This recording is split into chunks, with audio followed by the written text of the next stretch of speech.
The Project Gutenberg ebook of A Journey to Central Africa. This ebook is for the use of anyone anywhere in the United States and most other parts of the world at no cost and with almost no restrictions whatsoever. You may copy it, give it away or reuse it under the terms of the Project Gutenberg license included with this ebook or online at www.gutenberg.org.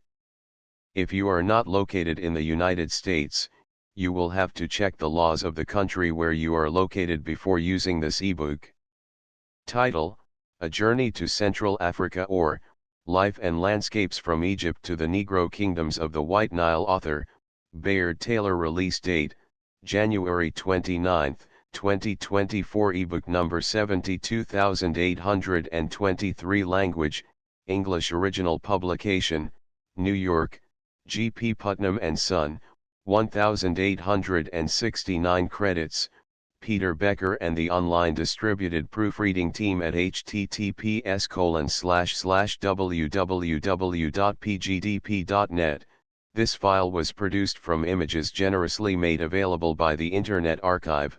Start of the Project Gutenberg ebook. A Journey to Central Africa. Aba, Village of the Shilluk Negroes. Central Africa. Bayard Taylor. The Ethiopian Nile. Bayard Taylor. Dell. New York, G. P. Putnam.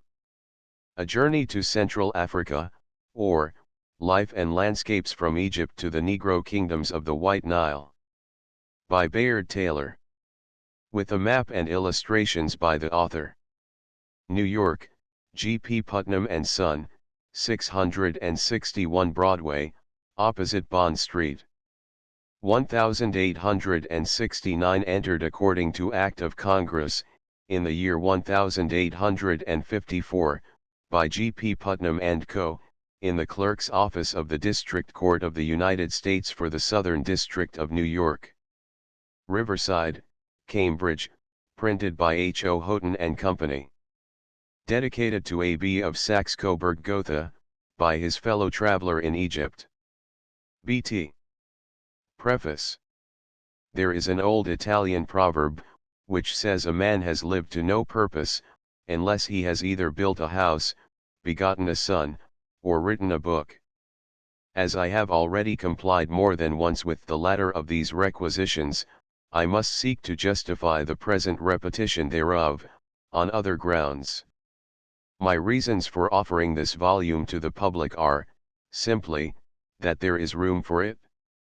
It is the record of a journey which led me, for the most part, over fresh fields, by paths which comparatively few had trodden before me. Although I cannot hope to add much to the general stock of information concerning Central Africa, I may serve, at least, as an additional witness, to confirm or illustrate the evidence of others. Hence, the preparation of this work has appeared to me rather in the light of a duty than a diversion, and I have endeavored to impart as much instruction as amusement to the reader. While seeking to give correct pictures of the rich, adventurous life into which I was thrown, I have resisted the temptation to yield myself up to its more subtle and poetic aspects. My aim has been to furnish a faithful narrative of my own experience, believing that none of those embellishments which the imagination so readily furnishes, can equal the charm of the unadorned truth. There are a few words of further explanation which I wish to say. The journey was undertaken solely for the purpose of restoring a frame exhausted by severe mental labor. A previous experience of a tropical climate convinced me that I should best accomplish my object by a visit to Egypt, and as I had a whole winter before me, I determined to penetrate as far into the interior of Africa as the time would allow, attracted less by the historical and geographical interest of those regions than by the desire to participate in their free, vigorous, semi-barbaric life. If it had been my intention, as some of my friends supposed, to search for the undiscovered sources of the White Nile, I should not have turned back, until the aim was accomplished or all means had failed. I am aware that, by including in this work my journey through Egypt, I have gone over much ground which is already familiar. Egypt, however, was the vestibule through which I passed to Ethiopia and the kingdoms beyond, and I have not been able to omit my impressions of that country without detracting from the completeness of the narrative. This book is the record of a single journey, which, both in its character and in the circumstances that suggested and accompanied it, occupies a separate place in my memory. Its performance was one uninterrupted enjoyment, for, whatever the privations to which it exposed me, they were neutralized by the physical delight of restored health and by a happy confidence in the successful issue of the journey, which never forsook me. It is therefore but just to say, that the pictures I have drawn may seem overbright to others who may hereafter follow me, and I should warn all such that they must expect to encounter many troubles and annoyances. Although I have described somewhat minutely the antiquities of Nubia and Ethiopia which I visited, and have not been insensible to the interest which every traveler in Egypt must feel in the remains of her ancient art, I have aimed at giving representations of the living races which inhabit those countries rather than the old ones which have passed away. I have taken it for granted that the reader will feel more interested as I was in a live Arab, than a dead pharaoh. I am indebted wholly to the works of Champollion, Wilkinson, and Lepsius for whatever allusions I have made to the age and character of the Egyptian ruins. B.T. New York, July, 1854. Contents. Chapter I. Arrival at Alexandria, the landing, my first oriental bath, the city, preparations for departure, 13. Chapter 2. Departure, the Kangia, the Egyptian climate, the Mahmudi Canal, entrance into the Nile, pleasures of the journey, studying Arabic side of the pyramids, the barrage, approach to Cairo, 21. Chapter 3. Entrance, the Ezbekiyeh, Saracenic houses, donkeys, the bazaars, the streets, processions, view from the citadel, mosque of Mohammed Ali, the road to Suez, the island of Rhoda, 34. Chapter 4.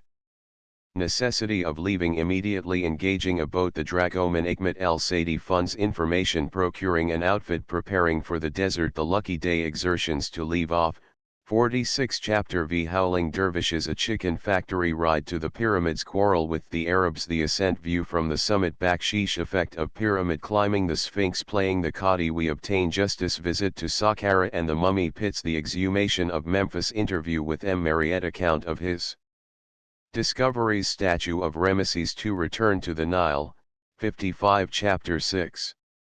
Leaving the pyramids, a calm and a breeze, a Coptic visit, Minya, the grottos of Beni Hassan, Doom, palms and crocodiles, Jebel Abu Faida, entrance into Upper Egypt, diversions of the boatman, Saud, its tombs, a landscape, a bath, 71. Chapter 7. Independence of Nile life, the dahabiya, our servants, our residence, our manner of living, the climate, the natives' costume, our sunset, repose, my friend, a sensuous life defended, 85. Chapter 8. Calm mountains and tombs, a night adventure in Echamine, character of the boatmen, fair wind, pilgrims, Egyptian agriculture, sugar and cotton grain, sheep, arrival at Kenna, a landscape, the temple of Dendera, first impressions of Egyptian art, portrait of Cleopatra, a happy meeting, we approach Thebes, 98. Chapter 9. Arrival at Thebes, ground plan of the remains, we cross to the western bank, guides, the temple of Gurna, valley of the king's tombs, Beltzoni's tomb, the races of men, vandalism of antiquarians, Bruce's tomb, Memnon, the grandfather of Sesostris, the head of Amunoph, the colossi of the plain, Memnonian music, the statue of Ramses, the Memnonium, beauty of Egyptian art, more scrambles among the tombs, the bats of the Asasif, Medinet Abu, sculptured histories, the great court of the temple, we return to Luxor. 113. Chapter X. The dancing girls of Egypt, a night scene in Luxor, the orange blossom and the apple blossom, the beautiful Bimba, the dance performance of the apple blossom, the temple of Luxor, a Mohammedan school, gallop to Karnak, view of the ruins, the great hall of pillars, Bedouin diversions, a night ride, Karnak under the full moon, farewell to Thebes, 131. Chapter 11.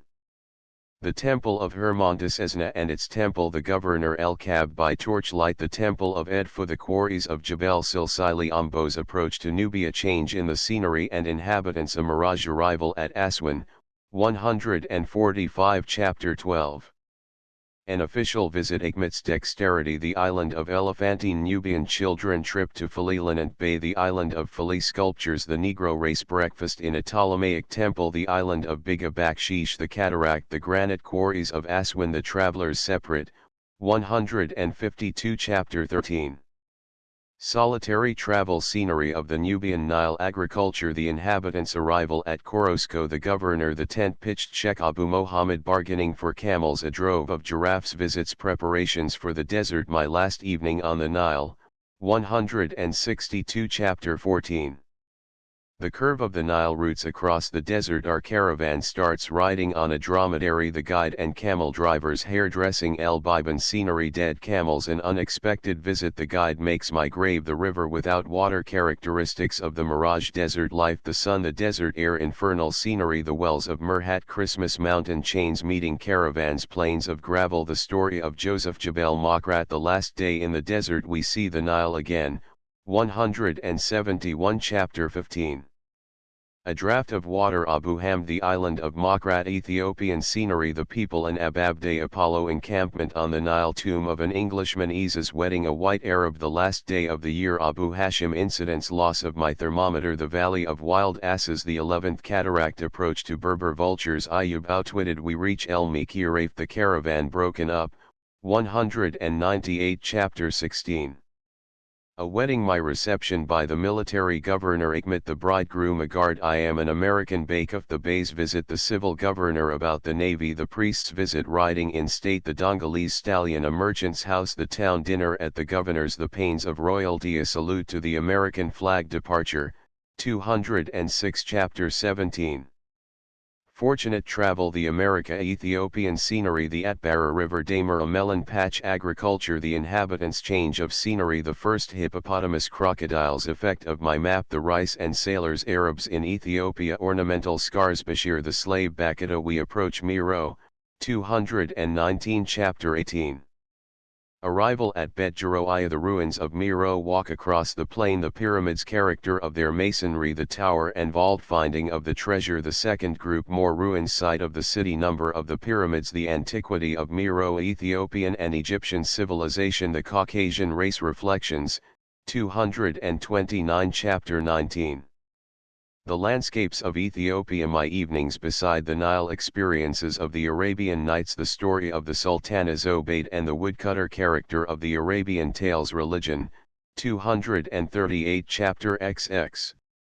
Arrival at Shendevi appearance of the town Shendevi in former days we touch at El Medama the Nile beyond Shendevi flesh diet versus vegetables we escape shipwreck a walk on shore the rapids of Derira Jebel Jerry the 12th cataract night in the mountain gorge crocodiles a drink of Mary Esa my birthday fair wind approach to Khartoum the junction of the two Niles appearance of the city we drop anchor, 258 Chapter XXI. The American flag rencontre search for a house the Austrian consular agent description of his residence the garden the menagerie barbaric pomp and state picturesque character of the Society of Khartoum foundation and growth of the city its appearance the population unhealthiness of the climate assembly of Ethiopian chieftains visit of two sheikhs dinner and fireworks, 270 Chapter XXII. Visit to the Catholic mission Dr. Noblechair. The Apostolic Vicar Mousa Bey visit to Latif Pasha reception the Pasha's palace lions we dine with the Pasha ceremonies upon the occasion music the guests the Franks in Khartoum Dr. Pini visit to the Sultana Nusra an Ethiopian dinner character of the Sultana, 280 Chapter XXIII. Recent explorations of Sudan limit of the tropical rains the conquest of Ethiopia countries tributary to Egypt the district of Taka expedition of Mousa Bey the Atbara River the Abyssinian frontier Christian ruins of Abu Haris the kingdom of Sennar Kordofan Dar Fur the princess of Dar Fur in Khartoum her visit to Dr. Wrights the unknown countries of Central Africa, 297 Chapter XXIV. Excursions around Khartoum a race into the desert euphorbia forest the banks of the Blue Nile a saint's grave the confluence of the two Niles magnitude of the Nile comparative size of the rivers their names desire to penetrate further into Africa attractions of the White Nile engage the boat John Ledyard former restrictions against exploring the river visit to the Pasha despotic hospitality Ikmat's misgivings we set sail, 309 Chapter XXV. Departure from Khartoum. We enter the White Nile mirage and landscape. The consul returns. Progress. Loss of the flag. Scenery of the shores. Territory of the Hassaniyes. Curious conjugal custom. Multitudes of waterfowls. Increased richness of vegetation. Apes. Sunset on the White Nile. We reach the kingdom of the Shilluk Negroes. 320 Chapter XXVI. Morning magnificence of the island. Scenery. Birds and hippopotami. Flight of the natives. The island of Abba. Signs of population. A band of warriors. The Sheikh and the Sultan. A treaty of peace. The robe of honor. Suspicions. We walk to the village. Appearance of the Shilluks. The village. The Sultan gives audience. Women and children. Ornaments of the natives. My watch. A jar of honey. Suspicion and alarm. The Shilluk and the Sultan's black wife. Character of the Shilluks. The land of the lotus. Population of the Shilluk Kingdom. The turning point of view from the masthead. 329 Chapter XXVII. Explorations of the White Nile. Dr. Nobleker's voyage in 1849-50. The lands of the Shilluks and Dinkas. Intercourse with the natives. Wild elephants and giraffes. The Sobat River. The country of marshes. The Gazelle Lake. The Nuers. Interview with the chief of the KYKS. The Zahir country. Land of the Baris. The rapid surmounted. Arrival at Logwek. In LAT 4 degrees 10 minutes north. Panorama from MT Logwek. Sources of the White Nile. Character of the Bari nation. Return of the expedition. Fascination of the Nile. 345. Chapter XXVII. We leave the islands of the Shilluks. Tropical jungles. A whim and its consequences. Layers of wild beasts. Arrival among the Hassaniyes. A village. The woman and the Sultan. A dance of salutation. My Arab sailor. A swarthy Cleopatra. Salutation of the saint. Miraculous fishing. Night view of a Hassaniye village. Wad Shalaya. A Sheikh's residence. An ebony cherub. The cook attempts suicide. Evening landscape. The natives and their cattle. A boyish governor. We reach Khartoum at midnight. 356 Chapter XXIX. The departure of Abd el-Kader Bey. An illuminated picture. The breakfast on the island. Horsemanship. The Pasha's stories. Departure of Latif Effendi's expedition. A night on the sand. Abu Sin and his Shukori warriors. Change in the climate. Intense heat and its effects. Preparations for returning. A money transaction. Farewell visits. A dinner with royal guests. Jolly King Diaba. Shilluk dance. Reconciliation. Taking leave of my pets. 372 Chapter XXX. The commerce of Sudan. Avenues of trade. The merchants. Character of the imports. Speculation. The gum trade of Kordofan. The ivory trade. Abuses of the government. The traffic in slaves. Prices of slaves. Their treatment. 384 Chapter XXXI. Farewell breakfast. Departure from Khartoum. Parting with Dr. Wrights. A prediction and its fulfillment. Dreary appearance of the country. Lions. Burying grounds. The natives. My Kababish guide. Mohammed. Character of the Arabs. Habits of deception. My dromedary. Mutton and Mary Esah. Sudan ditty. The Royan Aqaba. Jerry. Heat and scenery. An altercation with the guide. A mishap. A landscape. Tedious approach to El Medama. Appearance of the town. Preparations for the desert. Meeting old acquaintances. 392 Chapter XXXII. Entering the desert. Character of the scenery. Wells. Fear of the Arabs. The lalum tree. Effect of the hot wind. Mohammed overtakes us. Arab endurance. An unpleasant bedfellow. Comedy of the crows. Gazelles. We encounter a sandstorm. The mountain of thirst. The wells of Jeekdud. A mountain pass. Desert intoxication. Scenery of the tableland. Burkanic. The Kababish Arabs. Gazelles. Again ruins of an ancient Coptic monastery. Distant view of the Nile Valley. Jebel Burkal. We come into port. 406 Chapter XXXIII. Our whereabouts. Sheikh Mohammed Abd Ejabal. My residence at Abdam. Crossing the river. A superb landscape. The town of Meroe. Ride to Jebel Burkal. The temples of Napata. Ascent of the mountain. Ethiopian panorama. Lost and found. The pyramids. The governor of Meroe is seen in the divan. The Sheikh and I. The governor dines with me. Ruins of the city of Napata. A talk about religions. Engaging camels for Wadi Halfa. The Sheikh is parting blessing. 421 Chapter XXXIV. Appearance of the country. Korti. The town of Ambukal. The caravan reorganized. A fiery ride. We reach Edab. An illuminated landscape. A torment. Nubian agriculture. Old Dongola. The palace mosque of the Nubian kings. A panorama of desolation. The old city. Nubian gratitude. Another sandstorm. A dreary journey. The approach to Handaka. House of doubtful character. The inmates' journey to El Ordi, New Dongola. Kourshid Bey. Appearance of the town. 438 Chapter XXXV. We start for Wadi Halfa. The plague of black gnats, Mohammed's coffin, the island of Argo, market day scenery of the Nile, entering Dar el Mahas, ruined fortresses, the camel men, Iraqi chaos, Fakir Bender, the Aqaba of Mahas, camp in the wilderness, the charm of desolation, the Nile again, pilgrims from Dar Fur, the struggle of the Nile, an Arcadian landscape, the temple of Soleb, Dar Sukkot, the land of dates, the island of Sai, a sea of sand, camp by the river, a hyena barbecue. 457 Chapter 30. The Batun el Hajar, or belly of stone, ancient granite quarries, the village of Dal, a ruined fortress, a wilderness of stones, the hot springs of Ukmi, a windy night, a dreary day in the desert, the Shekha's camel fails, descent to Samna, the temple and cataract, Mirsheh, the sail of Abu Sin, we emerge from the belly of stone, a kababish caravan, the rock of Abu Sir, view of the second cataract, we reach Wadi Halfa, selling my dromedaries, farewell to Abu Sin, thanksgiving on the ferry boat, parting with the camel men. 471 Chapter XXXVII. Wadi Haifa, a boat for Aswan, we embark on the Nile again, an Egyptian dream, the temples of Abu Simbel, the smaller temple, the colossi of Ramesses II, vulgarity of travelers entering the great temple, my impressions, character of Abu Simbel, the smaller chambers, the races of men, Ramesses and the captive king's departure. 486 Chapter 38. I lose my sunshine, and regain at Nubian scenery, dare the temple of Amata, mysterious wrappings, familiar scenes, halt at Korosko, escape from shipwreck, the temple of Seboa, chasing other boats, temple of Djerf Hossein, a bakshish experiment, Kalabshi, temple of Dabad, we reach the Egyptian frontier. 495 Chapter 36.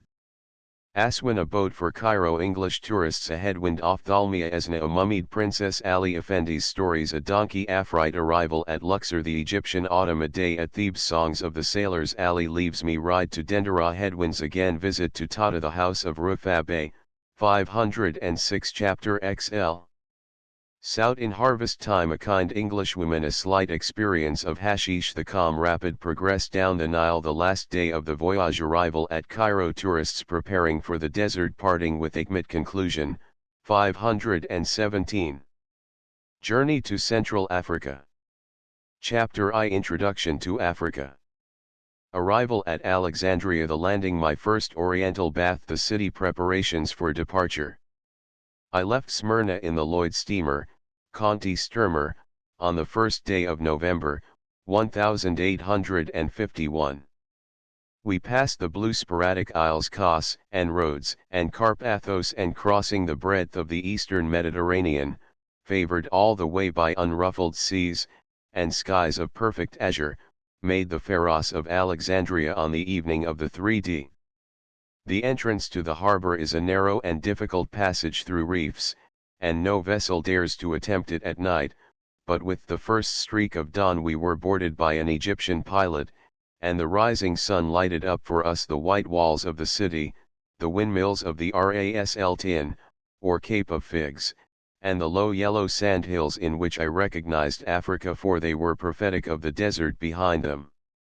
We entered the old harbor between the island of Pharos and the mainland, now connected by a peninsular strip, on which the Frank quarter is built, soon after sunrise. The water swarmed with boats before the anchor dropped, and the Egyptian health officer had no sooner departed than we were boarded by a crowd of dragomen, hotel runners, and boatmen. A squinting Arab, who wore a white dress and red sash, accosted me in Italian, offering to conduct me to the Oriental Hotel. A German and a Smyrniote, whose acquaintance I had made during the voyage, joined me in accepting his services, and we were speedily boated ashore. We landed on a pile of stones, not far from a mean-looking edifice called the Custom House. Many friends were there to welcome us, and I shall never forget the eagerness with which they dragged us ashore, and the zeal with which they pummeled one another in their generous efforts to take charge of our effects. True, we could have wished that their faces had been better washed, their baggy trousers less ragged and their red caps less greasy, and we were perhaps ungrateful in allowing our Arab to rate them soundly and cuff the ears of the more obstreperous, before our trunks and carpet bags could be portioned among them. At the custom house we were visited by two dark gentlemen, in turbans and black flowing robes, who passed our baggage without scrutiny, gently whispering in our ears, "Baksheesh," a word which we then heard for the first time, but which was to be the keynote of much of our future experience. The procession of porters was then set in motion, and we passed through several streets of whitewashed two-story houses, to the great square of the Frank Quarter, which opened before us warm and brilliant in the morning sunshine. The principal hotels and consulates front on this square. The architecture is Italian, with here and there a dash of Saracenic, in the windows and doorways, especially in new buildings. A small obelisk of alabaster, a present from Mohammed Ali, stands in the center, on a pedestal which was meant for a fountain, but has no water. All this I noted, as well as a crowd of donkeys and donkey boys, and a string of laden camels, on our way to the hotel, which we found to be a long and not particularly clean edifice, on the northern side of the square. The English and French steamers had just arrived, and no rooms were to be had until after the departure of the afternoon boat for Cairo. Our dragoman, who called himself Ibrahim, suggested a bath as the most agreeable means of passing the intermediate time. The clear sky, the temperature, like that of a mild July day at home, and the novel interest of the groups in the streets, were sufficient to compensate for any annoyance, but when we reached the square of the French church, and saw a garden of palm trees waving their coronals of glittering leaves, everything else was forgotten. My German friend, who had never seen palms, except as starveling exotics in Sorrento and Smyrna, lifted his hands in rapture, and even I, who had heard tens of thousands rustle in the hot winds of the tropics, felt my heart leap as if their beauty were equally new to my eyes. For no amount of experience can deprive the traveler of that happy feeling of novelty which marks his first day on the soil of a new continent. I gave myself up wholly to its inebriation. Ego in Africa, was the sum of my thoughts, and I neither saw nor cared to know the fact, which we discovered in due time, that our friend Ibrahim was an arrant knave. The bath to which he conducted us was pronounced to be the finest in Alexandria, the most superb in all the Orient, but it did not at all accord with our ideas of Eastern luxury. Moreover, the bath-keeper was his intimate friend, and would bathe us as no Christians were ever bathed before. One fact Ibrahim kept to himself, which was, that his intimate friend and he shared the spoils of our inexperience. We were conducted to a one-story building, of very unprepossessing exterior. As we entered the low, vaulted entrance, my ears were saluted with a dolorous, groaning sound, which I at first conjectured to proceed from the persons undergoing the operation, but which I afterward ascertained was made by a wheel turned by a buffalo, employed in raising water from the well. In a sort of basement hall, smelling of soap suds, and with a large tank of dirty water in the center, we were received by the bath-keeper, who showed us into a room containing 3 low divans with pillows.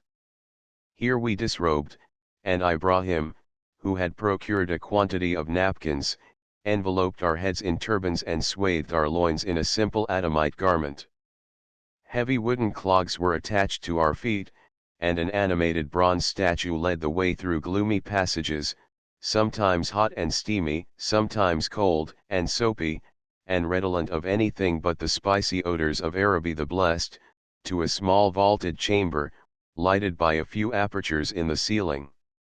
The moist heat was almost suffocating, hot water flowed over the stone floor, and the stone benches we sat upon were somewhat cooler than kitchen stoves. The bronze individual left us, and very soon, sweating at every pore, we began to think of the 3 Hebrews in the furnace. Our comfort was not increased by the groaning sound which we still heard, and by seeing, through a hole in the door, 5 or 6 naked figures lying motionless along the edge of a steaming vat, in the outer room. Presently our statue returned with a pair of coarse hair gloves on his hands. He snatched off our turbans, and then, seizing one of my friends by the shoulder as if he had been a sheep, began a sort of rasping operation upon his back. This process, varied occasionally by a dash of scalding water, was extended to each of our 3 bodies, and we were then suffered to rest a while. A course of soap suds followed, which was softer and more pleasant in its effect, except when he took us by the hair, and holding back our heads, scrubbed our faces most lustily, as if there were no such things as eyes, noses and mouths. By this time we had reached such a salamandrine temperature that the final operation of a dozen pailfuls of hot water poured over the head, was really delightful. After a plunge in a seething tank, we were led back to our chamber and enveloped in loose muslin robes. Turbans were bound on our heads and we lay on the divans to recover from the languor of the bath. The change produced by our new costume was astonishing. The stout German became a Turkish Mullah, the young Smyrniote a picturesque Persian, and I scarcely know what, but, as my friends assured me, a much better Moslem than Frank. Cups of black coffee, and pipes of inferior tobacco completed the process, and in spite of the lack of cleanliness and superabundance of fleas, we went forth lighter in body, and filled with a calm content which nothing seemed able to disturb. After a late breakfast at the hotel, we sallied out for a survey of the city. The door was beleaguered by the donkeys and their attendant drivers, who hailed us in all languages at once. "Venez, monsieur. Take a ride, sir, here is a good donkey. Schöner Esel. Prendit il mio burrico. And you are made the vortex of a whirlpool of donkeys. The one-eyed donkey boys fight, the donkeys kick, and there is no rest till you have best ridden one of the little beasts. The driver then gives his tail a twist and his rump a thwack, and you are carried off in triumph. The animal is so small that you seem the more silly of the two, when you have mounted, but after he has carried you for an hour in a rapid gallop, you recover your dignity in your respect for him.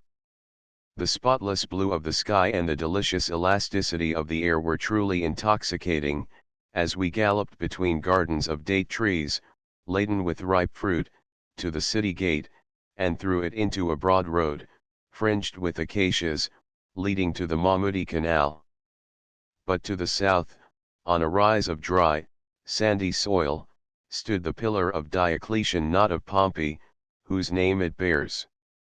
It is a simple column, 98 feet in height, but the shaft is a single block of red granite, and stands superbly against the background of such a sky and such a sea. It is the only relic of the ancient Alexandria worthy of its fame, but you could not wish for one more imposing and eloquent. The glowing white houses of the town, the minarets, the palms, and the acacias fill the landscape, but it stands apart from them, in the sand, and looks only to the sea and the desert. In the evening we took donkeys again and rode out of the town to a café on the banks of the canal. A sunset of burning rose and orange sank over the desert behind Pompey's pillar, and the balmiest of breezes stole towards us from the sea, through palm gardens. A Swiss gentleman, M. de Gonzenbach, whose kindness I shall always gratefully remember, accompanied us. As we sat under the acacias, sipping the black Turkish coffee, the steamer for Cairo passed, disturbing the serenity of the air with its foul smoke, and marring the delicious repose of the landscape in such wise, that we vowed we would have nothing to do with steam so long as we voyaged on the Nile. Our donkey drivers patiently held the bridles of our long-eared chargers till we were ready to return. It was dark, and not seeing at first my attendant, a little one-eyed imp, I called at random, "Abdullah." This, it happened, was actually his name, and he came trotting up, holding the stirrup ready for me to mount. The quickness with which these young Arabs pick up languages, is truly astonishing. "Come 6 gm8. What's your name?" I asked of Abdullah, as we rode homeward. The words were new to him, but I finally made him understand their meaning, whereupon he put his knowledge into practice by asking me, "Come 6 gm8. Abbas Pasha," I replied. "Oh, well," was his prompt rejoinder, "if you are Abbas Pasha, then I am Seed Pasha." The next morning he was at the door with his donkey, which I fully intended to mount, but became entangled in a wilderness of donkeys, out of which Ibrahim extricated me by hoisting me on another animal. As I rode away, I caught a glimpse of the little fellow, crying lustily over his disappointment. We three chance companions fraternized so agreeably that we determined to hire a boat for Cairo, in preference to waiting for the next steamer. We accordingly rowed over to the Mahmudi Canal, accompanied by Ibrahim, to inspect the barks. Like all dragomen, Ibrahim had his private preferences, and conducted us on board a boat belonging to a friend of his, a grizzly Rice, or captain. The craft was a small cangia, with a large lateen sail at the bow and a little one at the stern. It was not very new, but looked clean, and the Rice demanded 300 piastres for the voyage. The piastre is the current coin of the East.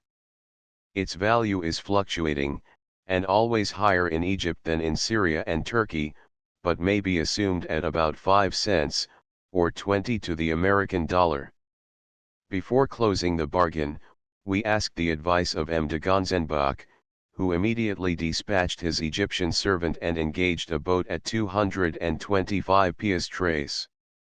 Everything was to be in readiness for our departure on the following evening. Chapter 2. First Voyage on the Nile.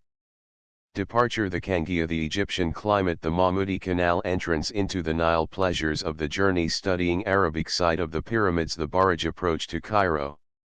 We paid a most exorbitant bill at the Oriental Hotel, and started on donkey back for our boat, at sunset. Our preparations for the voyage consisted of bread, rice, coffee, sugar, butter, and a few other comestibles, an earthen furnace and charcoal, pots and stew pans, plates, knives and forks, wooden spoons, coffee cups and water jars, 3 large mats of cane leaves, for bedding and for luxuries, a few bottles of claret, and a gazelle skin stuffed with choice Lataki tobacco. We were prudent enough to take a supper with us from the hotel, and not trust to our own cooking the first night on board.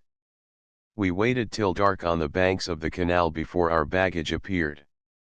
There is a custom house on all sides of Alexandria, and goods going out must pay as well as goods coming in. The gate was closed, and nothing less than the silver oil of $1 greased its hinges sufficiently for our cart to pass through. But what was our surprise on reaching the boat, to find the same cangia and the same grizzly Rice, who had previously demanded 300 piastres. He seemed no less astonished than we, for the bargain had been made by a third party, and I believe he bore us a grudge during the rest of the voyage. The contract placed the boat at our disposition, so we went on board immediately, bade adieu to the kind friends who had accompanied us, and were rowed down the canal in the full glow of African moonlight. Some account of our vessel and crew will not be out of place here. The boat was about 35 feet in length, with a short upright mast in the bow, supporting a lateen sail 50 feet long. Against the mast stood a square wooden box, lined with clay, which served as a fireplace for cooking. The middle boards of the deck were loose and allowed entrance to the hold, where our baggage was stowed. The sailors also lifted them and sat on the cross beams, with their feet on the shallow keel, when they used the oars. The cabin, which occupied the stern of the boat, was built above and below the deck, so that after stepping down into it we could stand upright. The first compartment contained 2 broad benches, with a smaller chamber in the rear, allowing just enough room, in all, for 3 persons to sleep. We spread our mats on the boards, placed carpet bags for pillows, first taking out the books, and our beds were made. Ibrahim slept on the deck, against the cabin door. Our Rice, or captain, was an old Arab, with a black, wrinkled face, a grizzly beard and a tattered blue robe. There were 5 sailors, one with crooked eyes, one with a mustache, 2 copper-colored fellas, and 1 tall Nubian, black as the Egyptian darkness. The 3 latter were our favorites, and more cheerful and faithful creatures I never saw. One of the fellas sang nasal love songs the whole day long, and was always foremost in the everlasting refrain of Haile Selah, and Ya Salam, with which the Egyptian sailors row and tow and pole their boats against the current. Before we left the boat we had acquired a kind of affection for these 3 men, while the Rais, with his grim face and croaking voice, grew more repulsive every day. We spread a mat on the deck, lighted our lantern and sat down to supper, while a gentle north wind slowly carried our boat along through shadows of palms and clear spaces of moonlight.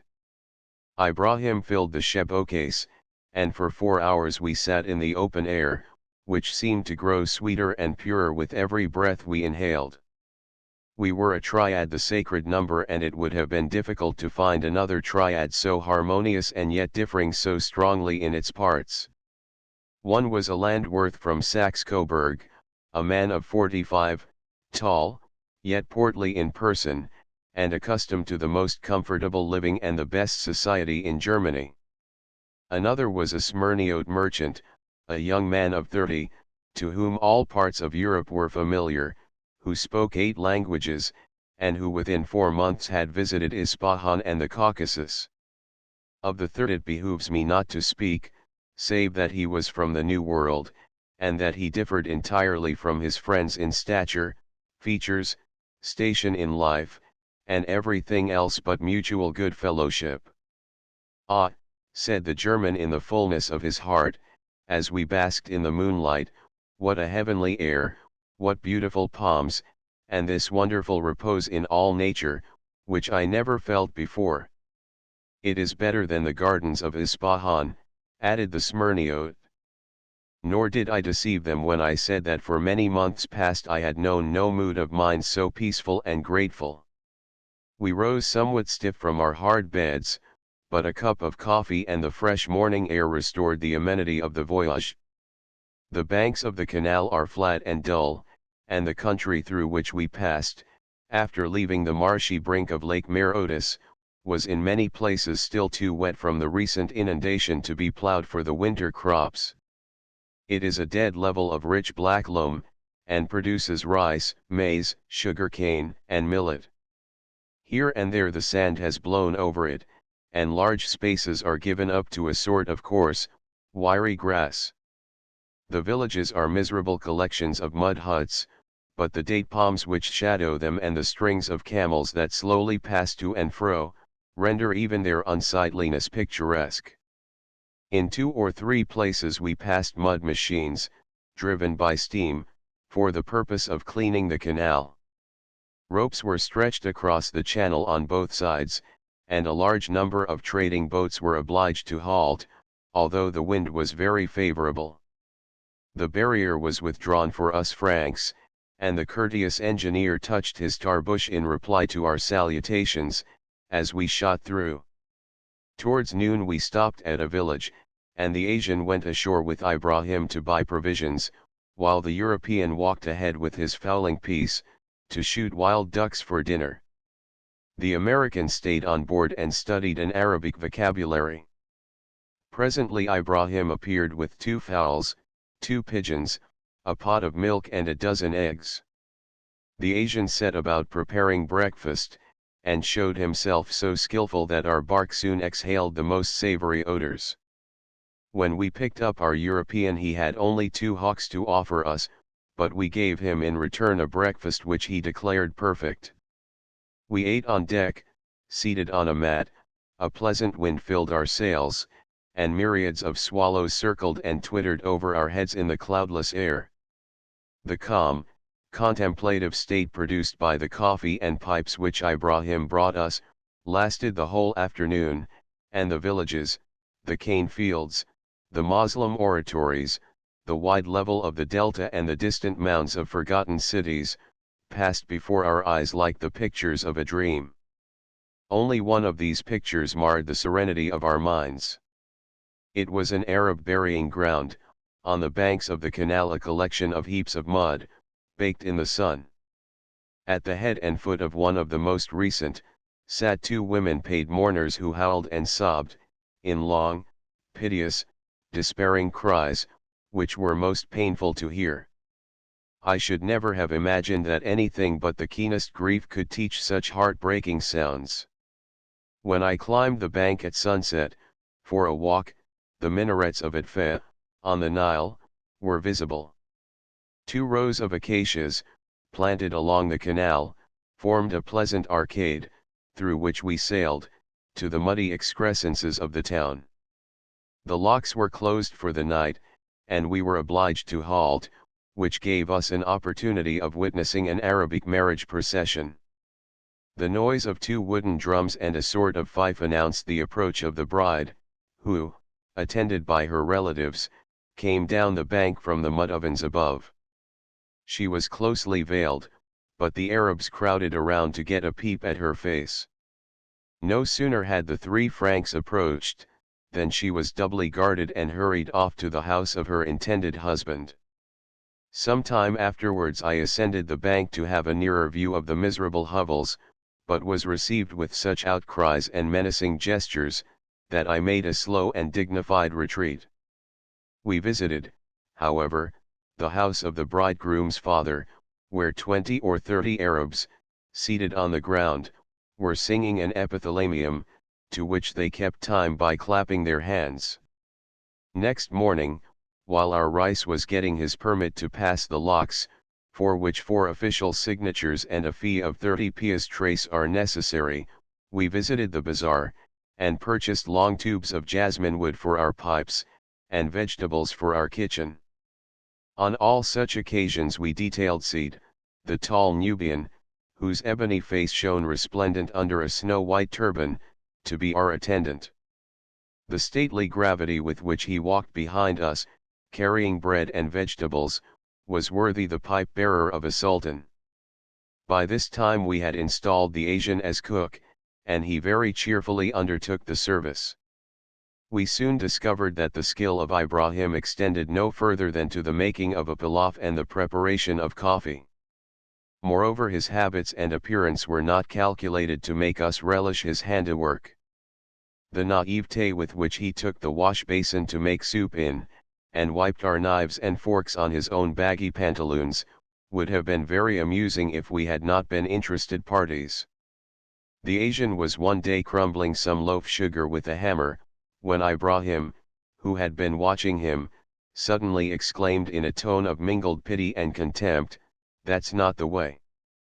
Thereupon he took up some of the lumps, and wrapped them in one corner of his long white shirt, which he thrust into his mouth, and after crushing the sugar between his teeth, emptied it into the bowl with an air of triumph. A whole squadron of boats was waiting at the locks, but with Frankish impudence, we pushed through them, and took our place in the front rank. The sun was intensely hot, and we sweated and broiled for a full hour, in the midst of a horrible tumult of Arabs, before the clumsy officers closed the last gate on us and let us float forth on the Nile. It is the western, or canopic branch of the river which flows past Atfa.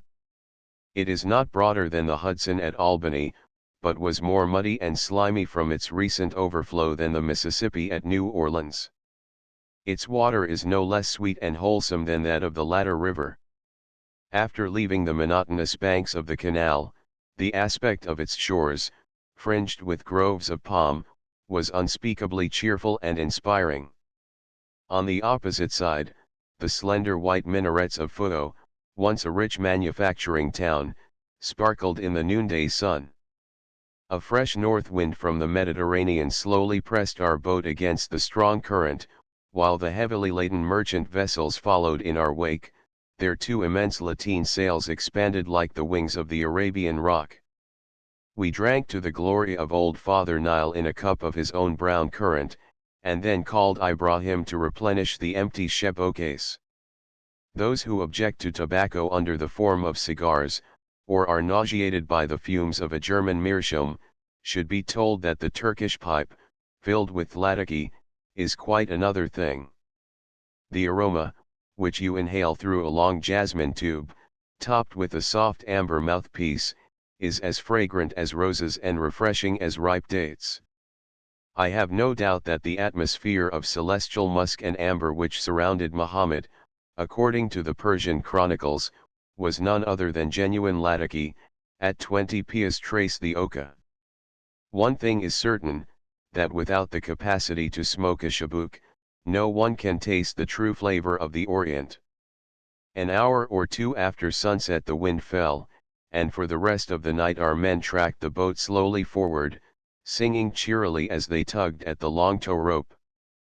The Asian spread on the deck his Albanian capote, the European his ample traveling cloak, and the representatives of 3 continents, traveling in the 4th, lay on their backs enjoying the moonlight, the palms, and more than all, the perfect silence and repose. With every day of our journey I felt more deeply and gratefully the sense of rest. Under such a glorious sky, no disturbance seemed possible. It was of little consequence whether the boat went forward or backward, whether we struck on a sandbar or plowed the water under a full head of wind, everything was right. My conscience made me no reproach for such a lazy life. In America we live too fast and work too hard, I thought. Shall I not know what rest is, once before I die? The European said to me naively, one day, I am a little surprised, but very glad, that no one of us has yet spoken of European politics. Europe. I had forgotten that such a land existed, and as for America, it seemed very dim and distant. Sometimes I varied this repose by trying to pick up the language. Wilkinson's vocabulary and Captain Hayes's grammar did me great service, and after I had tried a number of words with Ibrahim, to get the pronunciation, I made bolder essays. One day when the sailors were engaged in a most vociferous discussion, I broke upon them with, "What is all this noise about? Stop instantly." The effect was instantaneous, the men were silent, and Seed, turning up his eyes in wonder, cried out, "Wallah, the Hawaji talks Arabic." The 2 copper-faced fellows thought it very amusing, and every new word I learned sufficed to set them laughing for half an hour. I called out to a fisherman, seated on the bank, "O fisherman, have you any fish?" and he held up a string of them and made answer, "O Hawaji, I have." This solemn form of address, which is universal in Arabic, makes the language very piquant to a student. During our second night on the river, we passed the site of ancient Sais, one of the most renowned of Egyptian cities, which has left nothing but a few shapeless mounds. The country was in many places still wet from the inundation, which was the largest that had occurred for many years. The fellows were plowing for wheat, with a single buffalo geared to a sharp pole, which scratched up the soil to the depth of 3 inches. Fields of maize and sugar cane were frequent, and I noticed also some plantations of tobacco, millet, and a species of lupin, which is cultivated for its beans. The only vegetables we found for sale in the villages were onions, leeks, and tomatoes. Milk, butter, and eggs are abundant and very good, but the cheese of the country is detestable. The habitations resemble ant hills, rather than human dwellings, and the villages are depots of filth and vermin, on the most magnificent scale. Our boat was fortunately free from the latter, except a few cockroaches. Except the palm and acacia, without which a Nile journey would lose half its attractions, I saw few trees. Here and there stood a group of superb plane trees, and the bananas sometimes appeared in the gardens, but there is nothing of that marvelous luxuriance and variety of vegetation which is elsewhere exhibited in the neighborhood of the tropics. On the evening of the 3rd day we reached the town of Nader, and, as there was no wind, went ashore for an hour or 2. There was a cafe on the bank, a mud house, with 2 windows, adorned with wooden frames, carved in the Moorish style. A divan, built of clay and whitewashed, extended along one side of the room, and on this we seated ourselves cross-legged, while the host prepared the little coffee cups and filled the pipes. Through the open door we saw the Nile, gleaming broadly under the full moon, and in the distance, two tall palm trees stood clearly against the sky. Our boatman, whom we had treated to boza, the Egyptian beer, sat before us, and joined in the chorus of a song, which was sung to entertain us. The performers were three women, and a man who played a coarse reed flute. One of the women had a tambourine, another a small wooden drum, and the third kept time by slapping the closed fingers of the right hand on the palm of the left.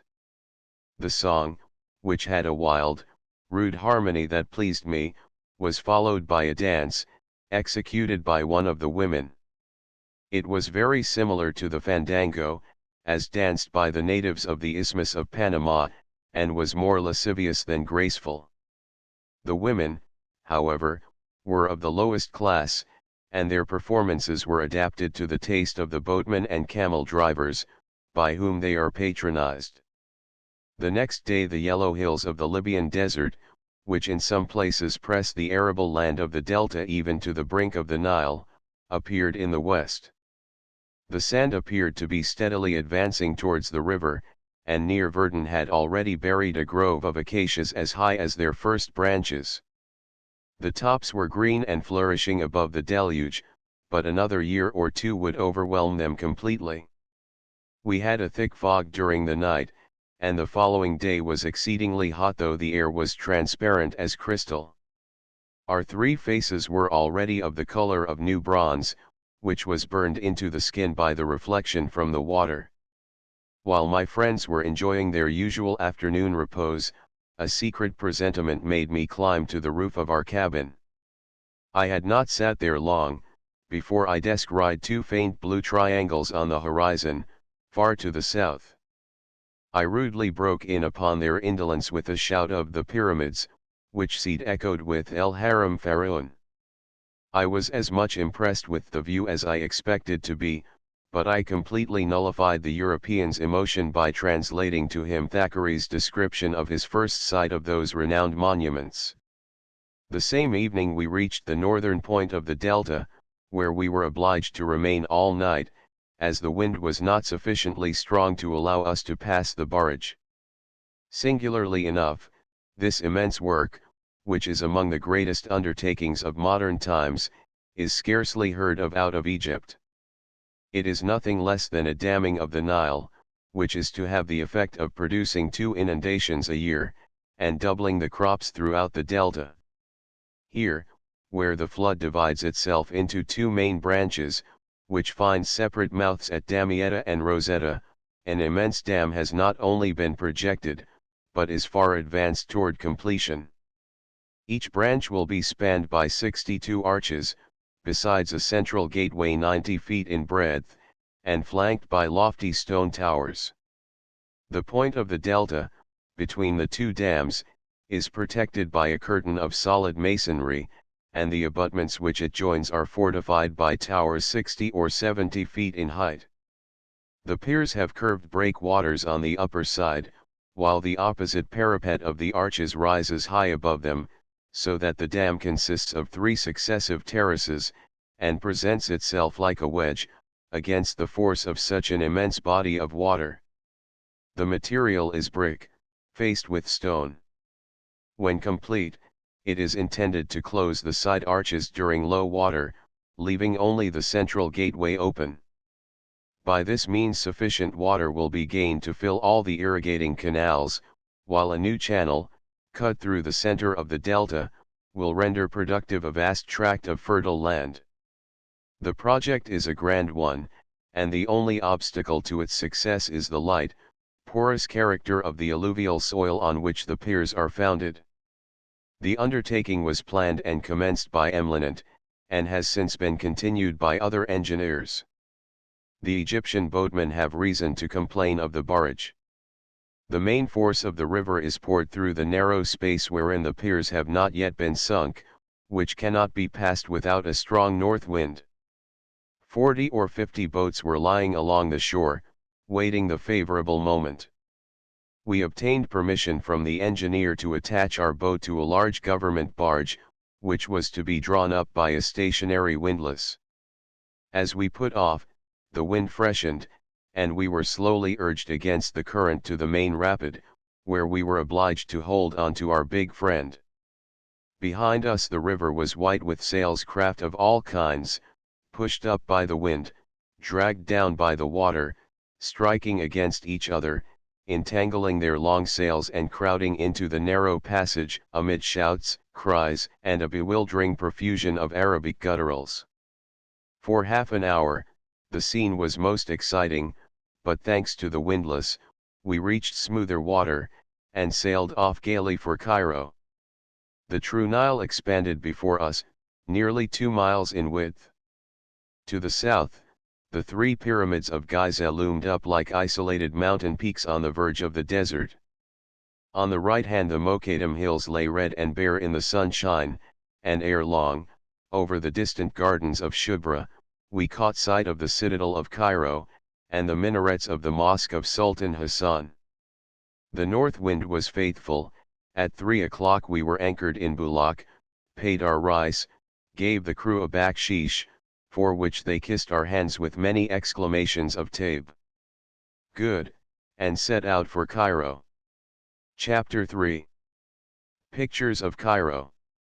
Entrance: the Ezbekiyeh, Saracenic houses, donkeys, the bazaars, the streets, processions, view from the citadel, Mosque of Muhammad Ali, the road to Suez, the island of Rhoda. Our approach to and entrance into Cairo was the illuminated frontispiece to the volume of my Eastern life. From the Nile we had already seen the Mosque of Sultan Hassan, the white domes, and long, pencil-like minarets of the new Mosque of Muhammad Ali, and the massive masonry of the citadel, crowning a projecting spur of the Mokattam Hills, which touches the city on the eastern side. But when, mounted on ambling donkeys, we followed the laden baggage horses through the streets of Bulak, and entered the broad, shaded highway leading through gardens, grain fields, and groves of palm and banana, to the gate of the Ezbekiyeh, the great square of Cairo, the scene, which, at a distance, had been dimmed and softened by the filmy screen of the Egyptian air, now became so gay, picturesque, and animated, so full of life and motion and color, that my dreams of the East were at once displaced by the vivid reality. The donkey-riding multitudes who passed continually to and fro, were wholly unlike the crowds of Smyrna and Alexandria, where the growing influence of European dress and customs is already visible. Here, everything still exhaled the rich aroma of the Orient as it had been wafted to me from the 1001 Nights, the Persian poets and the Arab chroniclers. I forgot that I still wore a Frank dress, and found myself wondering at the temerity of the few Europeans we met. I looked without surprise on the long processions of donkeys carrying water skins, the heavily laden camels, the women with white masks on their faces and black bags around their bodies, the stolid Nubian slaves, the grave Abyssinians, and all the other various characters that passed and repassed us. But because they were so familiar, they were none the less interesting, for all had been acquaintances, when, like Tennyson, true Mussulman was I, and sworn, under the reign of the good Harun al-Rashid. We entered the Ezbekiyeh, which is wholly overgrown with majestic acacias and plane trees, and thickets of aromatic flowering shrubs. It is in the Frank quarter of the city, and was first laid out and planted by order of Muhammad Ali. All the principal hotels front upon it, and light, thatched cafes fill the space under the plane trees, where the beau monde of Cairo promenade every Sunday evening. Nothing of the old city of the caliphs, except a few tall minarets, can be seen from this quarter, but the bowery luxuriance of the foliage is all that the eye demands, and over the plain white walls, on every side, the palms single, or in friendly groups lift their feathery crowns. After installing our household gods in the chambers of the quiet and comfortable Hotel d'Europe, we went out to enjoy the sweet evening air in front of one of the cafes. I tried for the first time the nargileh, or Persian water pipe. The soft, velvety leaves of the tobacco of Shiraz are burned in a small cup, the tube of which enters a glass vase, half filled with rose-scented water. From the top of this vase issues a flexible tube, several feet in length, with a mouthpiece of wood or ember. At each inspiration, the smoke is drawn downward and rises through the water with a pleasant bubbling sound.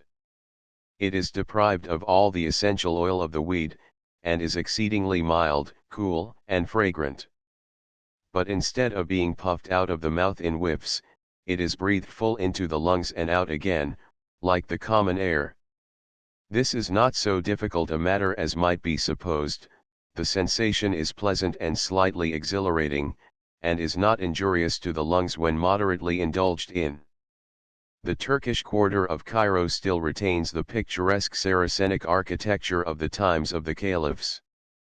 The houses are mostly 3 stories in height, each story projecting over the other, and the plain stone walls are either whitewashed or striped with horizontal red bars, in a manner which would be absurd under a northern sky, but which is here singularly harmonious and agreeable.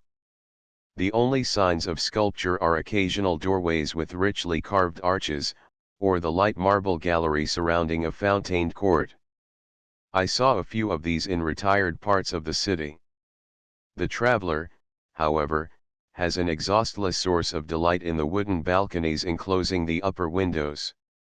The extraordinary lightness, grace, and delicate fragility of their workmanship, rendered still more striking by contrast with the naked solidity of the walls to which they cling, gave me a new idea of the skill and fancy of the Saracenic architects. The wood seems rather woven in the loom, than cut with the saw and chisel. Through these lattices of fine network, with borders worked in lace-like patterns, and sometimes topped with slender turrets and pinnacles, the wives of the Cairene merchants sit and watch the crowds passing softly to and fro in the twilight of the bazaars, themselves unseen. It needed no effort of the imagination to people the fairy watchtowers under which we rode daily, with forms as beautiful as those which live in the voluptuous melodies of Hafiz. To see Cairo thoroughly, one must first accustom himself to the ways of those long-eared cabs, without the use of which I would advise no one to trust himself in the bazaars. Donkey riding is universal, and no one thinks of going beyond the Frank quarter on foot. If he does, he must submit to be followed by not less than 6 donkeys with their drivers. A friend of mine, who was attended by such a cavalcade for 2 hours, was obliged to yield at last, and made no second attempt.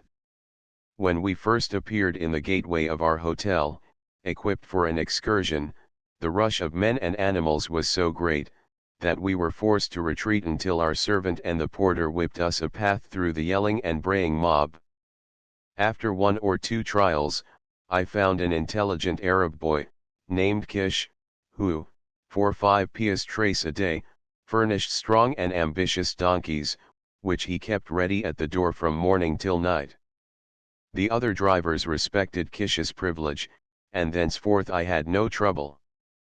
The donkeys are so small that my feet nearly touched the ground, but there is no end to their strength and endurance. Their gait, whether a pace or a gallop, is so easy and light that fatigue is impossible. The drivers take great pride in having high-cushioned red saddles, and in hanging bits of jingling brass to the bridles. They keep their donkeys close shorn, and frequently beautify them by painting them various colors. The first animal I rode had legs barred like a zebra's, and my friends rejoiced in purple flanks and a yellow belly. The drivers run behind them with a short stick, punching them from time to time, or giving them a sharp pinch on the rump. Very few of them own their donkeys, and I understood their pertinacity when I learned that they frequently received a beating on returning home in the evening empty-handed.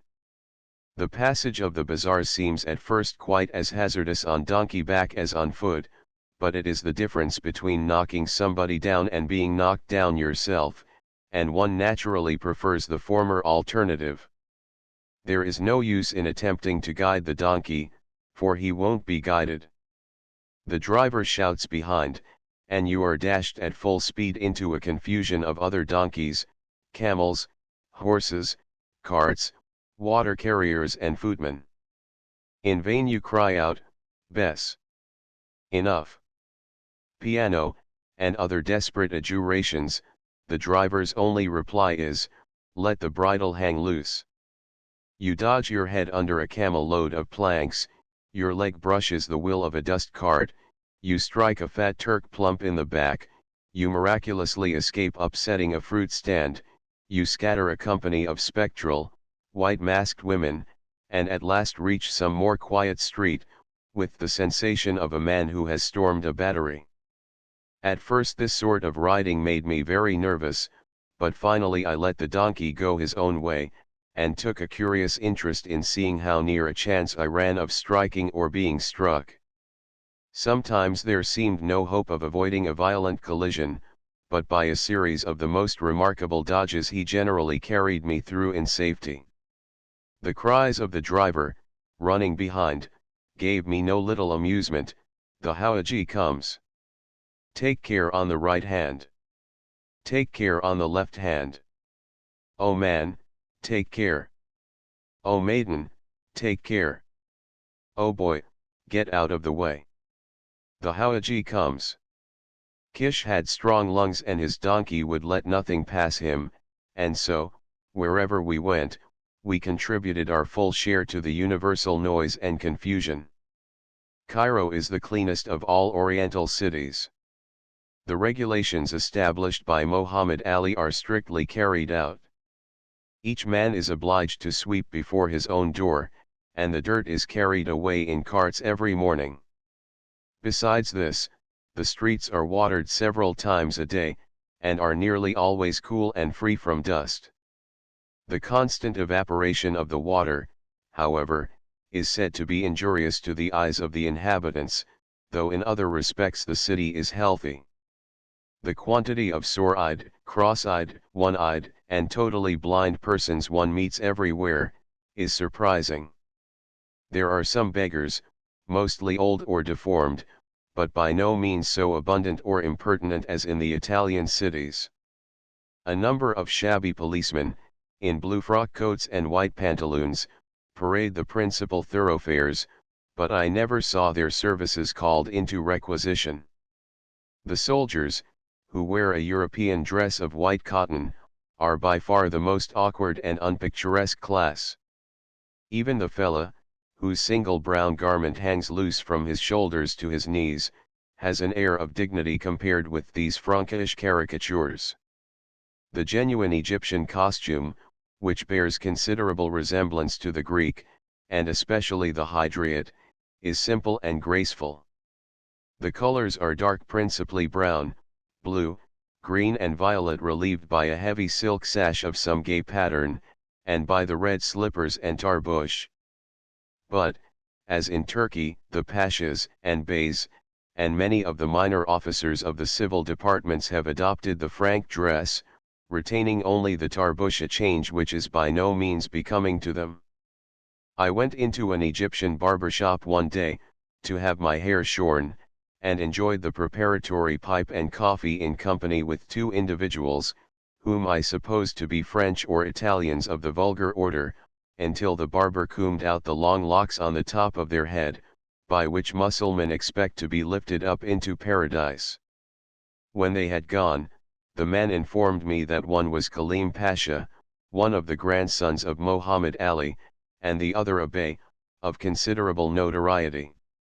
The Egyptians certainly do not gain anything by adopting a costume which, in this climate, is neither so convenient nor so agreeable as their own.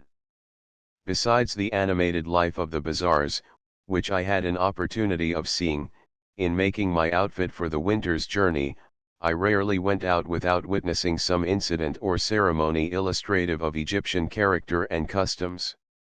One morning I encountered a stately procession, with music and banners, accompanying a venerable personage, with a green turban on his head and a long white beard flowing over his breast. This, as Kish assured me, was the Sharif of Mecca. He was attended by officers in the richest Turkish and Egyptian costumes, mounted on splendid Arabian steeds, who were almost hidden under their broad housings of green and crimson velvet, embroidered with gold. The people on all sides, as he passed, laid their hands on their breasts and bowed low, which he answered by slowly lifting his hand. It was a simple motion, but nothing could have been more calm and majestic. On another occasion, I met a bridal procession in the streets of Bulak.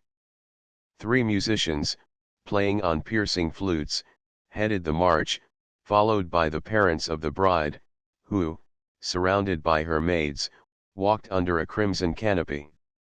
She was shrouded from head to foot in a red robe, over which a gilded diadem was fastened around her head. A large crowd of friends and relatives closed the procession, close behind which followed another, of very different character. The chief actors were 4 boys, of 5 or 6 years old, on their way to be circumcised. Each was mounted on a handsome horse, and wore the gala garments of a full-grown man, in which their little bodies were entirely lost.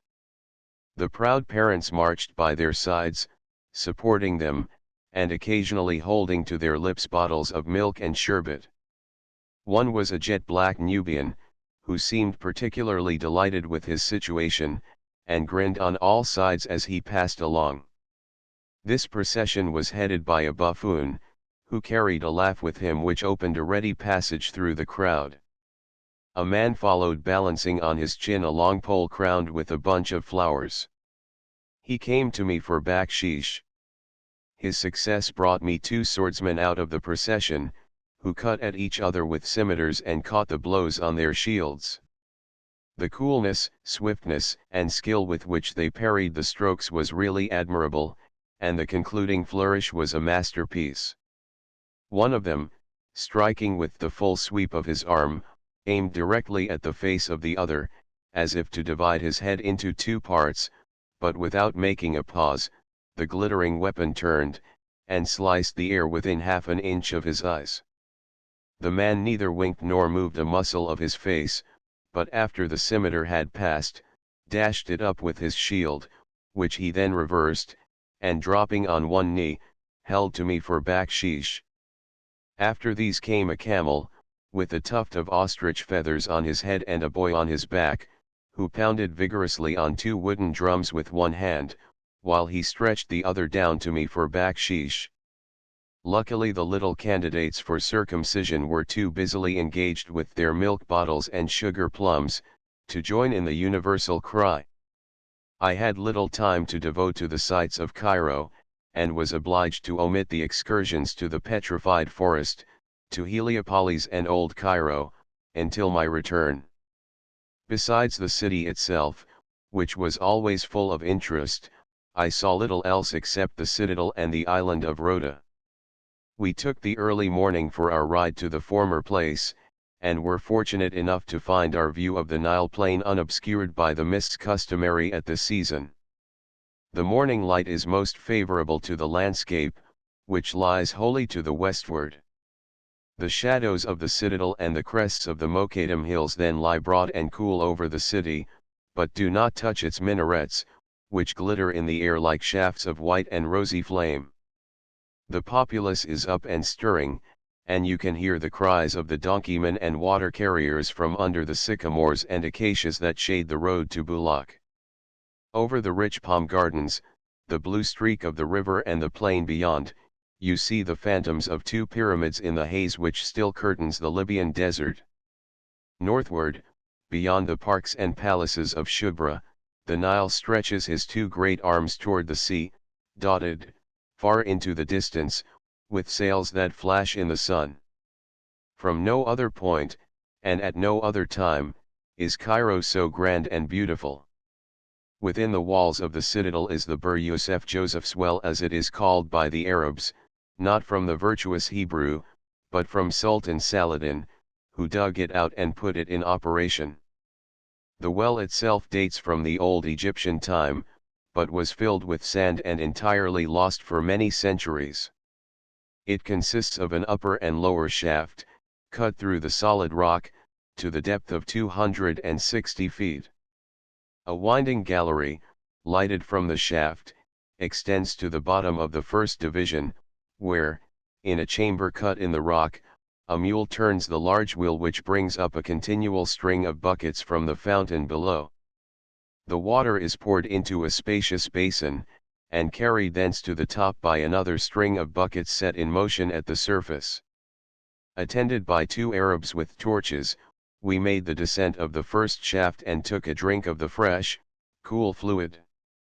This well, and the spot where the Mameluke Emin Bey jumped his horse over the wall and escaped the massacre of his comrades, are the only interesting historical points about the citadel, and the new mosque of Mohammed Ali, which overlooks the city from the most projecting platform of the fortifications, is the only part which has any claim to architectural beauty. Although it has been in process of erection for many years, this mosque is not nearly completed internally. The exterior is finished, and its large, white, depressed dome, flanked by minarets so tall and reed-like that they seem ready to bend with every breeze, is the first signal of Cairo to travelers coming up or down the Nile. The interior walls are lined throughout with oriental alabaster, stained with the orange flush of Egyptian sunsets, and the 3 domes blaze with elaborate arabesques of green, blue, crimson and gold. In a temporary chamber, fitted up in one corner, rests the coffin of Mohammed Ali, covered with a heavy velvet pall, and under the marble arches before it, a company of priests, squatted on the green carpet covering the floor, bow their heads continually and recite prayers or fragments of the Quran. Before descending into the city, I rode a little way into the desert to the tombs of the caliphs, on the road to Suez. They consist mostly of stone canopies raised on pillars, with mosques or oratories attached to them, exhibiting considerable variety in their design, but are more curious than impressive. The track in the sand made by the pilgrims to Mecca and the overland passengers to Suez, had far more real interest in my eyes. The pilgrims are fewer, and the passengers more numerous, with each successive year. English-built omnibuses, whirled along by galloping post horses, scatter the sand, and in the midst of the herbless desert, the travelers regale themselves with beefsteak and ale, and growl if the accustomed Cheshire is found wanting. At this rate, how long will it be before there is a telegraph station in Mecca, and the operator explodes with his wire a cannon on the citadel of Cairo, to announce that the prayers on Mount Arafat have commenced? The island of Rhoda, which I visited on a soft, golden afternoon, is but a reminiscence of what it was a few years ago. Since Ibrahim Pasha's death it has been wholly neglected, and though we found a few gardeners at work, digging up the sodden flower beds and clipping the rank myrtle hedges, they only served to make the neglect more palpable. During the recent inundation, the Nile had risen to within a few inches of covering the whole island, and the soil was still soft and clammy. Nearly all the growths of the tropics are nurtured here: the coffee, the Indian fig, the mango and other trees alternate with the palm, orange, acacia, and the yellow mimosa, whose blossoms make the isle fragrant. I gathered a bunch of roses and jasmine flowers from the unpruned vines. In the center of the garden is an artificial grotto lined with shells, many of which have been broken off and carried away by ridiculous tourists. There is no limit to human silliness, as I have wisely concluded, after seeing Pompey's Pillar disfigured by Isaac Jones, or some equally classic name, in capitals of black paint, a yard long, and finding Jenny Lind equally prominent on the topmost stone of the Great Pyramid. Of course, the enthusiastic artist chiseled his own name beside hers. A mallet and chisel are often to be found in the outfits of English and American travelers, and to judge from the frequency of certain names, and the pains bestowed upon their inscription, the owners must have spent the most of their time in Upper Egypt, in leaving records of their vulgar vanity. Chapter 4. Preparations for the journey into Central Africa. Necessity of leaving immediately. Engaging a boat. The dragoman Hikmet El Sadi funds information. Procuring an outfit. Preparing for the desert. The lucky day. Exertions to leave off. I devoted but little time to seeing Cairo, for the traveling season had arrived, and a speedy departure from Cairo was absolutely necessary. The trip to Khartoum occupies at least 2 months, and it is not safe to remain there later than the 1st of March, on account of the heat and the rainy season, which is very unhealthy for strangers. Dr. Noblechaer, the Catholic Apostolic Vicar for Central Africa, had left about a month previous, on his expedition to the sources of the White Nile. I therefore went zealously to work, and in 5 days my preparations were nearly completed. I prevailed upon the European of our triad, who had intended proceeding no further than Cairo, to join me for the voyage to Aswan, on the Nubian frontier, and our first care was to engage a good dahabeah, or Nile boat. This arrangement gave me great joy, for nowhere is a congenial comrade so desirable as on the Nile. My friend appreciated the river, and without the prospect of seeing Thebes, Ombos, and Philly, would have cheerfully borne all the inconveniences and delays of the journey, for the Nile's sake alone. Commend me to such a man, for of the hundreds of tourists who visit the East, there are few such. On my arrival, I had found that the rumors I had heard on the road respecting the number of travelers and the rise in the price of boats, were partially true. Not more than a dozen boats had left for Upper Egypt, but the price had been raised in anticipation. The ship carpenters and painters were busily employed all along the shore at Bulak, in renovating the old barks or building new ones, and the beys and pashas who owned the craft were anticipating a good harvest. Some travelers paid £45 a month for their vessels, but I found little difficulty in getting a large and convenient boat, for 2 persons, at £20 a month.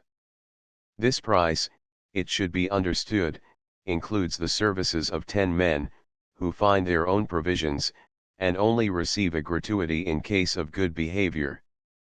The American consul, Mr. Cahill, had kindly obtained for me the promise of a bark from Ismail Pasha, before our arrival, a superb vessel, furnished with beds, tables, chairs, and divans, in a very handsome style, which was offered at £30 a month, but it was much larger than we needed. In the course of my inspection of the fleet of barks at Bulak, I found several which might be had at £15 and £17 a month, but they were old, inconvenient, and full of vermin. Our boat, which I named the Cleopatra, had been newly cleansed and painted, and contained, besides a spacious cabin, with beds and divans, a sort of portico on the outside, with cushioned seats, where we proposed to sit during the balmy twilights, and smoke our chebokes. Without a tolerable knowledge of Arabic, a dragoman is indispensable. The few phrases I had picked up, on the way from Alexandria, availed me little, and would have been useless in Nubia, where either the Berberi language, or a different Arabic dialect is spoken, and I therefore engaged a dragoman for the journey.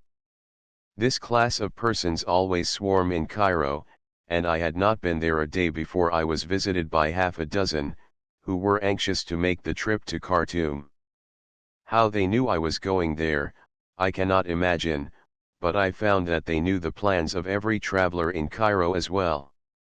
I endeavored to find one who had already made the journey, but of all who presented themselves, only 2 had been farther than the Second Cataract. One of these was a Nubian, who had made a trip with the Sennar merchants, as far as Shendei, in Ethiopia, but he had a sinister, treacherous face, and I refused him at once. The other was an old man, named Suleiman Ali, who had been for 3 years a servant of Champollion, whose certificate of his faithfulness and honesty he produced. He had been 3 years in Sennar, and in addition to Italian, the only Frank tongue he knew, spoke several Ethiopian dialects. He was a fine, venerable figure, with an honest face, and I had almost decided to take him, when I learned that he was in feeble health and would scarcely be able to endure the hardships of the journey. I finally made choice of a dark Egyptian, born in the valley of Thebes. He was called Ikhmet el-Sadi, or Ikhmet of Upper Egypt, and when a boy had been for several years a servant in the house of the English consul at Alexandria. He spoke English fluently, as well as a little Italian and Turkish. I was first attracted to him by his bold, manly face, and finding that his recommendations were excellent, and that he had sufficient spirit, courage, and address to serve us both in case of peril, I engaged him, notwithstanding he had never traveled beyond Wadi Halfa, the second cataract.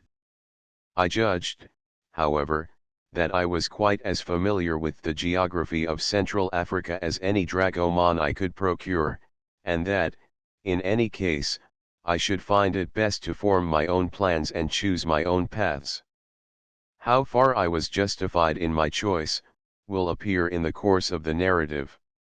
The next step was to procure a double outfit for the Nile and the desert, and herein Ikhmet, who had twice made the journey to Mount Sinai and Petra, rendered me good service. I had some general knowledge of what was necessary, but without the advantage of his practical experience, should have been very imperfectly prepared. As it was, many things were forgotten in the haste of departure, the need of which I felt when it was too late to procure them. I had been prudent enough, when in Vienna, to provide myself with Burgos's great map of Arabia and the valley of the Nile, which, with a stray volume of Russ Egger, were my only guides. In Khartoum, afterwards, I stumbled upon a copy of Hoskins's Ethiopia. The greater part of my funds I changed into Egyptian silver mejids, colonnati, or Spanish pillar dollars, and the Austrian dollar of Maria Theresa, all of which are current as far as Sennar and Abyssinia. I also procured 500 piastres in copper pieces of 5 paras, about half a cent, each, which were contained in a large palm basket, and made nearly an ass's load. In addition to these supplies, I obtained from an Armenian merchant a letter of credit on his brother in Khartoum, for 2,000 piastres, on which, he gave me to understand, I should be obliged to pay a discount of 20%. I endeavored, but in vain, to procure some information relative to the cost of traveling in Nubia and the countries beyond. The Frank merchants knew nothing, except that the expenses were vast, and predicted that the sum I took would prove insufficient and that I should certainly become involved in great difficulties and embarrassments.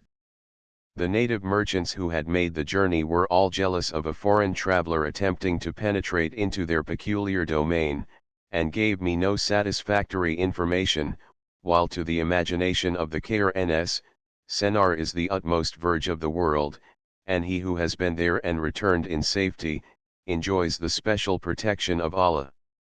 Even Ikhmet, although he showed no signs of fear, and did not hesitate to accompany me, informed his family and friends that we were going no further than Wadi Halfa, for he said they would certainly detain him by force, should they learn the truth. I did not think it necessary to obtain a firman from Abbas Pasha, which might readily have been procured. The American, English and Austrian consuls kindly gave me letters to the principal consular agents and merchants in Khartoum, besides which, Ikhmet professed to have some acquaintance with Latif Pasha, who was then Pasha of Sudan. To the Honorable Mr. Murray, the English Consul General, and Mr. Constantine Cahill, the American Vice-Consul at Cairo, I was especially indebted for favors. The former entrusted me with dispatches for Khartoum and Abaid in Kordofan, and the latter furnished me with letters to the governors of Thebes, Aswan and Korosko, asking the latter to ensure my safety on the journey through the Nubian desert. Thus prepared, I anticipated no further trouble on the road than from hard-trotting camels, sand, brackish water, and the like privations, which are easily borne. The furnishing of a Nile boat requires considerable knowledge of housekeeping. The number of small articles required for this floating speck of civilization in a country of barbarians, is amazing to a bachelor. I had no idea that the art of cooking needed such a variety of tools and appliances, and for the first time in my life, conceived some respect for the fame of Ude and Soyer. There are frying pans and stew pans, coffee pots and teapots, knives, forks, spoons, towels, cups, ladles and boxes, butter, lard, flour, rice, macaroni, oil, vinegar, mustard, and pepper, and no end to the groceries. We must have a table and chairs, quilts and pillows, mats, carpets and napkins, and many other articles which I should never have thought of without the help of Ikmet and of Mpini, who keeps a general depot of supplies. His printed lists, in 4 languages, lighten the traveler's labor very greatly. His experience in regard to the quantity required, is also of much service, otherwise an inexperienced person would not know whether to take 12 or 50 pounds of rice, nor how much sugar belonged to so much coffee. The expense of our outfit, including bread, fowls, mutton, charcoal, and every other requisite, was about 2,000 piastres, a little more than $100. The calculation was made for 1 month's provisions for 2 persons. For my further journey after leaving the Nile, I was recommended to take a large supply, on account of the scarcity and expense of many articles in Upper Nubia and Sennaar. I therefore purchased sufficient tea, coffee, flour, rice, biscuits, sugar, macaroni, and dried fruit to last me 2 months, beside a complete canteen, or supply of articles necessary for life in the desert. I took an extra quantity of gunpowder, tobacco, and coffee, for presents to the Arab sheikhs. The entire cost of this outfit was about 900 piastres.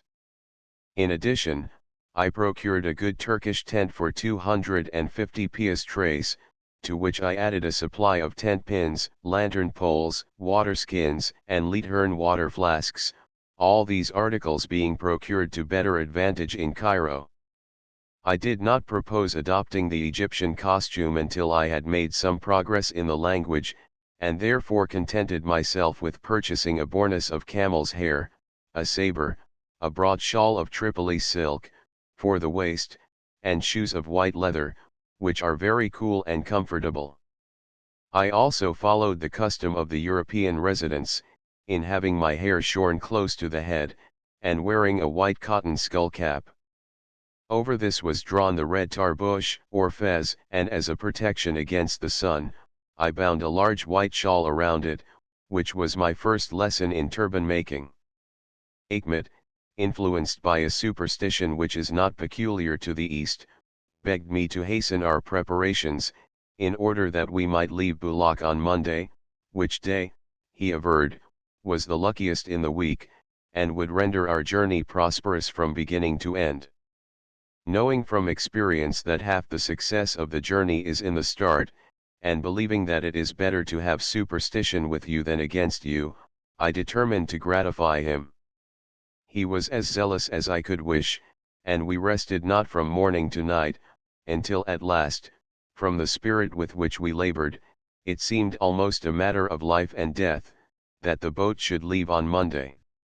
I had a clause inserted in our written contract with the captain, that he should forfeit a day's rent, in case he was not ready at the appointed hour, but, in spite of this precaution, Achmet, who well knew the indifference of the Arab nature, was constantly on his track.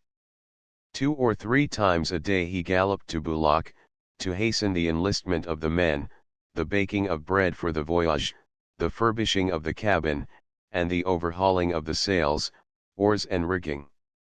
My European friends in Cairo smiled at our display of activity, saying that such a thing had never been known, as a boat sailing at the appointed time, and that I was fatiguing myself to no purpose.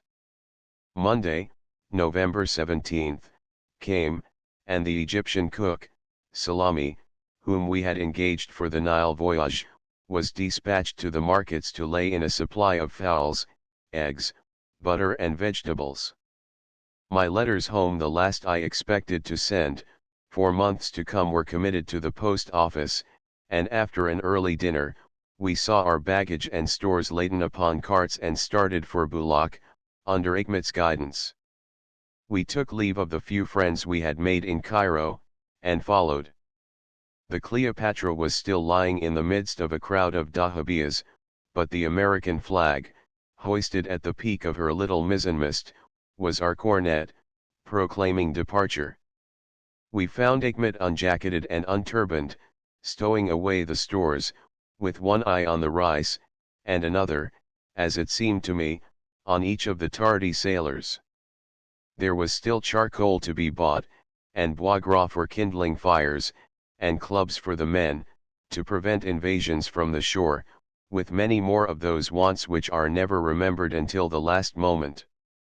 The afternoon wore away, the shadows of the feathery date trees on the island of Rhoda stretched long and cool across the Nile, but before the sun had touched the tops of the pyramids, we had squeezed out from the shipping of Bulak, and were slowly working up the Nile before a light wind, while our boatmen thumped the tarabuka, and sang their wild Arab songs of departure. The Rais came up to know whether he had not fulfilled his contract, and Ikmat, with a cheerful face, turned to me and said, "Praised be Allah, Master, we shall have a lucky journey." Ikmat. Chapter V. The Pyramids and Memphis. Howling dervishes, a chicken factory ride to the pyramids, quarrel with the Arabs, the ascent view from the summit, bakshish effect of pyramid climbing, the Sphinx playing the Qadi, we obtain justice, visit to Saqqara and the mummy pits, the exhumation of Memphis, interview with M. Mariette, account of his discoveries, statue of Ramses II, return to the Nile. And morning opes in haste her lids, to gaze upon the pyramids. Emerson. We went no further than the village of Gizeh, 3 or 4 miles above Cairo, on the first evening, having engaged our donkeys and their drivers to meet us there and convey us to the pyramids on the following morning. About dusk, the Rais moored our boat to the bank, beside a college of dervishes, whose unearthly chants, choruses and clapping of hands, were prolonged far into the night. Their wild cries, and deep, monotonous bass howlings so filled our ears that we could not choose but listen, and, in spite of our fatigue, sleep was impossible. After performing for several hours, they gradually ceased, through sheer exhaustion, though there was one tough old dervish, who continued to gasp out, "Allah! Allah!" with such a spasmodic energy, that I suspected it was produced by the involuntary action of his larynx, and that he could not have stopped, even had he been so minded. When we threw open the latticed blinds of our cabin, before sunrise, the next morning, the extraordinary purity of the air gave rise to an amusing optical delusion on the part of my friend. "See that wall," said he, pointing to a space between 2 white houses, "what a brilliant color it is painted, and how those palms and these white houses are relieved against it." He was obliged to look twice before he perceived that what he had taken for a wall close at hand, was really the sky, and rested upon a far-off horizon. Our donkeys were in readiness on the bank, and I best rode the same faithful little grey who had for 3 days carried me through the bazaars of Cairo. We left orders for the Rais to go on to Bedrashin, a village near the supposed site of Memphis, and taking Ikmat with us, rode off gaily among the mud hovels and under the date trees of Gizeh, on our way to the pyramids. Near the extremity of the village, we entered one of the large chicken hatching establishments for which the place is famed, but found it empty. We disturbed a numerous family of fellas, couched together on the clay floor, crept on our hands and knees through 2 small holes and inspected sundry ovens covered with a layer of chaff, and redolent of a mild, moist heat and a feathery smell. The owner informed us that for the first 4 or 5 days the eggs were exposed to smoke as well as heat, and that when the birds began to pick the shell, which generally took place in 15 days, they were placed in another oven and carefully accouged. The rising sun shone redly on the pyramids, as we rode out on the broad harvest land of the Nile. The black, unctuous loam was still too moist from the inundation to be plowed, except in spots, here and there, but even where the water had scarce evaporated, millions of germs were pushing their slender blades up to the sunshine. In that prolific soil, the growth of grain is visible from day to day. The fellows were at work on all sides, preparing for planting, and the ungainly buffaloes drew their long plows slowly through the soil. Where freshly turned, the earth had a rich, soft luster, like dark brown velvet, beside which the fields of young wheat, beans, and lentils, glittered with the most brilliant green. The lark sang in the air and flocks of white pigeons clustered like blossoms on the tops of the sycamores. There, in November, it was the freshest and most animating picture of spring.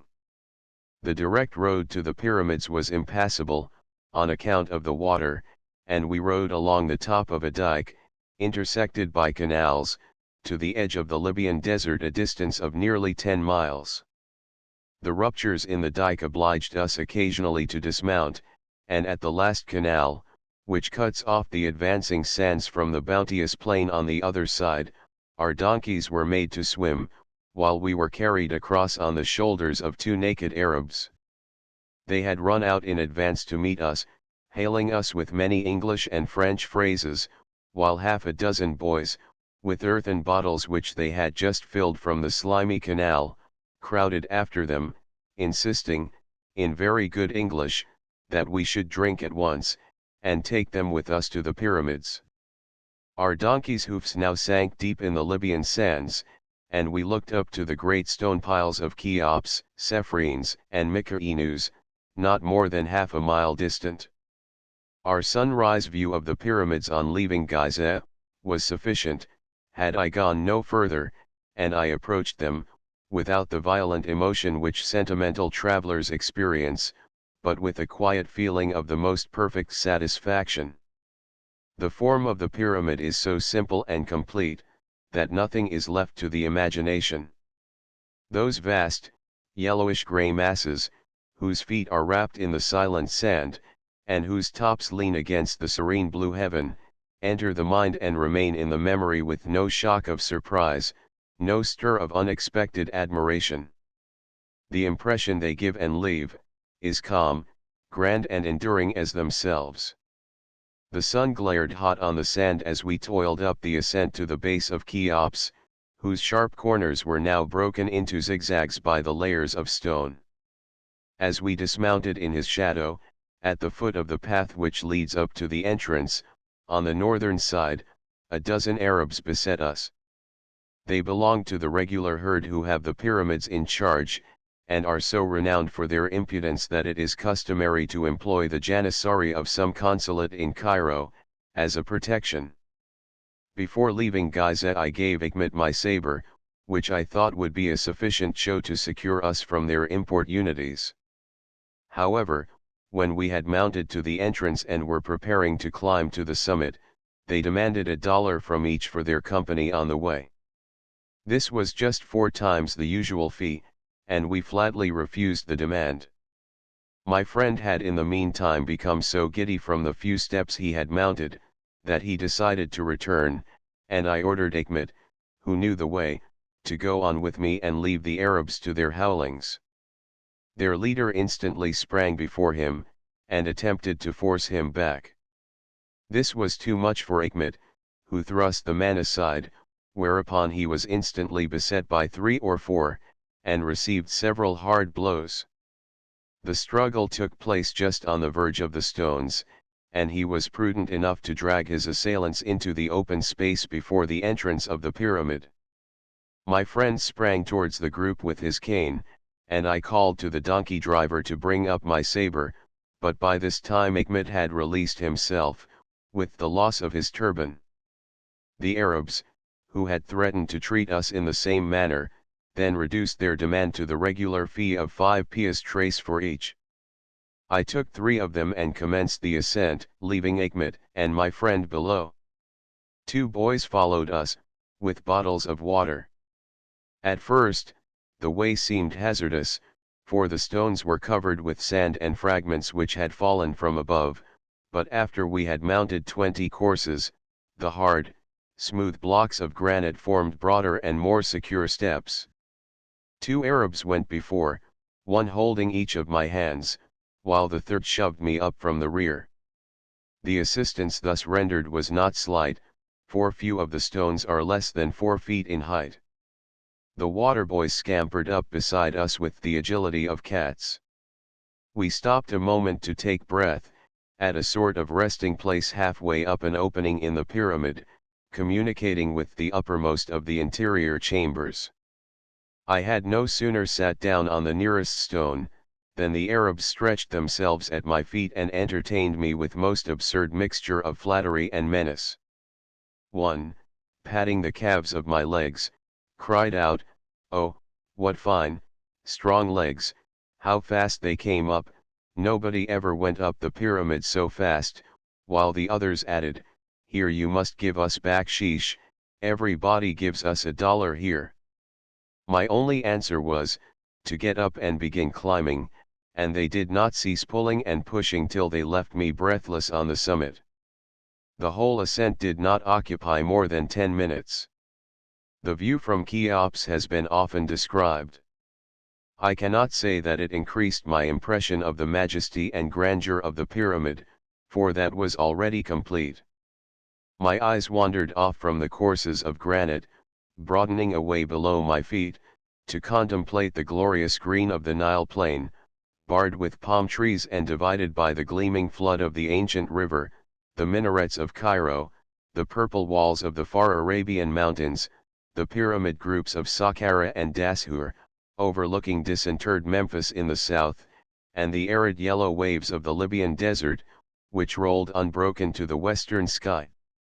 The clear, open heaven above, which seemed to radiate light from its entire concave, clasped in its embrace and harmonized the different features of this wonderful landscape.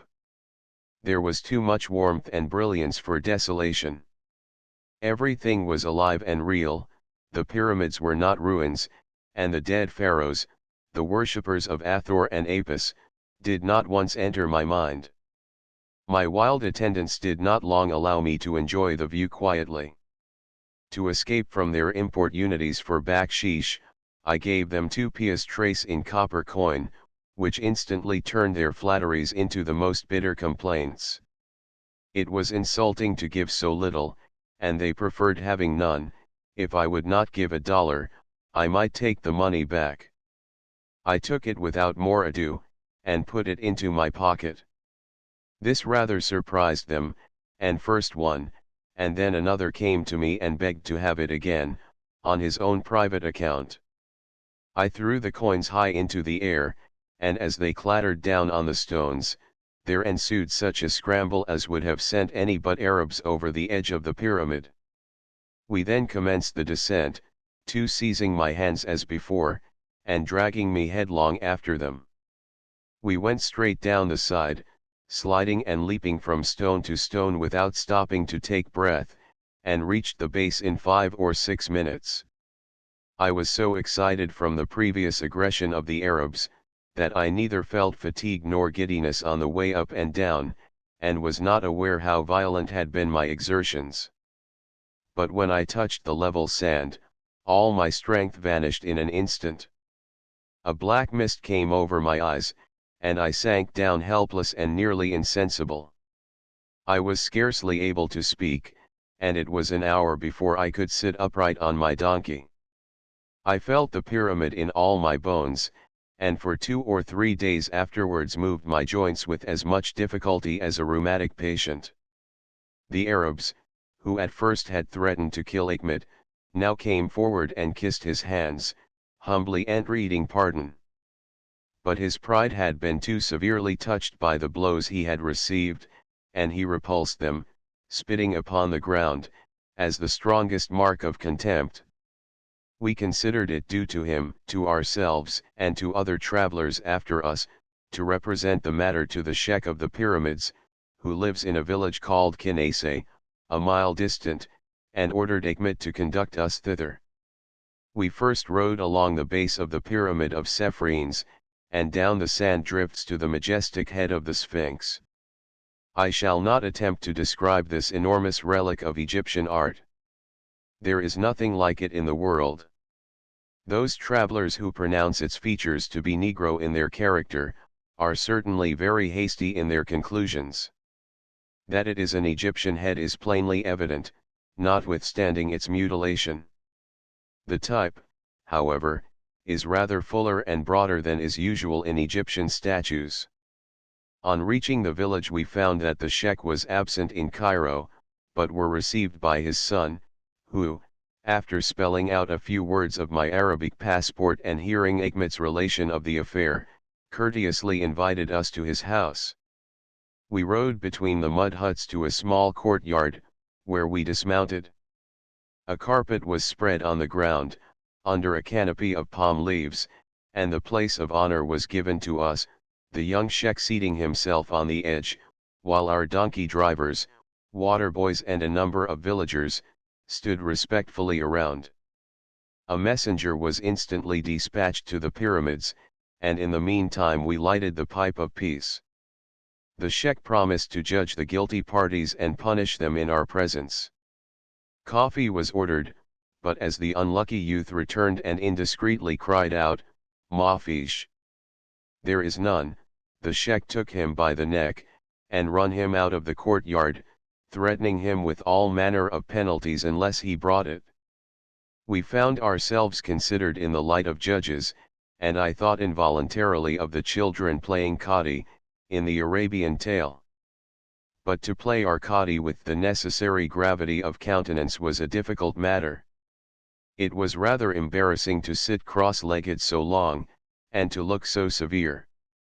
My face was of the color of a boiled lobster, from the sun, and in order to protect my eyes, I had taken off my cravat and bound it around the red tarbush. My friend had swathed his felt hat in like manner, and when the Sheikh looked at us from time to time, while Hikmet spoke of our friendship with all the consuls in Cairo, it was almost too much to enjoy quietly. However, the Sheikh, who wore a red cap and a single cotton garment, treated us with much respect. His serene, impartial demeanor, as he heard the testimony of the various witnesses who were called up, was most admirable.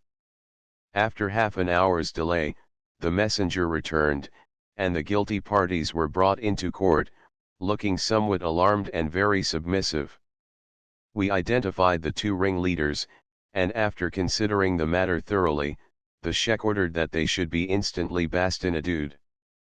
We decided between ourselves to let the punishment commence, lest the matter should not be considered sufficiently serious, and then to show our mercy by pardoning the culprits. One of the men was then thrown on the ground and held by the head and feet, while the Sheikh took a stout rod and began administering the blows. The victim had prepared himself by giving his bornis a double turn over his back, and as the end of the rod struck the ground each time, there was much sound with the veriest farce of punishment. After half a dozen strokes, he cried out, "Ya salam," whereupon the crowd laughed heartily, and my friend ordered the Sheikh to stop. The latter cast the rod at our feet, and asked us to continue the infliction ourselves, until we were satisfied. We told him and the company in general, through Hikmet, that we were convinced of his readiness to punish imposition, that we wished to show the Arabs that they must in future treat travelers with respect, that we should send word of the affair to Cairo, and they might rest assured that a second assault would be more severely dealt with. Since this had been demonstrated, we were willing that the punishment should now cease, and in conclusion returned our thanks to the Sheikh, for his readiness to do us justice. This decision was received with great favor. The two culprits came forward and kissed our hands and those of Hikmet, and the villagers pronounced a unanimous sentence of taib. Good. The indiscreet youth again appeared, and this time with coffee, of which we partook with much relish, for this playing the cadi was rather fatiguing. The sheikh raised our hands to his forehead, and accompanied us to the end of the village, where we gave the coffee bearer a baksheesh, dismissed our water boys, and turned our donkeys' heads toward Abuzir. Achmet's dark skin was pale from his wounded pride, and I was faint from pyramid climbing, but a cold fowl, eaten as we sat in the sun, on the border of the glowing desert, comforted us. The dominion of the sand has here as distinct a bound as that of the sea. There is not 30 yards from the black, pregnant loam, to the fiery plain, where no spear of grass grows. Our path lay sometimes on one side of this border, sometimes on the other, for more than an hour and a half, till we reached the ruined pyramids of Abuzir, where it turned southward into the desert. After seeing Cheops and Sephrines, these pyramids are only interesting on account of their dilapidated state and the peculiarity of their forms, some of their sides taking a more obtuse angle at half their height. They are buried deep in the sand, which has so drifted toward the plain, that from the broad hollow lying between them and the group of Saqqara, more than a mile distant, every sign of vegetation is shut out. Vast, sloping causeways of masonry lead up to two of them, and a large mound, occupying the space between, suggests the idea that a temple formerly stood there. The whole of the desert promontory, which seemed to have been gradually blown out on the plain, from the hills in the rear, exhibits traces here and there of ruins beneath the surface. My friend and I, as we walked over the hot sand, before our panting donkeys, came instinctively to the same conclusion that a large city must have once occupied the space between, and to the southward of, the two groups of pyramids. It is not often that amateur antiquarians find such sudden and triumphant confirmation of their conjectures, as we did. On the way, Achmet had told us of a Frenchman who had been all summer digging in the sand, near Saqqara. After we had crawled into the subterranean depot of mummied ibises, and nearly choked ourselves with dust in trying to find a pot not broken open, and after one of our donkeymen went into a human mummy pit and brought out the feet and legs of some withered old Egyptian, we saw before us the residence of this Frenchman, a mud hut on a high sand bank. It was an unfortunate building, for nearly all the front wall had tumbled down, revealing the contents of his kitchen. One or two Arabs loitered about, but a large number were employed at the end of a long trench which extended to the hills. Before reaching the house a number of deep pits barred our path, and the loose sand, stirred by our feet, slid back into the bottom, as if eager to hide the wonders they disclosed. Pavements, fresh as when first laid, basement walls of white marble, steps, doorways, pedestals, and fragments of pillars glittered in the sun, which, after the lapse of more than 2,000 years, beheld them again. I slid down the side of the pit and walked in the streets of Memphis. The pavement of bitumen, which once covered the stone blocks, apparently to protect them and deaden the noise of horses and chariots, was entire in many places. Here a marble sphinx sat at the base of a temple, and stared abstractedly before her. There a sculptured cornice, with heavy moldings, leaned against the walls of the chamber into which it had fallen, and over all were scattered fragments of glazed and painted tiles and sculptured alabaster. The principal street was narrow, and was apparently occupied by private dwellings, but at its extremity were the basement walls of a spacious edifice. All the pits opened on pavements and walls, so fresh and cleanly cut, that they seemed rather the foundations of a new city, laid yesterday, than the remains of one of the oldest capitals of the world. We approached the workmen, where we met the discoverer of Memphis, Mr. Augusta Mariette. On finding we were not Englishmen, of whose visits he appeared to be rather shy, he became very courteous and communicative. He apologized for the little he had to show us, since on account of the vandalism of the Arabs, he was obliged to cover up all his discoveries, after making his drawings and measurements. The Egyptian authorities are worse than apathetic, for they would not hesitate to burn the sphinxes for lime, and build barracks for filthy soldiers with the marble blocks. Besides this, the French influence at Cairo was then entirely overshadowed by that of England, and although M. Mariette was supported in his labors by the French Academy, and a subscription headed by Louis Napoleon's name, he was forced to be content with the simple permission to dig out these remarkable ruins and describe them. He could neither protect them nor remove the portable sculptures and inscriptions, and therefore preferred giving them again into the safekeeping of the sand. Here they will be secure from injury, until some more fortunate period, when, possibly, the lost Memphis may be entirely given to the world, as fresh as Pompeii, and far more grand and imposing. I asked M. Mariette what first induced him to dig for Memphis in that spot, since antiquarians had fixed upon the mounds near Mitraheny, a village in the plain below, and about 4 miles distant, as the former site of the city. He said that the tenor of an inscription which he found on one of the blocks quarried out of these mounds, induced him to believe that the principal part of the city lay to the westward, and therefore he commenced excavating in the nearest sand hill in that direction. After sinking pits in various places he struck on an avenue of sphinxes, the clue to all his after discoveries.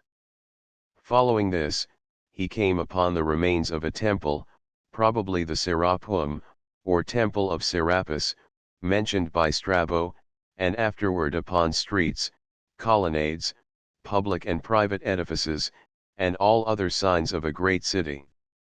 The number of sphinxes alone, buried under these high sand drifts, amounted to 2,000, and he had frequently uncovered 20 or 30 in a day.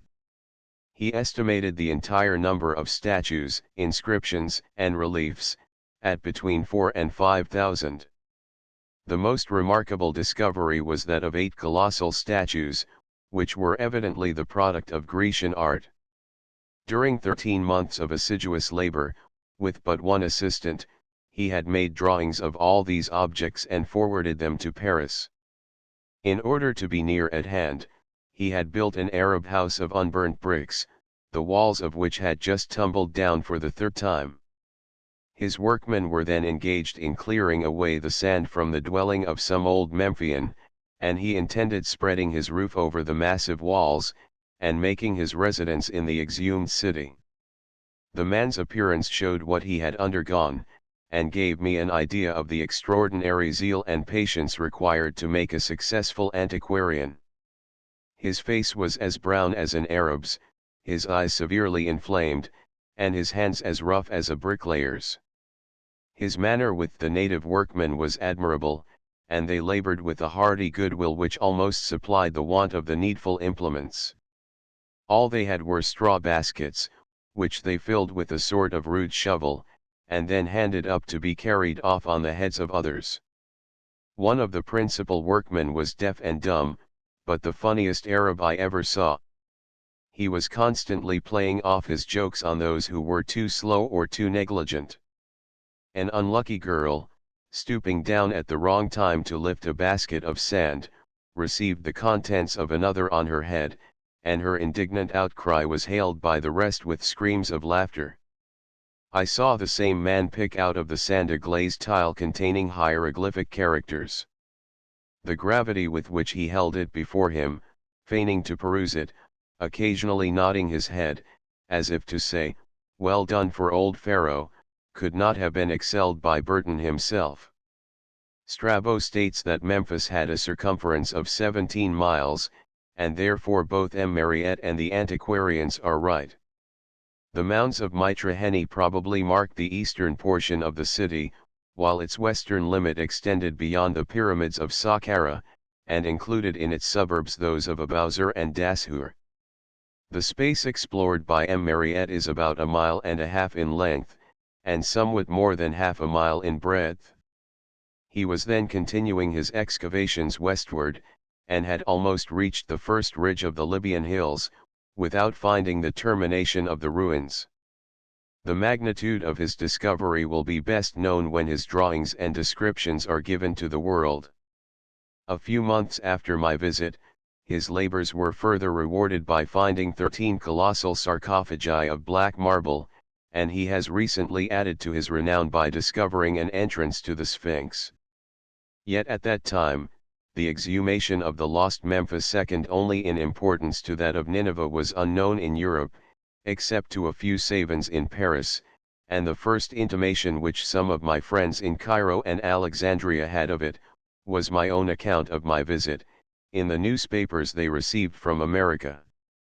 But M. Mariette is a young man, and will yet see his name inscribed beside those of Burckhardt, Belzoni, and Layard.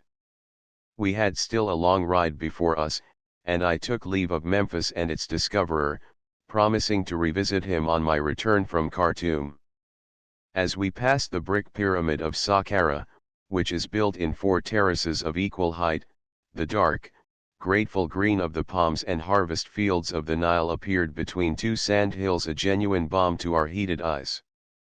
We rode through groves of the fragrant mimosa to a broad dike, the windings of which we were obliged to follow across the plain, as the soil was still wet and adhesive. It was too late to visit the beautiful pyramids of Dashur, the first of which is more than 300 feet in height, and from a distance has almost as grand an effect as those of Gizeh. Our tired donkeys lagged slowly along to the palm groves of Mitraheni, where we saw mounds of earth, a few blocks of red granite and a colossal statue of Rameses II. Sesostris, which until now were supposed to be the only remains of Memphis. The statue lies on its face in a hole filled with water. The countenance is said to be very beautiful, but I could only see the top of Sesostris's back, which bore a faint resemblance to a crocodile. Through fields of cotton in pod and beans in blossom, we rode to the Nile, dismissed our donkeys and their attendants, and lay down on some bundles of corn stalks to wait the arrival of our boat. But there had been a south wind all day, and we had ridden much faster than our men could tow. We sat till long after sunset before the Stars and Stripes, floating from the mizzen of the Cleopatra, turned the corner below Bedrashin. When, at last, we sat at our cabin table, weary and hungry, we were ready to confess that the works of art produced by our cook, Salami, were more marvelous and interesting than Memphis and the pyramids. Chapter 6. From Memphis to Sout. Leaving the pyramids a calm and a breeze, a Coptic visit Minya, the grottos of Beni Hassan, Dum palms and crocodiles, Jebel Abu Faida, entrance into Upper Egypt, diversions of the boatman, Sout, its tombs, a landscape, a bath. It flows through old hushed Egypt and its sands, like some grave, mighty thought threading a dream. Li Hunt's sonnet to the Nile. The extent of my journey into Africa led me to reverse the usual plan pursued by travelers on the Nile, who sail to Aswan or Wadi Halfa without pause, and visit the antiquities on their return. I have never been able to discern the philosophy of this plan. The voyage up is always longer, and more tedious, to those heathens who call the Nile tedious, than the return, besides which, 2 visits, though brief, with an interval between, leave a more complete and enduring image, than a single one. The mind has time to analyze and contrast, and can afterwards confirm or correct the first impressions. How anyone can sail from Cairo to Sout, a voyage of 260 miles, with but 1 or 2 points of interest, without taking the pyramids with him in memory, I cannot imagine. Were it not for that recollection, I should have pronounced modern Egypt more interesting than the Egypt of the Pharaohs and the Ptolemies. I omitted seeing none of the important remains on my upward journey, so that I might be left free to choose another route homeward, if possible. It seemed like slighting fortune to pass Dendera and Karnak and Umbos, without notice. Opportunity is rare, and a wise man will never let it go by him. I knew not what dangers I might have to encounter, but I knew that it would be a satisfaction to me, even if speared by the Bedouins of the Libyan desert, to think, "You rascals, you have killed me, but I have seen Thebes." The pyramids of Dashur followed us all the next day after leaving Memphis. Our sailors tugged us slowly along shore, against a mild south wind, but could not bring us out of the horizon of those red sandstone piles. Our patience was tried, that day and the next, by our slow and toilsome progress, hindered still more by running aground on sandbanks, but we were pledged to patience, and had our reward. On the morning of the fourth day, as we descried before us the minarets of Benisuef, the first large town after leaving Cairo, a timid breeze came rustling over the Dura fields to the north, and puffed out the Cleopatra's languid sails. The tow rope was hauled in, our Arabs jumped on board and produced the drum and tambourine, singing lustily as we moved out into the middle of the stream. The wind increased, the flag lifted itself from the mast and streamed toward Thebes, and Benisuef went by, almost before we had counted its minarets. I tried in vain to distinguish the pyramid of Ilahun, which stands inland, at the base of the Libyan hills and the entrance of the pass leading to the lake of Fayum, the ancient Moeris. Near the pyramid are the foundations of the famous labyrinth, lately excavated by Dr. Lepsius. The province of Fayum, surrounding the lake, is, with the exception of the oases in the Libyan desert, the only productive land west of the mountains bordering the Nile. All afternoon, with both sails full and our vessel leaning against the current, we flew before the wind. At dusk, the town of Feshn appeared on our left. At midnight, we passed Abu Gurja and the mounds of Beniza, the ancient Oxaran Chuz, and when the wind left us, at sunrise, we were 70 miles from Benisuef. The Arabian mountains here approach the river, and at 2 points terminate in abrupt precipices of yellow calcareous rock. The bare cliffs of Jebel el Tayr, the mountain of birds, are crowned with the convent of the Pulley, so called from its inaccessible situation, and the fact that visitors are frequently drawn to the summit by a rope and windlass. While passing this convent, a cry came up from the muddy waters of the river, "We are Christians, O Hawaji," and presently 2 naked Coptic monks wriggled over the gunwale, and sat down, panting and dripping, on the deck. We gave them baksheesh, which they instantly clapped into their mouths, but their souls likewise devoutly yearned for brandy, which they did not get. They were large, lusty fellows, and whatever perfection of spirit they might have attained, their flesh certainly had never been unnecessarily mortified. After a breathing spell, they jumped into the river again, and we soon saw them straddling from point to point, as they crawled up the almost perpendicular cliff. At Jebel el Tayr, the birds of Egypt, according to an Arabic legend, assemble annually and choose one of their number to remain there for a year. My friend complained that the wild geese and ducks were not represented, and out of revenge fired at a company of huge pelicans, who were seated on a sandbank. The drum and tambourine kept lively time to the voices of our sailors, as we approached Minya, the second large town on the river, and the capital of a province. But the song this time had a peculiar significance. After the long-drawn sound, something between a howl and a groan, which terminated it, we were waited upon by a deputation, who formally welcomed us to the city. We responded by a baksheesh of 25 piastres, and the drum rang louder than ever. We stayed in Minya long enough to buy a leg of mutton, and then sailed for the tombs of Beni Hassan. The wind left us as we reached a superb palm grove, which for several miles skirts the foot of Jebel Shektimi. The inhabitants are in bad odor, and in addition to our own guard, we were obliged to take 2 men from the village, who came armed with long sticks and built a fire on the bank, beside our vessel. This is a regulation of the government, to which travelers usually conform, but I never saw much reason for it. We rose at dawn and wandered for hours through the palms, to the verge of the desert. When within 2 or 3 miles of the mountain of Beni Hassan, We provided ourselves with candles, water flasks and weapons, and set off in advance of our boat. The desert here reached the Nile, terminating in a bluff 30 to 40 feet in height, which is composed of layers of pebbles and shelly sand, apparently the deposit of many successive floods. I should have attributed this to the action of the river, cutting a deeper channel from year to year, but I believe it is now acknowledged that the bed of the Nile is gradually rising, and that the yearly inundation covers a much wider space than in the time of the pharaohs.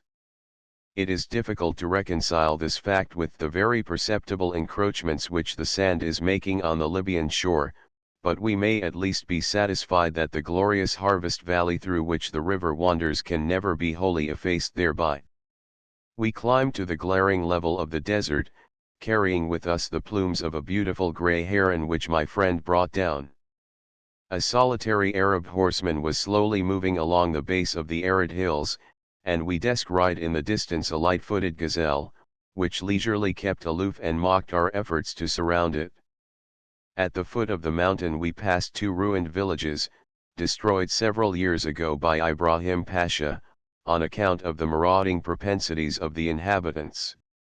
It has a cruel sound, when you are told that the people were driven away, and their dwellings razed to the ground, but the reality is a trifling matter. The Arabs take their waterskins and pottery, jump into the Nile, swim across to a safer place, and in 3 or 4 days their palaces of mud are drying in the sun. We came upon them the next morning, as thievishly inclined as ever, and this was the only place where I found the people otherwise than friendly. A steep path, up a slope covered with rounded boulders of hard black rock, leads to the grottos of Beni Hassan. They are among the oldest in Egypt, dating from the reign of Asurtasen I, about 1750 years before the Christian era, and are interesting from their encaustic paintings, representing Egyptian life and customs at that early date. The rock chambers extend for nearly half a mile along the side of the mountain. The most of them are plain and without particular interest, and they have all suffered from the great spoilers of Egypt, the Persian, the Copt, and the Saracen. 4 only retain their hieroglyphics and paintings, and are adorned with columns hewn from the solid rock. The first we entered contained 4 plain, fluted columns, one of which had been shivered in the center, leaving the architrave and capital suspended from the ceiling. The walls were covered with paintings, greatly faded and defaced, representing the culture and manufacture of flax, the sowing and reaping of grain, and the making of bread, besides a number of spirited hunting and fishing scenes. The occupant of the tomb appears to have been a severe master, for his servants are shown in many places, undergoing the punishment of the bastinado, which is even inflicted upon women. He was also wealthy, for we still see his stewards presenting him with tablets showing the revenues of his property. He was a great man in Joseph's day, but the pit in which he lay is now empty, and the Arabs have long since burned his mummy to boil their rice. The second tomb is interesting, from a painting representing 30 men, of a foreign nation, who are brought before the deceased occupant. Some antiquarians suppose them to be the brethren of Joseph, but the tomb is that of a person named Nehoth, and the number of men does not correspond with the Bible account. 2 of the southern tombs, which are supported by pillars formed of 4 budding locust stalks bound together, are covered with paintings representing different trades and professions. The rear walls are entirely devoted to illustrations of gymnastic exercises, and the figures are drawn with remarkable freedom and skill. There are never more than 2 persons in a group, one being painted red and the other black, in order the better to show the position of each. In at least 500 different groupings the same exercise is not repeated, showing a wonderful fertility of invention, either on the part of the artist or the wrestlers. The execution of these figures fully reached my ideas of Egyptian pictorial art, but the colors were much less vivid than some travelers represent. The tombs are not large, though numerous, and what is rather singular, there is not the least trace of a city in the neighborhood, to which they could have belonged. The next day at noon we passed between the mounds of Antino and Hermopolis Magna, lying on opposite banks of the Nile. Antino, built by the Emperor Adrian in honor of his favorite, the glorious Antinous, who was here drowned in the river, has entirely disappeared, with the exception of its foundations. 25 years ago, many interesting monuments were still standing, but as they were, unfortunately, of the white calcareous stone of the Arabian hills, they have been long since burnt for lime. Before reaching Antino we had just come on board, after a long walk on the western bank, and the light wind which bore us toward the mountain of Sheikh Abadeh was too pleasant to be slighted, so we saw nothing of Adrian's city except some heaps of dirt.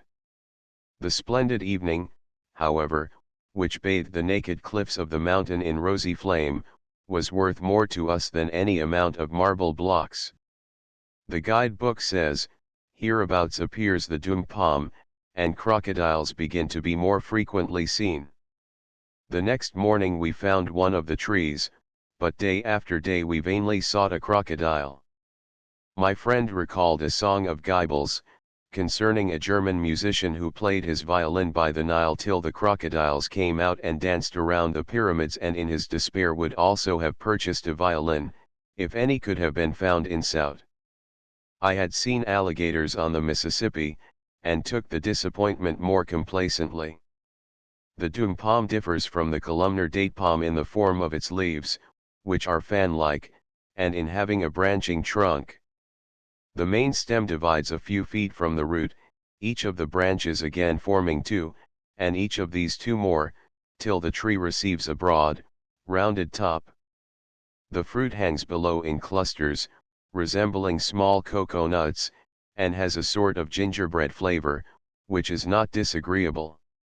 When fully dry and hard, it takes a polish like ivory, and is manufactured by the Arabs into beads, pipe bowls, and other small articles.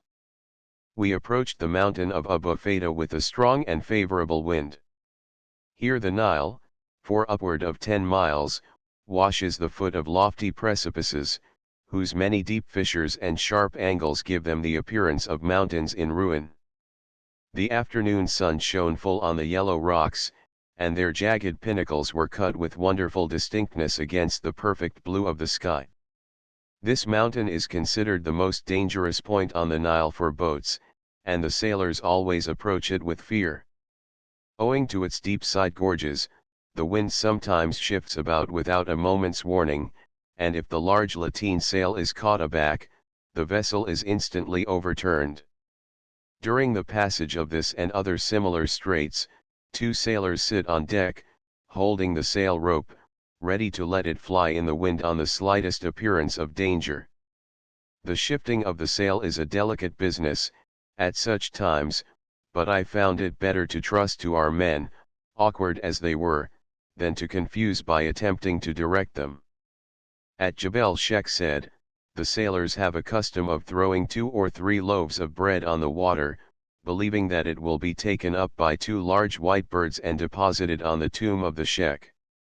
The wind favored us in passing Abu Feda, the Cleopatra dashed the foam from the rough waves, and in 2 or 3 hours the southern corner of the mountain lay behind us, leaning away from the Nile like the shattered pylon of a temple.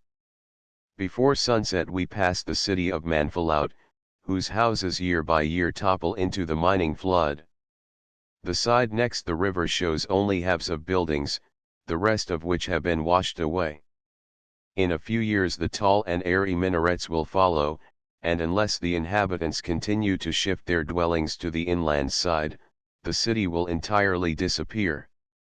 From this point, the plain of Sout, the garden of Upper Egypt, opened wide and far before us. The spur of the Libyan hills, at the foot of which the city is built, shot out in advance, not more than 10 or 12 miles distant, but the Nile, loath to leave these beautiful fields and groves, winds hither and thither in such a devious, lingering track, that you must sail 25 miles to reach El Hamra, the port of Sout. The landscape, broader and more majestic than those of Lower Egypt, is even richer and more blooming. The desert is kept within its proper bounds, it is no longer visible from the river, and the hills, whose long, level lines frame the view on either side, enhance by their terrible sterility the luxury of vegetation which covers the plain. It is a bounteous land, visited only by healthy airs, and free from the pestilence which sometimes scourges Cairo. The wind fell at midnight, but came to us again the next morning at sunrise, and brought us to El Hamra before noon. Our men were in high spirits at having a day of rest before them, the contracts for boats always stipulating for a halt of 24 hours at Sout and Esna, in order that they may procure their supplies of provisions. They buy wheat and durra, have it ground in one of the rude mills worked by buffaloes, and bake a sufficient quantity of loaves to last 2 or 3 weeks. Our men had also the inspiration of baksheesh in their song, and their dolorous love melodies rang from shore to shore. The correctness with which these people sing is absolutely surprising. Wild and harsh as are their songs, their choruses are in perfect accord, and even when at the same time exerting all their strength at the poles and oars, they never fail in a note. The melodies are simple, but not without expression, and all are pervaded with a mournful monotony which seems to have been caught from the desert. There is generally an improvisatore in each boat's crew, who supplies an endless number of lines to the regular chorus of Hey Hey Lisa. So far as I could understand our poet, there was not the least meaning or connection in his poetry, but he never failed in the rhythm. He sang, for instance, O Alexandrian. Then followed the chorus, Hasten, 3 of you. Chorus again, Hail, Sidi Ibrahim, and so on, for an hour at a time. On particular occasions, he added pantomime, and the scene on our forward deck resembled a war dance of the Blackfeet. The favorite pantomime is that of a man running into a hornet's nest. He stamps and cries, improvising all the while, the chorus seeking to drown his voice. He then throws off his mantle, cap, and sometimes his last garment, slapping his body to drive off the hornets, and howling with pain. The song winds up with a prolonged cry which only ceases when every lung is emptied. Even when most mirthfully inclined, and roaring in ecstasy over some silly joke, our men always laughed in accord. So sound and hearty were their cachinnatory choruses, that we involuntarily laughed with them. A crowd of donkeys, ready saddled, awaited us on the bank, and the boys began to fight before our boat was moored. We chose 3 unpainted animals, so large that our feet were at least 3 inches from the ground, and set off on a gallop for Sout, which is about 1.5 miles from the river. Its 15 tall, white minarets rose before us, against the background of the mountain, and the handsome front of the palace of Ismail Pasha shone through the dark green of its embosoming acacias. The road follows the course of a dam, built to retain the waters of the inundation, and is shaded with palms, sycamores, and mimosas. On either side we looked down upon fields of clover, so green, juicy and June-like that I was tempted to jump from my donkey and take a roll therein. Where the ground was still damp the Arabs were ploughing with camels, and sowing wheat on the moist, fat loam. We crossed a bridge and entered the Court of Justice, one of the most charmingly clean and shady spots in Egypt. The town, which is built of sun-dried bricks, whose muddy hue is somewhat relieved by the whitewashed mosques and minarets, is astonishingly clean in every part. The people themselves appeared to be orderly, intelligent, and amiable.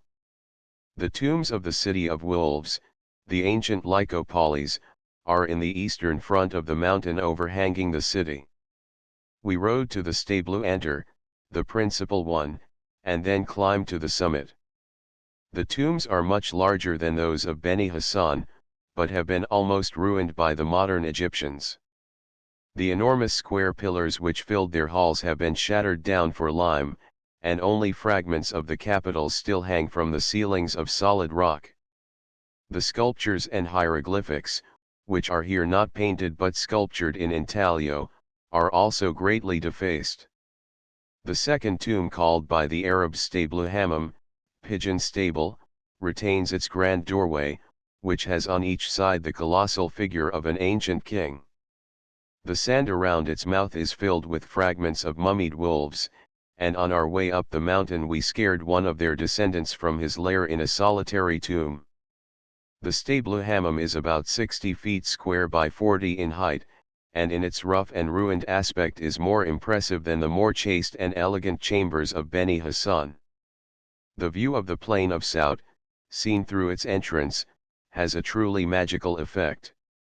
From the grey twilight of the hall in which you stand, the green of the fields, the purple of the distant mountains, and the blue of the sky, dazzle your eye as if tinged with the broken rays of a prism. From the summit of the mountain, which we reached by scaling a crevice in its white cliffs, we overlooked a more beautiful landscape than that seen from the pyramid. In the north, beyond the spires of Manfalut and the crags of Abu Faida, we counted the long palm groves, receding behind one another to the yellow shore of the desert, in front, the winding Nile and the Arabian mountains, southward, a sea of wheat and clover, here deepening into dark emerald, there paling into gold, according to the degree of moisture in the soil, and ceasing only because the eye refused to follow, while behind us, over the desert hills, wound the track of the yearly caravan from Darfur and Kordofan. Our Arab guide pointed out a sandy plain, behind the cemetery of the Mamluks, which lay at our feet, as the camping ground of the caravan, and tried to tell us how many thousand camels were assembled there. As we looked upon the superb plain, teeming with its glory of vegetable life and enlivened by the songs of the Arab ploughmen, a funeral procession came from the city and passed slowly to the burying ground, accompanied by the dismal howling of a band of women. We went below and rode between the whitewashed domes covering the graves of the Mamluks. The place was bright, clean, and cheerful, in comparison with the other Arab burying grounds we had seen. The grove which shades its northern wall stretches for more than a mile along the edge of the desert, a picturesque avenue of palms, sycamores, fragrant acacias, mimosas, and acanthus. The air around Saut is pregnant with the rich odor of the yellow mimosa flowers, and one becomes exhilarated by breathing it. The city has handsome bazaars and a large bath, built by Mohammed Bey Defterdar, the savage son-in-law of Muhammad Ali. The halls are spacious, supported by granite columns, and paved with marble. Little threads of water, scarcely visible in the dim, steamy atmosphere, shoot upward from the stone tanks, around which a dozen brown figures lie stretched in the lazy beatitude of the bath. I was given over to 2 Arabs, who scrubbed me to desperation, plunged me twice over head and ears in a tank of scalding water, and then placed me under a cold douche.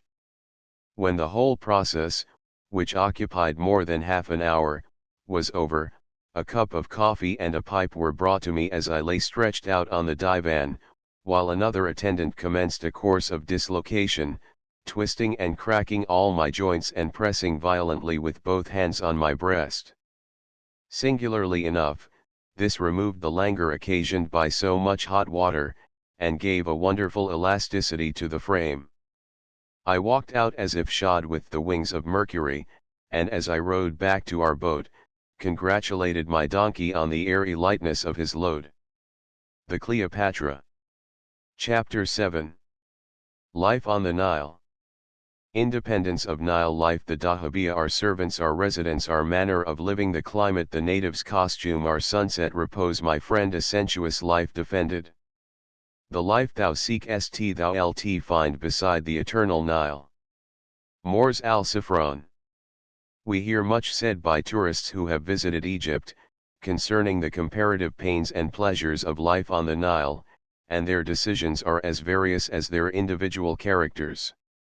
4 out of every 5 complain of the monotony and tedium of the voyage, and pour forth touching lamentations over the annoyance of rats and cockroaches, the impossibility of procuring beefsteak, or the difficulty of shooting crocodiles. Some of them are wholly impermeable to the influences of the climate, scenery, and ruins of Egypt, and carry to the Nubian frontier the airs of Broadway or Bond Street. I have heard such a one say, "This seeing the Nile is a nice thing to have gotten over, but it is a great bore while you are about it." Such is the spirit of those traveling snobs, of all nations, by some of whom sacred Egypt is profaned every winter. They are unworthy to behold the glories of the Nile, and if I had the management of society, they never should. A palm tree is to them a good post to shoot a pigeon from, Dendera is a rum old concern, and a crocodile is better than Karnak. There are a few, however, who will acknowledge the truth of the picture which follows, and which was written in the cabin of the Cleopatra, immediately after our arrival in Upper Egypt. As it is a faithful transcript of my Nilotic life, I have deviated from the regular course of my narrative, in order to give it without change. The Nile is the paradise of travel. I thought I had already fathomed all the depths of enjoyment which the traveler's restless life could reach, enjoyment more varied and exciting, but far less serene and enduring than that of a quiet home. But here I have reached a fountain too pure and powerful to be exhausted. I never before experienced such a thorough deliverance from all the petty annoyances of travel in other lands, such perfect contentment of spirit, such entire abandonment to the best influences of nature. Every day opens with a jubilate, and closes with a thanksgiving. If such a balm and blessing as this life has been to me, thus far, can be felt twice in one's existence, there must be another Nile somewhere in the world. Other travelers undoubtedly make other experiences and take away other impressions. I can even conceive circumstances which would almost destroy the pleasure of the journey. The same exquisitely sensitive temperament which in our case has not been disturbed by a single untoward incident, might easily be kept in a state of constant derangement by an unsympathetic companion, a cheating dragoman, or a fractious crew. There are also many trifling disagreements, inseparable from life in Egypt, which some would consider a source of annoyance, but as we find fewer than we were prepared to meet, we are not troubled thereby. Our enjoyment springs from causes so few and simple, that I scarcely know how to make them suffice for the effect, to those who have never visited the Nile. It may be interesting to such to be made acquainted with our manner of living, in detail. In the first place, we are as independent of all organized governments as a ship on the open sea. The Arabs call the Nile el-Bahr, the sea. We are on board our own chartered vessel, which must go where we list, the captain and sailors being strictly bound to obey us. We sail under national colors, make our own laws for the time being, are ourselves the only censors over our speech and conduct, and shall have no communication with the authorities on shore, unless our subjects rebel. Of this we have no fear, for we commenced by maintaining strict discipline, and as we make no unreasonable demands, are always cheerfully obeyed.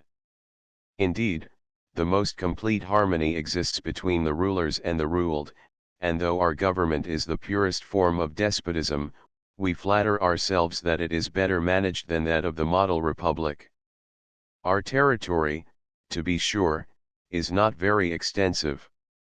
The Cleopatra is a dahabeah, 70 feet long by 10 broad. She has 2 short masts in the bow and stern, the first upholding the trinquete, a lateen sail nearly 70 feet in length. The latter carries the belicon, a small sail, and the American colors. The narrow space around the foremast belongs to the crew, who cook their meals in a small brick furnace, and sit on the gunwale, beating a drum and tambourine and singing for hours in interminable choruses, when the wind blows fair. If there is no wind, half of them are on shore, tugging us slowly along the banks with a long tow rope, and singing all day long, "Iya hammam, Iya hammam." If we strike on a sandbank, they jump into the river and put their shoulders against the hull, ringing, "Hey hey Lisa." If the current is slow, they ship the oars and pull us upstream, singing so complicated a refrain that it is impossible to write it with other than Arabic characters. There are 8 men and a boy, besides our stately Rais, Hassan Abd el-Sadek, and the swarthy pilot, who greets us every morning with a whole round of Arabic salutations.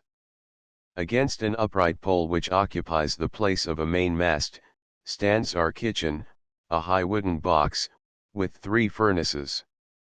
Here our cook, Salami, may be seen at all times, with the cowl of a blue capote drawn over his turban, preparing the marvelous dishes, wherein his delight is not less than ours. Salami, like a skillful artist, as he is, husbands his resources, and each day astonishes us with new preparations, so that, out of few materials, he has attained the grand climax of all art variety in unity. Hikmet, my faithful dragoman, has his station here, and keeps one eye on the vessel and one on the kitchen, while between the two he does not relax his protecting care for us. The approach to the cabin is flanked by our provision chests, which will also serve as a breastwork in case of foreign aggression. A huge filter jar of porous earthenware stands against the back of the kitchen. We keep our fresh butter and vegetables in a box under it, where the sweet Nile water drips cool and clear into an earthen basin. Our bread and vegetables, in an open basket of palm blades, are suspended beside it, and the roof of the cabin supports our poultry yard and pigeon house. Sometimes, but not often, a leg of mutton may be seen hanging from the ridgepole, which extends over the deck as a support to the awning. The cabin, or mansion of the executive powers, is about 25 feet long. Its floor is 2 feet below the deck, and its ceiling 5 feet above, so that we are not cramped or crowded in any particular. Before the entrance is a sort of portico, with a broad, cushioned seat on each side, and side awnings to shut out the sun. This place is devoted to pipes and meditation. We throw up the awnings, let the light pour in on all sides, and look out on the desert mountains while we inhale the incense of the east. Our own main cabin is about 10 feet long, and newly painted of a brilliant blue color. A broad divan, with cushions, extends along each side, serving as a sofa by day, and a bed by night. There are windows, blinds, and a canvas cover at the sides, so that we can regulate our light and air as we choose. In the middle of the cabin is our table and 2 camp stools, while shawls, capotes, pistols, saber, and gun are suspended from the walls. A little door at the further end opens into a washroom, beyond which is a smaller cabin with beds, which we have allotted to Hikmet's use. Our cook sleeps on deck, with his head against the provision chest. The Rice and pilot sleep on the roof of our cabin, where the latter sits all day, holding the long arm of the rudder, which projects forward over the cabin from the high end of the stern. Our manner of life is simple, and might even be called monotonous, but we have never found the greatest variety of landscape and incident so thoroughly enjoyable.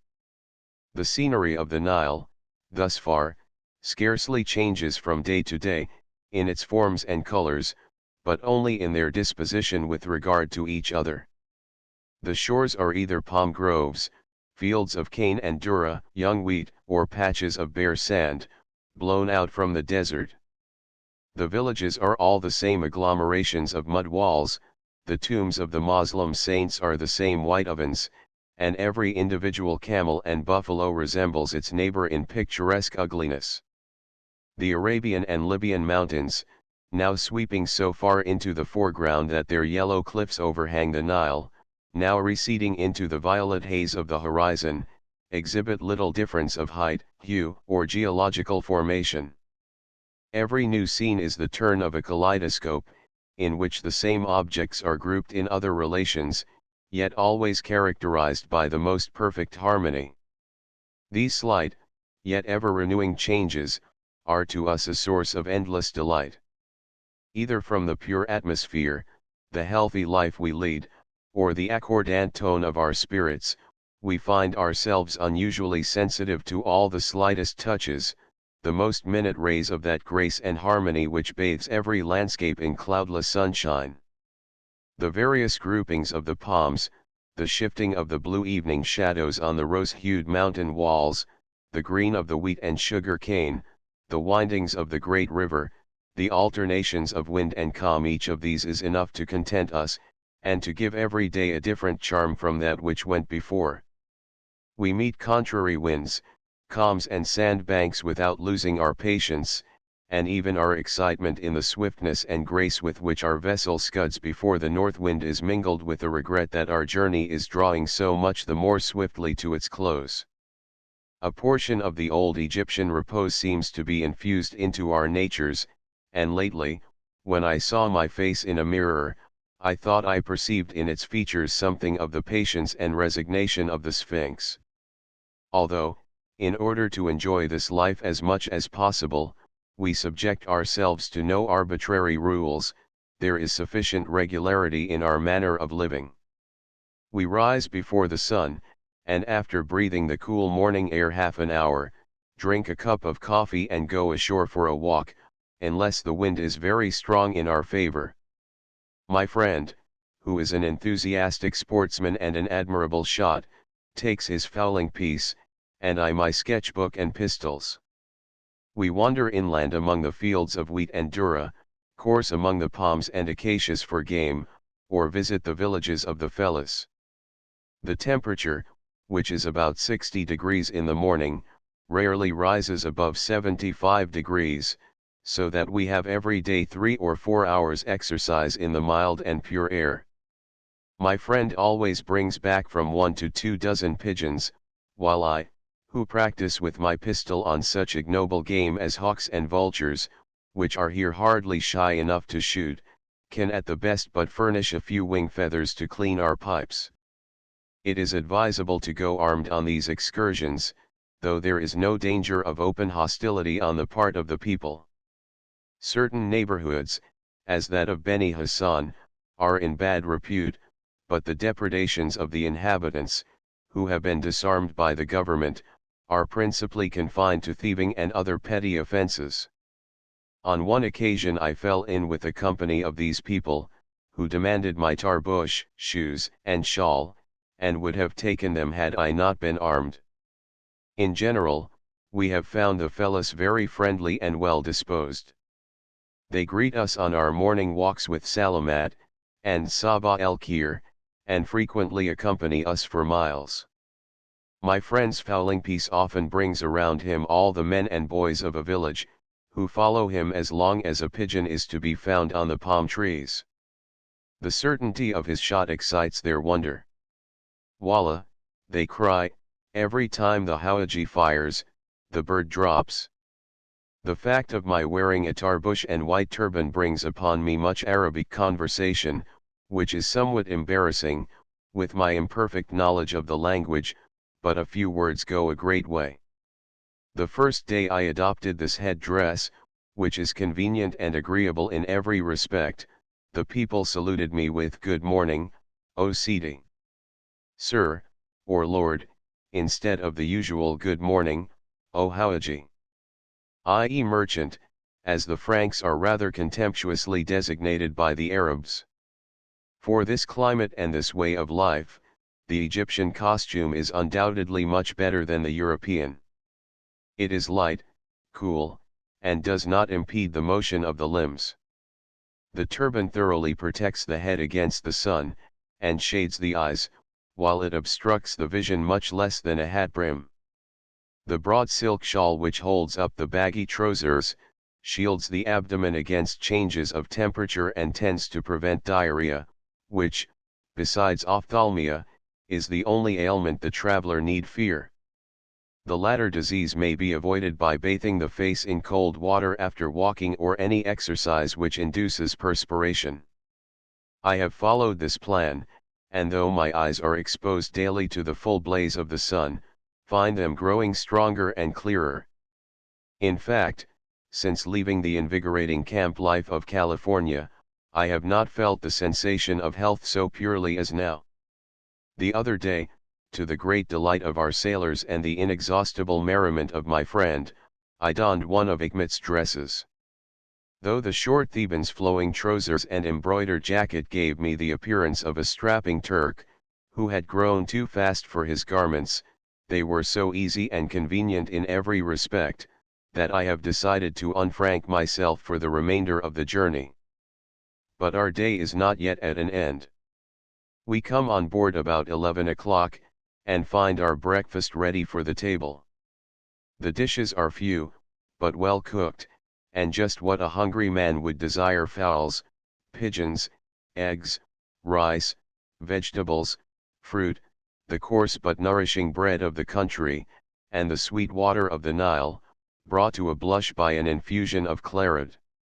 After breakfast we seat ourselves on the airy divans in front of the cabin, and quietly indulge in the luxury of a shabuk, filled by Ichmet's experienced hand, and a finjan of Turkish coffee. Then comes an hour's exercise in Arabic, after which we read guide books, consult our maps, write letters, and occupy ourselves with various mysteries of our household, till the noonday heat is over. Dinner, which is served between 4 and 5 o'clock, is of the same materials as our breakfast, but differently arranged, and with the addition of soup.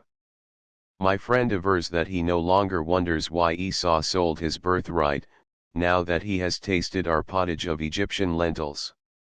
Coffee and pipes follow dinner, which is over with the first flush of sunset and the first premonition of the coolness and quiet of evening. We seat ourselves on deck, and drink to its fullness the balm of this indescribable repose. The sun goes down behind the Libyan desert in a broad glory of purple and rosy lights, the Nile is calm and unruffled, the palms stand as if sculptured in jasper and malachite, and the torn and ragged sides of the Arabian mountains, pouring through 100 fissures the sand of the plains above, burn with a deep crimson luster, as if smouldering from some inward fire. The splendor soon passes off and they stand for some minutes in dead, ashy paleness. The sunset has now deepened into orange, in the midst of which a large planet shines whiter than the moon. A second glow falls upon the mountains, and this time of a pale, but intense yellow hue, which gives them the effect of a transparent painting. The palm groves are dark below and the sky dark behind them, they alone, the symbols of perpetual desolation, are transfigured by the magical illumination. Scarcely a sound disturbs the solemn magnificence of the hour. Even our full-throat Arabs are silent, and if a wave gurgles against the prow, it slides softly back into the river, as if rebuked for the venture. We speak but little, and then mostly in echoes of each other's thoughts. This is more than mere enjoyment of nature, said my friend, on such an evening, it is worship.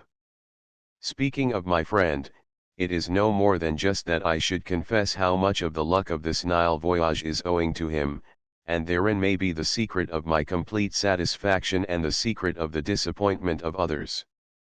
It is more easy and yet more difficult for persons to harmonize while traveling, than when at home. By this I mean, that men of kindred natures and aims find each other more readily and confide in each other more freely, while the least jarring element rapidly drives others further and further apart. No confessional so completely reveals the whole man as the companionship of travel.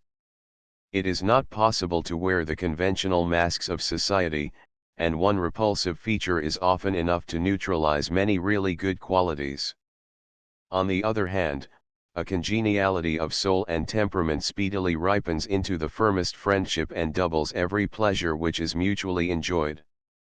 My companion widely differs from me in age, in station, and in his experiences of life, but to one of those open, honest, and loving natures which are often found in his native Saxony, he unites a most warm and thorough appreciation of beauty in nature or art. We harmonize to a miracle, and the parting with him at Aswan will be the sorest pang of my journey. My friend, the Hawaji, in whose Nile notes the Egyptian atmosphere is so perfectly reproduced, says that conscience falls asleep on the Nile. If by this he means that artificial quality which bigots and sectarians call conscience, I quite agree with him, and do not blame the Nile for its soporific powers. But that simple faculty of the soul, native to all men, which acts best when it acts unconsciously, and leads our passions and desires into right paths without seeming to lead them, is vastly strengthened by this quiet and healthy life. There is a cathedral-like solemnity in the air of Egypt, one feels the presence of the altar, and is a better man without his will. To those rendered misanthropic by disappointed ambition, mistrustful by betrayed confidence, despairing by unassuageable sorrow, let me repeat the motto which heads this chapter. I have endeavored to picture our mode of life as faithfully and minutely as possible, because it bears no resemblance to travel in any other part of the world. Into the heart of a barbarous continent and a barbarous land, we carry with us every desirable comfort and luxury. In no part of Europe or America could we be so thoroughly independent, without undergoing considerable privations, and wholly losing that sense of rest which is the greatest enjoyment of this journey. We are cut off from all communication with the great world of politics, merchandise, and usury, and remember it only through the heart, not through the brain. We go ashore in the delicious mornings, breathe the elastic air, and wander through the palm groves, as happy and carefree as two atoms in a paradise without eaves. It is an episode which will flow forward in the undercurrents of our natures through the rest of our lives, soothing and refreshing us whenever it rises to the surface. I do not reproach myself for this passive and sensuous existence. I give myself up to it unreservedly, and if some angular-souled utilitarian should come along and recommend me to shake off my laziness, and learn the conjugations of Coptic verbs or the hieroglyphs of Neph and Thoth, I should not take the pipe from my mouth to answer him. My friend sometimes laughingly addresses me with 2 lines of Hebel's quaint Alemannic poetry, I solche Leben, Jungsbluet, Deschishwal für the Earl Guatemala. Such a life, young blood, best befits an animal, but I tell him that the wisdom of the Black Forest won't answer for the Nile. If anyone persists in forcing the application, I prefer being called an animal to changing my present habits. An entire life so spent would be wretchedly aimless, but a few months are in truth sore labor's bath to every wrung heart and overworked brain. I could say much more, but it requires no little effort to write 3 hours in a cabin, when the palms are rustling their tops outside, the larks singing in the meadows, and the odor of mimosa flowers breathing through the windows. To travel and write, is like inhaling and exhaling one's breath at the same moment. You take in impressions at every pore of the mind, and the process is so pleasant, that you sweat them out again most reluctantly. Lest I should overtake the remedy with the disease, and make today labor, which should be rest, I shall throw down the pen, and mount yonder donkey which stands patiently on the bank, waiting to carry me to Sout once more, before starting for Thebes. Chapter 8. Upper Egypt. Calm mountains and tombs, a night adventure in Ecomine character of the boatman, fair wind pilgrims, Egyptian agriculture, sugar and cotton grain, sheep, arrival at Kenna, a landscape, the temple of Dendera, first impressions of Egyptian art, portrait of Cleopatra, a happy meeting. We approach Thebes. Our men were ready at the appointed time, and precisely 24 hours after reaching the port of Sout we spread our sails for Kenna, and exchanged a parting salute with the boat of a New York physician, which arrived some hours after us.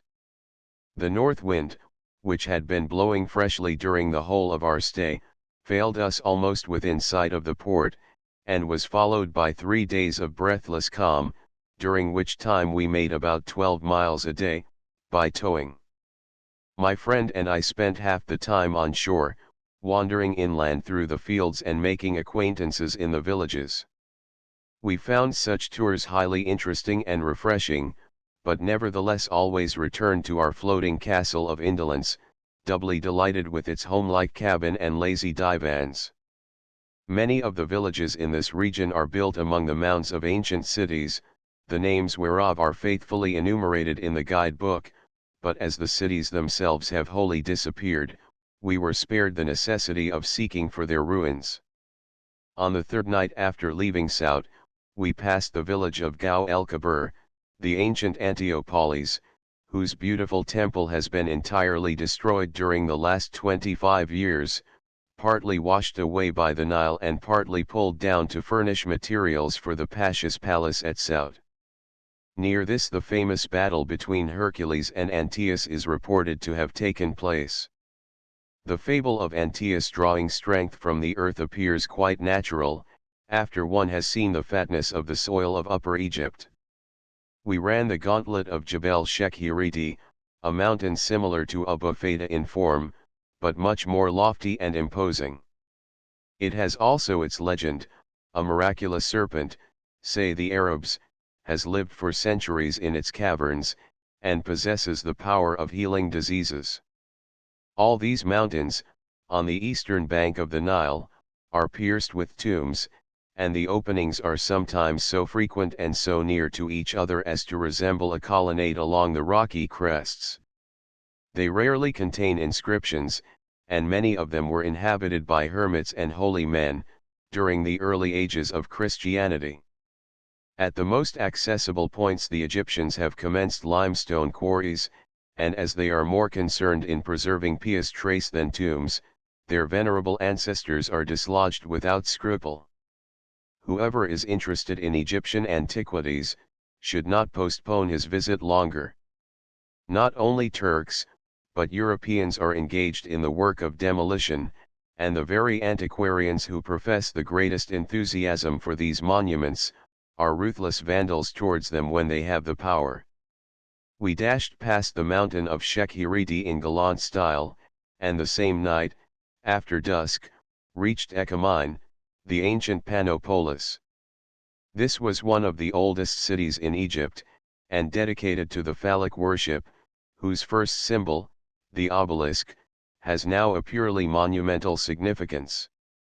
A few remnants of this singular ancient faith appear to be retained among the modern inhabitants of Ecumene, but only in the grossest superstitions, and without reference to the abstract creative principle typified by the phallic emblems. The early Egyptians surrounded with mystery and honored with all religious solemnity what they regarded as the highest human miracle wrought by the power of their gods, and in a philosophical point of view, there is no branch of their complex faith more interesting than this.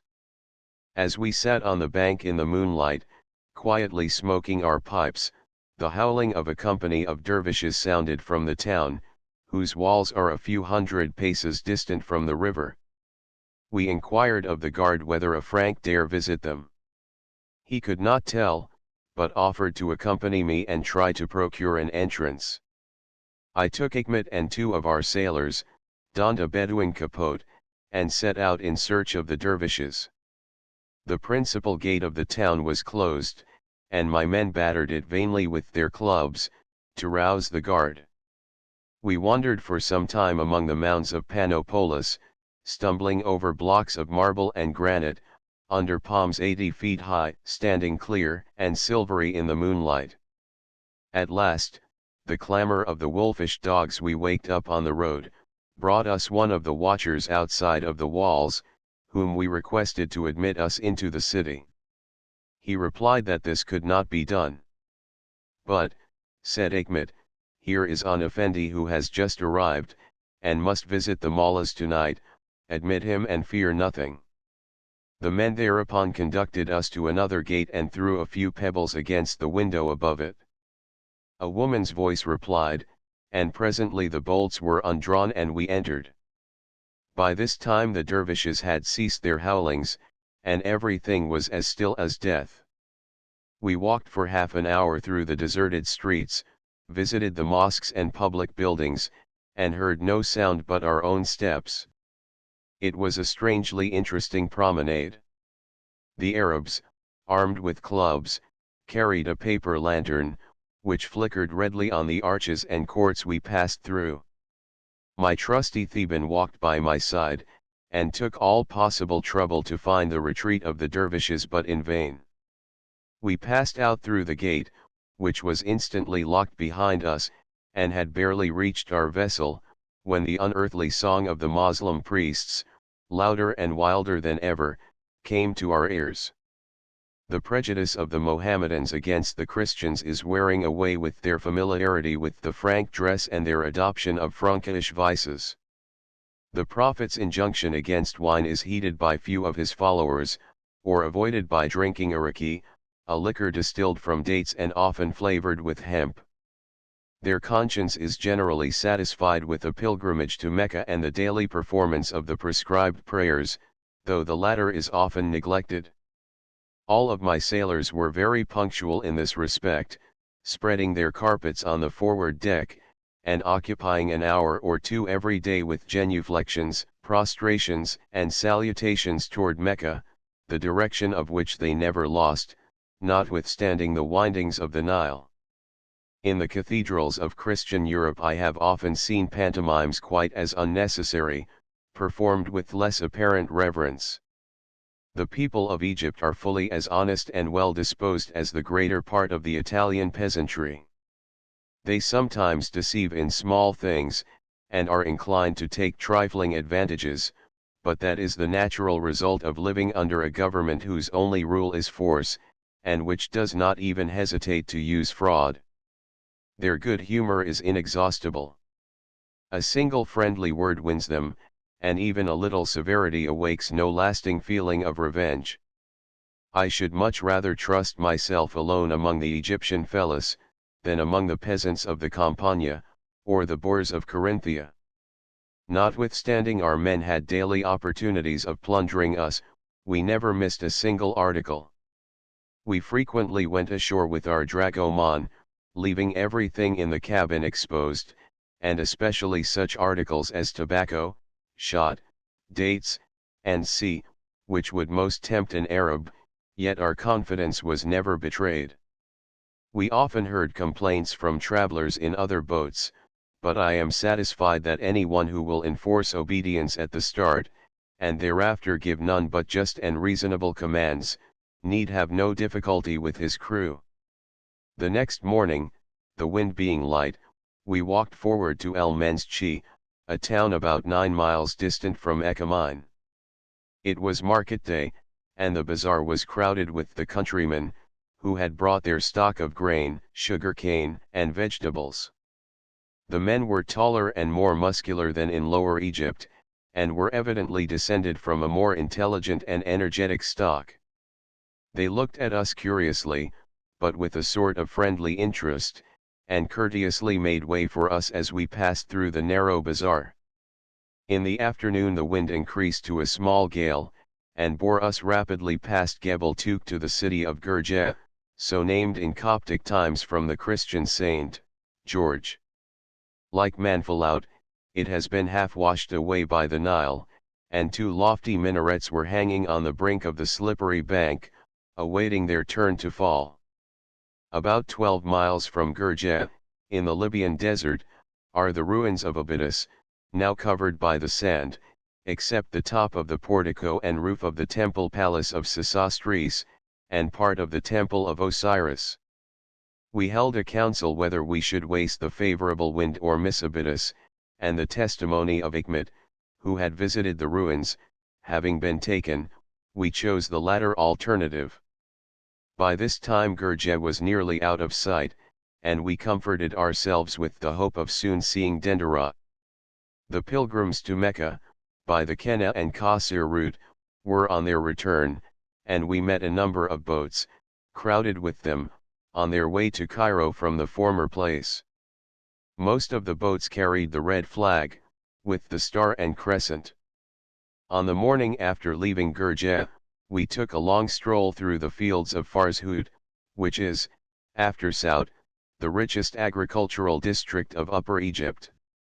An excellent system of irrigation, by means of canals, is kept up, and the result shows what might be made of Egypt, were its great natural resources rightly employed.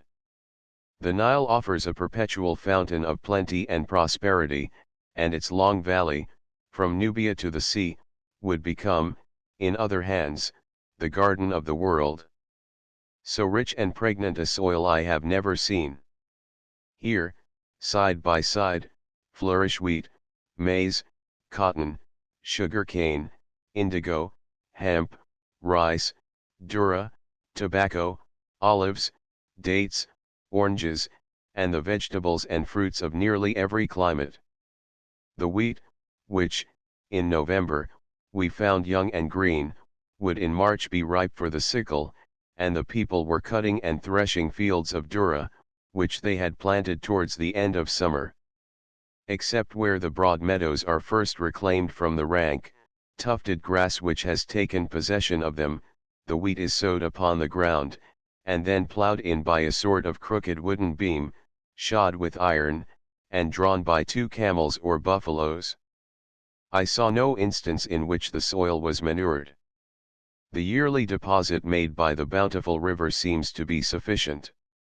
The natives, it is true, possess immense numbers of pigeons, and every village is adorned with towers, rising above the mud huts like the pylons of temples, and inhabited by these birds.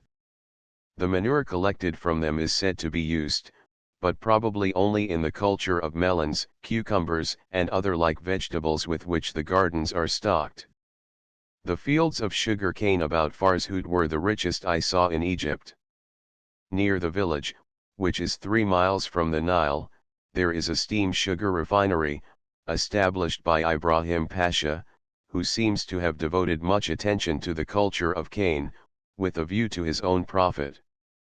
There are several of these manufactories along the Nile, and the most of them were in full operation, as we passed. At Radamoun, between Minya and Sout, there is a large manufactory, where the common coarse sugar made in the fellow villages is refined and sent to Cairo. We made use of this sugar in our household, and found it to be of excellent quality, though coarser than that of the American manufactories. The culture of cotton has not been so successful.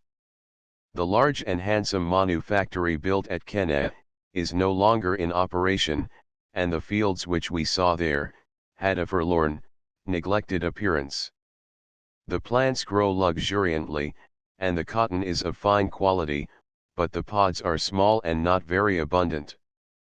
About Sout, and in Middle and Lower Egypt, we saw many fields of indigo, which is said to thrive well. Peas, beans, and lentils are cultivated to a great extent, and form an important item of the food of the inhabitants. The only vegetables we could procure for our kitchen were onions, radishes, lettuce, and spinach. The Arabs are very fond of the tops of radishes, and eat them with as much relish as their donkeys. One of the principal staples of Egypt is the durra, holka sorghum, which resembles the zea, maize, in many respects. In appearance, it is very like broom corn, but instead of the long, loose panicle of red seeds, is topped by a compact cone of grains, smaller than those of maize, but resembling them in form and taste. The stalks are from 10 to 15 feet high, and the heads frequently contain as much substance as 2 ears of maize.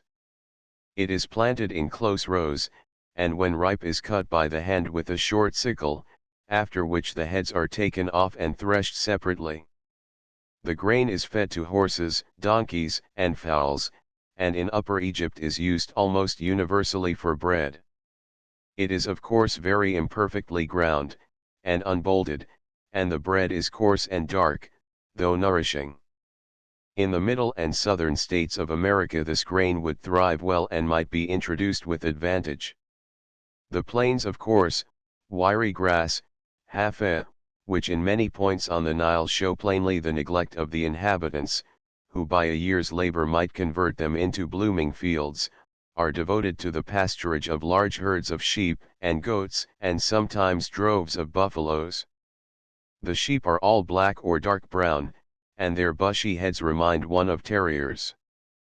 The wool is rather coarse, and when roughly spun and woven by the Arabs, in its natural color, forms the mantle, something like a Spanish poncho, which is usually the fellah's only garment. The mutton, almost the only meat to be found, is generally lean, and brings a high price, considering the abundance of sheep. The flesh of buffaloes is eaten by the Arabs, but is too tough, and has too rank a flavor, for Christian stomachs. The goats are beautiful animals, with heads as slender and delicate as those of gazelles. They have short, black horns, curving downward long, silky ears, and a peculiarly mild and friendly expression of countenance. We had no difficulty in procuring milk in the villages, and sometimes fresh butter, which was more agreeable to the taste than the sight. The mode of churning is not calculated to excite one's appetite. The milk is tied up in a goat's skin, and suspended by a rope to the branch of a tree. One of the Arab housewives, who are all astonishingly ugly and filthy, then stations herself on one side, and propels it backward and forward till the process is completed. The cheese of the country resembles a mixture of sand and slacked lime, and has an abominable flavor. Leaving Farshud, we swept rapidly past Hua, the ancient Diospolis Parva, or Little Thebes, of which nothing is left but some heaps of dirt, sculptured fragments, and the tomb of a certain Dionysius, son of a certain Ptolemy. The course of the mountains, which follow the Nile, is here nearly east and west, as the river makes a long curve to the eastward on approaching Keneh. The valley is enclosed within narrower bounds, and the Arabian mountains on the north, shooting out into bold promontories from the main chain, sometimes rise from the water's edge in bluffs many 100 feet in height. The good wind, which had so befriended us for 3 days, followed us all night, and when we awoke on the morning of December 4th, our vessel lay at anchor in the port of Keneh, having beaten by 4 hours the boat of our American friend, which was reputed to be one of the swiftest on the river. Keneh, which lies about a mile east of the river, is celebrated for the manufacture of porous water jars, and is an inferior mart of trade with Persia and India, by means of Qasr, on the Red Sea, 120 miles distant. The town is large, but mean in aspect, and does not offer a single object of interest. It lies in the center of a broad plain. We rode through the bazaars, which were tolerably well stocked and crowded with Haji, or pilgrims of Mecca. My friend, who wished to make a flag of the Saxe-Coburg colors, for his return voyage, tried in vain to procure a piece of green cotton cloth. Every other color was to be had but green, which, as the sacred hue, worn only by the descendants of Mohammed, was nowhere to be found. He was finally obliged to buy a piece of white stuff and have it specially dyed. It came back the same evening, precisely the color of the Sharif of Mecca's turban. On the western bank of the Nile, opposite Keneh, is the site of the city of Tentira, famed for its temple of Hathor. It is now called Dendera, from the modern Arab village. After breakfast, we shipped ourselves and our donkeys across the Nile, and rode off in high excitement, to make our first acquaintance with Egyptian temples. The path led through a palm grove, which in richness and beauty rivaled those of the Mexican Tierra Caliente. The lofty shafts of the date and the vaulted foliage of the dum palm, blended in the most picturesque groupage, contrasted with the lace-like texture of the flowering mimosa, and the cloudy boughs of a kind of grey cypress. The turf under the trees was soft and green, and between the slim trunks we looked over the plain, to the Libyan mountains a long train of rosy lights and violet shadows. Out of this lovely wood we passed between magnificent fields of durra and the castor oil bean, 15 feet in height, to a dike which crossed the meadows to Dendera. The leagues of rank grass on our right rolled away to the desert in shining billows, and the fresh west wind wrapped us in a bath of intoxicating odors. In the midst of this green and peaceful plain rose the earthy mounds of Tentira, and the portico of the temple, almost buried beneath them, stood like a beacon, marking the boundary of the desert. We galloped our little animals along the dike, over heaps of dirt and broken bricks, among which a number of Arabs were burrowing for nitrous earth, and dismounted at a small pylon, which stands 200 or 300 paces in front of the temple. The huge jambs of sandstone, covered with sharply cut hieroglyphics and figures of the Egyptian gods, and surmounted by a single block, bearing the mysterious winged globe and serpent, detained us but a moment, and we hurried down what was once the dromos of the temple, now represented by a double wall of unburnt bricks. The portico, more than 100 feet in length, and supported by 6 columns, united by screens of masonry, no stone of which, or of the columns themselves, is unsculptured, is massive and imposing, but struck me as being too depressed to produce a very grand effect.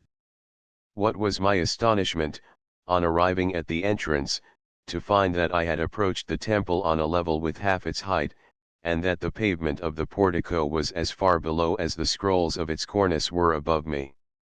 The 6 columns I had seen covered 3 other rows, of 6 each, all adorned with the most elaborate sculpture and exhibiting traces of the brilliant coloring which they once possessed.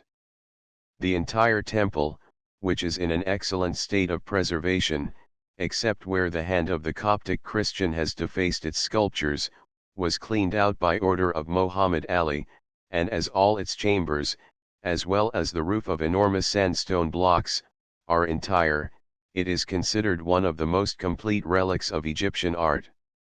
I find my pen at fault, when I attempt to describe the impression produced by the splendid portico. The 24 columns, each of which is 60 feet in height, and 8 feet in diameter, crowded upon a surface of 100 feet by 70, are oppressive in their grandeur. The dim light, admitted through the half-closed front, which faces the north, spreads a mysterious gloom around these mighty shafts, crowned with the fourfold visage of Hathor, still rebuking the impious hands that have marred her solemn beauty. On the walls, between columns of hieroglyphics, and the cartouches of the Caesars and the Ptolemies, appear the principal Egyptian deities, the rigid Osiris, the stately Isis and the hawk-headed Horus. Around the bases of the columns spring the leaves of the sacred lotus, and the dark blue ceiling is spangled with stars, between the wings of the divine emblem. The sculptures are all in raised relief, and there is no stone in the temple without them. I cannot explain to myself the unusual emotion I felt while contemplating this wonderful combination of a simple and sublime architectural style with the utmost elaboration of ornament.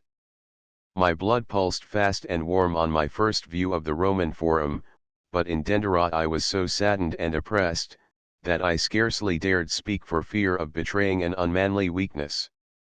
My friend walked silently between the columns, with a face as rigidly sad as if he had just looked on the coffin of his nearest relative. Though such a mood was more painful than agreeable, it required some effort to leave the place, and after a stay of 2 hours, we still lingered in the portico and walked through the inner halls, under the spell of a fascination which we had hardly power to break. The portico opens into a hall, supported by 6 beautiful columns, of smaller proportions, and lighted by a square aperture in the solid roof. On either side are chambers connected with dim and lofty passages, and beyond is the sanctuary and various other apartments, which receive no light from without. We examined their sculptures by the aid of torches, and our Arab attendants kindled large fires of dry corn stalks, which cast a strong red light on the walls.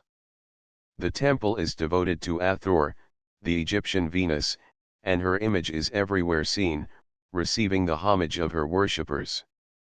Even the dark staircase, leading to the roof up which we climbed over heaps of sand and rubbish, is decorated throughout with processions of symbolical figures.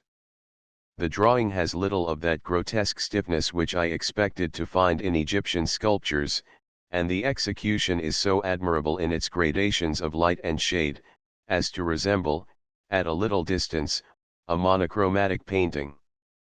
The antiquarians view these remains with little interest, as they date from the comparatively recent era of the Ptolemies, at which time sculpture and architecture were on the decline. We, who had seen nothing else of the kind, were charmed with the grace and elegance of this sumptuous mode of decoration. Part of the temple was built by Cleopatra, whose portrait, with that of her son Caesarion, may still be seen on the exterior wall. The face of the colossal figure has been nearly destroyed, but there is a smaller one, whose soft, voluptuous outline is still sufficient evidence of the justness of her renown. The profile is exquisitely beautiful. The forehead and nose approach the Greek standard, but the mouth is more roundly and delicately curved, and the chin and cheek are fuller. Were such an outline made plastic, were the blank face colored with a pale olive hue, through which should blush a faint rosy tinge, lighted with bold black eyes and irradiated with the lightning of a passionate nature, it would even now move the mighty hearts of captains and of kings. Around the temple and over the mounds of the ancient city are scattered the ruins of an Arab village which the inhabitants suddenly deserted, without any apparent reason, 2 or 3 years previous to our visit. Behind it, stretches the yellow sand of the desert. The silence and aspect of desertion harmonize well with the spirit of the place, which would be much disturbed were one beset, as is usual in the Arab towns, by a gang of naked beggars and barking wolf dogs. Besides the temple, there are also the remains of a chapel of Isis, with a pylon, erected by Augustus Caesar, and a small temple, nearly whelmed in the sand, supposed to be one of the Mamesi, or lying in houses of the goddess Hathor, who was honored in this form, on account of having given birth to the third member of the divine triad. At sunset, we rode back from Dendera and set sail for Thebes. In the evening, as we were sweeping along by moonlight, with a full wind, a large dahabeah came floating down the stream. Achmet, who was on the lookout, saw the American flag, and we hailed her. My delight was unbounded, to hear in reply the voice of my friend, Mr. Deegan, of New York, who, with his lady and 2 American and English gentlemen, were returning from a voyage to Aswan. Both boats instantly made for the shore, and for the first time since leaving Germany I had the pleasure of seeing familiar faces. For the space of 3 hours I forgot Thebes and the north wind, but towards midnight we exchanged a parting salute of 4 guns and shook out the broad sails of the Cleopatra, who leaned her cheek to the waves and shot off like a seagull. I am sure she must have looked beautiful to my friends, as they stood on deck in the moonlight. Chapter 9. Thebes, the Western Bank. Arrival at Thebes. Ground plan of the remains. We cross to the western bank. Guides the temple of Gurna, valley of the king's tombs. Beltzoni's tomb. The races of men. Vandalism of antiquarians. Bruce's tomb. Memnon, the grandfather of Sesostris, the head of Amunoph. The colossi of the plain. Memnonian music. The statue of Rameses. The Memnonium. Beauty of Egyptian art. More scrambles among the tombs. The bats of the Asasif. Medinet Abu. Sculptured histories. The great court of the temple. We return to Luxor. On the following evening, about 9 o'clock, as my friend and I were taking our customary evening pipe in the cabin, our vessel suddenly stopped. The wind was still blowing, and I called to Achmet to know what was the matter. "We have reached Luxor," answered the Theban. We dropped the chevaucase, dashed out, up the bank, and saw, facing us in the brilliant moonlight, the grand colonnade of the temple, the solid wedges of the pylon, and the brother obelisk of that which stands in the Place de la Concorde, in Paris. The wide plain of Thebes stretched away on either hand, and the beautiful outlines of the 3 mountain ranges which enclose it, rose in the distance against the stars. We looked on the landscape a few moments, in silence. "Come," said my friend, at length, "this is enough for tonight." Let us not be too hasty to exhaust what is in store for us. So we returned to our cabin, closed the blinds, and arranged our plans for best seeing, and best enjoying the wonders of the great Diospolis. Before commencing my recital, let me attempt to give an outline of the topography of Thebes.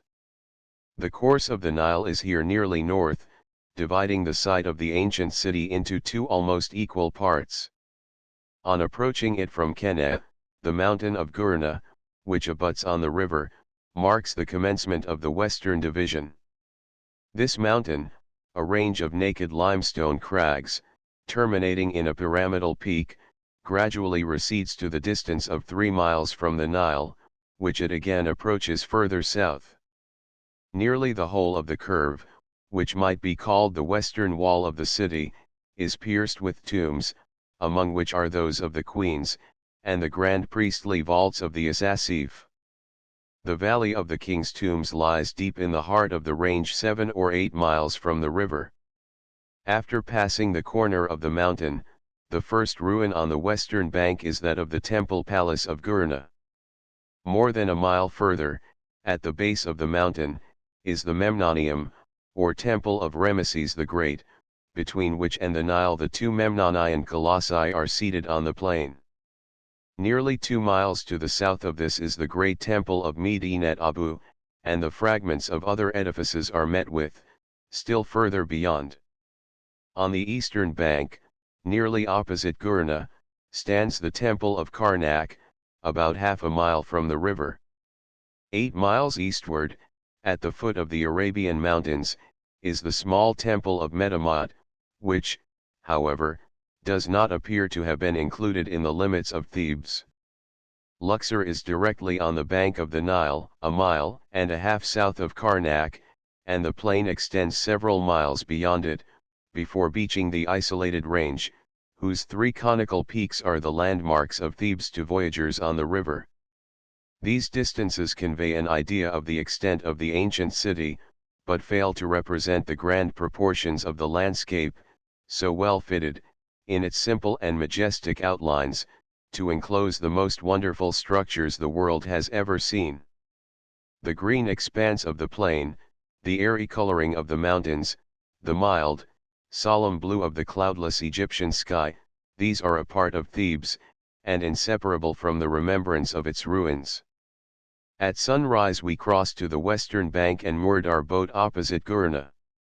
It is advisable to commence with the tombs, and close the inspection of that side with Medinet Abu, reserving Karnak, the grandest of all, for the last. The most unimportant objects in Thebes are full of interest when seen first, whereas Karnak, once seen, fills one's thoughts to the exclusion of everything else. There are Arab guides for each bank, who are quite familiar with all the principal points, and who have a quiet and unobtrusive way of directing the traveler, which I should be glad to see introduced into England and Italy. Our guide, old Hikmet Gorgar, was a tall, lean grey-beard, who wore a white turban and long brown robe, and was most conscientious in his endeavours to satisfy us. We found several horses on the bank, ready saddled, and choosing 2 of the most promising, set off on a stirring gallop for the temple of Gurna and the valley of the king's tombs, leaving Hikmet to follow with our breakfast, and the Arab boys with their water bottles. The temple of Gurna was built for the worship of Amun, the Theban Jupiter, by Osiris and his son, Rameses the Great, the supposed Sesostris, nearly 1400 years before the Christian era. It is small, compared with the other ruins, but interesting from its rude and massive style, a remnant of the early period of Egyptian architecture. The 2 pylons in front of it are shattered down, and the dromos of sphinxes has entirely disappeared. The portico is supported by a single row of 10 columns, which neither resemble each other, nor are separated by equal spaces. What is most singular, is the fact that notwithstanding this disproportion, which is also observable in the doorways, the general effect is harmonious. We tried to fathom the secret of this, and found no other explanation than in the lowness of the building, and the rough granite blocks of which it is built. One seeks no proportion in a natural temple of rock, or a cirque of druid stones. All that the eye requires is rude strength, with a certain approach to order. The effect produced by this temple is of a similar character, barring its historical interest. Its dimensions are too small to be imposing, and I found, after passing it several times, that I valued it more as a feature in the landscape, than for its own sake.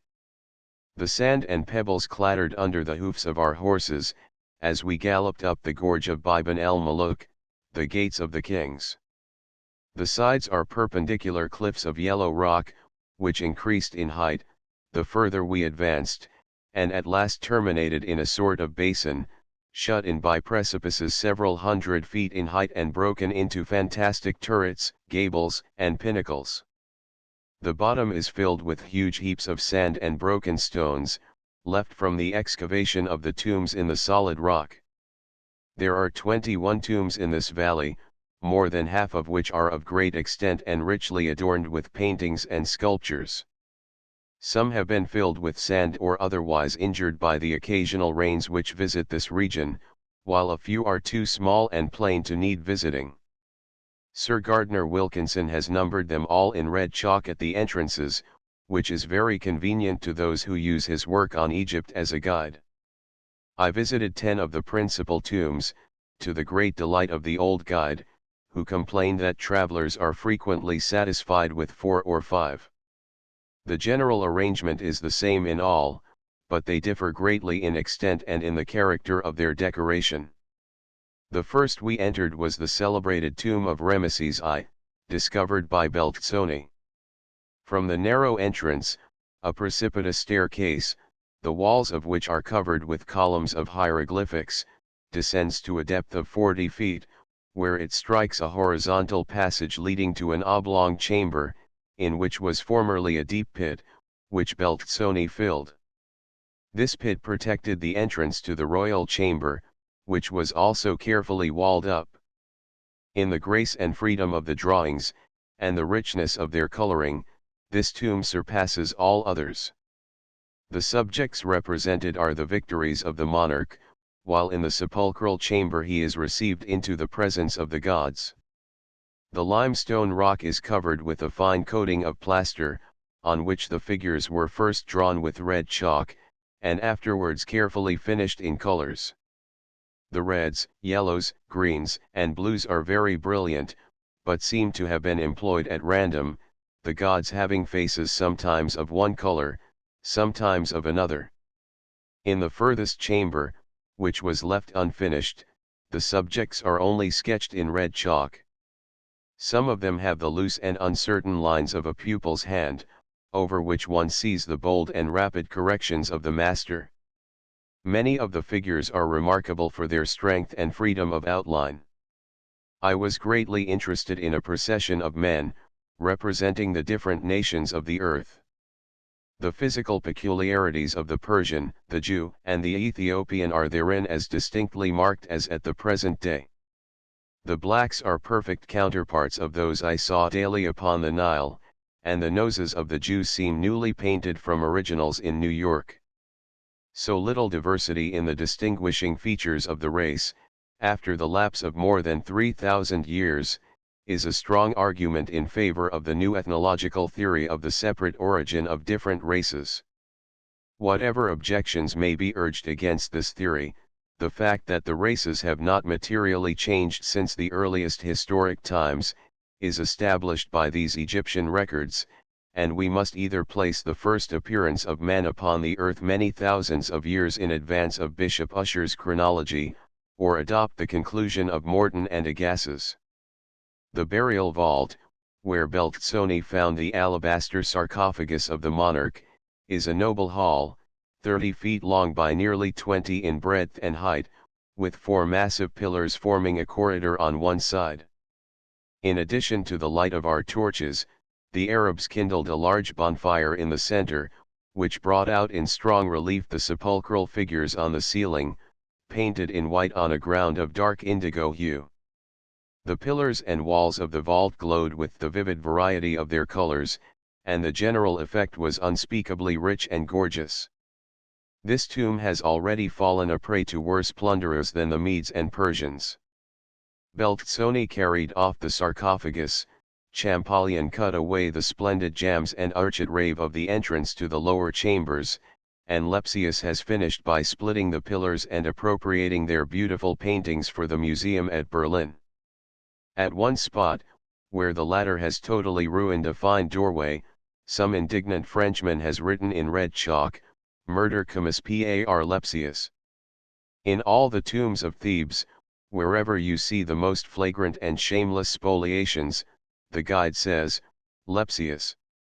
Who can blame the Arabs for wantonly defacing these precious monuments, when such an example is set them by the vanity of European antiquarians?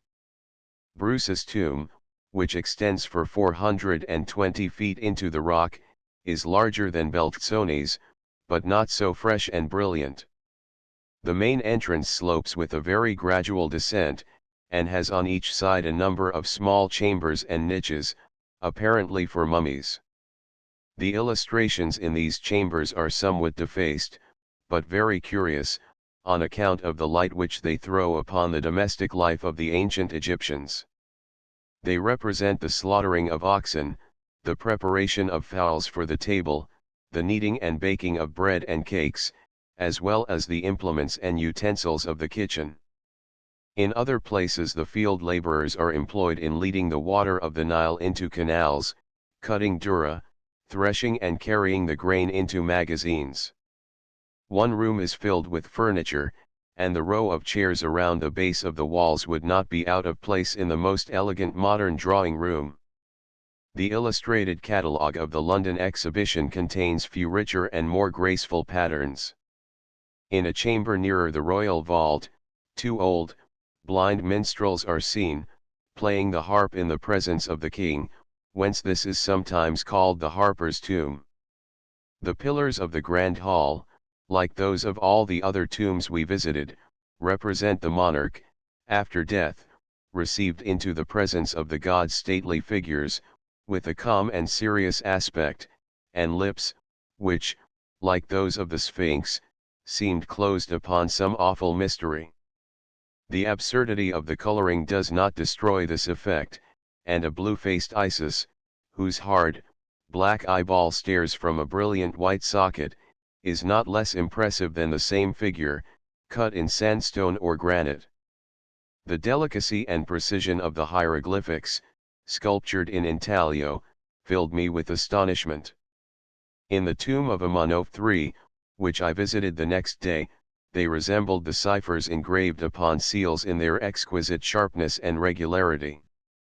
Only the principal tombs, however, are thus beautified. In others the figures are either simply painted, or apparently sunken in the plaster, while it was yet fresh, by prepared patterns. The latter method accounts for the exact resemblance of long processions of figures, which would otherwise require a most marvelous skill on the part of the artist. In some unfinished chambers I detected plainly the traces of these patterns, where the outlines of the figures were blunt and the grain of the plaster bent, and not cut. The family likeness in the faces of the monarchs is also too striking, unfortunately, for us to accept them all as faithful portraits. They are all apparently of the same age, and their attributes do not materially differ. This was probably a flattery on the part of the artists, or the effect of a royal vanity, which required to be portrayed in the freshness of youth and the full vigor of body and mind. The first faces I learned to recognize were those of Rameses II, the supposed Sesostris, and Amunoph III. The tomb of Memnon, as it was called by the Romans, is the most elegant of all, in its proportions, and is as symmetrical as a Grecian temple. On the walls of the entrance are several inscriptions of Greek tourists, who visited it in the era of the Ptolemies, and spent their time in carving their names, like Americans nowadays. The huge granite sarcophagus in which the monarch's mummy was deposited, is broken, as are those of the other tombs, with a single exception. This is the tomb of Osiris, the grandfather of Sesostris, and the oldest in the valley. I visited it by crawling through a hole barely large enough to admit my body, after which I slid on my back down a passage nearly choked with sand, to another hole, opening into the burial chamber. Here no impious hand had defaced the walls, but the figures were as perfect and the coloring as brilliant as when first executed. In the center stood an immense sarcophagus, of a single block of red granite, and the massive lid, which had been thrown off, lay beside it. The dust in the bottom gave out that peculiar mummy odor perceptible in all the tombs, and in fact long after one has left them, for the clothes become saturated with it. The guide, delighted with having dragged me into that chamber, buried deep in the dumb heart of the mountain, said not a word, and from the awful stillness of the place and the phantasmagoric gleam of the wonderful figures on the walls, I could have imagined myself a neophyte, on the threshold of the Osirian mysteries. We rode to the western valley, a still deeper and wider glen, containing tombs of the kings of the foreign dynasty of Aden-Re. We entered the two principal ones, but found the paintings rude and insignificant.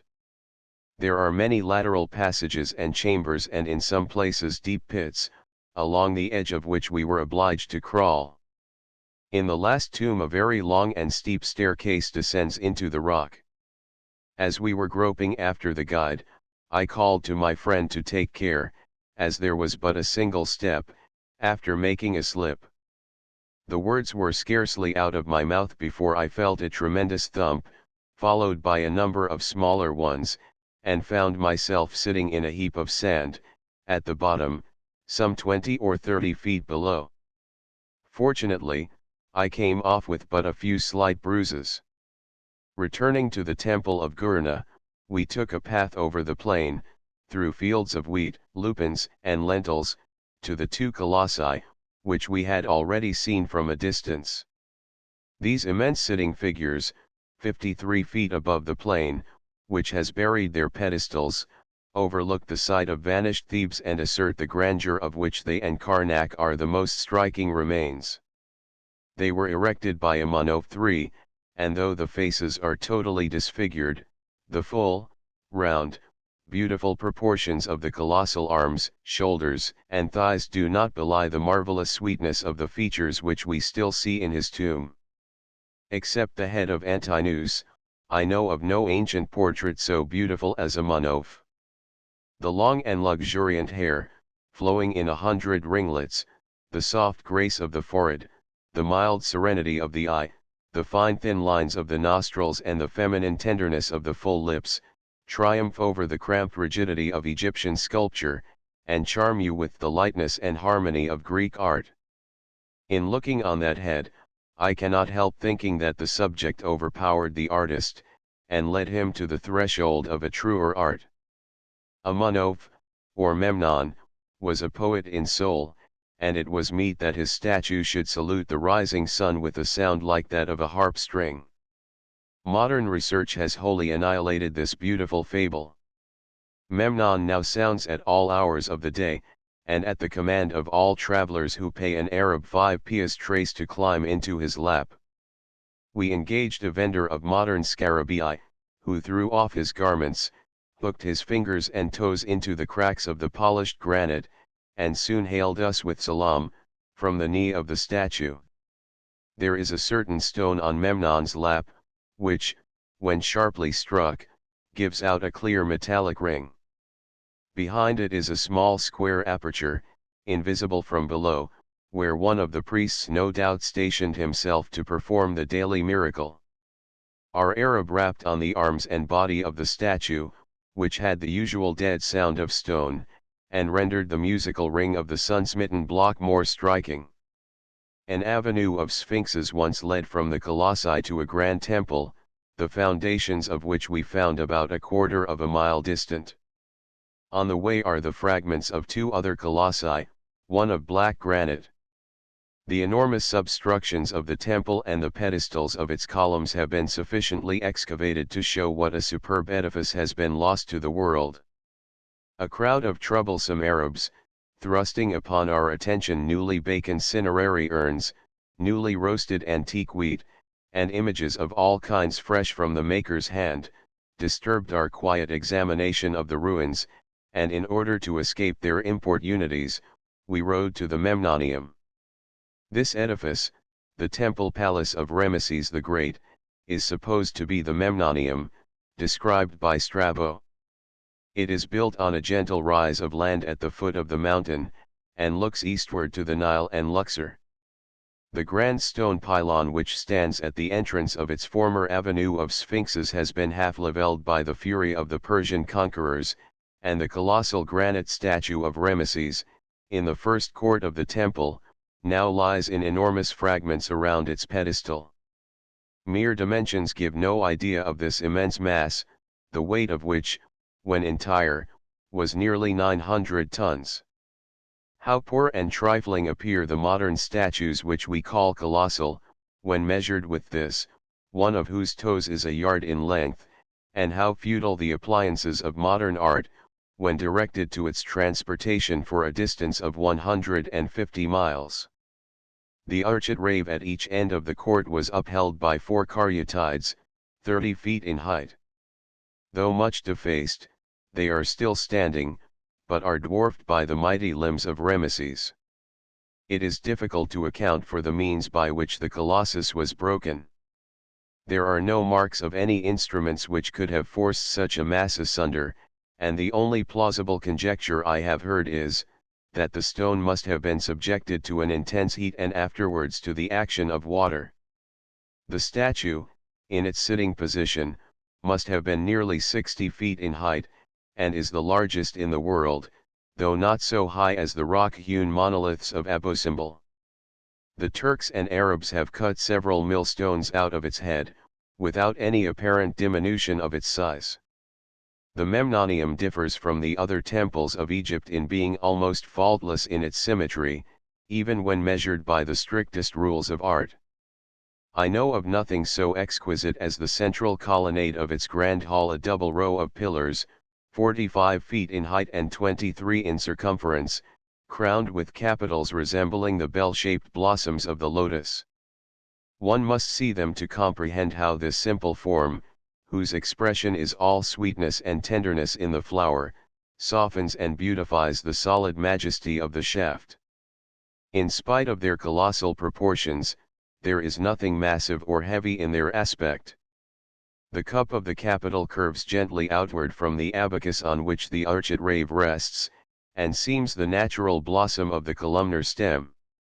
On either side of this perfect colonnade are 4 rows of osiride pillars, of smaller size, yet the variety of their form and proportions only enhances the harmony of the whole.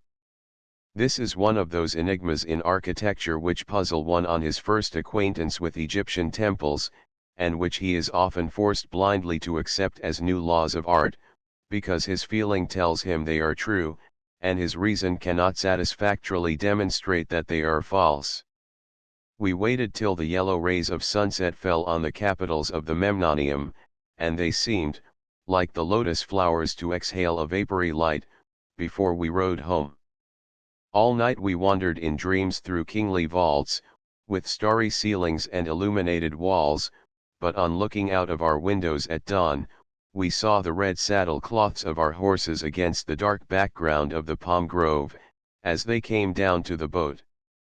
No second nap was possible, after such a sight, and many minutes had not elapsed before we were tasting the cool morning air in the delight of a race up and down the shore. Our old guide, however, was on his donkey betimes, and called us off to our duty. We passed Gurna, and ascended the eastern face of the mountain to the tombs of the priests and private citizens of Thebes.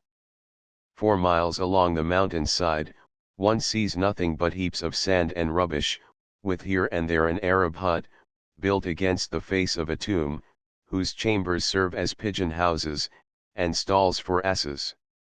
The earth is filled with fragments of mummies, and the bandages in which they were wrapped, for even the sanctity of death itself, is here neither respected by the Arabs nor the Europeans whom they imitate. I cannot conceive the passion which some travelers have, of carrying away withered hands and fleshless legs, and disfiguring the abodes of the dead with their insignificant names. I should as soon think of carving my initials on the back of a live Arab, as on these venerable monuments. The first tomb we entered almost cured us of the desire to visit another. It was that called the Asasif, built by a wealthy priest, and it is the largest in Thebes. Its outer court measures 103 by 76 feet, and its passages extend between 8 and 900 feet into the mountain. We groped our way between walls as black as ink, through long, labyrinthine suites of chambers, breathing a death-like and oppressive odor. The stairways seemed to lead into the bowels of the earth, and on either hand yawned pits of uncertain depth. As we advanced, the ghostly vaults rumbled with a sound like thunder, and hundreds of noisome bats, scared by the light, dashed against the walls and dropped at our feet. We endured this for a little while, but on reaching the entrance to some darker and deeper mystery, were so surrounded by the animals, who struck their filthy wings against our faces, that not for 10 kings' tombs would we have gone a step further. My friend was on the point of vowing never to set his foot in another tomb, but I persuaded him to wait until we had seen that of Amunoph. I followed the guide, who enticed me by flattering promises into a great many snake-like holes, and when he was tired with crawling in the dust, sent one of our water carriers in advance, who dragged me in and out by the heels. The temple of Medinet Abu is almost concealed by the ruins of a Coptic village, among which it stands, and by which it is partially buried. The outer court, pylon and main hall of the smaller temple rise above the mounds and overlook the plain of Thebes, but scarcely satisfy the expectation of the traveler, as he approaches. You first enter an enclosure surrounded by a low stone wall, and standing in advance of the pylon. The rear wall, facing the entrance, contains 2 single pillars, with bell-shaped capitals, which rise above it and stand like guards before the doorway of the pylon. Here was another enigma for us. Who among modern architects would dare to plant 2 single pillars before a pyramidal gateway of solid masonry, and then enclose them in a plain wall, rising to half their height? Yet here the symmetry of the shafts is not injured by the wall in which they stand, nor oppressed by the ponderous bulk of the pylon. On the contrary, the light columns and spreading capitals, like a tuft of wild roses hanging from the crevice of a rock, brighten the rude strength of the masses of stone with a gleam of singular loveliness. What would otherwise only impress you by its size, now endears itself to you by its beauty. Is this the effect of chance, or the result of a finer art than that which flourishes in our day? I will not pretend to determine, but I must confess that Egypt, in whose ruins I had expected to find only a sort of barbaric grandeur, has given me a new insight into that vital beauty which is the soul of true art. We devoted little time to the ruined court and sanctuaries which follow the pylon, and to the lodges of the main temple standing beside them like watchtowers, 3 stories in height. The majestic pylon of the great temple of Rameses III rose behind them, out of heaps of pottery and unburnt bricks, and the colossal figure of the monarch in his car, borne by 2 horses into the midst of the routed enemy, attracted us from a distance. We followed the exterior wall of the temple, for its whole length of more than 600 feet, reading the sculptured history of his conquests. The entire outer wall of the temple presents a series of gigantic cartoons, cut in the blocks of sandstone, of which it is built. Rameses is always the central figure, distinguished from subjects and foes no less by his superior stature than by the royal emblems which accompany him. Here we see heralds sounding the trumpet in advance of his car, while his troops pass in review before him. There, with a lion walking by his side, he sets out on his work of conquest. His soldiers storm a town, and we see them climbing the wall with ladders, while a desperate hand-to-hand conflict is going on below. In another place, he has alighted from his chariot and stands with his foot on the neck of a slaughtered king. Again, his vessels attack a hostile navy on the sea. One of the foreign craft becomes entangled and is capsized, yet while his spearmen hurl their weapons among the dismayed enemy, the sailors rescue those who are struggling in the flood. After we have passed through these strange and stirring pictures, we find the monarch reposing on his throne, while his soldiers deposit before him the hands of the slaughtered, and his scribes present to him lists of their numbers, and his generals lead to him long processions of fettered captives. Again, he is represented as offering a group of subject kings to Amun, the Theban Jupiter, who says to him, "Go, my cherished and chosen, make war on foreign nations, besiege their forts and carry off their people to live as captives." On the front wall, he holds in his grasp the hands of a dozen monarchs, while with the other hand he raises his sword to destroy them. Their faces express the very extreme of grief and misery, but he is cold and calm as fate itself. We slid down the piles of sand and entered by a side door into the grand hall of the temple. Here, as at Dendera, a surprise awaited us. We stood on the pavement of a magnificent court, about 130 feet square, around which ran a colonnade of pillars, 8 feet square and 40 feet high. On the western side is an inner row of circular columns, 24 feet in circumference, with capitals representing the papyrus blossom. The entire court, with its walls, pillars, and doorways, is covered with splendid sculptures and traces of paint, and the ceiling is blue as the noonday sky, and studded with stars. Against each of the square columns facing the court once stood a colossal caryatid, upholding the architrave of another colonnade of granite shafts, nearly all of which have been thrown from their bases and lie shivered on the pavement. This court opens towards the pylon into another of similar dimensions, but buried almost to the capitals of its columns in heaps of rubbish. The character of the temple is totally different from that of every other in Egypt. Its height is small in proportion to its great extent, and it therefore loses the airy lightness of the Memnonium and the impressive grandeur of Dendera. Its expression is that of a massive magnificence, if I may use such a doubtful compound. No single epithet suffices to describe it. With Medinet Abu finished our survey of the western division of Thebes, 2 long days of such experience as the contemplation of a lifetime cannot exhaust.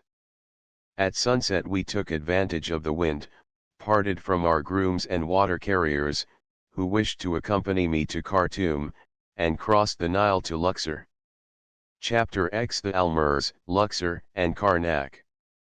The dancing girls of Egypt, a night scene in Luxor, the orange blossom and the apple blossom, the beautiful Bimba, the dance performance of the apple blossom, the temple of Luxor, a Mohammedan school gallop to Karnak, view of the ruins, the great hall of pillars, Bedouin diversions, a night ride Karnak under the full moon, farewell to Thebes. 2 days in the tombs of the kings and the temples of the Ramessides and the Osiris exhausted us more thoroughly than a week of hard labor. In addition to the natural and exciting emotion, with which we contemplated those remains, and which we would not have repressed, if we could, we puzzled ourselves with the secrets of Egyptian architecture and the mysteries of Egyptian faith. Those pregnant days were followed by sleepless nights, and we reached Luxor at sunset with a certain dread of the morrow. Our mental nerves were too tensely strung, and we felt severely the want of some relaxation of an opposite character. The course which we adopted to freshen our minds for Karnak may strike a novice as singular, but it was most effectual, and can be explained on the truest philosophical principles. In the afternoon Ahmed had informed us that 2 of the celebrated Almurs, or dancing women of the East, who had been banished to Esna, were in Luxor, and recommended us to witness their performance. This was a welcome proposition, and the matter was soon arranged.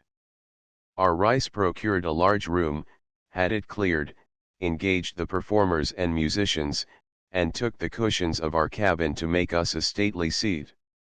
If one should engage Castle Garden, and hire a company of ballet dancers to perform for his special amusement, the fact would shake the pillars of New York society, and as it was, I can think of some very good friends who will condemn our proceeding as indiscreet, and unworthy the serious aims of travel.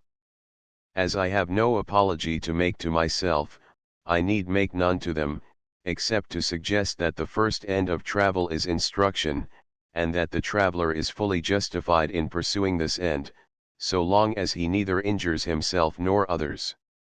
About 8 o'clock, accompanied by Achmet, our Theban guide, the Reis of our vessel, and our favorite sailor, Ali, we set out for the rendezvous. Ali was the most gentlemanlike fellow I ever saw. His appearance was always neat and orderly, but on this particular evening his white turban was sprucer than ever, and his blue mantle hung as gracefully on his shoulders as the cloak of a Spanish grandee. He followed behind us, rejoicingly bearing the chevaucase, as we walked under the moonlit columns of Luxor. We passed around the corner of the temple and ascended a flight of stone steps, to one of the upper chambers. It was a room about 30 feet long by 15 wide, with a roof of palm logs, covered with thatch. The floor rested on the ceiling of the ancient sanctuary. Our boat lanterns of oiled paper were already suspended from the roof, and a few candles, stuck in empty bottles, completed the illumination.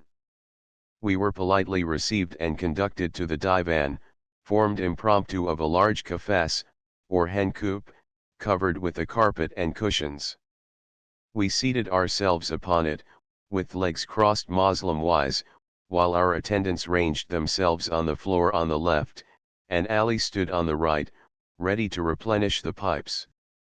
Opposite to us sat the two almirs, with 4 attendant dancers, and 3 female singers, and beside them the music, consisting of 2 drums, a tambourine, and a squeaking Arab violin.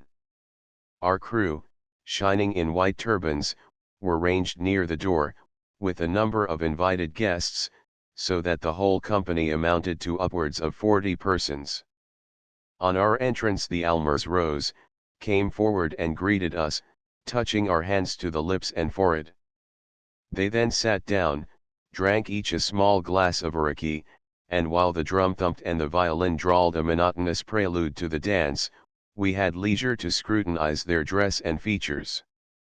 The 2 famed danseuses bore Arabic names, which were translated to us as the Orange Blossom and the Apple Blossom. The first was of medium size, with an olive complexion, and regular, though not handsome features. She wore a white dress, fitting like a vest from the shoulders to the hips, with short, flowing sleeves, under which a fine blue gauze, confined at the wrist with bracelets, hung like a mist about her arms. Her head dress was a small red cap, with a coronet of gold coins, under which her black hair escaped in 2 shining braids.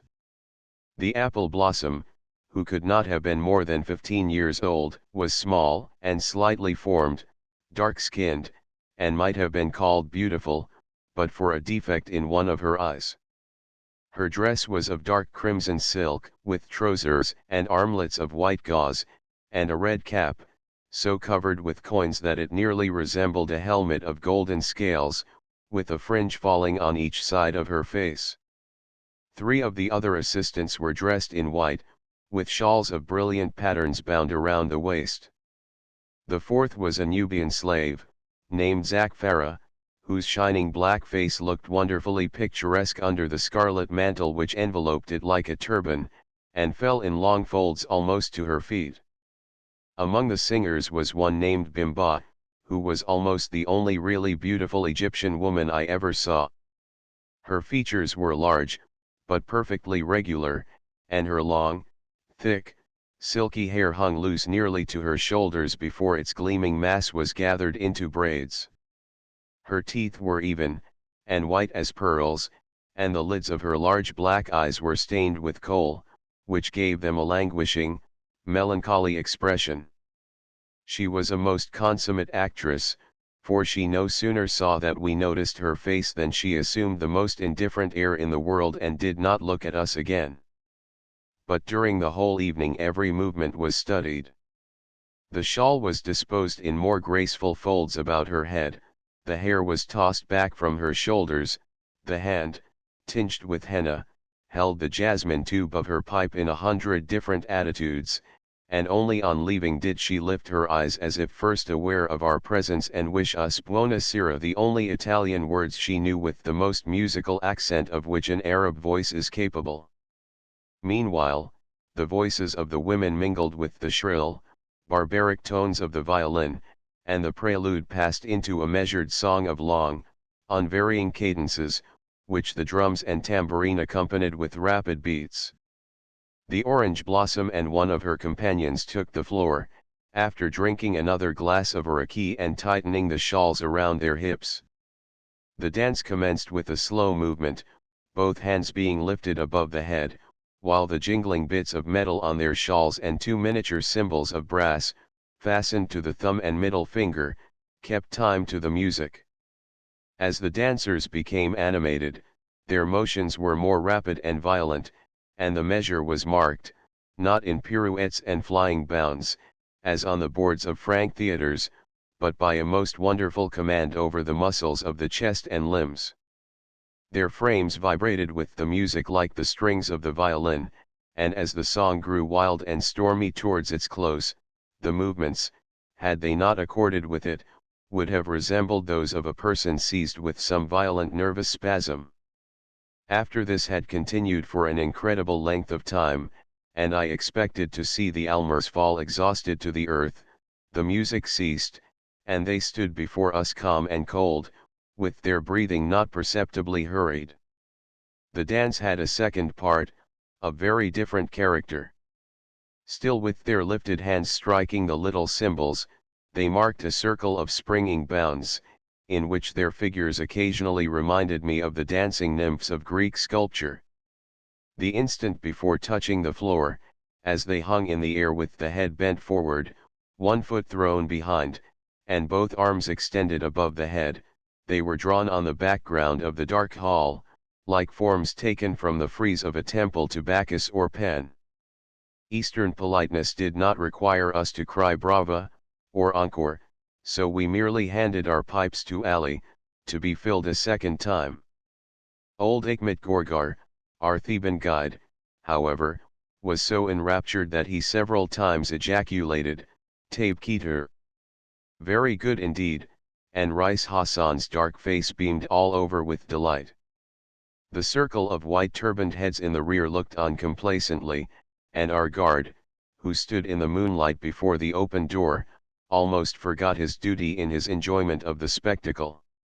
I shall never forget the wild, fantastic picture we saw that night in the ruins of Luxor. The apple blossom, who followed in a dance with one named Bacchida, pleased me far better. She added 1,000 graceful embellishments to the monotonous soul of the music, and her dance, if barbaric, was as poetic as her native palm tree. She was lithe as a serpent, and agile as a young panther, and some of her movements were most extraordinary, in the nerve and daring required to execute them, and to introduce them without neglecting the rhythm of the dance. More than once she sank slowly back, bending her knees forward, till her head and shoulders touched the floor, and then, quick as a flash, shot flying into the air, her foot alighting in exact time with the thump of the drum. She had the power of moving her body from side to side, so that it curved like a snake from the hips to the shoulders, and once I thought that, like Lamia, she was about to resume her ancient shape, and slip out of sight through some hole in the ruined walls. One of the dances was a sort of pantomime, which she and Bacchida accompanied with their voices clear, shrill, ringing tones, which never faltered for a moment, or varied a hair's breadth from the melody, while every muscle was agitated with the exertion of her movements. The song was pervaded with a strange, passionate tremolo, unlike anything I ever heard before. The burden was, I am alone, my family and my friends are all dead, the plague has destroyed them. Come, then, to me, and be my beloved, for I have no other to love me. Her gestures exhibited a singular mixture of the abandonment of grief, and the longing of love. While her body swayed to and fro with the wild, sad rhythm of the words, she raised both arms before her till the long sleeves fell back and covered her face, then opening them in wistful entreaty, sang the last line of the chorus, and bringing her hands to her forehead, relapsed into grief again. Apparently the prayer is answered, for the concluding movement expressed a delirious joy. We listened to the music and looked on the dances for more than 2 hours, but at length the twanging of the violin and the never-ending drum thumps began to set our teeth on edge, and we unfolded our cramped legs and got down from the divan. The lantern was unswung, the candle ends taken from the empty bottles, the almers received their fees and went off rejoicing, and we left the chambers of Luxor to the night wind and the moon. The guide of the eastern bank, a wiry young Bedouin, was in attendance next morning, and a crowd of horses and asses awaited us on the shore. I chose a brown mare, with a small, slender head and keen eye, and soon accustomed myself to the Turkish saddle and broad shovel stirrups.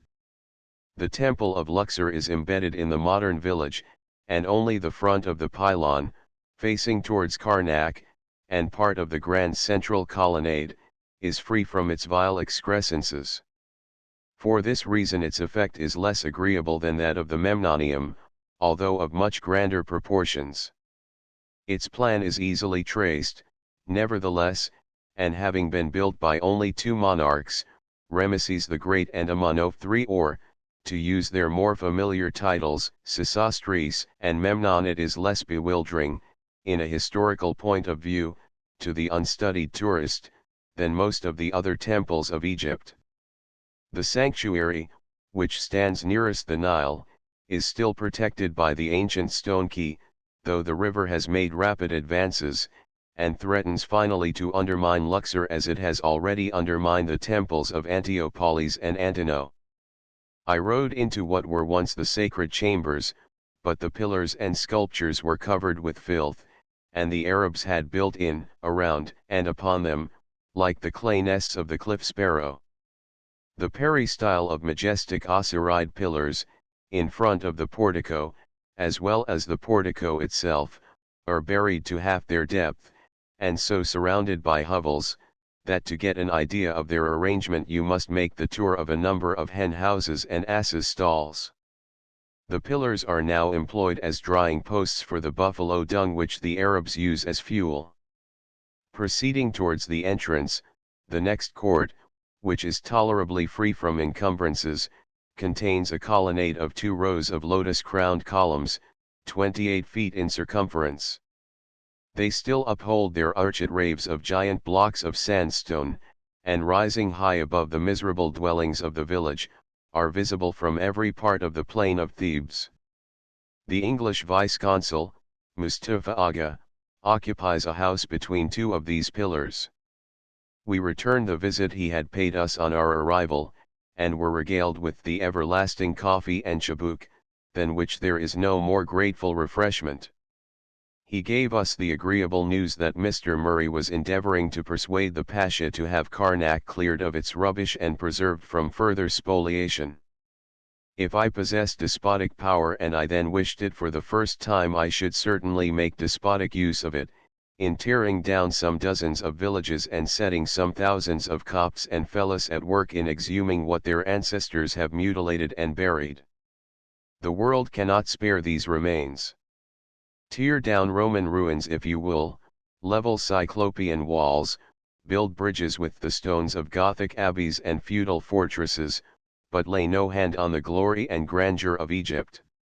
In order to ascend the great pylon of the temple, we were obliged to pass through a school, in which 30 or 40 little Luxorians were conning their scraps of the Koran. They immediately surrounded us, holding up their tin slates, scribbled with Arabic characters, for our inspection, and demanded baksheesh for their proficiency. The grey-bearded pedagogue tried to quiet them, but could not prevent several from following us. The victories of Rameses are sculptured on the face of the towers of the pylon, but his colossi, solid figures of granite, which sit on either side of the entrance, have been much defaced. The lonely obelisk, which stands a little in advance, on the left hand, is more perfect than its Parisian mate. From this stately entrance, an avenue of colossal sphinxes once extended to the Ptolemaic pylon of Karnak, a distance of 1.5 miles. The sphinxes have disappeared, but the modern Arab road leads over its site, through fields of waste grass. And now we galloped forward, through a long procession of camels, donkeys, and desert Arabs armed with spears, towards Karnak, the greatest ruin in the world, the crowning triumph of Egyptian power and Egyptian art. Except a broken stone here and there protruding through the soil, the plain is as desolate as if it had never been conscious of a human dwelling, and only on reaching the vicinity of the mud hamlet of Karnak, can the traveler realize that he is in Thebes. Here the camel path drops into a broad excavated avenue, lined with fragments of sphinxes and shaded by starveling acacias.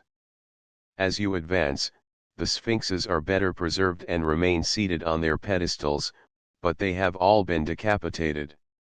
Though of colossal proportions, they are seated so close to each other, that it must have required nearly 2,000 to form the double row to Luxor.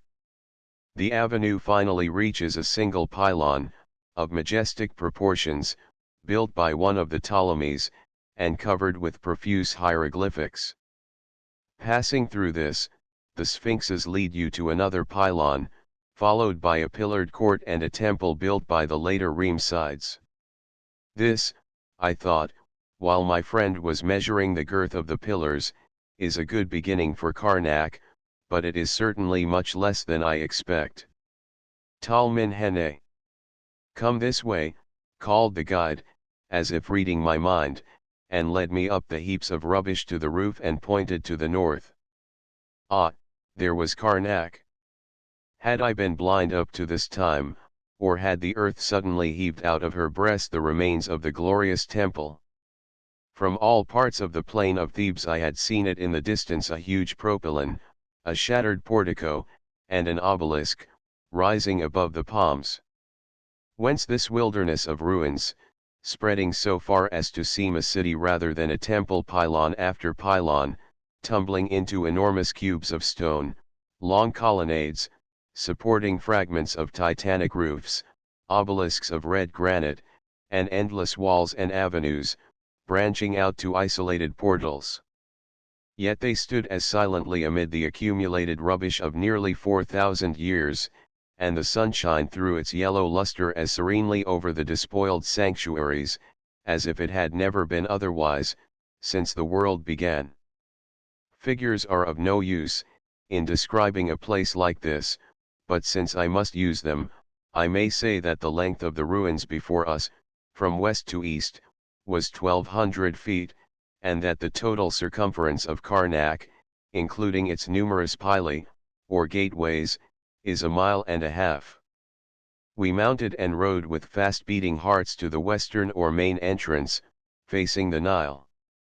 The two towers of the propylon pyramidal masses of solid stone are 329 feet in length, and the one which is least ruined, is nearly 100 feet in height. On each side of the sculptured portal connecting them, is a tablet left by the French army, recording the geographical position of the principal Egyptian temples. We passed through and entered an open court, more than 300 feet square, with a corridor of immense pillars on each side, connecting it with the towers of a second pylon, nearly as gigantic as the first. A colonnade of lofty shafts, leading through the center of the court, once united the two entrances, but they have all been hurled down and lay as they fell, in long lines of disjointed blocks, except one, which holds its solitary lotus bell against the sky. Two mutilated colossi of red granite still guard the doorway, whose lintel stones are 40 feet in length. Climbing over the huge fragments which have fallen from above and almost blocked up the passage, we looked down into the grand hall of the temple.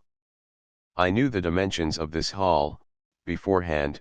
I knew the number and size of the pillars, but I was no more prepared for the reality than those will be, who may read this account of it and afterwards visit Karnak for themselves.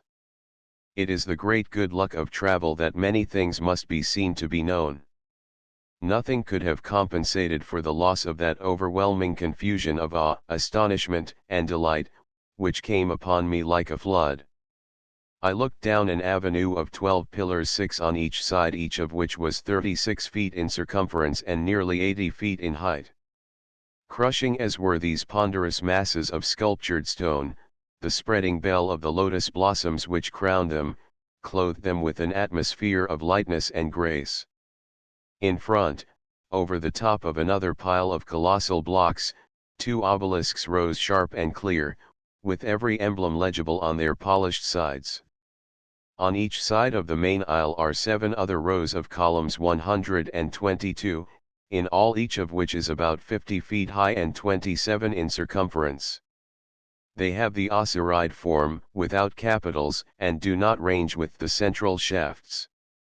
In the efforts of the conquerors to overthrow them, 2 have been hurled from their places and thrown against the neighboring ones, where they still lean, as if weary with holding up the roof of massive sandstone. I walked alone through this hall, trying to bear the weight of its unutterable majesty and beauty.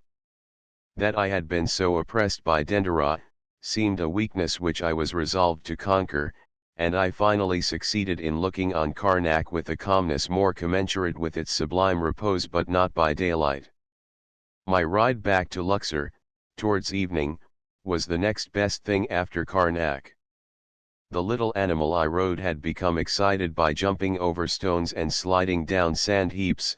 Our guide began to show his Bedouin blood by dashing at full gallop toward the pylons and reining in his horse at a bound, and, to conclude, I became infected with a lawless spirit that could not easily be laid. The guide's eyes sparkled when I proposed a race. We left my friend and the water carriers, bounded across the avenue of sphinxes, and took a smooth path leading toward the desert. My mare needed but a word and a jog of the iron stirrup. Away we flew, our animals stretching themselves for a long heat, crashing the dry durastalks, clearing the water ditches, and scattering on all sides the Arab laborers we met. After a glorious gallop of 2 or 3 miles my antagonist was fairly distanced, but one race would not content him, so we had a second, and finally a third, on the beach of Luxor.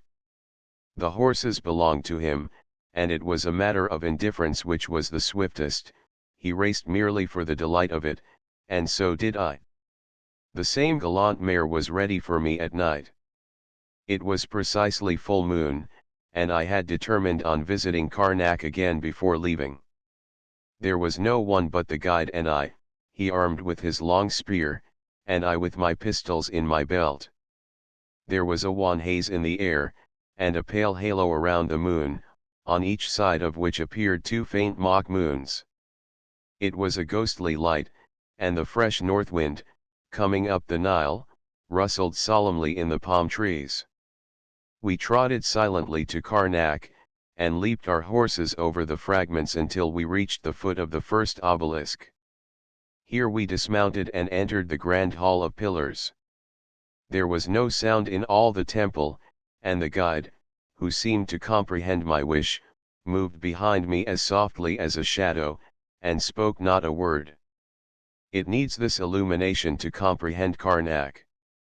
The unsightly rubbish has disappeared, the rents in the roof are atoned for by the moonlight they admit, the fragments shivered from the lips of the mighty capitals are only the crumpled edges of the flower, a maze of shadows hides the desolation of the courts, but every pillar and obelisk, pylon and propylon is glorified by the moonlight. The soul of Karnak is soothed and tranquilized. Its halls look upon you no longer with an aspect of pain and humiliation. Every stone seems to say, I am not fallen, for I have defied the ages. I am a part of that grandeur which has never seen its peer, and I shall endure forever, for the world has need of me. I climbed to the roof, and sat looking down into the hushed and awful colonnades, till I was thoroughly penetrated with their august and sublime expression. I should probably have remained all night, an amateur colossus, with my hands on my knees, had not the silence been disturbed by two arrivals of romantic tourists, an Englishman and two Frenchmen. We exchanged salutations, and I mounted the restless mare again, touched her side with the stirrup, and sped back to Luxor. The guide galloped beside me, occasionally hurling his spear into the air and catching it as it fell, delighted with my readiness to indulge his desert whims. I found the captain and sailors all ready and my friend smoking his pipe on deck. In half an hour we had left Thebes. Chapter 11. From Thebes to the Nubian frontier. The temple of Hermontis Esna and its temple the governor El-Kab by torchlight. The temple of Edfu. The quarries of Jebel Silsili Ombos. Approach to Nubia. Change in the scenery and inhabitants. A mirage. Arrival at Aswan. Our journey from Thebes to Aswan occupied 6 days, including a halt of 24 hours at Esna. We left Luxor on the night of December 8, but the westward curve of the Nile brought us in opposition with the wind, and the next day at noon we had only reached Ermont, the ancient Hermontis, in sight of the 3 peaks of the Theban hills. We left our men to tug the boat along shore, and wandered off to the mounds of the old city, still graced with a small temple, or lying in house of the goddess Ritu, who is here represented as giving birth to the god Horpyr. The sculptures in the dark chambers, now used as stalls for asses, were evidently intended only for the priesthood of the temple, and are not repeated, as are those of other temples, in the halls open to the public. Notwithstanding the great license which the Egyptian faith assumed, its symbols are, in general, scrupulously guarded from all low and unworthy forms of representation. The group of pillars in the outer court charmed us by the richness and variety of their designs. No 2 capitals are of similar pattern, while in their combinations of the papyrus, the lotus, and the palm leaf, they harmonize one with another and as a whole. The abacus, between the capital and the arched rave, is so high as almost to resemble a second shaft. In Karnak and the Memnonium it is narrow, and lifts the ponderous beam just enough to prevent its oppressing the lightness of the capital. I was so delighted with the pillars of Hermontis that I scarcely knew whether to call this peculiarity a grace or a defect.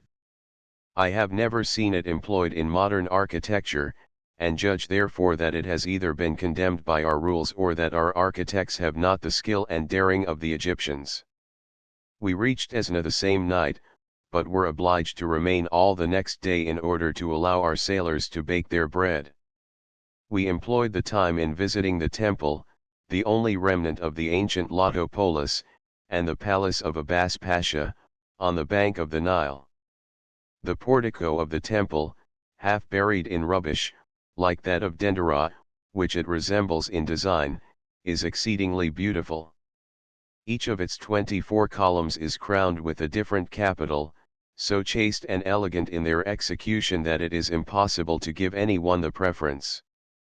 The designs are mostly copied from the dum palm, the date palm, and the lotus, but the cane, the vine, and various water plants are also introduced. The building dates from the time of the Ptolemies, and its sculptures are uninteresting.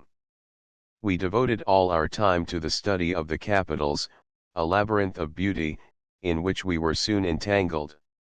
The governor of Esna, Ali Effendi, a most friendly and agreeable Arab, accompanied us through the temple, and pointed out all the fishes, birds, and crocodiles he could find. To him they were evidently the most interesting things in it. He asked me how old the building was, and by whom it had been erected. On leaving, we accepted his invitation to partake of coffee and pipes. The visit took place in due form, with many grave salutations, which we conscientiously imitated.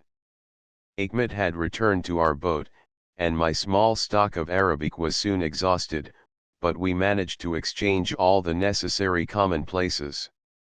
The day of leaving Esna, we reached El Kab, the ancient Eleutheres, whose rock tombs are among the most curious in Egypt. We landed at twilight, provided with candles, and made our way through fields of wiry hafa grass, and through a breach in the brick wall of the ancient town, to the Arabian desert. It was already dark, but our guide, armed with his long spear, stalked vigorously forward, and brought us safely up the mountain path to the entrances of the sepulchres. There are a large number of these, but only two are worth visiting, on account of the light which they throw on the social life of the Egyptians. The owner of the tomb and his wife, a red man and a yellow woman, are here seen, receiving the delighted guests. Seats are given them, and each is presented with an aromatic flower, while the servants in the kitchen hasten to prepare savory dishes. In other compartments, all the most minute processes of agriculture are represented with wonderful fidelity. So little change has taken place in 3,000 years, that they would answer, with scarcely a correction, as illustrations of the fellah agriculture of modern Egypt. The next morning we walked ahead to the temple of Edfu, shooting a few brace of fat partridges by the way, and scaring 2 large jackals from their lairs in the thick grass. The superb pylon of the temple rose above the earthy mounds of Apollinopolis like a double truncated pyramid. It is in an entire state of preservation, with all its internal chambers, passages, and stairways. The exterior is sculptured with colossal figures of the gods, 30 feet in height, and from the base of the portal to the scroll-like cornice of the pylon, is more than 100 feet. Through the door we entered a large open court, surrounded by a colonnade. The grand portico of the temple, buried nearly to the tops of its pillars, faced us, and we could only judge, from the designs of the capitals and the girth of the shaft, the imposing effect which it must have produced on those who entered the court. The interior is totally filled with rubbish, and a whole village of Arab huts stands on the roof. A strong wind carried us, before sunset, to the quarries of Jebel Silsili, the mountain of the chain, where the Nile is compressed between 2 rugged sandstone hills. The river is not more than 300 yards broad, and the approach to this rocky gateway, after so many weeks of level alluvial plain, is very striking. Here are the sandstone quarries whence the huge blocks were cut, to build the temples and shape the colossi of Thebes. They lie on the eastern bank, close to the river, and the ways down which the stones were slid to the vessels that received them, are still to be seen. The stone is of a pale reddish-brown color, and a very fine and clear grain. It appears to have been divided into squares of the proper size, and cut from above downward. The shape of many of the enormous blocks may be easily traced. In one place the rock has been roughly hewn into a sort of temple, supported by pillars 30 feet square, and with an entrance as grand and rude as a work of the Titans. In the morning we awoke in the shadow of Ombos, which stands on a hill overlooking the Nile, into which its temple to Isis has fallen. Little now remains of the great temple to Savak, the crocodile-headed god, the deity of Ombos, but its double portico, supported by 13 pillars, buried nearly waist-deep in the sands. The aspect of these remains, seated on the lonely promontory commanding the course of the river and the harvest land of the opposite shore, while the stealthy desert approaches it from behind, and year by year heaps the sand higher against the shattered sanctuary, is sadly touching. We lingered and lingered around its columns, loath to leave the ruined grace which a very few years will obliterate. Two such foes as the Nile and the desert make rapid progress, where no human hand is interposed to stay them. As we sailed away, a large crocodile, perhaps Savak himself, lay motionless on a sand bank with his long snout raised in the air. We were 2 days in sailing from Ombos to Aswan owing to a dead calm, the first in 2 weeks. The nights were very cool, and the midday temperature not too warm for comfort. One morning my thermometer stood at 40 degrees, the Arabs complained bitterly of the cold, and, wrapped in their woolen mantles, crawled about the deck as languidly as benumbed flies. At noon the mercury did not often rise above 75 degrees in the shade. As we approach Nubia, the scenery of the river undergoes a complete change. The rugged hills of black sandstone and granite usurp the place of the fields, and leave but a narrow strip of cultivable land on either side. The Arabs are darker and show the blood of the desert tribes in their features. They are, however, exceedingly friendly. The day before reaching Aswan, we walked ahead of our boat and were obliged to wait 2 or 3 hours. We had a retinue of boys, who pummeled one another as to which should pick up the pigeons we shot. The successful one came bounding back with a face sparkling with delight, and kissed the bird and touched it to his forehead as he gave it to us. As we were resting under the palm trees, my friend regretted that we had not brought our shebo case along with us. One of the Arabs, guessing his wish from the word shabuk, instantly ran off and scoured the Dura fields until he found a laborer who owned a pipe. He brought the man back, with the sickle in his hand and a cornstalk pipe of very indifferent tobacco, which he gravely presented to my friend. Before returning on board we saw a wonderful mirage. 2 small lakes of blue water, glittering in the sun, lay spread in the yellow sands, apparently not more than a mile distant. There was not the least sign of vapor in the air, and as we were quite unacquainted with the appearance of the mirage, we decided that the lakes were Nile water, left from the inundation. I pointed to them and asked the Arabs, "Is that water?" "No, no," they all exclaimed, "that is no water, that is a bar shaitan. A river of the devil." The white tomb of a Moslem saint, sparkling in the noonday sun, on the summit of a hill overlooking the Nile, finally announced our arrival at the Nubian frontier. We now beheld the palms of Aswan and the granite cliffs beyond which we had been so impatient to reach, a few hours before, with regret, almost with dread. This was our point of separation. My pathway was through those desolate hills, into the heart of Nubia, into the desert, and the strange countries beyond, where so few had been before me. The vestibule was past, Egypt lay behind me. The long landscape of the Nile was but the dramos to that temple of African life, whose adytum was still far in advance, deep in the fiery tropical silence of Ethiopia.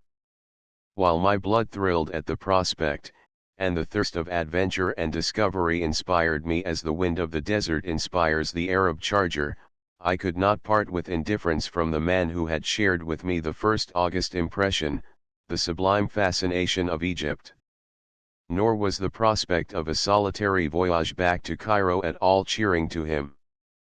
Achmet would of course accompany me, and the cook, Salami, who knew barely 20 words of French and Italian, must perforce act as dragoman.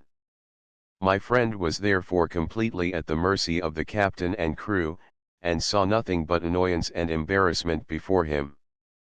I had much trust in Rais Hassan's honesty and good faith, and was glad to learn, several months afterwards, that his conduct had confirmed it. Chapter 12. Fili and the Cataract.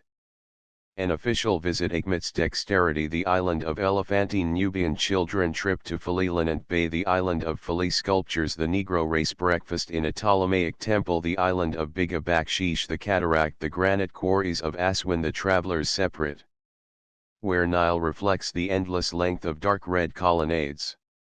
Macaulay. We had scarcely moored our vessel to the beach at Aswan, before a messenger of the governor arrived to ask if there was an American on board. He received the information, and we were occupied in preparing ourselves for an excursion to the island of Elephantine, when Achmet called to us, "The governor is coming." We had no time to arrange our cabin for his reception.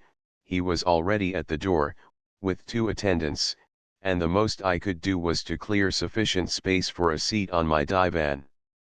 His Excellency was a short, stout, broad-faced man, with large eyes, a grey beard and a flat nose. He wore a semi-European dress of brown cloth, and was blunt though cordial in his manners. His attendants, one of whom was the captain of the cataract, wore the Egyptian dress, with black turbans. They saluted us by touching their hands to the lips and forehead, and we responded in similar manner, after which the governor inquired after our health and we inquired after his. I delivered my letter, and while he was occupied in reading it, Ahmed prepared the coffee and pipes. Luckily, we had 3 chevauques, the best of which, having an amber mouthpiece, was presented to the governor. I waited for the coffee with some trepidation, for I knew we had but 2 Turkish finjans, and a franc cup was out of the question. However, Ahmed was a skillful servant. He presented the cups at such intervals that one was sure to be empty while the other was full, and artfully drew away the attention of our guests by his ceremonious presentations, so that not only they but both of us partook twice of coffee, without the least embarrassment, and I believe, had there been 10 persons instead of 5, he would have given the 2 cups the effect of 10.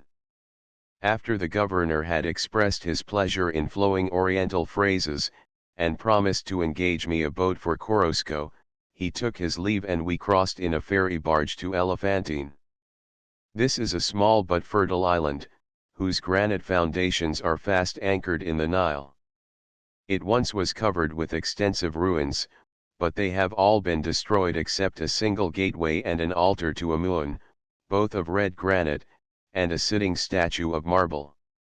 The southern part is entirely covered with the ruins of a village of unburnt brick, from the topmost piles of which we enjoyed a fine view of the picturesque environs of Aswan. The bed of the Nile, to the south, was broken with isles of dark red granite rock, the same formation which appears in the jagged crests of the mountains beyond the city. Scattered over them were the tombs of holy men, dating from the times of the Saracens. A thin palm grove somewhat concealed the barren aspect of the city, but our glances passed it, to rest on the distant hills, kindling in the setting sun.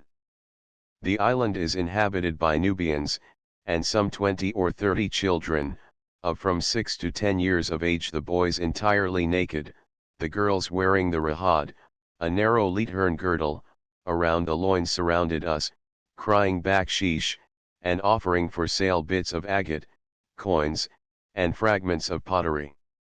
Some of them had cunning but none of them intelligent faces, and their large black eyes had an astonishingly precocious expression of sensuality. We bought a few trifles and tried to dismiss them, but their numbers increased, so that by the time we had made the tour of the island we had a retinue of 50 followers. I took the branches of henna they offered me and switched the most impudent of them, but they seemed then to consider that they had a rightful claim to the baksheesh, and were more importunate than ever. As we left, they gathered on the shore and sang us a farewell chorus, but a few 5-para pieces, thrown among them, changed the harmony into a scramble and a fight, in which occupation these lovely children of nature were engaged until we lost sight of them. The next day we visited Fili. We took donkeys and a guide and threaded the dismal valley of Saracenic tombs south of the town, into a pass leading through the granite hills. The landscape was wintry in its bleakness and ruggedness. The path over which we rode was hard sand and gravel, and on both sides the dark rocks were piled in 1,000 wonderful combinations. On the surface there is no appearance of regular strata, but rather of some terrible convulsion, which has broken the immense masses and thrown them confusedly together.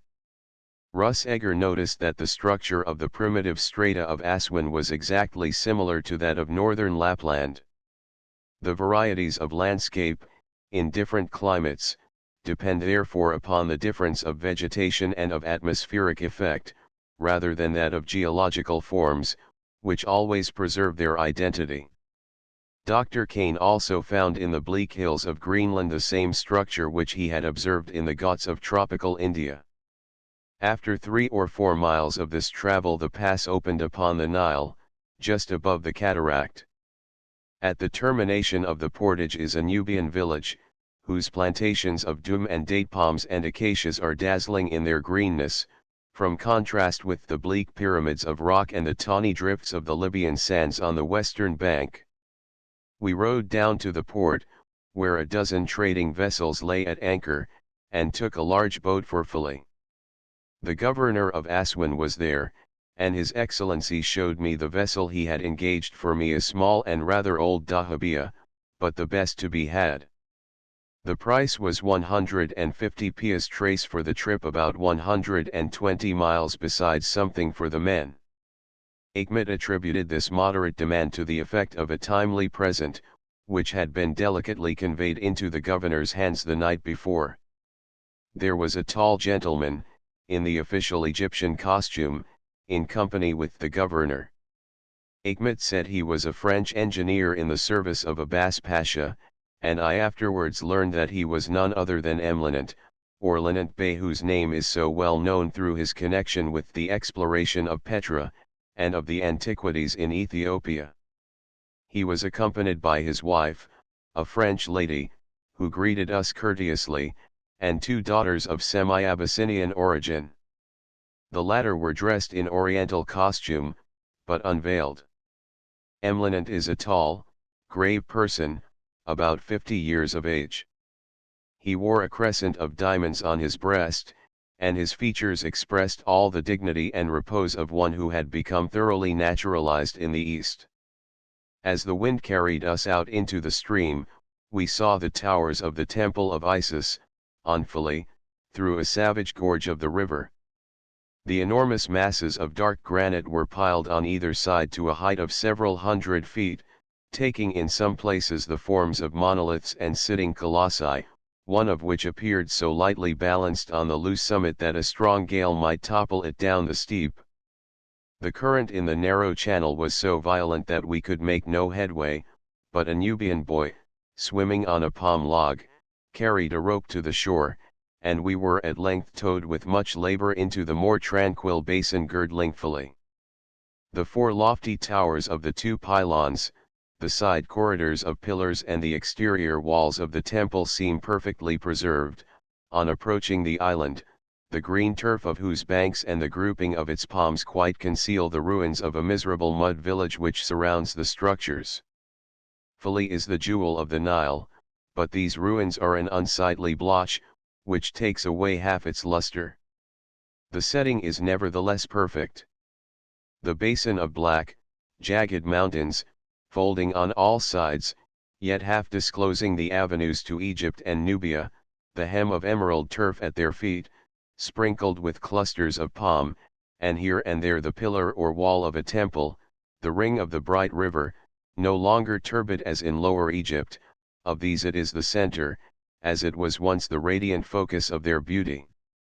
The temple, which belongs to the era of the Ptolemies, and is little more than 2,000 years old, was built by various monarchs, and is very irregular in its plan.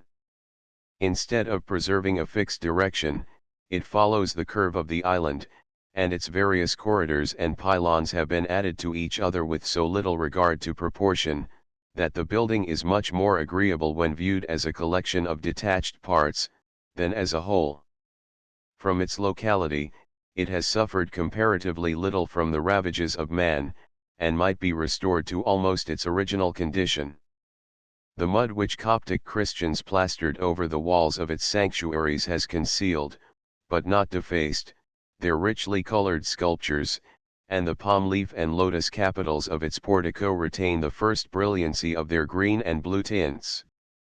The double corridor of 36 columns, in front of the temple, reaching to the southern end of the island, has never been finished, some of the capitals last erected being unsculptured, and others exhibiting various stages of completion.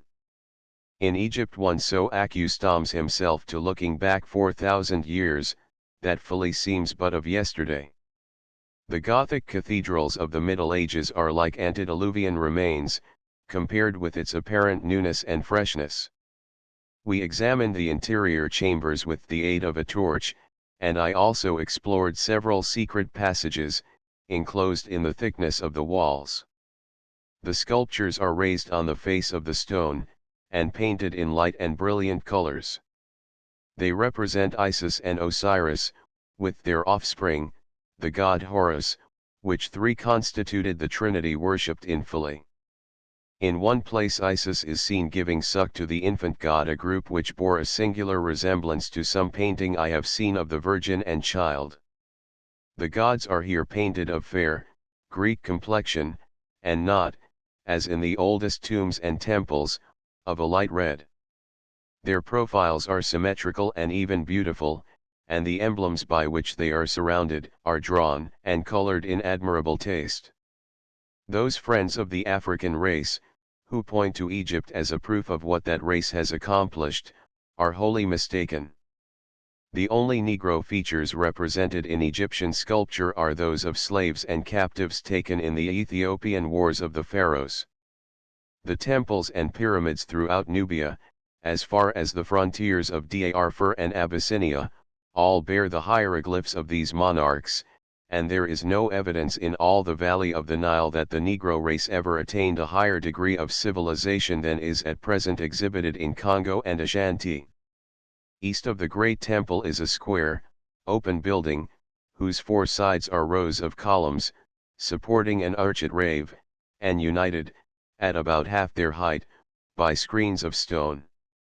The capitals are all of different design, yet exhibit the same exquisite harmony which charmed us in Hermontis and Esna.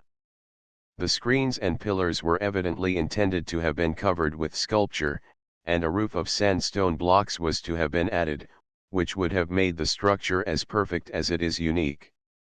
The square block, or abacus, interposed between the capital and arched rave, is even higher than in the pillars of Hermontis, and I was equally puzzled whether to call it a grace or a defect. There was one thing, however, which certainly did give a grace to the building, and that was our breakfast, which we ate on a block large enough to have made an altar for the Theban Jupiter, surrounded by a crowd of silent Arabs. They contemplated the ruins of our cold fowls with no less interest than did we those of the temples of Philly. Before returning, we crossed to the island of Biga, where two pillars of a temple to Hathor stand sentry before the door of a mud hut, and a red granite colossus is lucky in having no head, since it is spared the sight of such desecration. The children of Biga fairly drove us away with the cries of bakshish. The hideous word had been rung in our ears since leaving Aswan, and when we were again saluted with it, on landing at the head of the cataract, patience ceased to be a virtue. My friend took his cane and I the stick of my donkey driver, and since the naked pests dared not approach near enough to get the bakshish, they finally ceased to demand it. The word is in every Nubian mouth, and the very boatmen and camel drivers as they passed us said bakshish instead of good morning. As it was impossible to avoid hearing it, I used the word in the same way, and cordially returned the greeting. A few days previous, as we were walking on shore near Esna, a company of laborers in a durra field began the cry. I responded, holding out my hand, whereupon one of the men pulled off his white cotton cap, his only garment, and offered it to me, saying, "If you are poor, take it." We walked down to the edge of the cataract and climbed a rock, which commanded a view of the principal rapid. There is nothing like a fall, and the passage up and down is attended with little peril. The bed of the Nile is filled with granite masses, around which the swift current roars and foams, and I can imagine that the descent must be very exciting, though perhaps less so than that of the rapids of the St. Lawrence. Boats are towed up, under the superintendence of one of the Rais, or captains of the cataract. There are 4 of these officers, with a body of about 200 men. The fee varies from 2 to 400 piastres, according to the size of the boat. 1/3 of the money is divided among the captains, and the remainder falls to the portion of the men.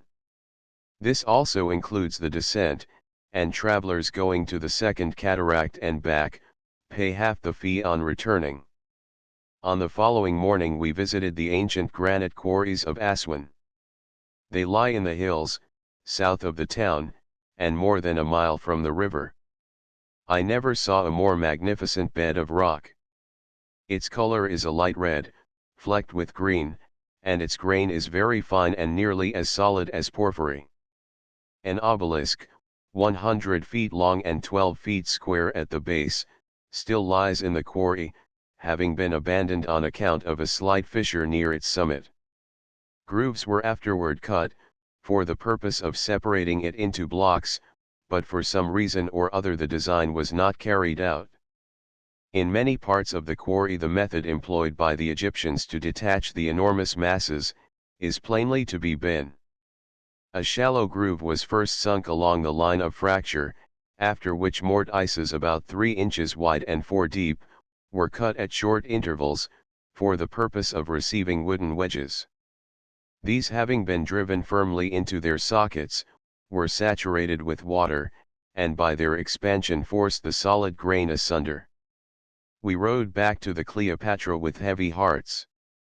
Everything had been prepared for our departure, my friend for Cairo and Germany, and I for the Nubian Desert and White Nile. The governor of Aswan had dispatched a letter to the governor of Korosko, asking him to have camels ready for the desert. On my arrival, my own letters to my friends were finished, my equipage had been transferred to the shore, and camels had arrived to transport it around the cataract to the Nubian village, where my boat was in readiness.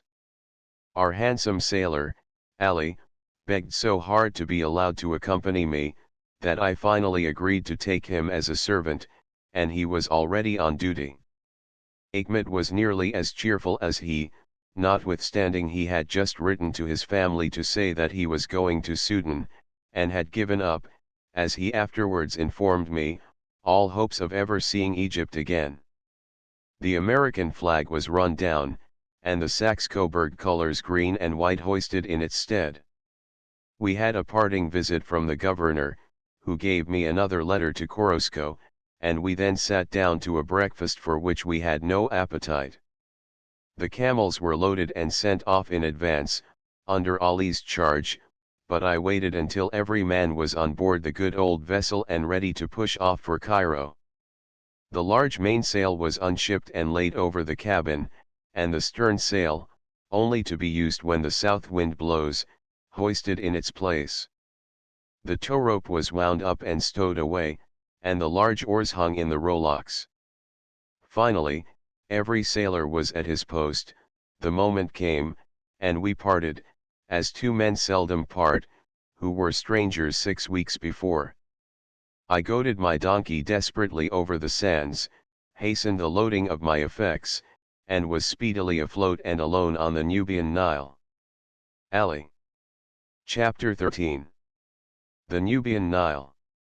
Solitary travel scenery of the Nubian Nile. Agriculture. The inhabitants' arrival at Korosko. The governor. The tent pitched. Sheikh Abu Mohammed bargaining for camels. A drove of giraffes. Visits. Preparations for the desert. My last evening on the Nile. We passed to the west of the island of Biga, where the current is less rapid, and a gentle north wind soon carried us away from Fili. Dark mountains of porphyry rock enclosed the river, and the solitude of the shores, broken only by the creaking of an occasional sakia, or irrigating wheel, made me feel keenly the loneliness of my situation. Achmet, who now became cook as well as dragoman, served me up 3 fowls, cooked in different styles, for dinner, partly as an earnest of his skill, and partly to dispel my want of spirits. But the fragrant pipe which followed dinner was the true promoter of patience, and patience, says the Arab poet, is the key of content. My boat was a small, slow craft, and Rais Hiridi, the captain, the most indolent of Nubians. His weak, feminine face showed a lack of character, which Achmet soon turned to advantage, by taking the command into his own hands. The wind was barely strong enough to obviate the necessity of towing, and my 3 sailors sat on the bow all day, singing, Anderbuddy, Anderbuddy, as we lazily ascended the river. Those who do not go beyond Thebes are only half acquainted with the Nile. Above Esna, it is no longer a broad, lazy current, watering endless fields of wheat and groves of palm, bounded in the distance by level lines of yellow mountain walls. It is narrower, clearer, and more rapid, and its valley, after the first scanty field of wheat or dhurra, strikes the foot of broken and rocky ranges, through the gaps in which the winds of the desert have spilled its sands. There is not the same pale, beautiful monotony of color, but the landscapes are full of striking contrasts, and strongly accented lights and shadows. Here, in Nubia, these characteristics are increased, and the Nile becomes a river of the north under a southern sun. The mountains rise on either hand from the water's edge, piles of dark sandstone or porphyry rock, sometimes 1,000 feet in height, where a blade of grass never grew, every notch and jag on their crests, every fissure on their sides, revealed in an atmosphere so pure and crystalline, that nothing but one of our cloudless midwinter days can equal it. Their hue near at hand is a glowing brown, in the distance an intense violet. On the western bank they are lower, and the sand of that vast desert, which stretches unbroken to the Atlantic, has heaped itself over their shoulders and poured long drifts and rills even to the water. In color it is a tawny gold, almost approaching a salmon tint, and its glow at sunrise equals that of the snow fields of the Alps. The arable land is a mere hem, a few yards in breadth on either side of the river. It supports a few scattering date palms, which are the principal dependents of the Nubians. They are taxed at the rate of a piastre and a half each, annually, the trees being counted every 5 years by a government officer appointed for that purpose. If half of them should die in the meantime, the tax remains the same until the next count. The trees are 7 years in coming to maturity, after which they produce dates for 7 years, and then gradually decay. They are male and female, and are generally planted so that the pollen may be blown from the male to the female flowers. In some parts of Egypt this impregnation is artificially produced. The banks are planted with wheat, beans, and a species of lupin, from which bread is made, and wherever a little shelf of soil is found along the base of the mountains, the creaking sakias turn day and night to give life to patches of dhurra and cotton. In a rough shed, protected from the sun by palm mats, a cow or buffalo walks a weary round, raising the water, which is conveyed in small channels, built of clay, to all the numerous beds into which the field is divided. These are filled, in regular succession to the depth of 2 inches, and then left to stand until dried by the sun. The process is continued until the grain is nearly ripe. The Sakias pay a tax of 300 piastres a year, levied in lieu of a ground tax, which the Egyptians pay. With all their labor, the inhabitants scarcely produce enough to support themselves, and the children are sent to Cairo at an early age, where they become house servants, and like the Swiss and Savoyards, send home a portion of their earnings. This part of Nubia is inhabited by the Kinus tribe, who speak a language of their own. They and their language are designated by the general name of Barabra, nearly equivalent to barbarians, by the Arabs. They are more stupid than the Egyptian Felis, but their character for truth and honesty is superior. In my walks on shore, I found them very friendly, and much less impudent than the Nubians about Aswan. The northern part of Nubia is rich in Egyptian remains, but I hastened on without visiting them, passing the temples of Dabad, Kalabshi, Deka, Dendur, and Seboa, which looked at me invitingly from the western bank. Near Dendur I crossed the Tropic of Cancer, and on the 4th afternoon after leaving Aswan, Rice Hiridi pointed out in the distance the mountain of Korosko, the goal of the voyage. I was charmed with the near prospect of desert life, but I fancied Ahmed was rather grave, since all beyond was an unknown region to him. The sharp peak of the mountain gradually drew nearer, and at dusk my boat was moored to a palm tree, in front of the village of Korosko. In less than half an hour, I received a visit from the governor, Mousa Effendi, who brought me good news. A caravan had just arrived from Sennar, and camels were in readiness for the journey to Berber, in Ethiopia. This was very lucky, for merchants are frequently detained at Korosko 20 or 30 days, and I had anticipated a delay of at least a week. I also learned that Dr. Noblechaer, the apostolic vicar of the Catholic missions in Central Africa, had left for Khartoum about 20 days previous. The governor was profuse in his offers of assistance, stating that as Sheikh Abu Mohammed, a chief of the Ababde tribe, through whose territories my road lay, was then in Korosko, he would be enabled to make every arrangement for my safety and convenience. Early the next morning my equipage was taken ashore and my tent pitched for the first time, under a clump of palm trees, overlooking the Nile. Leaving Ali to act as guard, I took Hikmet and walked up to the village of Korosko, which is about a quarter of a mile from the shore, at the foot of the lofty Jebel Korosko. The governor's mansion was a mud hut, differing from the other huts in size only. His Excellency received me cordially, and immediately sent for Sheikh Abu Mohammed, with whom the contract for camels must be made. The Sheikh was a tall, imposing personage, with a dark brown complexion, but perfectly straight and regular features. He was accompanied by a superb attendant and Ababde, 6 feet 2 inches in height, with sharp, symmetrical features, and a fine, fierce eye. His hair was raised perpendicularly from his forehead, but on each side hung down in a great number of little twists, smeared with mutton fat and castor oil. His long cotton mantle was wrapped around him like a Greek chlamys, and his bearing was as manly and majestic as that of an Ajax or a Diomede. There was some controversy about the number of camels. Hikmet and I had decided that we should not require more than 5, and the Sheikh insisted that we should take more, but finally agreed to furnish us with 6, including one for the guide, at the price paid by officers of the government 90 piastres, $4.50, each, to El Mikirave, the capital of Dar Berber, a journey of 14 days. This included the services of camel drivers, and all other expenses, except the hire of the guide, whose fee was that of a camel 90 piastres. Merchants who travel this route, pay according to the weight of their loads, and frequently from 120 to 150 piastres. Soon after returning to my tent, I was again visited by the governor, who found my choice latake very acceptable to his taste. I therefore presented him with 2 or 3 pounds of it, and some gunpowder, which he received in a way that made me sure of his good offices.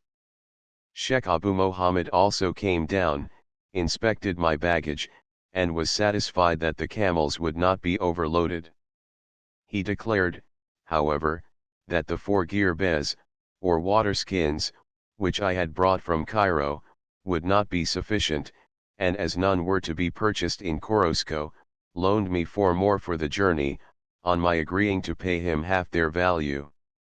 I also paid him for the camels, he giving a formal receipt therefor, which was intrusted to the guide, to be delivered to the governor of Berber, on our arrival there.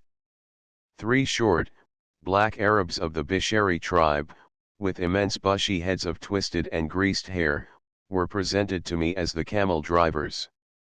After receiving their share of the money, for the camels belonged to them, they squatted down together and occupied an hour or 2 in counting and dividing it. One of them then took a long palm rope, and went into the desert to catch the animals, while the others remained to assist in arranging the baggage into separate loads. The caravan from Sennar brought 12 giraffes, which had been captured in the forests of the Blue Nile, as a present from Latif Pasha, governor of Sudan, to Abbas Pasha. They were in good condition, notwithstanding the toilsome march across the Nubian desert. The officer who had them in charge informed me that they made frequent efforts to escape, and one of them, which broke from its keeper's hold, was only recaptured after a chase of several hours. 4 large trading boats were in readiness, to convey them to Aswan, and the graceful creatures stood on the bank, with their heads almost touching the crowns of the date trees, looking with wonder on the busy scene below. For a long time they refused to enter the unsteady barges, but at last, trembling with fear, they were forced on board and floated away, their slim necks towering like masts in the distance. There was a small tent on the bank, pitched not far from mine. Its occupant, a one-eyed, olive-faced young man, in Egyptian costume, came to pay me a visit, and I found that he was a son of Emlanant, by a former Abyssinian wife. He was then making his second trip to Sudan, as a merchant, on a capital of 25,000 piastres, which his father had given him. Although he only required 12 camels, he had been 8 days in Korosko waiting for them, and was still waiting when I left. He was accompanied by a young Frenchman, who was one of the grandest liars I ever met. He told me with a grave face, that he had traveled from Algiers to Egypt through the Great Sahara, and had on one occasion gone 8 days without water, and the thermometer 125 degrees in the shade. The son of the former Mek, king, of Shendai, the same fierce old savage who burned to death Ismail Pasha and his soldiers, was also in Korosko, and visited me during the day. He held some office under government, which made him responsible for the security of travelers and merchandise in the desert, and his presence probably facilitated my arrangements. He was a strikingly handsome man, and wore a superb cashmere shawl twisted around his head as a turban. The waterskins were soaked in the Nile all day, to prepare them for use. Achmet, backed by the governor's authority, ransacked the village for further supplies of provisions, but the place was miserably poor, and he only succeeded in procuring 2 pounds of butter, a few fowls, and some bread. There were pigeons in abundance, however, and he cooked a sufficient number to last us 2 or 3 days. The fowls were placed in a light kafas, or coupe, to be carried on the top of the baggage. Ali, proud of his new station, worked faithfully, and before night all our preparations were completed. I then sent for a barber, had my hair shorn close to the skin, and assumed the complete Egyptian costume. I was already accustomed to the turban, and shawl around the waist, and the addition of a light silk sidri, or shirt, and trousers which contained 18 yards of muslin, completed the dress, which in its grace, convenience, and adaptation to the climate and habits of the East, is immeasurably superior to the Frank costume. It allows complete freedom of the limbs, while the most sensitive parts of the body are thoroughly protected from changes of temperature. The legs, especially, are even less fettered by the wide Turkish trousers than by a Highland kilt, and they fold themselves under you naturally and comfortably in the characteristic attitude of the Orientals. The turban, which appears so hot and cumbrous, is in reality cool, and impervious to the fiercest sun that ever blazed. After dinner, I seated myself at the tent door, wrapped in my capote, and gave myself up to the pipe of meditation. It was a splendid starlit evening. Not a blade of the palm leaves was stirring, and the only sounds I heard were the melancholy drone of Sakias along the river, and the cry of the jackal among the hills. The Nile had already become my home, endeared to me not more by the grand associations of its eldest human history than by the rest and the patience which I had breathed in its calm atmosphere. Now I was to leave it for the untried desert, and the strange regions beyond, where I should find its aspect changed. Would it still give me the same health of body, the same peace and contentment of soul? Achmet, said I to the Theban, who was sitting not far off, silently smoking, we are going into strange countries, have you no fear? You remember, master, he answered, that we left Cairo on a lucky day, and why should I fear, since all things are in the hands of Allah. Ayub, the Ababda Guide. Chapter 14. The Great Nubian Desert. The curve of the Nile routes across the desert. Our caravan starts riding on a dromedary. The guide and camel drivers hairdressing El Biban scenery. Dead camels. An unexpected visit. The guide makes my grave. The river without water. Characteristics of the mirage. Desert life. The sun. The desert air. Infernal scenery. The wells of Merhat. Christmas. Mountain chains meeting caravans. Plains of gravel. The story of Joseph Jebel Mokrat. The last day in the desert. We see the Nile again. He sees the snake-like caravan crawl over the edge of the desert, black and small, and nearer, till, one by one, he can count its camels in the sun. Lowell. A glance at the map will explain the necessity of my desert journey. The Nile, at Korosko, which is in lat 22 degrees 38 minutes, makes a sharp bend to the west, and in ascending his current, one travels in a southwesterly direction nearly to Dongola, then south to Edab, in lat. 18 degrees, after which his course is northeast as far as lat. 19 degrees 30 minutes, where he again resumes the general southern direction. The termini of this immense curve, called by the ancients the elbows of the Nile, are Korosko and Abu Hamd, in southern Nubia. About 90 miles above the former place, at Wadi Haifa, is the second cataract of the Nile, the southern Thule of Egyptian tourists. The river, between that point and Dongola, is so broken by rapids, that vessels can only pass during the inundation, and then with great difficulty and danger. The exigencies of trade have established, no doubt since the earliest times, the shorter route through the desert. The distance between Korosko and Abu Hamd, by the river, is more than 600 miles, while by the desert, it is, according to my reckoning, only 247 miles. The former caravan route led directly from Aswan to Berber and Chendevi, and lay some distance to the eastward of that from Korosko.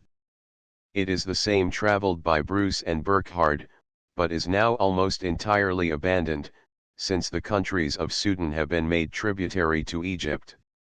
It lies through a chain of valleys, inhabited by the Ababdeh Arabs, and according to Burkhard, there are trees and water, at short intervals, for the greater part of the way. The same traveler thus describes the route from Korosko. On that road the traveler finds only a single well, which is situated midway, 4 long days distant from Berber and as many from Seboa near Korosko. A great inconvenience on that road is that neither trees nor shrubs are anywhere found, whence the camels are much distressed for food, and passengers are obliged to carry wood with them to dress their meals. On the morning of the 21st of December, the waterskins were filled from the Nile, the baggage carefully divided into separate loads, the unwilling camels received their burdens, and I mounted a dromedary for the first time. My little caravan consisted of 6 camels, including that of the guide. As it was put in motion, the governor and Sheikh Abu Mohammed wished me a safe journey and the protection of Allah.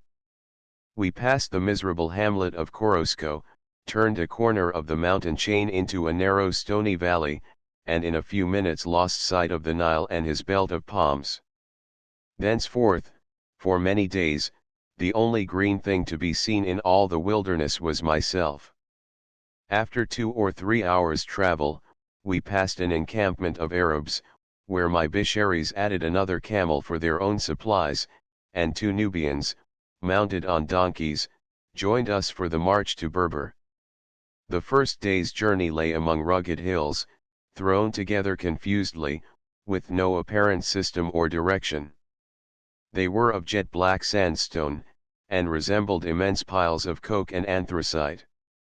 The small glens and basins enclosed in this chaos were filled with glowing yellow sand, which in many places streamed down the crevices of the black rocks, like rivulets of fire.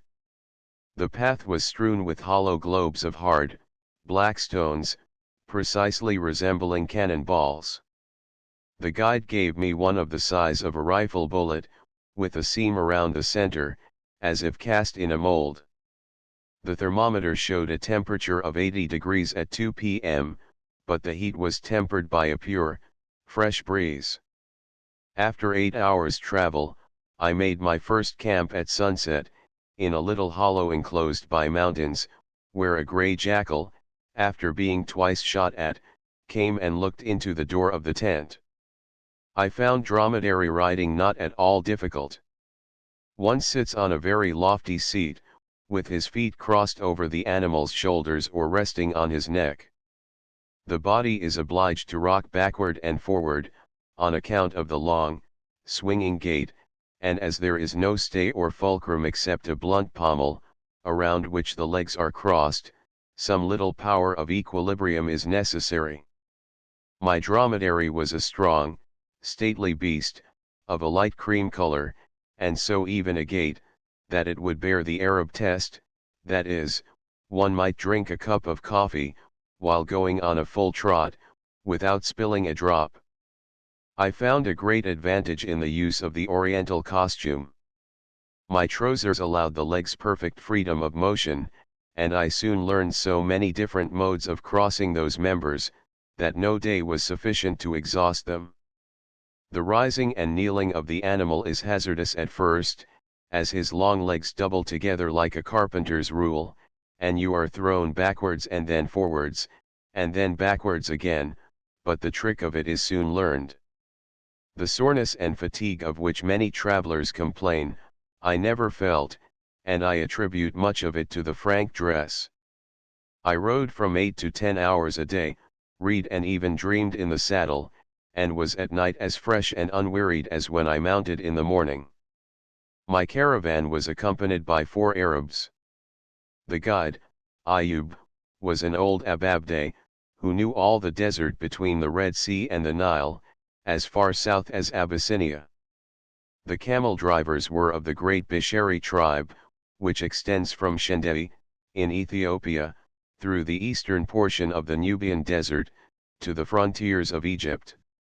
They owned the burden camels, which they urged along with the cry of Yoho, Shek Abd el Kader, and a shrill barbaric song, the refrain of which was, O Prophet of God, help the camels and bring us safely to our journey's end.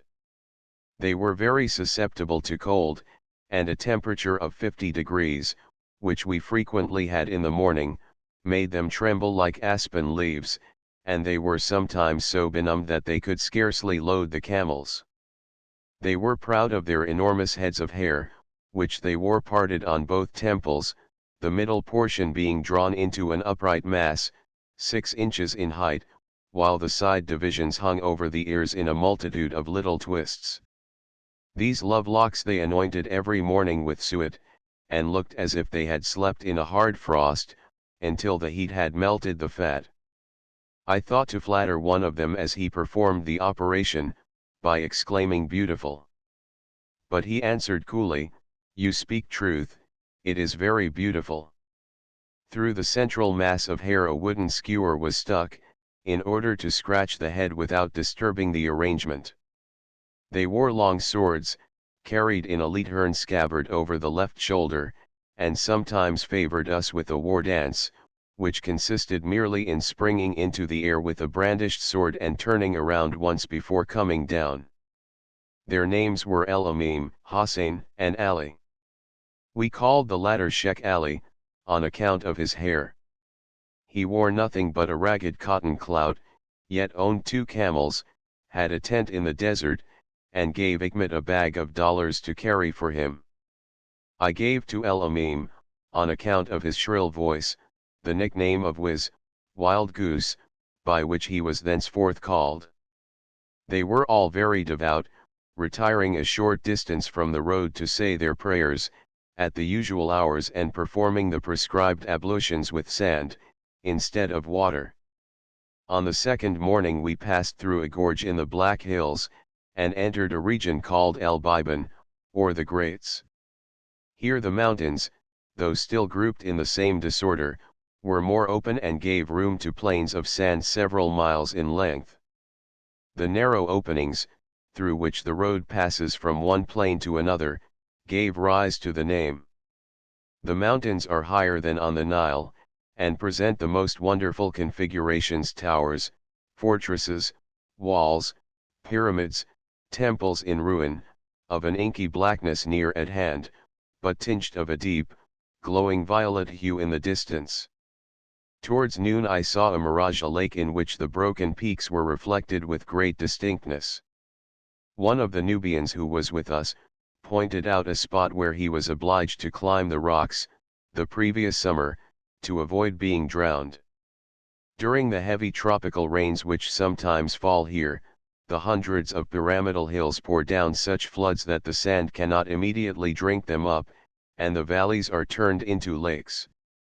The man described the roaring of the waters, down the clefts of the rocks, as something terrible.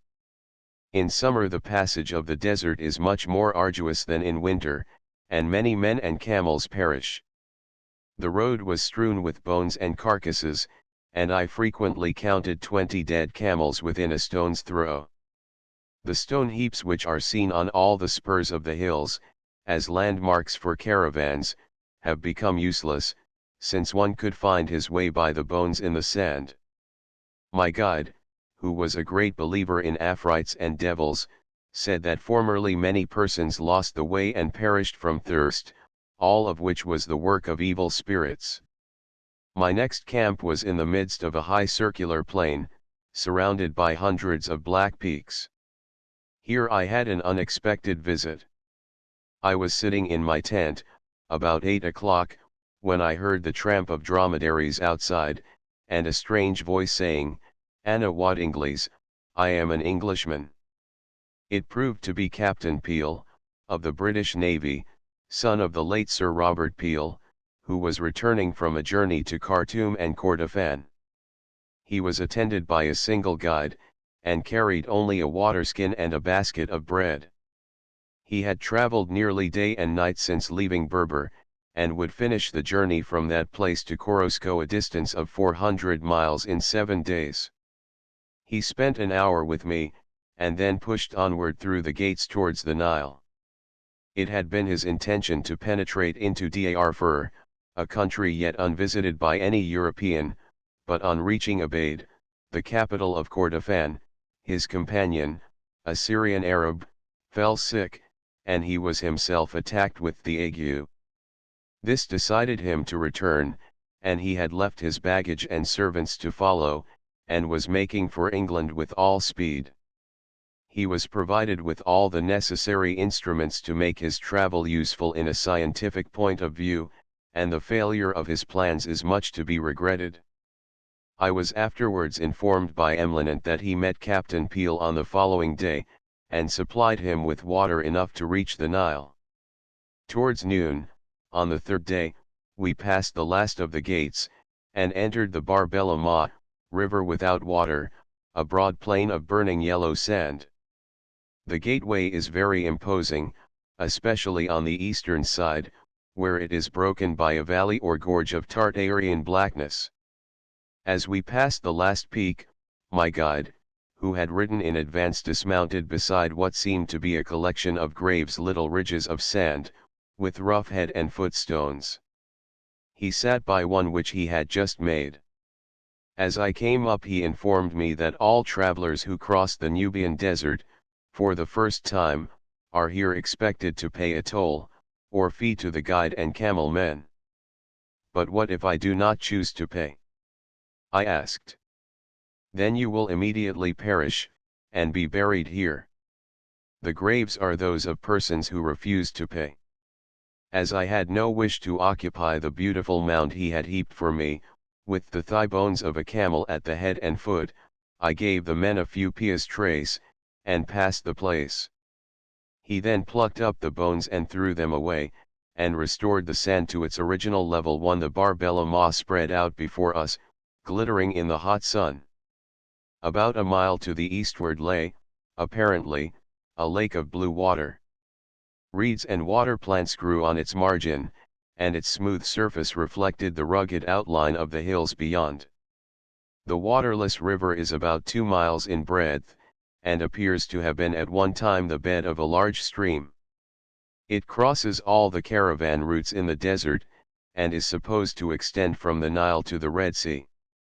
It may have been the outlet for the river, before its waters forced a passage through the primitive chains which cross its bed at Aswan and Kalabshi. A geological exploration of this part of Africa could not fail to produce very interesting results. Beyond the Barbelama extends the broad central plateau of the desert, 1,500 feet above the sea. It is a vast reach of yellow sand, dotted with low, isolated hills, which in some places are based on large beds of light gray sandstone of an unusually fine and even grain. Small towers of stone have been erected on the hills nearest the road, in order to guide the couriers who travel by night. Near one of them the guide pointed out the grave of a merchant, who had been murdered there 2 years previous, by his 3 slaves. The latter escaped into the desert, but probably perished, as they were never heard of afterwards. In the smooth, loose sand, I had an opportunity of reviving my forgotten knowledge of trachography, and soon learned to distinguish the feet of hyenas, foxes, ostriches, lame camels, and other animals. The guide assured me that there were devils in the desert, but one only sees them when he travels alone. On this plain the mirage, which first appeared in the Bible, presented itself under a variety of wonderful aspects. Thenceforth, I saw it every day, for hours together, and tried to deduce some rules from the character of its phenomena. It appears on all sides, except that directly opposite to the sun, but rarely before 9 a.m. or after 3 p.m. The color of the apparent water is always precisely that of the sky, and this is a good test to distinguish it from real water, which is invariably of a deeper hue. It is seen on a gravelly as well as a sandy surface, and often fills with shining pools the slight depressions in the soil at the bases of the hills. Where it extends to the horizon there is no apparent line, and it then becomes an inlet of the sky, as if the walls of heaven were melting down and flowing in upon the earth. Sometimes a whole mountain chain is lifted from the horizon and hung in the air, with its reflected image joined to it, base to base. I frequently saw, during the forenoon, lakes of sparkling blue water, apparently not a quarter of a mile distant. The waves ripple in the wind, tall reeds and water plants grow on the margin, and the desert rocks behind cast their shadows on the surface. It is impossible to believe it a delusion. You advance nearer, and suddenly, you know not how, the lake vanishes. There is a grayish film over the spot, but before you have decided whether the film is in the air or in your eyes, that too disappears, and you see only the naked sand. What you took to be reeds and water plants probably shows itself as a streak of dark gravel. The most probable explanation of the mirage which I could think of, was, that it was actually a reflection of the sky upon a stratum of heated air, next the sand. I found the desert life not only endurable but very agreeable. No matter how warm it might be at midday, the nights were always fresh and cool, and the wind blew strong from the northwest, during the greater part of the time. The temperature varied from 50°-55° at 6 a.m. to 80°-85° at 2 p.m. The extremes were 47 degrees and 100 degrees. So great a change of temperature every day was not so unpleasant as might be supposed. In my case, nature seemed to make a special provision in order to keep the balance right. During the hot hours of the day I never suffered inconvenience from the heat, but up to 85 degrees felt sufficiently cool. I seemed to absorb the rays of the sun, and as night came on and the temperature of the air fell, that of my skin rose, till at last I glowed through and through, like a live coal. It was a peculiar sensation, which I never experienced before, but was rather pleasant than otherwise. My face, however, which was alternately exposed to the heat radiated from the sand, and the keen morning wind, could not accommodate itself to so much contraction and expansion. The skin cracked and peeled off more than once, and I was obliged to rub it daily with butter. I mounted my dromedary with a shining morning face, until, from alternate buttering and burning, it attained the hue and crispness of a well-basted partridge. I soon fell into a regular daily routine of travel, which, during all my later experiences of the desert, never became monotonous. I rose at dawn every morning, bathed my eyes with a handful of the precious water, and drank a cup of coffee. After the tent had been struck and the camels laden, I walked ahead for 2 hours, often so far in advance that I lost sight and hearing of the caravan. I found an unspeakable fascination in the sublime solitude of the desert. I often beheld the sun rise, when, within the wide ring of the horizon, there was no other living creature to be seen. He came up like a god, in awful glory, and it would have been a natural act, had I cast myself upon the sand and worshipped him. The sudden change in the coloring of the landscape, on his appearance the lighting up of the dull sand into a warm golden hue, and the tintings of purple and violet on the distant porphyry hills was a morning miracle, which I never beheld without awe. The richness of this coloring made the desert beautiful, it was too brilliant for desolation. The scenery, so far from depressing, inspired and exhilarated me. I never felt the sensation of physical health and strength in such perfection, and was ready to shout from morning till night, from the overflow of happy spirits. The air is an elixir of life as sweet and pure and refreshing as that which the first man breathed, on the morning of creation. You inhale the unadulterated elements of the atmosphere, for there are no exhalations from moist earth, vegetable matter, or the smokes and steams which arise from the abodes of men, to stain its purity. This air, even more than its silence and solitude, is the secret of one's attachment to the desert. It is a beautiful illustration of the compensating care of that providence, which leaves none of the waste places of the earth without some atoning glory. Where all the pleasant aspects of nature are wanting, where there is no green thing, no fount for the thirsty lip, scarcely the shadow of a rock to shield the wanderer in the blazing noon, God has breathed upon the wilderness his sweetest and tenderest breath, giving clearness to the eye, strength to the frame, and the most joyous exhilaration to the spirits. Achmet always insisted on my taking a saber as a protection against the hyenas, but I was never so fortunate as to see more than their tracks, which crossed the path at every step. I saw occasionally the footprints of ostriches, but they, as well as the giraffe, are scarce in this desert. Towards noon, Achmet and I made a halt in the shadow of a rock, or if no rock was at hand, on the bare sand, and took our breakfast. One's daily bread is never sweeter than in the desert. The rest of the day I jogged along patiently beside the baggage camels, and at sunset halted for the night.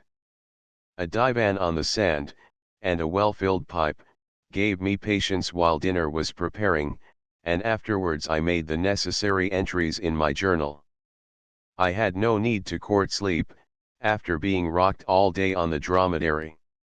At the close of the third day, we encamped opposite a mountain which Ayub called Jebel Katab, the mountain of wood. The Bar Katab, a river of sand, similar to the Bar Belama, and probably a branch of it, crossed our path. I here discovered that the waterskins I had hired from Sheikh Abu Mohammed were leaky, and that our 8 skins were already reduced to 4, while the Arabs had entirely exhausted their supply. This rendered strict economy necessary, as there was but a single well on the road. Until noon the next day we journeyed over a vast plain of sand, interrupted by low reefs of black rock. To the southeast it stretched unbroken to the sky, and looking in that direction, I saw 2 hemispheres of yellow and blue, sparkling all over with light and heat, so that the eye winked to behold them. The colocynth, called by the Arabs murr, grew in many places in the dry, hot sand. The fruit resembles a melon, and is so intensely bitter that no animal will eat it. I made breakfast under the lee of an isolated rock, crowned with a beacon of camel bones. We here met 3 Ababdis, armed with long spears, on their way to Korosko. Soon after midday the plain was broken by low ranges of hills, and we saw in front and to the east of us many blue mountain chains. Our road approached one of them, a range, several miles in length, the highest peak of which reached an altitude of 1,000 feet. The sides were precipitous and formed of vertical strata, but the crests were agglomerations of loose stones, as if shaken out of some enormous coal scuttle. The glens and gorges were black as ink, no speck of any other color relieved the terrible gloom of this singular group of hills. Their aspect was much more than sterile, it was infernal. The name given to them by the guide was Jalet-e-Jindi, the meaning of which I could not learn. At their foot I found a few thorny shrubs, the first sign of vegetation since leaving Korosko. We encamped half an hour before sunset on a gravelly plain, between 2 spurs of the savage hills, in order that our camels might browse on the shrubs, and they were only too ready to take advantage of the permission. They snapped off the hard, dry twigs, studded with cruel thorns, and devoured them as if their tongues were made of cast iron. We were now in the haunts of the gazelle and the ostrich, but saw nothing of them. Sheikh Ali taught me a few words of the Bishari language, asking for the English words in return, and was greatly delighted when I translated Okam, camel, into O camel. Wallah, said he, your language is the same as ours. The Bishari tongue abounds with vowels, and is not unmusical. Many of the substantives commence with O, as Omek, a donkey, Osha, a cow, Ogana, a gazelle. The plural changes O into A, as Akam, camels, Amek, donkeys, and C. The language of the Ababdis is different from that of the Bisharis, but probably sprang from the same original stock. Lepsius considers that the Kinus dialect of Nubia is an original African tongue, having no affinity with any of the Shemitic languages. On the 5th day we left the plain, and entered a country of broken mountain ranges. In one place the road passed through a long, low hill of slate rock, by a gap which had been purposely broken. The strata were vertical, the laminae varying from 1 to 4 inches in thickness, and of as fine a quality and smooth a surface as I ever saw. A long wadi, or valley, which appeared to be the outlet of some mountain basin, was crossed by a double row of stunted dum palms, marking a watercourse made by the summer rains. Ayub pointed it out to me, as the halfway station between Korosko and Abu Hamd. For 2 hours longer we threaded the dry wadis, shut in by black, chaotic hills. It was now noonday, I was very hungry, and the time allotted by Ayub for reaching Burmurhat had passed. He saw my impatience and urged his dromedary into a trot, calling out to me to follow him. We bent to the west, turned the flank of a high range, and after half an hour's steady trotting, reached a side valley or cul-de-sac, branching off from the main wadi. A herd of loose camels, a few goats, 2 black camels' hair tents, and half a dozen half-naked Ababdis, showed that we had reached the wells. A few shallow pits, dug in the center of the valley, furnished an abundance of bitter, greenish water, which the camels drank, but which I could not drink. The wells are called by the Arabs El Mora, the bitter. Fortunately, I had 2 skins of Nile water left, which, with care, would last to Abu Hamd. The water was always cool and fresh, though in color and taste it resembled a decoction of old shoes. The wells of Murhat. We found at the wells Captain Peel's Syrian friend, Kurai, who was on his way to Korosko with 5 camels, carrying the captain's baggage. He left immediately after my arrival, or I might have sent by him a Christmas greeting to friends at home. During the afternoon 3 slave merchants arrived, in 4 days from Abu Hamd. Their caravan of 150 slaves was on the way. They were tall, strong, handsome men, dark brown in complexion, but with regular features. They were greatly pleased with my sketchbook, but retreated hastily when I proposed making a drawing of them. I then called Ayub into my tent, who willingly enough sat for the rough sketch which heads this chapter. Ahmet did his best to give me a good Christmas dinner, but the pigeons were all gone, and the few fowls which remained were so spiritless from the heat and jolting of the camel, that their slaughter anticipated their natural death by a very short time.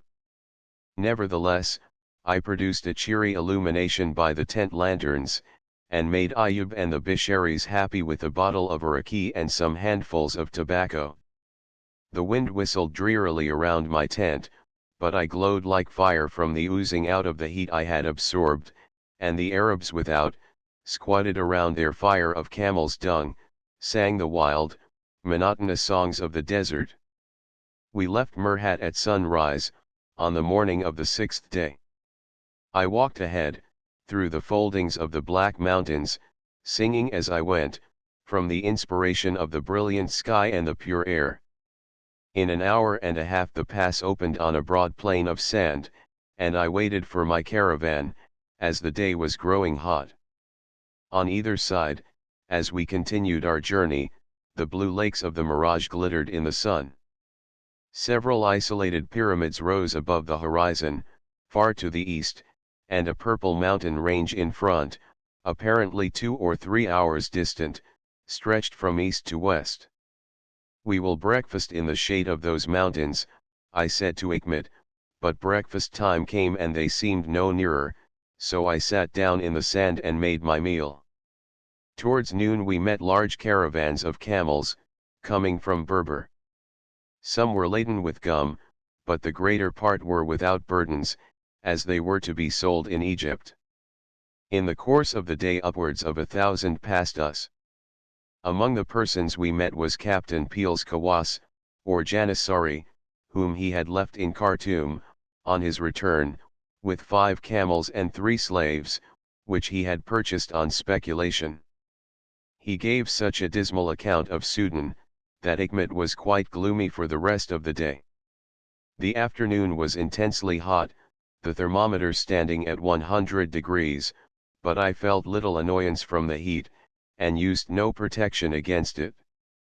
The sand was deep and the road a weary one for the camels, but the mountains which seemed so near at hand in the morning were not yet reached.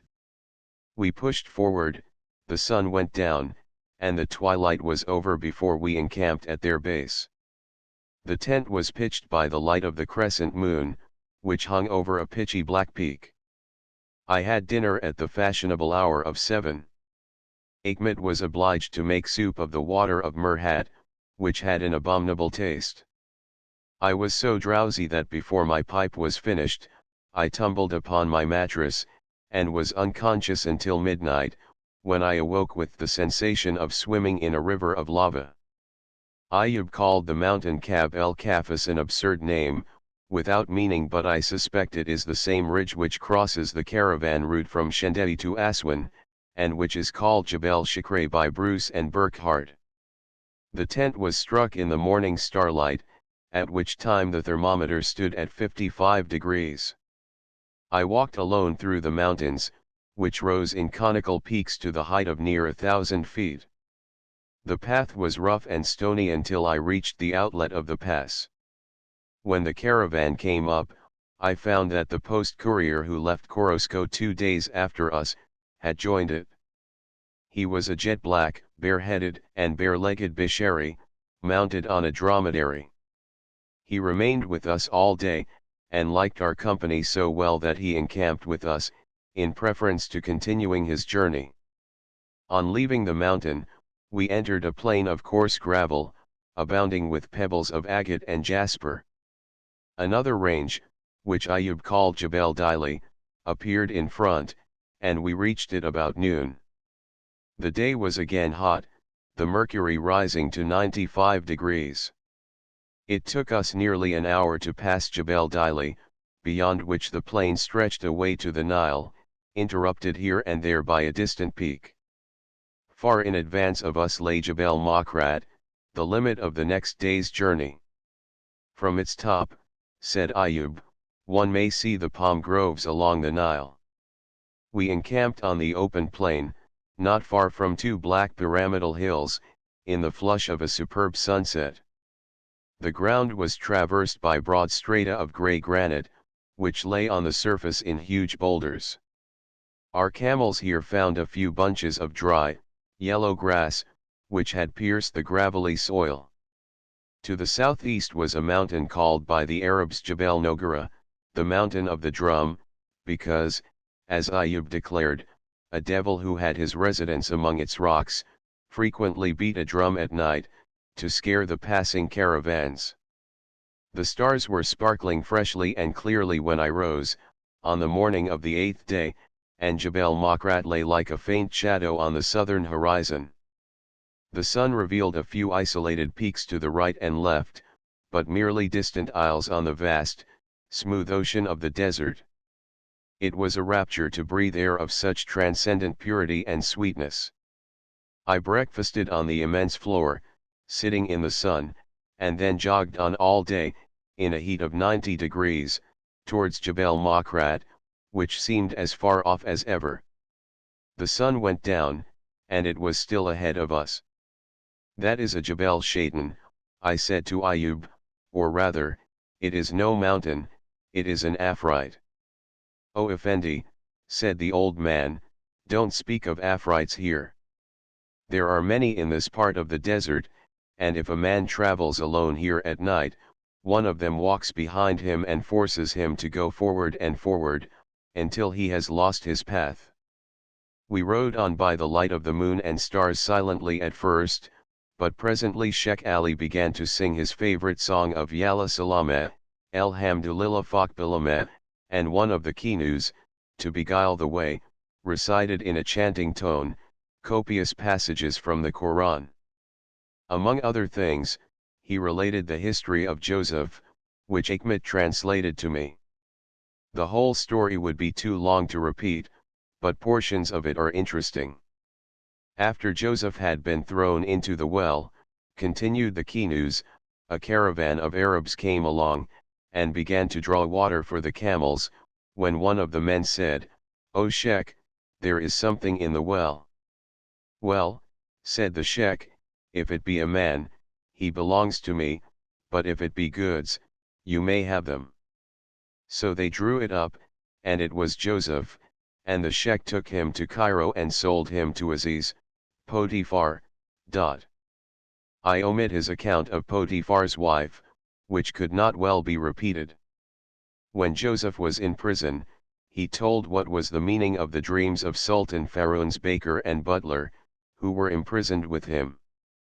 The Sultan himself soon afterwards had a dream about 7 fat cows eating 7 lean ones, which nobody could explain. Then the jailer went to Pharaoh, and said, "Here is Joseph, in jail he can tell you all about it." Pharaoh said, "Bring him here, then." So they put Joseph in a bath, washed him, shaved his head, gave him a new white turban, and took him to the Sultan, who said to him, "Can you explain my dream?" "To be sure I can," said Joseph, "but if I tell you, you must make me keeper of your magazines." "Very well," said Pharaoh. Then Joseph told how the 7 fat cows meant 7 years when the Nile would have 2 inundations a year, and the 7 lean cows, 7 years afterwards when it would have no inundation at all, and he said to Pharaoh that since he was now magazine keeper, he should take from all the country as far as Aswan, during the 7 fat years, enough wheat, and durra and beans, to last during the 7 lean ones. The narrator might have added that the breed of fat kine has never been restored, all the cattle of Egypt being undoubted descendants of the lean stock. 2 hours after sunset, we killed Jabal Makrat, as the Arabs say, that is, turned its corner. The weary camels were let loose among some clumps of dry, rustling reeds, and I stretched myself out on the sand, after 12 hours in the saddle. Our water was nearly exhausted by this time, and the provisions were reduced to hermit's fare bread, rice, and dates. I had, however, the spice of a savage appetite, which was no sooner appeased, than I fell into a profound sleep. I could not but admire the indomitable pluck of the little donkeys owned by the Kinuds. These animals not only carried provisions and water for themselves and their masters, the whole distance, but the latter rode them the greater part of the way, yet they kept up with the camels, plying their little legs as ambitiously the last day as the first. I doubt whether a horse would have accomplished as much under similar circumstances. The next morning we started joyfully, in hope of seeing the Nile, and even Ayub, for the first time since leaving Korosko, helped to load the camels. In an hour we passed the mountain of Makrat, but the same endless plain of yellow gravel extended before us to the horizon. Ayub had promised that we should reach Abu Hamd in half a day, and even pointed out some distant blue mountains in the south, as being beyond the Nile. Nevertheless, we travelled nearly till noon without any change of scenery, and no more appearance of river than the abundant streams of the mirage, on all sides. I drank my last cup of water for breakfast, and then continued my march in the burning sun, with rather dismal spirits. Finally, the desert, which had been rising since we left the mountain, began to descend, and I saw something like round granite boulders lying on the edge of the horizon. "Effendi, see the doom trees," cried Ayub. I looked again, they were doom palms, and so broad and green that they must certainly stand near water. Soon we descended into a hollow in the plain, looking down which I saw to the south a thick grove of trees, and over their tops the shining surface of the Nile. "Ali," I called to my sailor servant, "look at that great bar Shaitan." The son of the Nile, who had never before, in all his life, been more than a day out of sight of its current, was almost beside himself with joy. "Wallah, master," he cried, "that is no river of the devil, it is the real Nile, the water of paradise." It did my heart good to see his extravagant delight. "If you were to give me 5 piastres, master," said he, "I would not drink the bitter water of Murhat." The guide made me a salutation, in his dry way, and the 2 Nubians greeted me with a great welcome to you, O Effendi. With every step the valley unfolded before me such rich deeps of fan-like foliage, such a glory in the green of the beans and lupins, such radiance beyond description in the dance of the sunbeams on the water. The landscape was balm to my burning eyes, and the mere sight of the glorious green herbage was a sensuous delight, in which I rioted for the rest of the day. Chapter 15. The Ethiopian Frontier. A draught of water. Abu Hamd, the island of Makrat. Ethiopian scenery. The people. An Ababday Apollo encampment on the Nile. Tomb of an Englishman. Eases wedding a white Arab. The last day of the year. Abu Hashim incidents. Loss of my thermometer. The valley of wild asses. The 11th cataract. Approach to Berber vultures. Ayub outwitted. We reach El Mikiraf. The caravan broken up. Hikmet and I began to feel thirst, so we hurried on in advance, to the mud hamlet of Abu Hamd. We dismounted on the bank of the river, where we were received by a dark Ababday, who was officiating in place of the governor, and invited me to take possession of the latter's house. Hikmet gave him a large wooden bowl and told him to fill it from the Nile, and we would talk to him afterwards. I shall never forget the luxury of that long, deep draught. My body absorbed the water as rapidly as the hot sand of the desert, and I drank at least a quart without feeling satisfied. I preferred my tent to the governor's house, and had it pitched where I could look out on the river and the palms. Abu Hamd is a miserable village, inhabited by a few hundred Ababdis and Bisharis. The desert here extended to the water's edge, while the opposite banks were as green as emerald. There was a large mud fortress, with round bastions at the corners, to the west of the village. It formerly belonged to an Ababday sheikh, but was then deserted. The tent door, at Abu Hamd. In the afternoon I crossed to the island of Makrat, which lies opposite. The vessel was a sort of a canoe, made of pieces of the dum palm, tied together with ropes and plastered with mud. My oarsmen were 2 boys of 15, half-naked fellows with long, wild hair, yet very strong and symmetrical limbs and handsome features. I landed in the shade of the palms, and walked for half an hour along the shore, through patches of durra and cotton, watered by the creaking mills.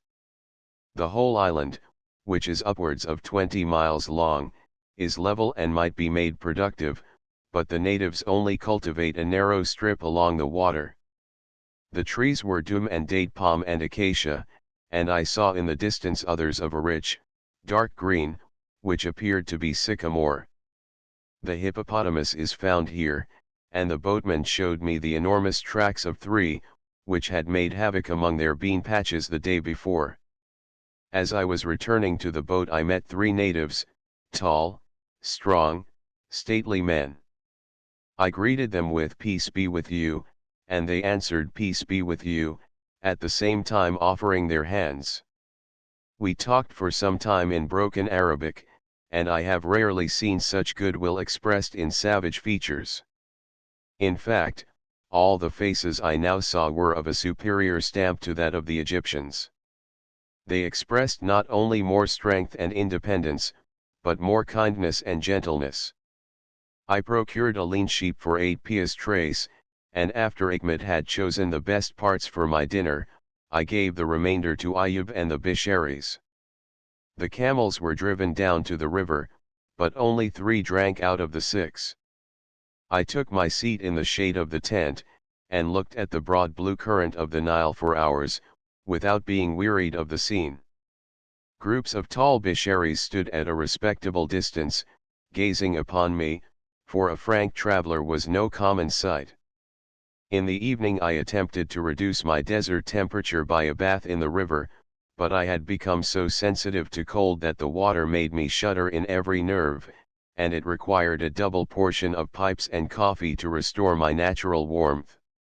I left Abu Hamd at noon the next day, having been detained by some government tax on camels, which my Bisharis were called upon to pay. Our road followed the river, occasionally taking to the desert for a short distance, to cut off a bend, but never losing sight of the dark clumps of palms and the vivid coloring of the grain on the western bank. The scenery bore a very different stamp from that of Egypt. The colors were darker, richer, and stronger, the light more intense and glowing, and all forms of vegetable and animal life penetrated with a more full and impassioned expression of life. The green of the fields actually seemed to throb under the fiery gush of sunshine, and the palm leaves to thrill and tremble in the hot blue air. The people were glorious barbarians, large, tall, full-limbed, with open, warm, intelligent faces and lustrous black eyes. They dress with more neatness than the Egyptian fellas, and their long hair, though profusely smeared with suet, is arranged with some taste and clothes their heads better than the dirty cotton skull cap. Among those I saw at Abu Hamd were 2 youths of about 17, who were wonderfully beautiful. One of them played a sort of coarse reed flute, and the other a rude stringed instrument, which he called a tambour. He was a superb fellow, with the purest straight Egyptian features, and large, brilliant, melting black eyes. Every posture of his body expressed a grace the most striking because it was wholly unstudied. I have never seen human form superior to these 2. The first, whom I named the Apollo Ababdas, joined my caravan, for the journey to Berber. He carried with him all his wealth, a flute, a sword, and a heavy shield of hippopotamus hide. His features were as perfectly regular as the Greek, but softer and rounder in outline. His limbs were without a fault, and the light poise of his head on the slender neck, the fine play of his shoulder blades and the muscles of his back, as he walked before me, wearing only a narrow cloth around his loins, would have charmed a sculptor's eye. He walked among my camel drivers as Apollo might have walked among the other shepherds of King Admetus. Like the god, his implement was the flute. He was a wandering minstrel, and earned his livelihood by playing at the festivals of the Ababdis. His name was Isa, the Arabic for Jesus. I should have been willing to take several shades of his complexion if I could have had with them his perfect ripeness, roundness, and symmetry of body and limb. He told me that he smoked no tobacco and drank no oriki, but only water and milk, a true offshoot of the Golden Age. Abebde flute and tambour players. We encamped for the night in a cluster of dum palms, near the Nile. The soil, even to the edge of the millet patches which covered the bank, was a loose white sand, and shone like snow under the moon, while the dum leaves rustled with as dry and sharp a sound as bare boughs under a northern sky. The wind blew fresh, but we were sheltered by a little rise of land, and the tent stood firm. The temperature, 72 degrees, was delicious, the stars sparkled radiantly, and the song of crickets among the millet reminded me of home. No sooner had we encamped than Isa ran off to some huts which he spied in the distance, and told the natives that they must immediately bring all their sheep and fowls to the Effendi. The poor people came to inquire whether they must part with their stock, and were very glad when they found that we wanted nothing. I took only 2 cucumbers which an old man brought and humbly placed at my feet. The next morning I walked ahead, following the river bank, but the camels took a shorter road through the desert, and passed me unobserved. After walking 2 hours, I sought for them in every direction, and finally came upon Ali, who was doing his best to hold my dromedary down. No sooner had I straddled the beast than he rose and set off on a swinging gallop to rejoin the caravan. During the day our road led along the edge of the desert, sometimes in the sand and sometimes over gravelly soil, covered with patches of thorny shrubs. Until I reached the village of Abu Hashim, in the evening, there was no mark of cultivation on the eastern bank, though I saw in places the signs of fields which had long since been deserted. I passed several burying grounds, in one of which the guide showed me the grave of Mr. Melly, an English gentleman who died there about a year previous, on his return to Egypt with his family, after a journey to Khartoum. His tomb was merely an oblong mound of unburnt brick, with a rough stone at the head and foot. It had been strictly respected by the natives, who informed me that large sums were given to them to keep it in order and watch it at night. They also told me that after his death there was great difficulty in procuring a shroud. The only muslin in the neighborhood was a piece belonging to an old sheikh, who had kept it many years, in anticipation of his own death. It was sacred, having been sent to Mecca and dipped in the holy well of Zemzem. In this the body was wrapped and laid in the earth. The grave was in a dreary spot, out of sight of the river, and surrounded by desert thorns. We had a strong north wind all day. The sky was cloudless, but a fine white film filled the air, and the distant mountains had the pale, blue-gray tint of an English landscape. The Bisharis wrapped themselves closely in their mantles as they walked, but Isa only tightened the cloth around his loins, and allowed free play to his glorious limbs. He informed me that he was on his way to Berber to make preparations for his marriage, which was to take place in another moon. He and Hossein explained to me how the Ababdis would then come together, feast on camel's flesh, and dance their sword dances. "I shall go to your wedding, too," I said to Isa. "Will you indeed, O Effendi?" he cried, with delight. "Then I shall kill my she-camel, and give you the best piece." I asked whether I should be kindly received among the Ababdis, and Ayub declared that the men would be glad to see me, but that the women were afraid of Franks. "But," said Hikmet, "the Effendi is no Frank." "How is this?" said Ayub, turning to me. "Hikmet is right," I answered, "I am a white Arab, from India." "But do you not speak the Frank language, when you talk with each other?" "No," said Hikmet, "we talk Hindustani." "Oh, praised be Allah," cried Hossein, clapping his hands with joy, "Praised be Allah, that you are an Arab, like ourselves," and there was such pleasure in the faces of all, that I immediately repented of having deceived them. They assured me, however, that the Ababdis would not only admit me into their tribe, but that I might have the handsomest Ababdiya that could be found, for a wife.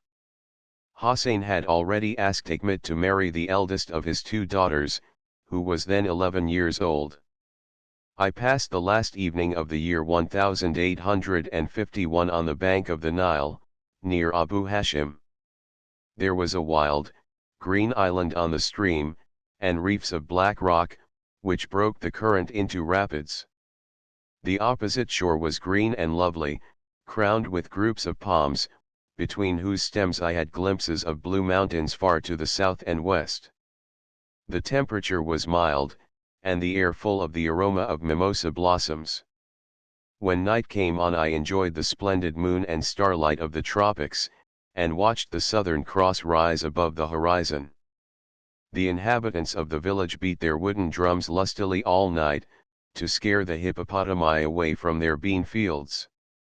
My dream before waking was of an immense lion, which I had tamed, and which walked beside me, a propitious omen, said the Arabs. The morning was so cold that the Bisharis were very languid in their movements, and even I was obliged to don my capote. Isa helped the men in all the freedom of his naked limbs, and showed no signs of numbness. The village of Abu Hashim extends for 3 or 4 miles along the river, and looked charming in the morning sunshine, with its bright fields of wheat, cotton, and durra spread out in front of the tidy clay houses. The men were at work among the grain, directing the course of the water, and shy children tended the herds of black goats that browsed on the thorns skirting the desert. The people greeted me very cordially, and when I stopped to wait for the camels, an old man came running up to inquire if I had lost the way. The western bank of the river is still richer and more thickly populated, and the large town of Bet Jem, capital of the Bayard country, lies just opposite Abu Hashim. After leaving the latter place, our road swerved still more from the Nile, and took a straight course over a rolling desert tract of stones and thorns, to avoid a very long curve of the stream. The air was still strong from the north, and the same grey vapor tempered the sunshine and toned down the brilliant tints of the landscape. We passed several small burying grounds in which many of the graves were decked with small white flags stuck on poles, and others had bowls of water placed at the head, a custom for which I could get no explanation. Near El Baghair, where we struck the river again, we met 2 Bedouins, who had turned merchants and were taking a drove of camels to Egypt. One of them had the body of a gazelle which he had shot 2 days before, hanging at his saddle, and offered to sell to me, but the flesh had become too dry and hard for my teeth. Ali succeeded in buying a pair of fowls for 3 piastres, and brought me, besides, some dum nuts, of the last year's growth. I could make no impression on them until the rind had been pounded with stones. The taste was like that of dry gingerbread, and when fresh, must be very agreeable. In the fields I noticed a new kind of grain, the heads of which resembled rice. The natives called it dukn, and said that it was even more nutritious than wheat or durra, though not so palatable. I signalized New Year's Day, 1852, by breaking my thermometer, which fell out of my pocket as I was mounting my dromedary. It was impossible to replace it, and one point wherein my journey might have been useful was thus lost. The variations of temperature at different hours of the day were very remarkable, and on leaving Korosko I had commenced a record which I intended to keep during the whole of my stay in Central Africa. In the evening I found in the Nile a fish about 4 feet long, which had just been killed by a crocodile. It was lying near the water's edge, and as I descended the bank to examine it, 2 slender black serpents slid away from before my feet. We struck the tent early the next morning, and entered on the Akaba, or pass of the Wadi el Homar, Valley of Asses. It was a barren, stony tract, intersected with long hollows, which produced a growth of thorns and a hard, dry grass, the blades of which cut the fingers that attempted to pluck it. We passed 2 short ranges of low hills, which showed the same strata of coal-black shale, as in the Nubian desert. The Aqaba takes its name from the numbers of wild asses which are found in it. These beasts are remarkably shy and fleet, but are sometimes killed and eaten by the Arabs. We kept a sharp lookout, but saw nothing more than their tracks in the sand. We met several companies of the village Arabs, traveling on foot or on donkeys. The women were unveiled, and wore the same cotton mantle as the men, reaching from the waist to the knees. They were all tolerably old, and, unlike the men, were excessively ugly. An Ababde, riding on his dromedary, joined company with us. He was naked to the loins, strongly and gracefully built, and sat erect on his high, narrow saddle, as if he and his animal were one a sort of camel centaur. His hair was profuse and bushy, but of a fine, silky texture, and short Numidian curl, very different from the crisp wool of the genuine Negro. In the afternoon we reached the Nile again, at his 11th cataract. For a space of 2 or 3 miles his bed is filled with masses of black rock, in some places forming dams, over which the current roars in its swift descent. The eastern bank is desert and uninhabited, but the western delighted the eye with the green brilliance of its fields. In a patch of desert grass we started a large and beautiful gazelle, spotted like a fallow deer. I rode towards it and approached within 30 yards before it moved away. At sunset we reached a village called Janainatu, the commencement of the Berber country. The inhabitants, who dwelt mostly in tents of palm matting, were very friendly. As I was lying in my tent, in the evening, 2, who appeared to be the principal persons of the place, came in, saluted me with "Peace be with you," and asked for my health, to which I replied, "Very good, Allah be praised." Each of them then took my hand in his, pressed it to his lips and forehead, and quietly retired. We resumed our march through a dry, rolling country, grown with thorns, acacias in flower, and occasional doum trees. Beyond the Nile, whose current was no longer to be seen, stretched the long mountain of Berber, which we first discerned the day previous, when crossing the rise of the Wadi el Homar.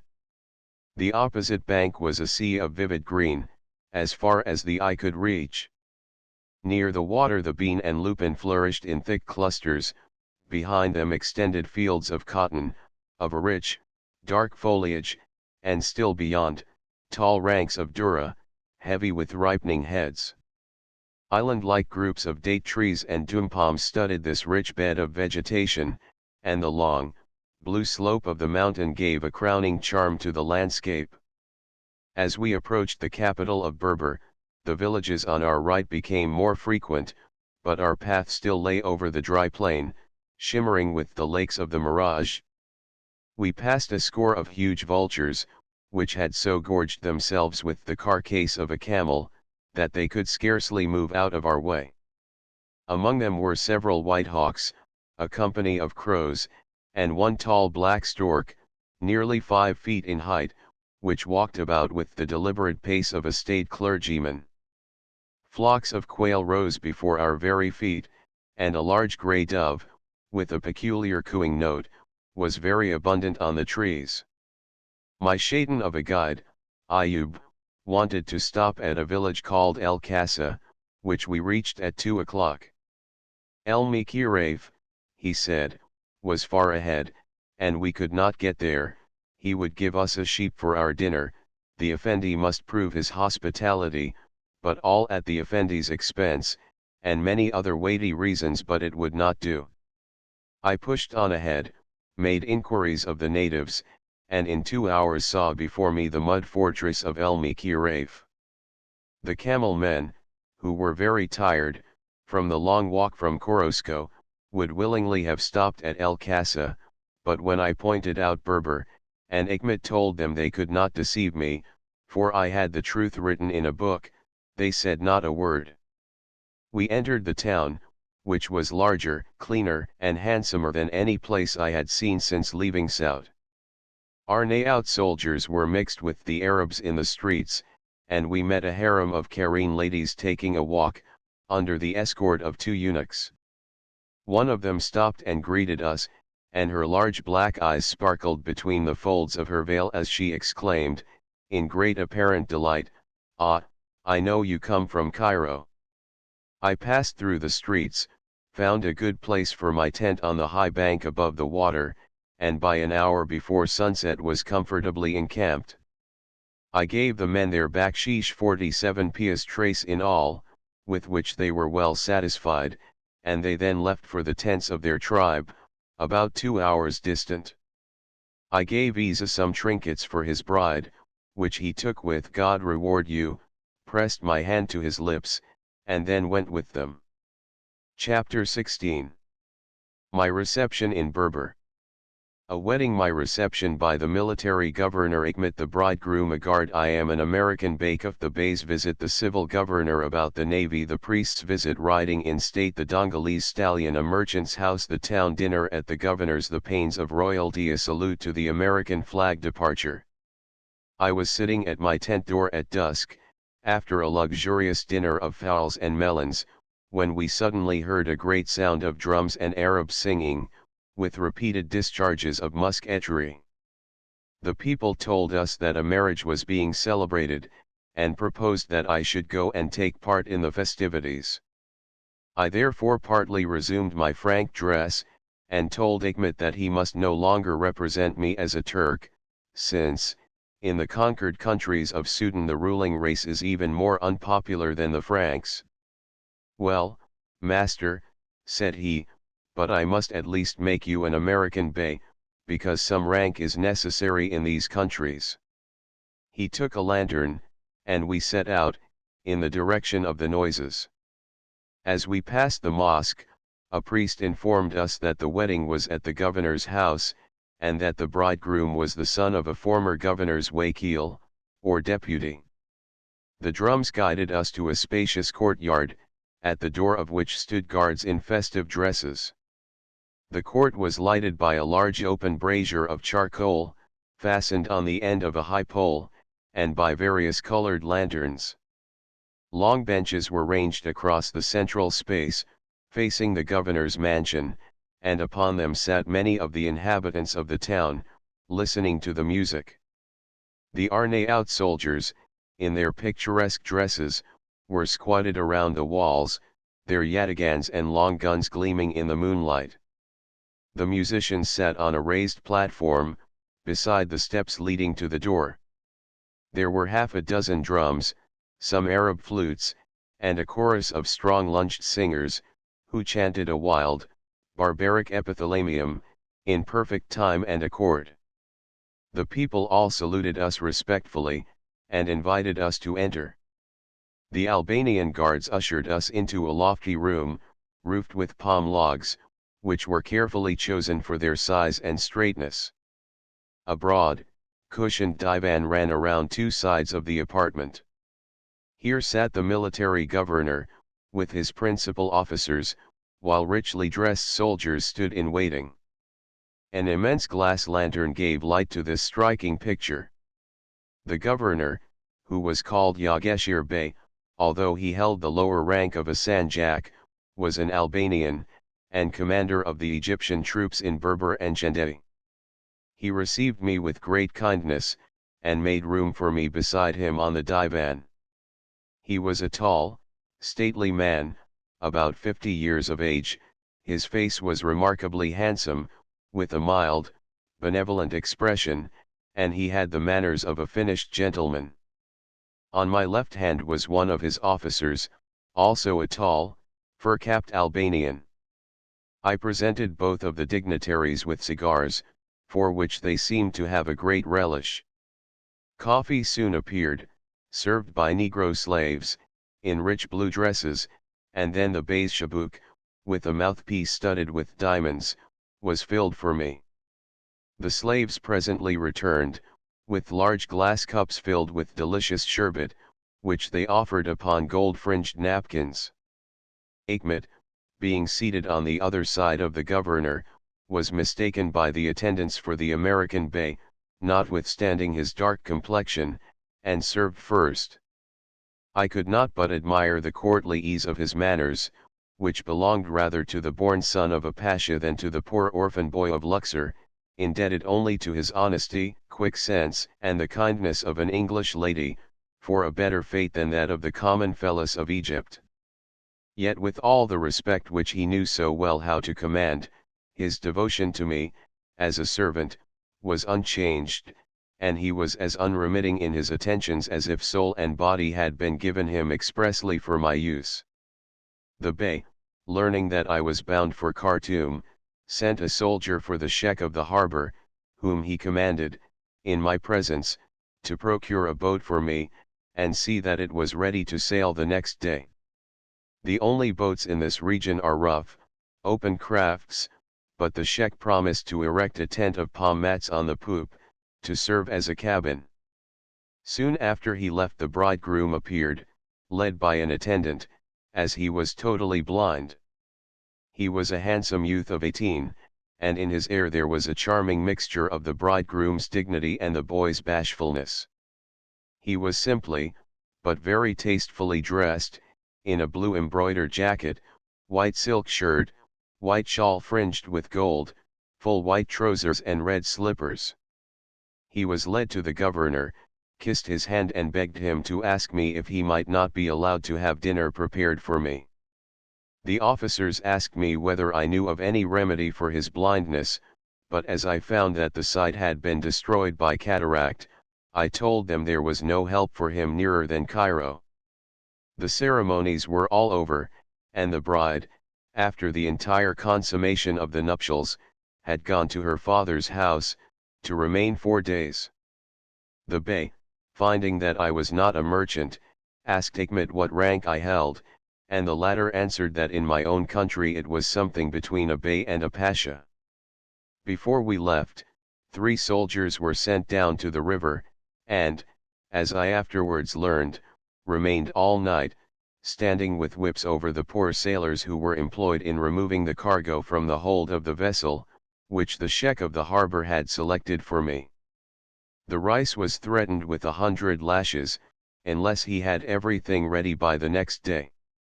On leaving, I gave a mejid to the servants, as a gratuity is expected on such occasions. The Bey sent me one of his Arnauts to carry the lantern, and insisted on stationing a guard near my tent. 2 soldiers came soon afterwards, who sat upon my camp chests and smoked my tobacco until morning. Many of the soldiers were slaves, who received only 15 piastres a month, beside their rations. The Arnauts were paid 125 piastres, and 35 piastres additional, provided they furnished their own equipments. As I pulled off my turban and threw myself on my mattress, I involuntarily contrasted my position with that of the previous evening. Then, I slept in the midst of a cluster of Arab huts, a simple houji, among camel drivers.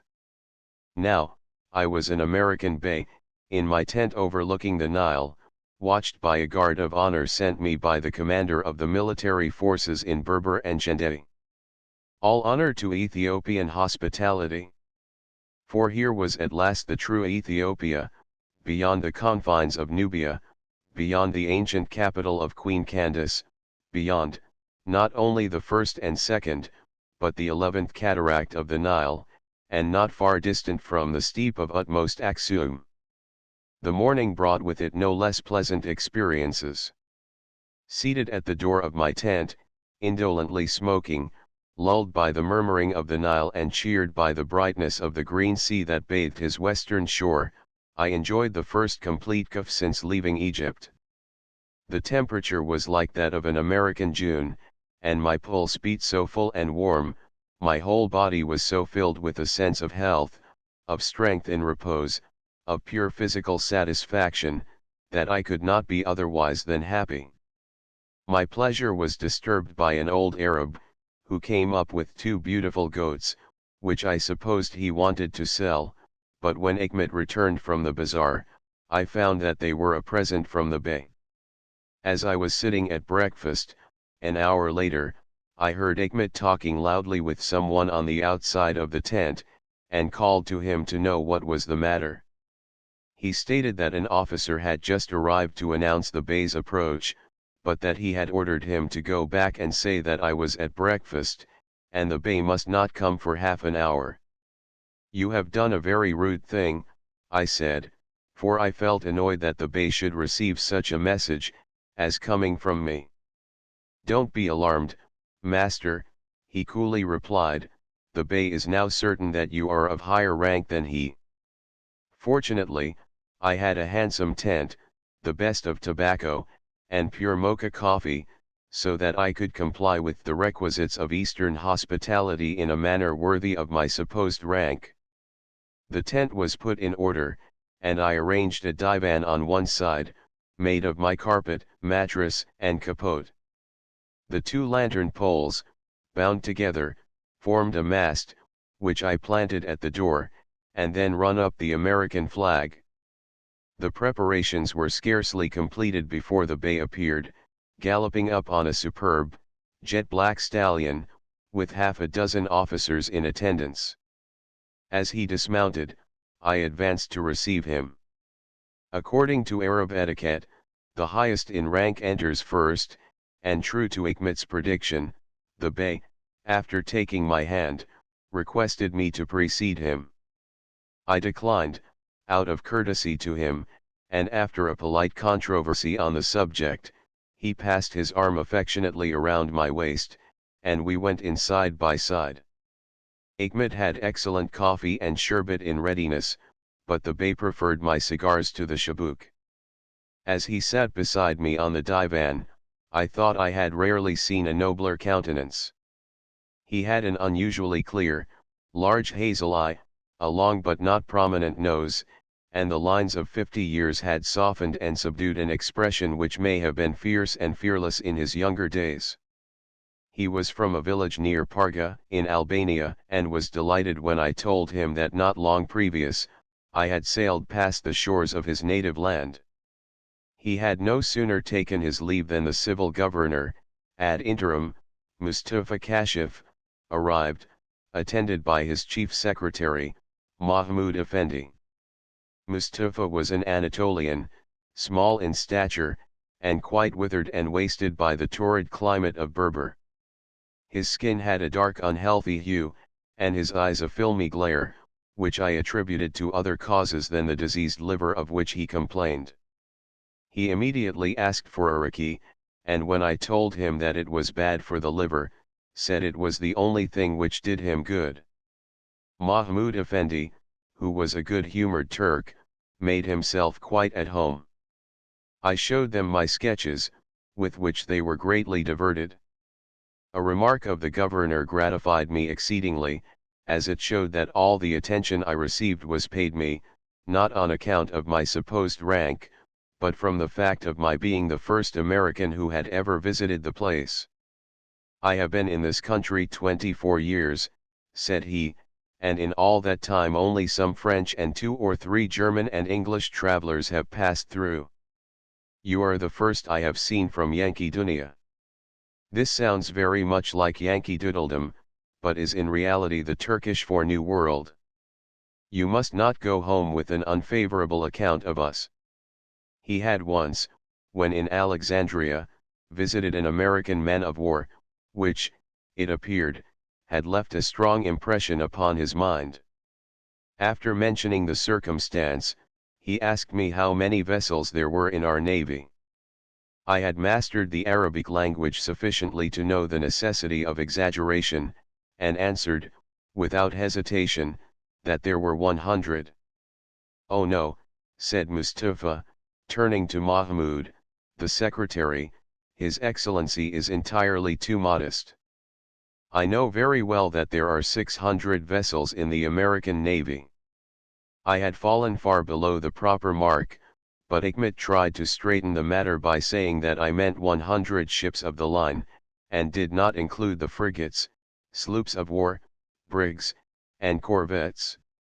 Before the governor had finished his visit, there was a stir outside of the tent, and presently the chief Mullah, the high priest of the Mosque of Berber, made his appearance. He was a tall, dark-skinned Arab of between 50 and 60 years of age, and wore a long robe of the color sacred to Muhammad, with a turban of the same, under which the ends of a scarf of white gauze, embroidered with Arabic characters in gold, hung on both sides of his face. His manner was quiet and dignified, to a degree which I never saw excelled by any Christian divine. He refused the pipe, but took coffee and sherbet, holding the former 2 or 3 times alternately to each eye, while he murmured a form of prayer. He was very much delighted with my sketches, and I was beginning to feel interested in his remarks, when the governor's servant appeared, leading a splendid chestnut stallion, with a bridle of scarlet silk cord, and trappings of cloth of the same royal color. He was brought in order that I might take a ride through the city.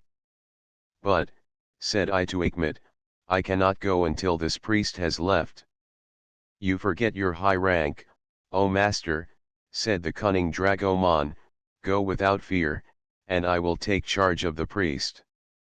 Without more ado, I took a hasty leave of the Mullah, and swung myself into the saddle. The animal shot off like a bolt from a crossbow, leaving the governor to follow in my wake, on his favorite grey ass. On reaching the mosque, I waited for him, and we entered the bazaars together. He insisted on my preceding him, and at his command all the merchants rose and remained standing until we passed.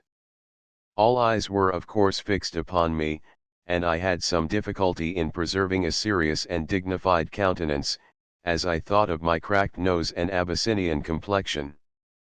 2 of the governor's slaves attended me, and one of them, who had a remarkably insolent and scornful expression, was the only person who did not seem impressed by my presence.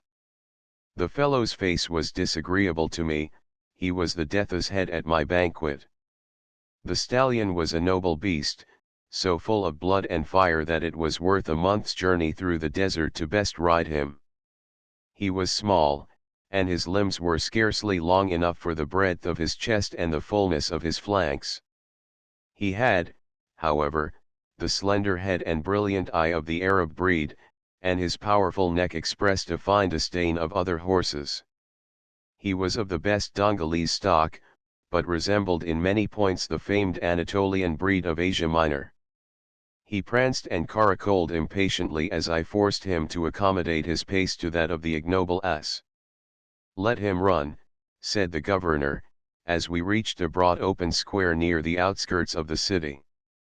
I slackened the rein, and he dashed away with a swiftness that almost stopped my breath. I am but an ordinary rider, but owing to the Turkish saddle, had no difficulty in keeping a firm seat and controlling the powerful steed.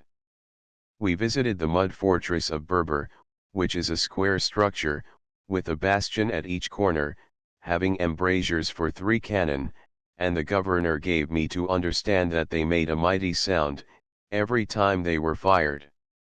He then took me to the house of a French merchant, with a name something like D'Arfoux. The merchant was absent in Cairo, but a black slave gave us admittance. We took seats in a cool portico, admired the Frenchman's handsome grey donkey and his choice cows, looked out the windows upon his garden, planted with fig, orange, banana, and pomegranate trees, and were finally served with coffee, presented in heavy silver serfs. A slave then appeared, bringing his child, a pretty boy of 2 years old, born of an Abyssinian mother. He refused to be taken into the governor's arms, and contemplated me, his frank relative, with much more satisfaction. M.D. Arfo's house, although the walls were mud, the floors gravel and the roof palm logs, was cool, roomy and pleasant, and for that region, where one cannot easily have marble pavements and jasper fountains, was even luxurious. We mounted again, and the governor took me through the city, to its southern extremity. It is more than a mile in length, and contains about 20,000 inhabitants. The houses are all of mud, which, though unsightly in appearance, is there as good as granite, and the streets are broad, clean, and unmolested by dogs. I was well pleased with the appearance of the place. The inhabitants are mostly Nubians, of the different tribes between Berber and Dongola, mixed with a few Ababdis, Bisharis, and other desert Arabs. Though scantily dressed, they seemed contented, if not with their masters, at least with their condition. Among the crowd that gathered to see us, I recognized Isa, arrayed in a new, snow-white garment, and looking like a bronze Ganymede.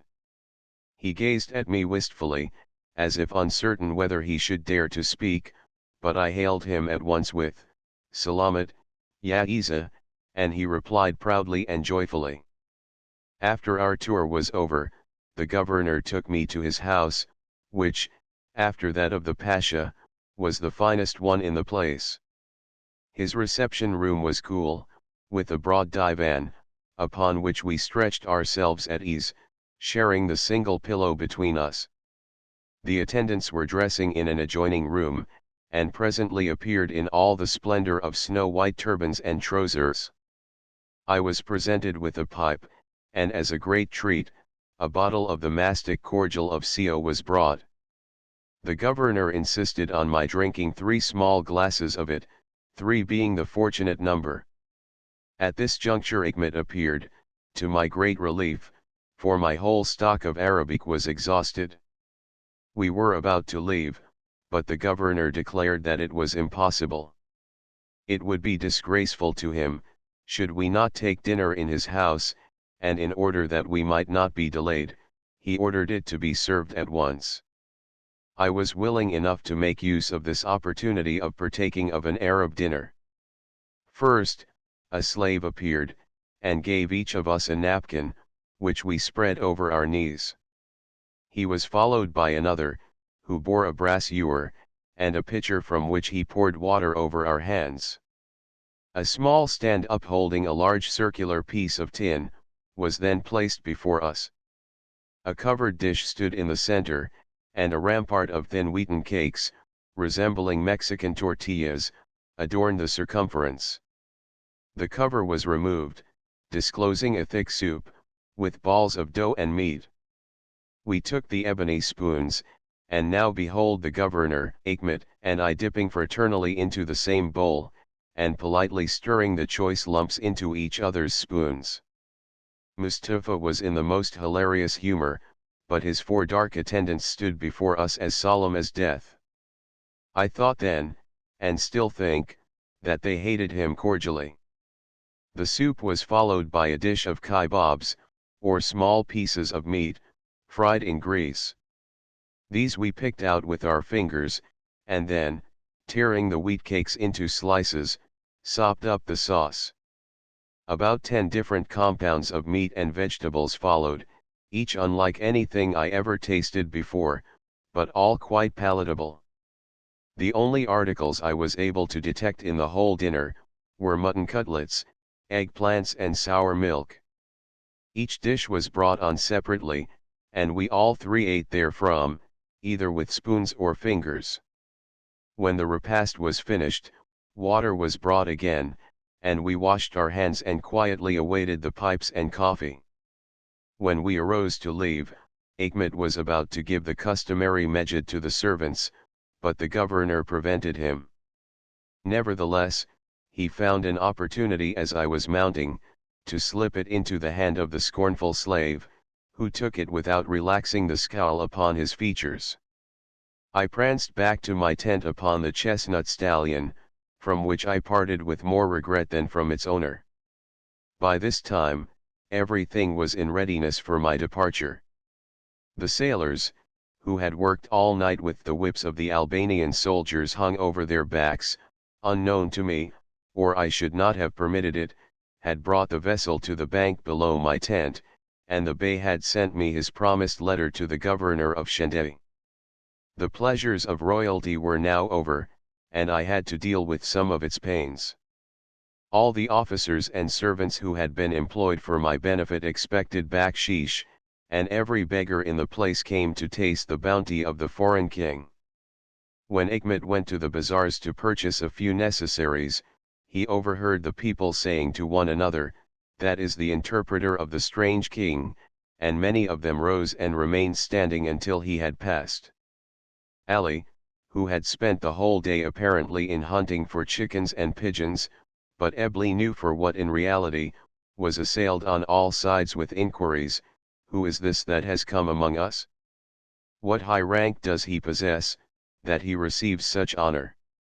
Ali, who had known me merely as a Hawaji, was somewhat perplexed how to explain the matter, but got out of his difficulty by declaring that I was the son of the great king of all the Franks. I shall not soon forget that noble old Albanian, Yageshir Bey. Achmet, who paid him a parting visit, and was received with the greatest kindness, conceived a strong affection for him. The Bey, on learning that I was ready to leave, sent word to me that he would bring a company of his Arnauts down to the bank of the Nile, and salute my flag. "It is the first time that flag has been seen here," said he to Achmet, "and I must have it properly honored." And truly enough, when we were all embarked, and I had given the stars and stripes to the Ethiopian winds, a company of about 50 soldiers ranged themselves along the high bank, and saluted the flag with a dozen rattling volleys.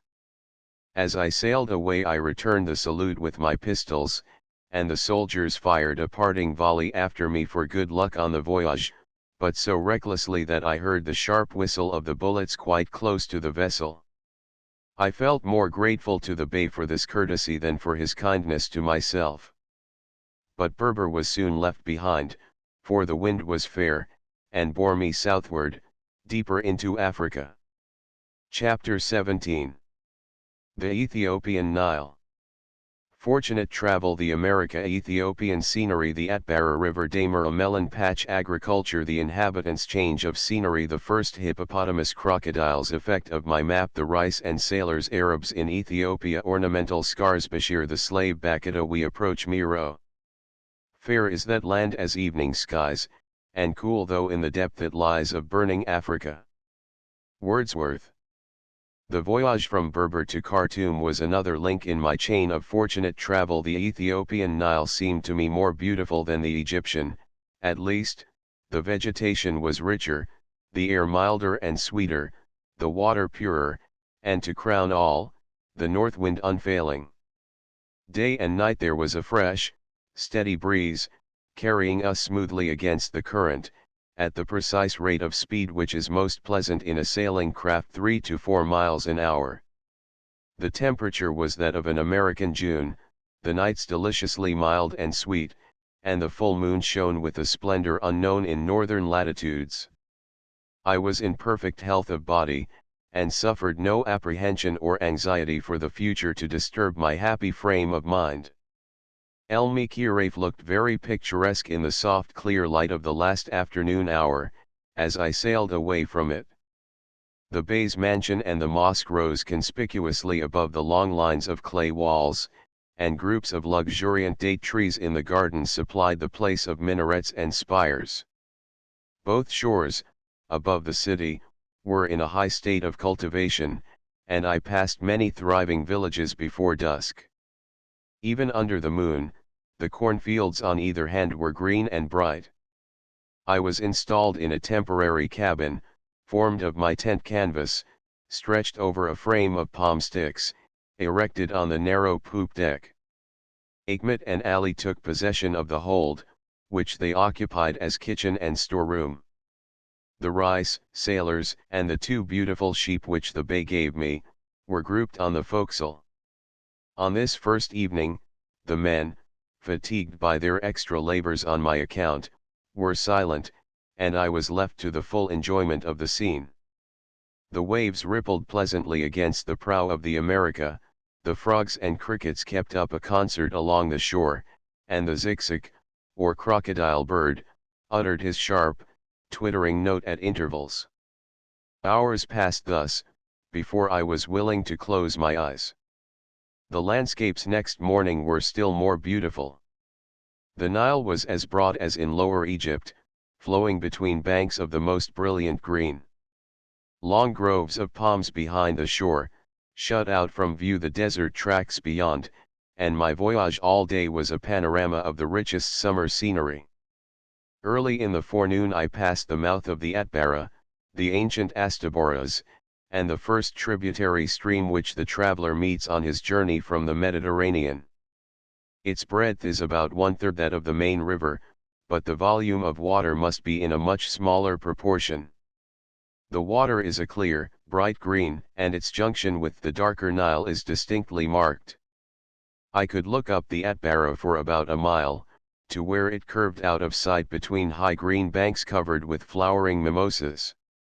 It was a charming piece of river scenery, and I longed to follow the stream upward through the wild domains of the Halinaz and Hadendoa as, through the forests and jungles of Taka and Shangala, to where, an impetuous torrent, it foams through the alpine highlands of Saman, under the eternal snows of Abajaret and Ambahai.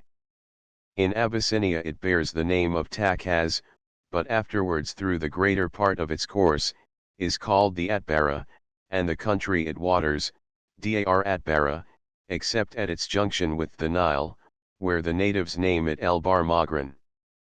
2 or 3 hours later we reached the large town of Daimur, which gives its name to the point of land between the two rivers. It is a quarter of a mile from the shore, and is a collection of mud buildings, scattered through a grove of sunt trees. My sailors stopped to get some mats, and I climbed the bank to look at the place, but there was nothing in the view to tempt me to enter. During the day we stopped at an island in the river, to buy some vegetables. 2 men were guarding a large patch of ripe melons and cucumbers, behind which extended fields of dura, divided by hedges of a kind of shrub cypress, all overgrown with a purple convolvulus in flower, and a wild gourd vine, with bright yellow blossoms. In wandering through the luxuriant mazes of vegetation, I came upon a dwelling of the natives, a nest or arbor, scooped out of a thick clump of shrubs, and covered with dry branches. It resembled the milpas, or brush huts of the Mexican rancheros. The only furniture was a frame of palm sticks, serving as a divan, and 4 stones, arranged so as to form a fireplace. On returning to the shore, I found Achmet in dispute with the 2 men.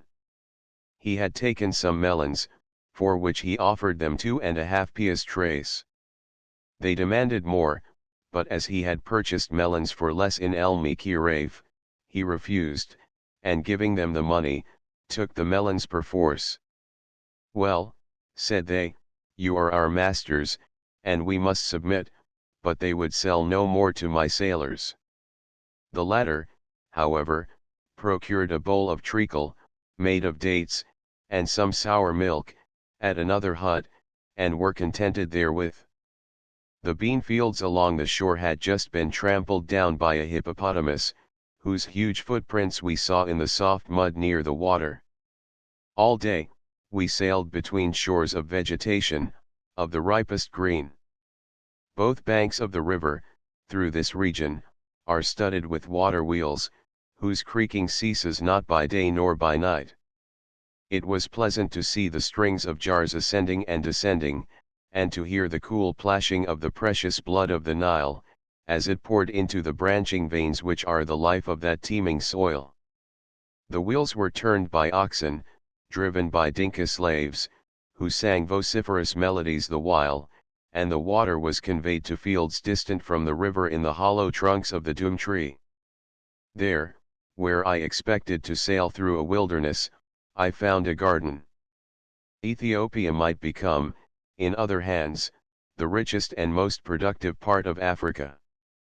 The people are industrious and peaceable, and deserve better masters. Their dread of the Turks is extreme, and so is their hatred. I stopped one evening at a little village on the western bank. The sailors were sent to the houses to procure fowls and eggs, and after a long time 2 men appeared, bringing, as they said, the only chicken in the place. They came up slowly, stooped and touched the ground, and then laid their hands on their heads, signifying that they were as dust before my feet. Ahmed paid them the 30 paras they demanded, and when they saw that the supposed Turks had no disposition to cheat them, they went back and brought more fowls. Travelers who go by the land routes give the people an excellent character for hospitality. I was informed that it is almost impossible to buy anything, even when double the value of the article is tendered, but by asking for it as a favor, they will cheerfully give whatever they have. When I crept out of my tent on the third morning, the features of the scenery were somewhat changed. A blue chain of hills, which we had passed in the night, lay behind us, and a long, graceful mountain range rose on the right, broken by a pass which was cut through it at right angles to its course. The mountains retreated out of my horizon during the forenoon, but in the afternoon again approached nearly to the water's edge, on the eastern bank. They were of a dark red color, exhibiting a broken, mound-like formation. We passed several islands during the day, beds of glorious vegetation. The Sakias were turning at intervals of 100 yards or less, and the rustling fields of wheat and durra seemed bursting with the fullness of their juices. I now began to notice that warm vermilion tinge of the clouds, which is frequently exhibited near the equator, but is nowhere so striking as in Central Africa. Lying heavily along the horizon, in the warm hours of the day, they appeared to glow with a dead, smouldering fire, like brands which are soft white ashes on the outside, but living coals within. On the same day I saw the first hippopotamus. The men discerned him about a quarter of a mile off, as he came up to breathe, and called my attention to him. Our vessel was run towards him, and the sailors shouted, to draw his attention, "How is your wife, old boy? Is your son married yet?" and other like exclamations. They insisted upon it that his curiosity would be excited by this means, and he would allow us to approach. I saw him at last within 100 yards, but only the enormous head, which was more than 3 feet in breadth across the ears. He raised it with a tremendous snort, opening his huge mouth at the same time, and I thought I had never seen a more frightful-looking monster. He came up in our wake, after we had passed, and followed us for some time. Directly afterwards we spied 5 crocodiles on a sandbank. One of them was of a grayish-yellow color, and upward of 20 feet in length. We approached quietly to within a few yards of them, when my men raised their poles and shouted. The beasts started from their sleep and dashed quickly into the water, the big yellow one striking so violently against our hull, that I am sure he went off with a headache. The natives have many superstitions concerning the hippopotamus, and related to me some astonishing examples of his cunning and sagacity. Among others, they asserted that an Arab woman, at Abu Hamd, went down to the river to wash some clothes, once upon a time. She laid the garments upon some smooth stones, and was engaged in trampling them with her feet, when a huge hippopotamus thrust his head out of the river, and after watching her for some time, made for the shore. The woman fled in terror, leaving the clothes behind her, whereupon the beast immediately took her place, and pounded away so vigorously with his feet, that in a short time there was not left a fragment as big as your hand. On making inquiries for the ruins of Miro, which we were then approaching, the Rais only knew that there were some Bioat Kadim, ancient houses, near the village of Bet Jeroiah, which we would probably reach that night. As I found on my map a name which nearly corresponded to that of the village, I had no doubt that this was Miro, and gave orders that the boat should halt until the next day. The Rais was greatly surprised at my knowing the names of all the towns along the river, seeing that I had never been there before. I showed him my map, and told him that I knew from it, the name of every mountain, every village, and every river, from Cairo to Abyssinia. The men crowded around and inspected it with the utmost astonishment, and when I pointed out to them the location of Mecca, and read them the names of all the villages as far as Khartoum, they regarded it with an expression of reverential awe. "Wallah," exclaimed the Rais, "this is truly a wonderful Frank." My Rais, whose name was Bakid, belonged, with his men, to the Nubian tribe of Mahas, below Dongola. They were tall, well-formed men, with straight features and high cheekbones, but the lips were thicker than those of the Arab tribes of Ethiopia. The latter are of almost pure Shemitic blood, and are descended from families which emigrated into Africa from the Hejaz, 7 or 8 centuries ago. This accounts for the prevalence and purity of the Arab language in these regions. The descendants of the Ain, or tribe of Beni Quraysh, of Yemen, are still to be found in the country of the Atbara, and there are those in Ethiopia, who claim to be descendants from the line of the Abbasides and the Umayyads. There has been very little intermixture with the Negro races beyond Sennar, who are looked upon as little better than wild beasts. The Arabic language is spoken from the Red Sea to the borders of Darfur and Bornu, and according to Burkhardt, the prevalent idioms are those of Hejaz, in Arabia. The distinction between the descendants of the old Arab stock, and those who, like the Ababdis and Bisharis, belong to the native African races, is obvious to the most careless observer. The latter, however, must not be confounded with the Negro race, from which they differ still more widely. Rais Bakid had with him a son named Ibrahim, a boy of 12. His head was shaven so as to leave a circular tuft of hair on the crown, large silver rings hung from his ears, and each cheek was adorned with 4 broad scars, 3 horizontal, and 1 vertical, which were produced by gashing the skin with a knife, and then raising the flesh so as to prevent the edges from uniting. All the Nubian tribes are scarred in the same way, frequently upon the breast and back as well as the face, and the number and position of the marks is generally a token of the particular tribe to which the person belongs. The slaves brought from the mountains of Fazogl, on the Abyssinian frontier, have a still greater profusion of these barbaric ornaments. I had another Mahassi on board, a fellow of 25, named Bashir, who kept all the others in a continual laugh with his droll sayings. He spoke the dialect of his tribe, not a word of which I could understand, but his face and voice were so comical, that I laughed involuntarily, whenever he spoke. He was a graceless fellow, given to all sorts of debauchery, and was never so happy as when he could drink his fill of Bilbil, the mother of nightingales, as the beer of the country is called, because he who drinks it, sings. Another curious character was an old woman named Bakida, a slave of the owner of the vessel, who acted as cook for the sailors. She sat squatted on the forward deck all day, hideously and nakedly ugly, but performed her duties so regularly and with such a contented face, laughing heartily at all the jokes which the men made at her expense, that I soon learned to tolerate her presence, which was at first disgusting. She was a native of the mountains of Darfur, but had been captured by the slave hunters when a child. She was in Chendei on the night when Ismail Pasha and his soldiers were burned to death by Meknamr, in the year 1822. But with all my questioning, she could give no account of the scene, and it was a marvel that she remembered it at all. Life was to her a blank page, and what one day might write upon it, the next day erased.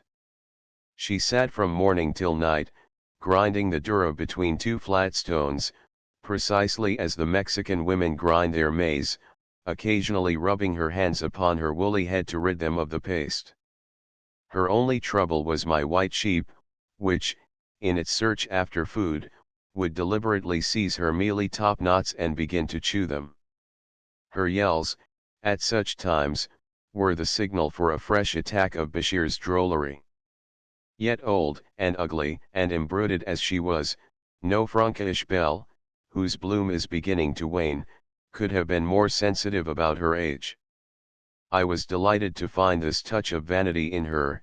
It was the only trace of feminine nature she ever betrayed. Bashir's declaration that she was 150 years old, roused her to fury. She rose up, turned to me with a face so hideously distorted that I could not laugh at it, and yelled out, "Look at me, O my lord, and tell me if the son of a dog speaks the truth." "He lies, Bakita," I answered. "I should say that you were not more than 30 years old." The fury of her face was instantly replaced by a simper of vanity which made it even more hideous, but from that time Bakita considered me as her friend. Bashir, who never missed an opportunity of hailing the people on shore, called out one day to a damsel who came down to the river for water, "Here is your sister on board." The amiable maiden, not at all pleased with the comparison, rejoined, "Am I sister to a hyena?" A compliment, over which the old woman chuckled for a long time. The wind fell at sunset, when we were about 7 miles from Miro, and while the sailors moored the boat to the shore and built a fire to cook the head and ribs of my sheep, I climbed the bank, to get a sight of the country.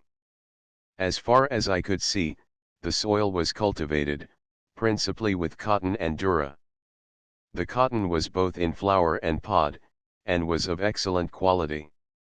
Achmet and I visited a water mill, under the charge of a Dinka slave, who came up humbly and kissed our hands.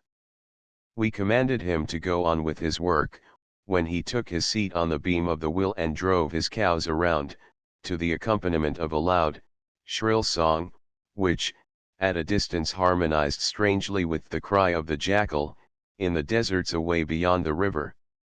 Chapter 18. The Ruins of Miro. Arrival at Bet Jeroiah. The ruins of Miro walk across the plain. The pyramids, character of their masonry, the tower and vault, finding of the treasure. The second group, more ruins, site of the city, number of the pyramids, the antiquity of Miro, Ethiopian and Egyptian civilization, the Caucasian race, reflections.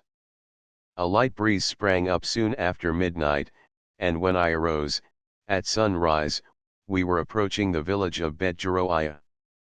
By the time coffee was ready, the America was moored at the landing place, and Rice Bakid, who was familiar with all the localities, stood in waiting.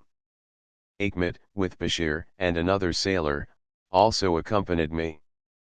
We crossed some fields of cotton and duken to the village, which was a cluster of takals or circular huts of mud and sticks, in a grove of sunt trees.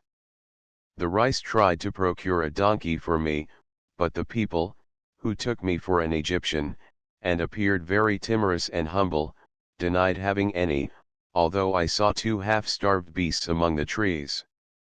We therefore set out on foot, toward a range of mountains, about 5 miles distant. The discovery of the ruins of Miro is of comparatively recent date, and it is only within a very short time that their true character and place in Ethiopian history have been satisfactorily established.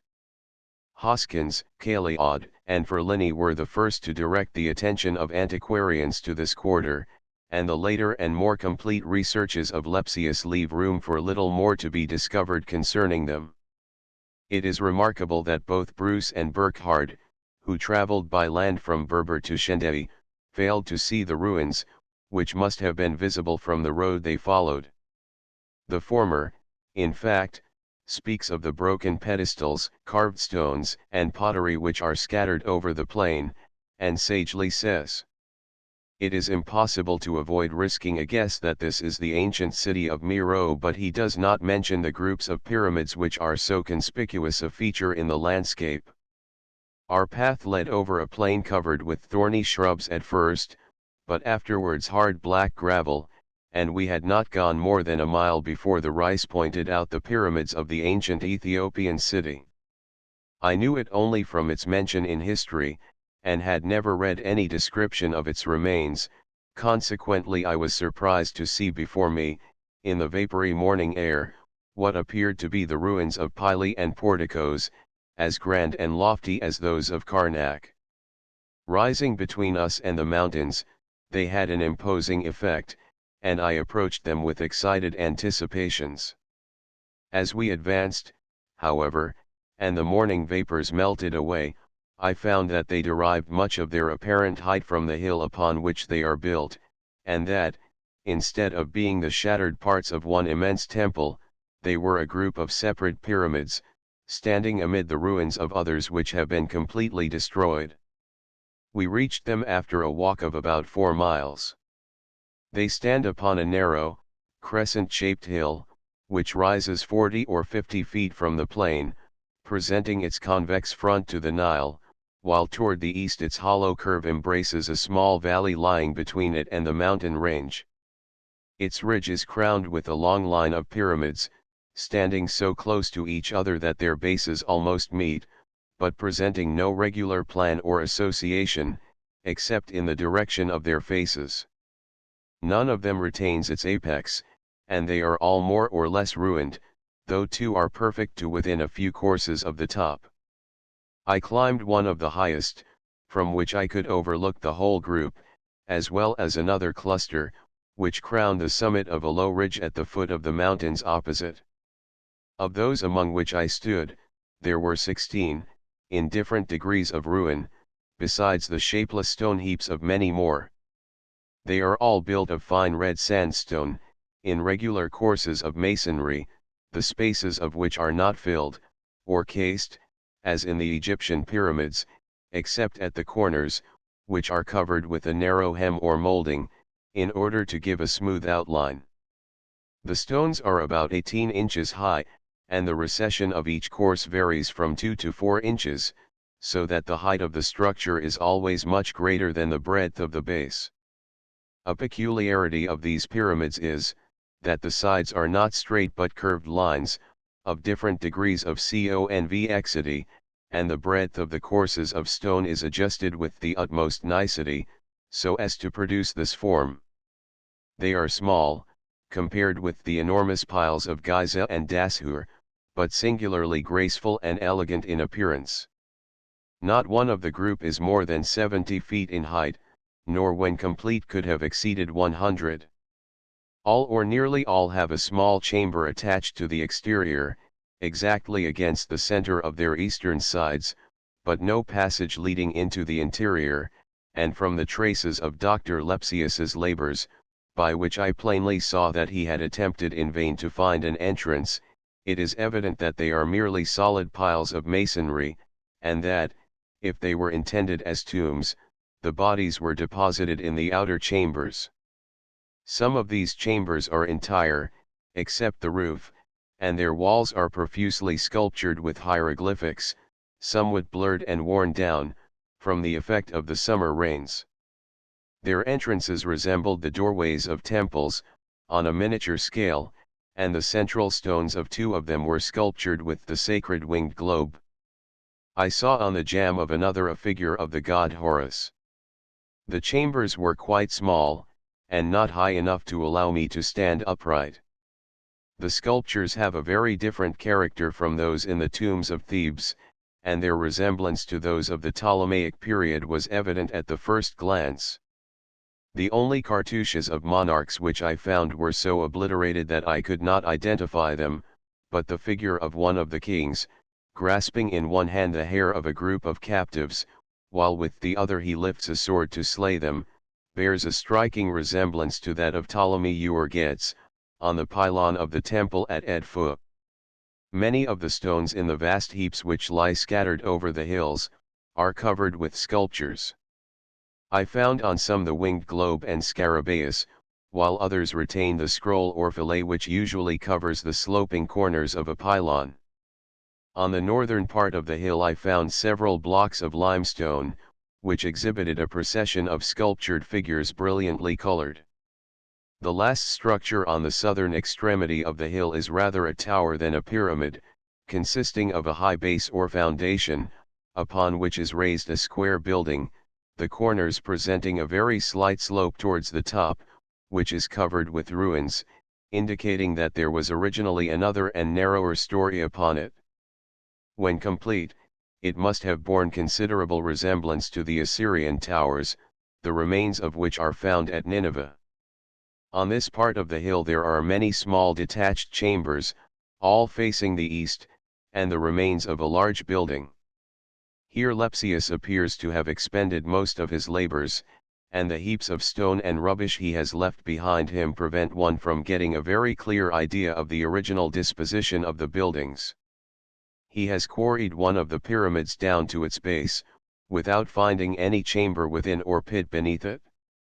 My Rice, who was at a loss to comprehend the object of my visit, spoke of Lepsius as a great Frank astrologer, who had kept hundreds of the people at work for many days, and at last found in the earth a multitude of chickens and pigeons, all of solid gold. He then gave the people a great deal of baksheesh and went away, taking the golden fowls with him. The most interesting object he has revealed is a vaulted room, about 20 feet long, which the Rice pointed out as the place where the treasures were found. It is possible that he here referred to the discoveries made about 20 years ago by Ferlini, who excavated a great quantity of rings and other ornaments Greek and Roman, as well as Ethiopian, which are now in the museum at Berlin. The ceiling of this vault is on the true principle of the arch, with a keystone in the center, which circumstance, as well as the character of the sculptures, would seem to fix the age of the pyramids at a little more than 2,000 years. I took a sketch of this remarkable cluster of ruins from their northern end, and afterwards another from the valley below, whence each pyramid appears distinct and separate, no one covering the other. The Rice and sailors were puzzled what to make of my inspection of the place, but finally concluded that I hoped to find a few golden pigeons, which the Frank astrologer had not carried away. I next visited the eastern group, which consists of 10 pyramids, more or less dilapidated, and the ruined foundations of 6 or 8 more. The largest, which I ascended, consists of 35 courses of stone, and is about 53 feet in height, 8 or 10 feet of the apex having been hurled down. Each side of the apex is 17 paces, or about 42 feet long, and the angle of ascent is consequently much greater than in the pyramids of Egypt. On the slope of the hill are the substructions of 2 or 3 large buildings, of which sufficient remains to show the disposition of the chambers and the location of the doorways. Towards the south, near where the valley enclosed between the two groups opens upon the plain, are the remains of other pyramids and buildings, and some large, fortress-like ruins are seen on the summits of the mountains to the east. I would willingly have visited them, but the wind was blowing fresh, and the Rice was impatient to get back to his vessel. Many of the stones of the pyramids are covered with rude attempts at sculpturing camels and horses, no doubt by the Arabs, for they resemble a schoolboy's first drawings on a slate: straight sticks for legs, squares for bodies, and triangles for humps. Leaving the ruins to the company of the black goats that were browsing on the dry grass, growing in bunches at their eastern base, I walked to another group of pyramids, which lay 1.5 miles to the southwest, towards the Nile. As we approached them, a herd of beautiful grey gazelles started from among the stones and bounded away into the desert. These were the tents of the poor people, said the Rice, pointing to the pyramids. The Frank found no golden pigeons here. They were, in fact, smaller and more dilapidated than the others. Some had plain burial chambers attached to their eastern sides, but the sculptures were few and insignificant. There were 16 in all, more or less ruined. Scattering mounds, abounding with fragments of bricks and building stones, extended from these ruins nearly to the river's bank, a distance of more than 2 miles, and the foundations of many other pyramids might be seen among them.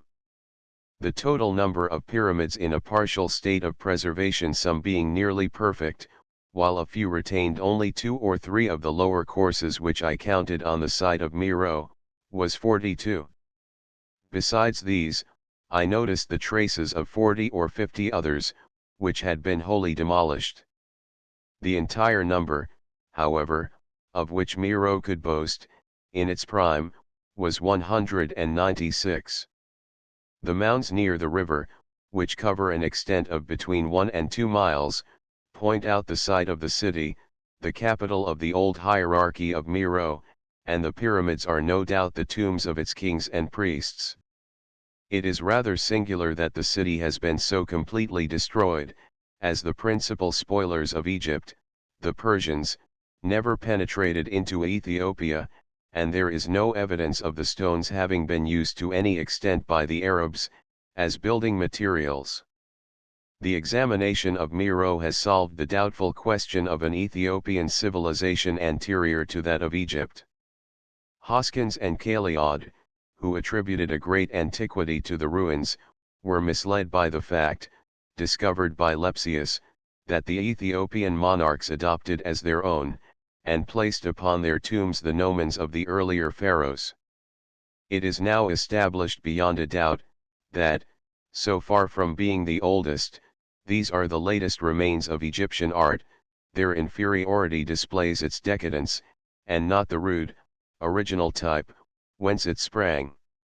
Starting from Memphis, where not only the oldest Egyptian, but the oldest human records yet discovered, are found, the era of civilization becomes later, as you ascend the Nile. In Nubia, there are traces of thought homes and Amunoph III, or about 15 centuries before the Christian era. At Napata, the ancient capital of Ethiopia, we cannot get beyond King Tiraka, 8 centuries later, while at Meroe, there is no evidence which can fix the date of the pyramids earlier than the 1st, or at furthest, the 2nd century before Christ. Egypt, therefore, was not civilized from Ethiopia, but Ethiopia from Egypt. The sculptures at Meroe also establish the important fact that the ancient Ethiopians, though of a darker complexion than the Egyptians, as they are in fact represented, in Egyptian sculpture, were, like them, an offshoot of the great Caucasian race. 3. Whether they were originally emigrants from northern India and the regions about Kashmir, as the Egyptians are supposed to have been, or, like the Beni Koresh at a later period, crossed over from the Arabian Peninsula, is not so easily determined. The theory of Pocock and other scholars, based on the presumed antiquity of Meroe, that here was the first dawning on African soil of that earliest Indian civilization, which afterwards culminated at Memphis and Thebes, is overthrown, but we have what is of still greater significance: the knowledge that the highest civilization, in every age of the world, has been developed by the race to which we belong. I walk slowly back to the boat, over the desolate plain, striving to create from those shapeless piles of ruin the splendor of which they were once a part. The sun, and the wind and the mountains, and the Nile, were what they had ever been, but where the kings and priests of Meroe walked in the pomp of their triumphal processions, a poor, submissive peasant knelt before me with a gourd full of goat's milk, and if I had asked him when that plain had been inhabited, he would have answered me, like Chidr, the prophet, "As thou seest it now, so has it been forever." Chapter 19. Ethiopian Nights Entertainments. The landscapes of Ethiopia. My evenings beside the Nile, experiences of the Arabian Nights, the story of the Sultana Zobeide and the woodcutter character of the Arabian tales. Religion. For it was in the golden prime of good Harun al-Rashid. Tennyson. With my voyage on the Ethiopian Nile a thread of romance was woven, which, in the oriental mood that had now become native to me, greatly added to the charm of the journey. My night's entertainments were better than the Arabian. The moon was at the full, and although, during the day, a light north wind filled my sails, it invariably fell calm at sunset, and remained so for 2 or 3 hours. During the afternoon, I lay stretched on my carpet on the deck, looking through half-closed eyes on the glittering river and his banks. The western shore was one long bower of paradise, so green, so bright, so heaped with the deep, cool foliage of majestic sycamores and endless clusters of palms. I had seen no such beautiful palms since leaving Minya, in Lower Egypt. There they were taller, but had not the exceeding richness and glory of these. The sun shone hot in a cloudless blue heaven, and the air was of a glassy, burning clearness, like that which dwells in the inmost heart of fire. The colors of the landscape were as if enameled on gold, so intense, so glowing in their intoxicating depth and splendor. When, at last, the wind fell except a breeze just strong enough to shake the creamy odor out of the purple bean blossoms and the sun went down in a bed of pale orange light, the moon came up the other side of heaven, a broad disk of yellow fire, and bridged the glassy Nile with her beams. Moonlight on the Ethiopian Nile. At such times, I selected a pleasant spot on the western bank of the river, where the palms were loftiest and most thickly clustered, and had the boat moored to the shore. Achmet then spread my carpet and piled my cushions on the shelving bank of white sand, at the foot of the trees, where, as I lay, I could see the long, feathery leaves high above my head, and at the same time look upon the broad wake of the moon, as she rose beyond the Nile. The sand was as fine and soft as a bed of down, and retained an agreeable warmth from the sunshine which had lain upon it all day. As we rarely halted near a village, there was no sound to disturb the balmy repose of the scene, except, now and then, the whine of a jackal prowling along the edge of the desert. Achmet crossed his legs beside me on the sand, and Ali, who at such times had special charge of my pipe, sat at my feet, ready to replenish it as often as occasion required. My boatman, after gathering dry palm leaves and the resinous branches of the mimosa, kindled a fire beside some neighboring patch of dune, and squatted around it, smoking and chatting in subdued tones, that their gossip might not disturb my meditations. Their white turbans and lean dark faces were brought out in strong relief by the red firelight, and completed the reality of a picture which was more beautiful than dreams. On the first of these evenings, after my pipe had been filled for the third time, Achmet, finding that I showed no disposition to break the silence, and rightly judging that I would rather listen than talk, addressed me. "Master," said he, "I know many stories, such as the storytellers relate in the coffee houses of Cairo. If you will give me permission, I will tell you some which I think you will find diverting."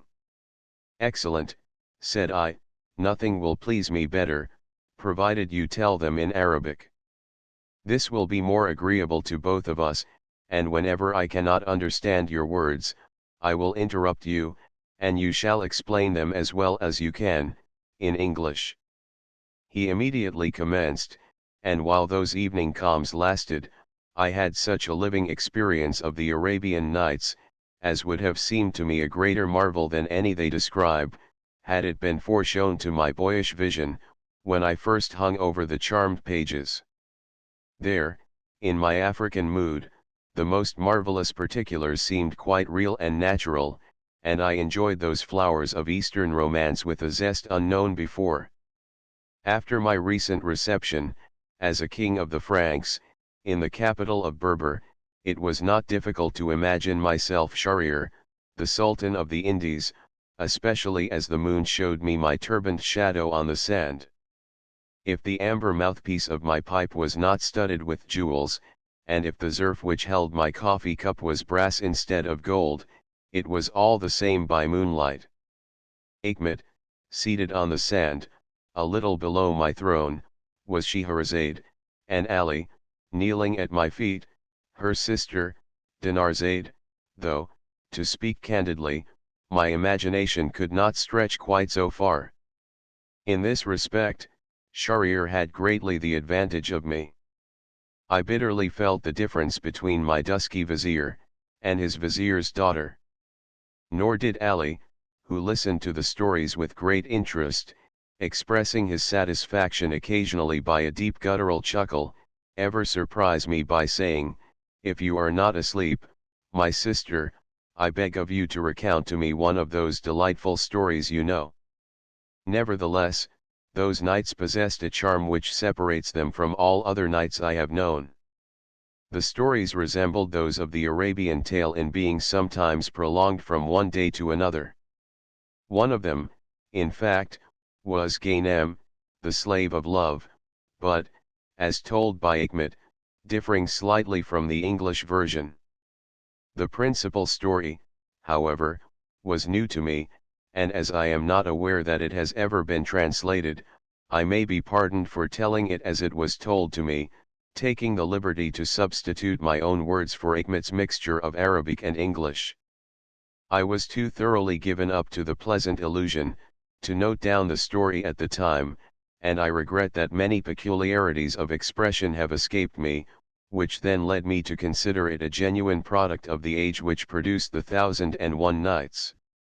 You already know, my master, Hikmet began, that many hundred years ago all the people of Islam were governed by a caliph, whose capital was Baghdad, and I doubt not that you have heard of the great caliph, Harun al-Rashid, who certainly was not only the wisest man of his day, but the wisest that has been known since the days of our prophet, Mohammed, whose name be exalted. It rarely happens that a wise and great man ever finds a wife, whose wisdom is any match for his own, for as the wise men whom Allah sends upon the earth are few, so are the wise women still fewer. But herein was the caliph favored of heaven. Since the days of Balkis, the queen of Sheba, whom even the prophet Solomon could not help but honor, there was no woman equal in virtue or in wisdom to the Sultana Zobeide. The caliph never failed to consult her on all important matters, and her prudence and intelligence were united with his, in the government of his great empire, even as the sun and moon are sometimes seen shining in the heavens at the same time. But do not imagine that Harun al-Rashid and the Sultana Zobeide were destitute of faults. None except the prophets of God, may their names be extolled forever, were ever entirely just, or wise, or prudent. The caliph was subject to fits of jealousy and mistrust, which frequently led him to commit acts that obliged him, afterwards, to eat of the bitter fruit of repentance, and as for Zobeide, with all her wisdom she had a sharp tongue in her head, and was often so little discreet as to say things which brought upon her the displeasure of the commander of the faithful. It chanced that, once upon a time, they were both seated in a window of the harem, which overlooked one of the streets of Baghdad. The caliph was in an ill humor, for a beautiful Georgian slave whom his vizier had recently brought him, had disappeared from the harem, and he saw in this the work of Zobeide, who was always jealous of any rival to her beauty. Now as they were sitting there, looking down into the street, a poor woodcutter came along, with a bundle of sticks upon his head. His body was lean with poverty, and his only clothing was a tattered cloth, bound around his waist. But the most wonderful thing was, that in passing through the wood where he had collected his load, a serpent had seized him by the heel, but his feet were so hardened by toil that they resembled the hoofs of a camel, and he neither felt the teeth of the serpent, nor knew that he was still dragging it after him as he walked. The caliph marveled when he beheld this, but Zobeide exclaimed, "See, O commander of the faithful, there is the man's wife." "What," exclaimed Harun, with sudden wrath, "is the wife then a serpent to the man, which stings him none the less because he does not feel it? Thou serpent, because thou hast stung me, and because thou hast made sport of the honest poverty of that poor creature, thou shalt take the serpent's place." Zobeide answered not a word, for she knew that to speak would but increase the caliph's anger. Harun clapped his hands thrice, and presently Mesrour, his chief eunuch, appeared. "Here Mesrour," said he, "take this woman with thee, follow yonder woodcutter, and present her to him as his wife, whom the caliph hath ordered him to accept." Mesrour laid his hands upon his breast and bowed his head, in token of obedience. He then beckoned to Zobeide, who rose, covered herself with a veil and a farajee, such as is worn by the wives of the poor, and followed him. When they had overtaken the woodcutter, Mesrour delivered to him the message of the Caliph, and presented to him the veiled Zubaydah. "There is no God but God," said the poor man, "but how can I support a wife who can scarcely live by my own labors?" "Dost thou dare to disobey the commander of the faithful?" cried Mesrour, in such a savage tone, that the man trembled from head to foot, but Zubaydah, speaking for the first time, said, "Take me with thee, O man, since it is the Caliph's will. I will serve thee faithfully, and perhaps the burden of thy poverty may be lightened through me." The man thereupon obeyed, and they proceeded together to his house, which was in a remote part of the city. There were but 2 miserable rooms, with a roof which was beginning to fall in, from decay. The woodcutter, having thrown down his bundle, went out to the bazaar, purchased some rice and a little salt, and brought a jar of water from the fountain. This was all he could afford, and Zubaydah, who had kindled a fire in the meantime, cooked it and placed it before him. But when he would have had her raise her veil and sit down to eat with him, she refused, saying, "I have promised that I shall not increase the burden of thy poverty. Promise me, in return, that thou wilt never seek to look upon my face, nor to enter that room, which I have chosen for my apartment. I am not without learning, O man. And if thou wilt respect my wishes, it shall be well for thee."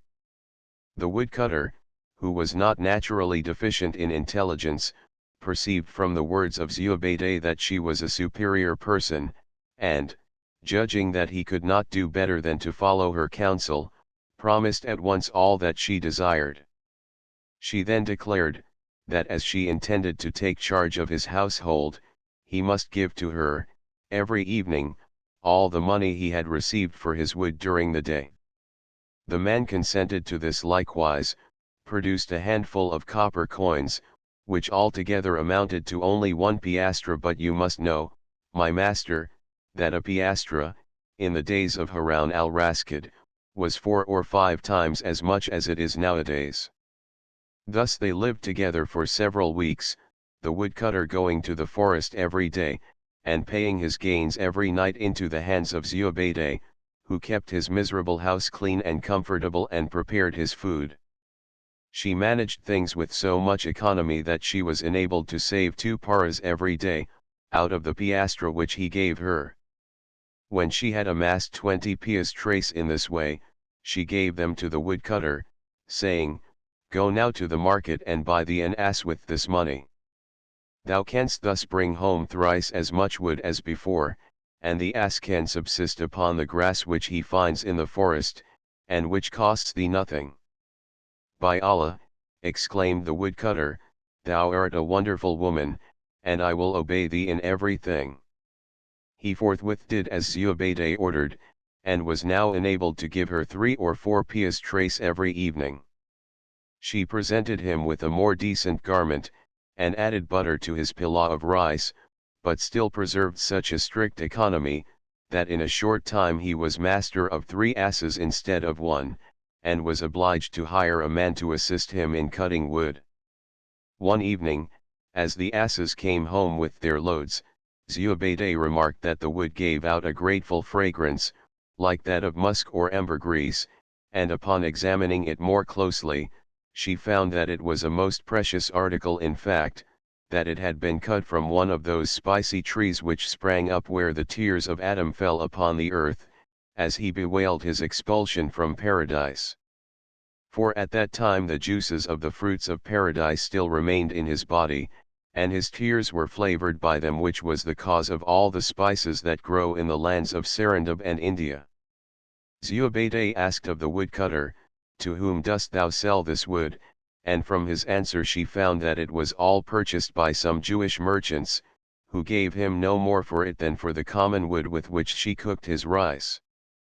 "The accursed Jews," she exclaimed, "go thou to them immediately, and threaten to accuse them before the Qadi of defrauding a son of the faith, unless they agree to pay thee for this wood henceforth, 12 times as much as they have paid before." The man lost no time in visiting the Jewish merchants, who, when they saw that their fraud had been discovered, were greatly alarmed, and immediately agreed to pay him all that he demanded. The woodcutter now brought home every night 3 donkey loads of the precious wood, and paid to Zobeide from 1 to 200 piastres. She was soon able to purchase a better house, where she not only gave the man more nourishing food, but sent for a teacher to instruct him how to read and write.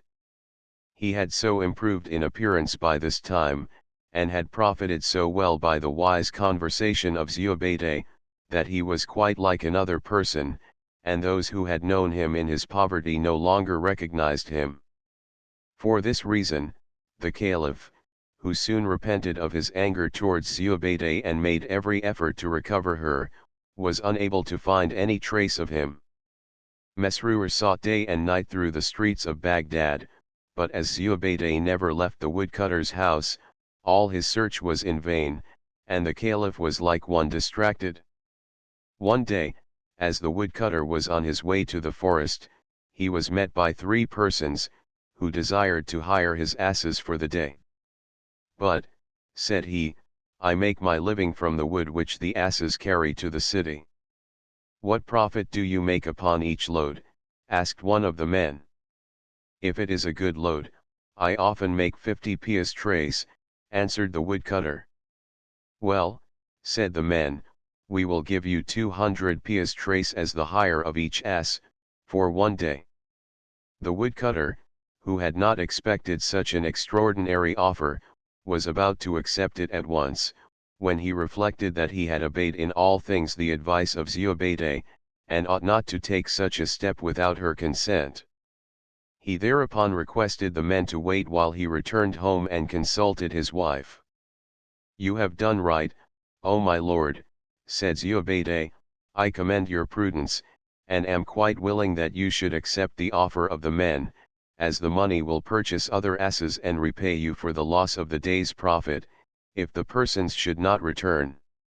Now the 3 men were 3 celebrated robbers, who had amassed a vast treasure, which they kept concealed in a cave in one of the neighboring mountains. They hired the donkeys in order to transport this treasure to a bark in which they had taken passage to Basra, where they intended to establish themselves as rich foreign merchants. But Allah, who governs all things, allows the plans of the wicked to prosper for a time, only that he may throw them into more utter ruin at the last. The robbers went to their secret cave with the donkeys and loaded them with all their spoils, great sacks of gold, of rubies, diamonds, and emeralds, which the beasts were scarcely strong enough to carry. On their way to the river below Baghdad, where the boat was waiting for them, 2 of them stopped to drink at a well, while the other went on with the asses. Said one of the twain to the other, "Let us kill our comrade, that we may have the greater treasure." He at once agreed, and they had no sooner overtaken the 3rd robber, than the first, with one stroke of his saber, made his head fly from his body. The 2 then proceeded together for a short distance, when the murderer said, "I must have more than half of the treasure, because I killed our comrade."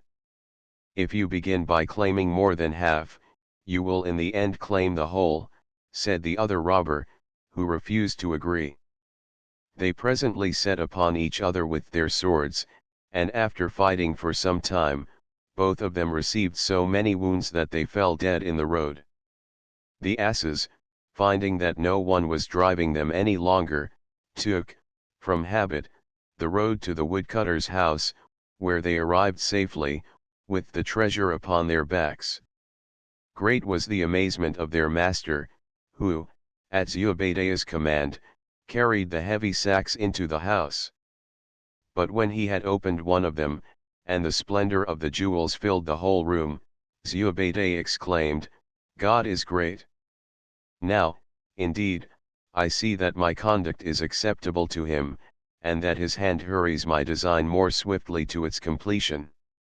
But, as she knew not what had happened to the robbers, and supposed that the owner of the treasure would have his loss proclaimed in the bazaars, she determined to keep the sacks closed for the space of a moon, after which, according to the law, they would become her property, if they had not been claimed in the meantime. Of course, no proclamation of the loss was made, and at the end of the moon, she considered that she had a just right to the treasure, which, upon computation proved to be even greater than that of the Caliph Harun al-Rashid. She commanded the woodcutter to send her at once the most renowned architect of Baghdad, whom she directed to build, exactly opposite to the Caliph's palace, another palace which should surpass in splendor anything that had ever been beheld. For the purchase of the materials and the hire of the workmen, she gave him 100,000 pieces of gold. If men ask, said she, for whom you are building the palace, tell them it is for the son of a foreign king. The architect employed all the workmen in Baghdad, and followed her instructions so well, that in 2 months the palace was finished. The like of it had never been seen, and the Caliph's palace faded before its magnificence as the face of the moon fades when the sun has risen above the horizon. The walls were of marble, white as snow, the gates of ivory, inlaid with pearl, the domes were gilded, so that when the sun shone, the eye could not look upon them, and from a great fountain of silver, in the courtyard, a jet of rose-colored water, which diffused an agreeable odor, leaped into air. Of this palace it might be said, in the words of the poet, truly it resembles paradise, or is it the lost house of Iram, built from the treasures of King Shedid. May kindness dwell upon the lips of the lord of this palace, and charity find refuge in his heart, that he be adjudged worthy to enjoy such splendor. During the building of the palace, Zubaydah employed the best masters in teaching the woodcutter all the accomplishments which his present condition required that he should possess. In a short time he was a very pattern of elegance in his manner, his words were choice and spoken with dignity and propriety, and his demeanor was that of one born to command rather than to obey. When she had succeeded to the full extent of her wishes, she commenced teaching him to play chess, and spent several hours a day in this manner, until he finally played with a skill equal to her own. By this time, the palace was completed, and after having purchased horses and slaves, and everything necessary to the maintenance of a princely household, Zubaydah and the woodcutter took possession of it during the night, in order that they might not be observed by the Caliph. Zubaydah bade the woodcutter remember the promise he had made her. She still retained her own apartments, with a number of female slaves to attend her, and she now presented to him, as a harem becoming a prince, 20 Circassian girls, each one fairer than the morning star. The next morning she called the woodcutter, and addressed him thus: "You see, my lord, what I have done for you. You remember in what misery I found you, and how, by your following my advice, everything was changed. I intend to exalt you still higher, and in order that my plans may not be frustrated, I now ask you to promise that you will obey me in all things, for a month from this time." Zubaydah made this demand, for she knew how quickly a change of fortune may change a man's character, and how he will soon come to look upon that as a right which Allah granted him as a boon. But the woodcutter threw himself at her feet, and said, "O Queen, it is for you to command, and it is for me to obey. You have taught me understanding and wisdom, you have given me the wealth of kings. May Allah forget me, if I forget to give you, in return, gratitude and obedience. Go, then," continued Zubaydah, "mount this horse, and attended by 20 slaves on horseback, visit the coffee house in the great bazaar. Take with thee a purse of 3,000 pieces of gold, and as thou goest on thy way, scatter a handful occasionally among the beggars. Take thy seat in the coffee house, where thou wilt see the vizier's son, who is a skillful player of chess. He will challenge the multitude to play with him, and when no one accepts, do thou engage him for 1,000 pieces of gold. Thou wilt win, but pay him the 1,000 pieces as if thou hadst lost, give 200 pieces to the master of the coffee house, divide 200 pieces among the attendants, and scatter the remainder among the beggars. The woodcutter performed all that Zubaydah commanded. He accepted the challenge of the vizier's son, won the game, yet paid him 1,000 pieces of gold as if he had lost, and then rode back to the palace, followed by the acclamations of the multitude, who were loud in their praises of his beauty, the elegance of his speech, his unbounded munificence, and the splendor of his attendants. Every day he visited the coffee house, gave 200 pieces of gold to the master, 200 to the servants, and distributed 600 among the beggars. But the vizier's son, overcome with chagrin at his defeat, remained at home, where, in a few days, he sickened and died. These things coming to the vizier's ear, he felt a great desire to see the foreign prince, whose wealth and generosity were the talk of all Baghdad, and as he believed himself to be the greatest chess player in the world, he determined to challenge him to a game. He thereupon visited the coffee house, where he had not remained long when the woodcutter made his appearance, in even greater splendor than before. This was in accordance with the instructions of Zubaydah, who was informed of all that had taken place. He at once accepted the vizier's challenge to play, for a stake of 2,000 pieces of gold. After a hard-fought battle, the vizier was fairly beaten, but the woodcutter paid him the 2,000 pieces of gold, as if he had lost the game, gave away another 1,000 as usual, and retired to his palace. The vizier took his defeat so much to heart, that his chagrin, combined with grief for the loss of his son, carried him off in a few days. This circumstance brought the whole history to the ears of Harun al-Rashid himself, who was immediately seized with a strong desire to play chess with the foreign prince, not doubting but that, as he had always beaten his vizier, he would be more than a match for the new antagonist. Accordingly he sent an officer to the palace of the woodcutter, with a message that the commander of the faithful desired to offer his hospitality to the son of the foreign king. By Zubaydah's advice, the invitation was accepted, and the officer speedily returned to Harun al-Rashid, to whom he gave such a description of the magnificence of the new palace, that the caliph's mouth began to water, and he exclaimed, "By Allah! I must look to this. No man, who has not the ring of Solomon on his finger, shall surpass me in my own capital." In a short time the woodcutter arrived, attired in such splendor that the day seemed brighter for his appearance, and attended by 40 black slaves, in dresses of crimson silk, with turbans of white and golden swords by their sides. They formed a double row from the courtyard to the throne hall where the caliph sat, and up the avenue thus formed the woodcutter advanced, preceded by 2 slaves in dresses of cloth of silver, who placed at the caliph's feet 2 crystal goblets filled with rubies and emeralds of immense size. The caliph, delighted with this superb present, rose, embraced the supposed prince, and seated him by his side.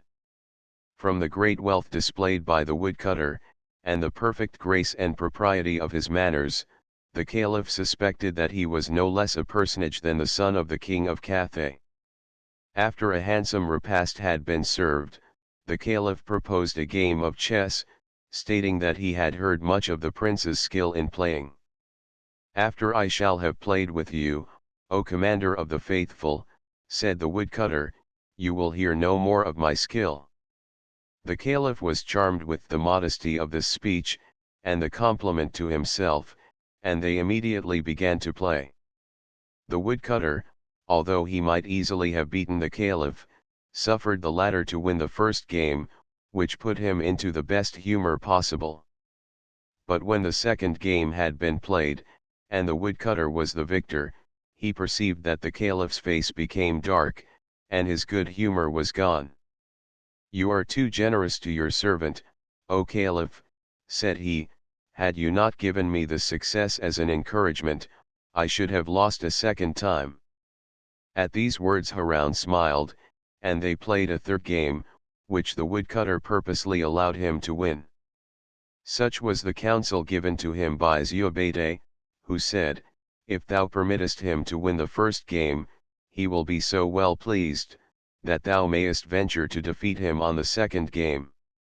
Then, when he has won the third game, thy having been once victorious will magnify his opinion of his own skill, for where we never suffer defeat, we at last regard our conquests with indifference." The result was precisely as Zobeide had predicted. The Caliph was charmed with the foreign prince, and in a few days made him his vizier. The woodcutter filled his exalted station with dignity and judgment, and became at once a great favorite with the people of Baghdad. The month of obedience which he promised to Zobeide was now drawing to a close, when she said to him, "Cease to visit the Caliph, and do not leave thy palace for 2 or 3 days. When the Caliph sends for thee, return for answer that thou art ill." She foresaw that the Caliph would then come to see his vizier, and gave the woodcutter complete instructions, concerning what he should say and do. Harun al-Rashid no sooner heard of the illness of his vizier, than he went personally to his palace, to see him. He was amazed at the size and splendor of the edifice. "Truly," said he, striking his hands together, "this man hath found the ring of Solomon, which compels the assistance of the genii. In all my life I have never seen such a palace as this." He found the vizier reclining on a couch of cloth of gold, in a chamber, the walls whereof were of mother of pearl, and the floor of ivory. There was a fountain of perfumed water in the center, and beside it stood a jasmine tree, growing in a vase of crystal. "How is this," said the Caliph, seating himself on one end of the couch, "a man whom the genii serve, should have the secrets of health in his hands?" "It is no fever," said the vizier, "but the other day as I was washing myself in the fountain, before the evening prayer, I stooped too near the jasmine tree, and one of its thorns scratched my left arm." "What?" cried the Caliph, in amazement, "the scratch of a blunt jasmine thorn has made you ill? You wonder at it, no doubt, O Commander of the Faithful," said the vizier, "because, only a few months ago, you saw that I was insensible to the fangs of a serpent, which had fastened upon my heel." "There is no God but God," exclaimed Harun al-Rashid, as by these words he recognized the poor woodcutter, who had passed under the window of his palace. "Hast thou indeed found the ring of Solomon, and where is the woman whom Mesrur, at my command, brought to thee?" "She is here," said Zobeide, entering the door. She turned towards the Caliph, and slightly lifting her veil, showed him her face, more beautiful than ever. Harun, with a cry of joy, was on the point of clasping her in his arms, when he stopped suddenly, and said, "But thou art now the wife of that man." "Not so, great Caliph," exclaimed the vizier, who rose to his feet, "now that there was no longer any need to affect illness. From the day that she entered my house, I have never seen her face. By the beard of the Prophet, she is not less pure than she is wise. It is she who has made me all that I am. Obedience to her was the seed from which the tree of my fortune has grown." Zobeide then knelt at the Caliph's feet, and said, "O Commander of the Faithful, restore me to the light of your favor. I swear to you that I am not less your wife than when the cloud of your anger overshadowed me. This honorable man has never ceased to respect me. My thoughtless words led you to send me forth to take the place of the serpent, but I have now shown you that a wife may also be to her husband as the staff, whereon he leans for support, as the camel, which bringeth him riches, as the tent, which shelters and protects him, as the bath, which maketh him comely, and as the lamp, whereby his steps are enlightened." Harun al-Rashid had long since bitterly repented of his rashness and cruelty. He now saw in what had happened, the hand of Allah, who had turned that which he had intended as a punishment, into a triumph. He restored Zubaydah at once to his favor, and to the woodcutter, whom he still retained as vizier, he gave his eldest daughter in marriage. All the citizens of Baghdad took part in the festivities, which lasted 2 weeks, and the caliph, to commemorate his gratitude, built a superb mosque, which is called the Mosque of the Restoration to this very day. The vizier nobly requited all the pains which the Sultana Zubaydah had taken with his education, and showed so much wisdom and justice in his administration of the laws, that the caliph never had occasion to be dissatisfied with him. Thus they all lived together in the utmost happiness and concord, until they were each, in turn, visited by the terminator of delights and the separator of companions. So ended Hikmat's story, but without the moonlight, the tall Ethiopian palms and the soothing pipe, as accessories. I fear that this reproduction of it retains little of the charm which I found in the original. It was followed by other and wilder tales, stamped in every part with the unmistakable signet of the Orient. They were all characterized by the belief in an inevitable destiny, which seems to be the informing soul of all Oriental literature. This belief affords every liberty to the poet and romancer, and the Arabic authors have not scrupled to make liberal use of it. There is no hazard in surrounding your hero with all sorts of real and imaginary dangers, or in heaping up obstacles in the path of his designs, when you know that his destiny obliges him to overcome them. He becomes, for the time, the impersonation of fate, and circumstances yield before him. You see, plainly, that he was chosen, in the beginning, to do the very thing which he accomplishes, in the end. If a miracle is needed for his success, it is not withheld. Difficulties crowd upon him to the last, only that the final triumph may be more complete and striking. Yet with all these violations of probability, the Oriental tales exhibit a great fertility of invention and sparkle with touches of genuine human nature. The deep and absorbing interest with which the unlettered Arabs listen to their recital, the hold which they have upon the popular heart of the East, attests their value, as illustrations of Eastern life. From poetry we frequently pass to religion, and Hikmat was astonished to find me familiar not only with Mohammed, but with Ali and Abdullah and Abu Talib, and with many incidents of the Prophet's life, which were new to him. The Persian chronicles were fresh in my memory, and all the wonders related of Mohammed by that solemn old biographer, Mohammed Bikr, came up again as vividly as when I first read them. We compared notes, he repeated passages of the Quran, and so the Jawar and the true believer discussed the nature of their faith, but always ended by passing beyond prophet and apostle, to the one great and good God, who is equally merciful to all men. I could sincerely adopt the first article of his faith, La ilaha illallah. There is no God but God, while he was equally ready to accept the first commandment of mine. Chapter XX. From Shendi to Khartoum. Arrival at Shendevi. Appearance of the town Shendevi in former days. We touch at El Medama, the Nile beyond Shendevi. Flesh diet versus vegetables. We escape shipwreck. A walk on shore. The rapids of Derira Jebel Jerry. The 12th cataract. Night in the mountain gorge. Crocodiles. A drink of Mary Esa. My birthday. Fair wind. Approach to Khartoum, the junction of the two Niles. Appearance of the city. We drop anchor. The morning after visiting the ruins of Miro, I reached the old Ethiopian town of Shendevi. It lies about half a mile from the river, but the massive fort and palace of the governor are built on the water's edge. Several spreading sycamore trees gave a grace to the shore, which would otherwise have been dull and tame. Naked Ethiopians were fishing or washing their clothes in the water, and some of them, as they held their long, scarlet-edged mantles above their heads, to dry in the wind and sun, showed fine, muscular figures. The women had hideous faces, but symmetrical and well-developed forms. A group of Egyptian soldiers watched us from the bank before the palace, and several personages on horseback, one of whom appeared to be the governor himself, were hailing the ferry boat, which was just about putting off with a heavy load of natives. We ran the boat to the shore, at a landing place just above the palace. The banks of the river were covered with fields of cucumbers and beans, the latter brilliant with white and purple blossoms and filled with the murmuring sound of bees.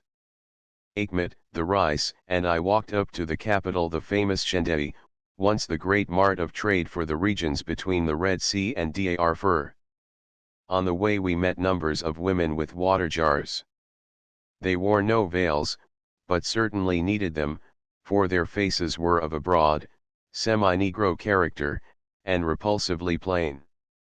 The town is built in a straggling manner, along a low, sandy ridge, and is upwards of a mile in length, though it probably does not contain more than 10,000 inhabitants. The houses are mud, of course, but rough and filthy, and many of them are the same circular tockles of mats and palm sticks as I had already noticed in the smaller villages. The only decent dwelling which I saw had been just erected by a Dongolese merchant.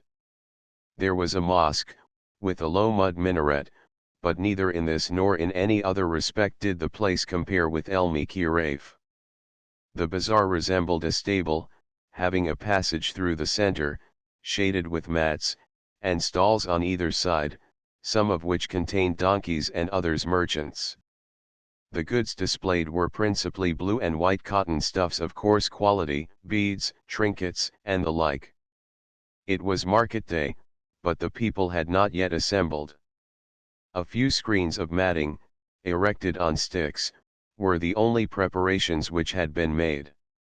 The whole appearance of the place was that of poverty and desertion. Beyond the clusters of huts, and a mud wall, which ran along the eastern side of the town, the desert extended to the horizon, a hot, white plain, dotted with clumps of thorns. On our return to the boat, the Rais pointed out the spot where, in 1822, Ismail Pasha and his soldiers were burned to death by Mekhnamr, King Leopard, the last monarch of Shendei. The bloody revenge taken by Mohammed Bey Defterdar, son-in-law of Muhammad Ali, for that act, sealed the fate of the kingdom. The seat of the Egyptian government in Sudan was fixed at Khartoum, which in a few years became also the center of trade, and now flourishes at the expense of Shendei and El Medina. Burckhardt, who visited Shendei during the reign of King Leopard, devotes much space to a description of the trade of the town at that time. It was then in the height of its prosperity, and the resort of merchants from Arabia, Abyssinia, Egypt, and even Syria and Asia Minor. It was also one of the chief slave marts of Central Africa, in which respect it has since been superseded by Abaid, in Kordofan. The only commerce which has been left to Shendei is that with Jeddah and the other Arabian ports, by way of Soakin, on the Red Sea, a caravan journey of 14 days, through the country of Taka, infested by the wild tribes of the Halinas and Hadendoas. Mekhnamr, according to Burckhardt, was of the Ain tribe, who are descendants of the Beni Quraysh, of Yemen, and still retain the pure Arabian features. I was afterwards, during my stay in Khartoum, enabled to verify the declaration of the same traveler, that all the tribes of Ethiopia between the Nile and the Red Sea are of unmixed Arab stock. The palace of the governor, which was a building of considerable extent, had heavy circular bastions, which were defended by cannon. Its position, on the bank of the Nile, was much more agreeable than that of the city, and the garrison had settled around it, forming a small village on its eastern side. The white walls and latticed windows of the palace reminded me of Cairo, and I anticipated a pleasant residence within its walls, on my return to Shendei. As I wished to reach Khartoum as soon as possible, I did not call upon the governor, but sent him the letter of recommendation from Yageshir Bey. From Shendei, one sees the group of palms which serves as a landmark to El Medina, the capital of a former Ethiopian kingdom, further up the Nile, on its opposite bank. This is the starting point for caravans to Mara and Dongola through the Biota Desert. We passed its port about noon, and stopped a few minutes to let the Rais pay his compliments to the owner of our vessel, who was on shore. He was a little old man, with a long staff, and dressed like the meanest Arab, although he was sheikh of half a dozen villages, and had a servant leading a fine Dongolese horse behind him. The boat of Kalim Bey, agent of the governor of Berber and Shendevi, was at the landing place, and we saw the Bey, a tall, handsome Turk in a rich blue and crimson dress, who sent a servant to ask my name and character. The scenery of the Nile, southward from Shendevi, is again changed. The tropical rains which fall occasionally at Abu Hamd and scantily at Berber, are here periodical, and there is no longer the same striking contrast between desert and garden land. The plains extending inward from the river are covered with a growth of bushes and coarse grass, which also appears in patches on the sides of the mountains. The inhabitants cultivate but a narrow strip of beans and dhurra along the river, but own immense flocks of sheep and goats, which afford their principal sustenance. I noticed many fields of the grain called dutn, of which they plant a larger quantity than of dhurra. Mutton, however, is the Ethiopians' greatest delicacy. Notwithstanding this is one of the warmest climates in the world, the people eat meat whenever they can get it, and greatly prefer it to vegetable food. The sailors and camel drivers, whose principal food is dhurra, are, notwithstanding a certain quality of endurance, as weak as children, when compared with an able-bodied European, and they universally attribute this weakness to their diet. This is a fact for the lank vegetarians to explain. My experience coincided with that of the Ethiopians, and I ascribed no small share of my personal health and strength, which the violent alternations of heat and cold during the journey had not shaken in the least, to the fact of my having fared sumptuously every day. After leaving Shendevi, the Nile makes a bend to the west, and we went along slowly all the afternoon, with a side wind. The shores were not so highly cultivated as those we had passed, and low hills of yellow sand began to show themselves on either hand. The villages were groups of mud takals, with high, conical roofs, and the Negro type of face appeared much more frequently among the inhabitants, the result of amalgamation with slaves. We saw numbers of young crocodiles which my sailors delighted to frighten by shouting and throwing sticks at them, as they sunned themselves on the sand. Wild geese and ducks were abundant, and the quiet little coves along the shore were filled with their young brood. During the day a large hawk or vulture dashed down to within a yard of the deck in the attempt to snatch a piece of my black ram, which Bashir had just killed. The next morning we had a narrow escape from shipwreck. The wind blew strong from the north, as we reached a twist in the river, where our course for several miles lay to the northwest, obliging the men to take in sail and tow the vessel. They had reached the turning point and the sail was blowing loose, while two sailors lay out on the long, limber yard, trying to reef, when a violent gust pulled the rope out of the hands of the man on shore, and we were carried into the stream. The steersman put the helm hard up, and made for the point of an island which lay opposite, but the current was so strong that we could not reach it. It blew a gale, and the Nile was rough with waves. Between the island and the southern shore lay a cluster of sharp, black rocks, and for a few minutes we appeared to be driving directly upon them. The Rais and sailors, with many cries of "O Prophet! O Apostle!" gave themselves up to their fate, but the strength of the current saved us. Our bow just grazed the edge of the last rock, and we were blown across to the opposite shore, where we struck hard upon the sand and were obliged to remain 2 hours, until the wind abated.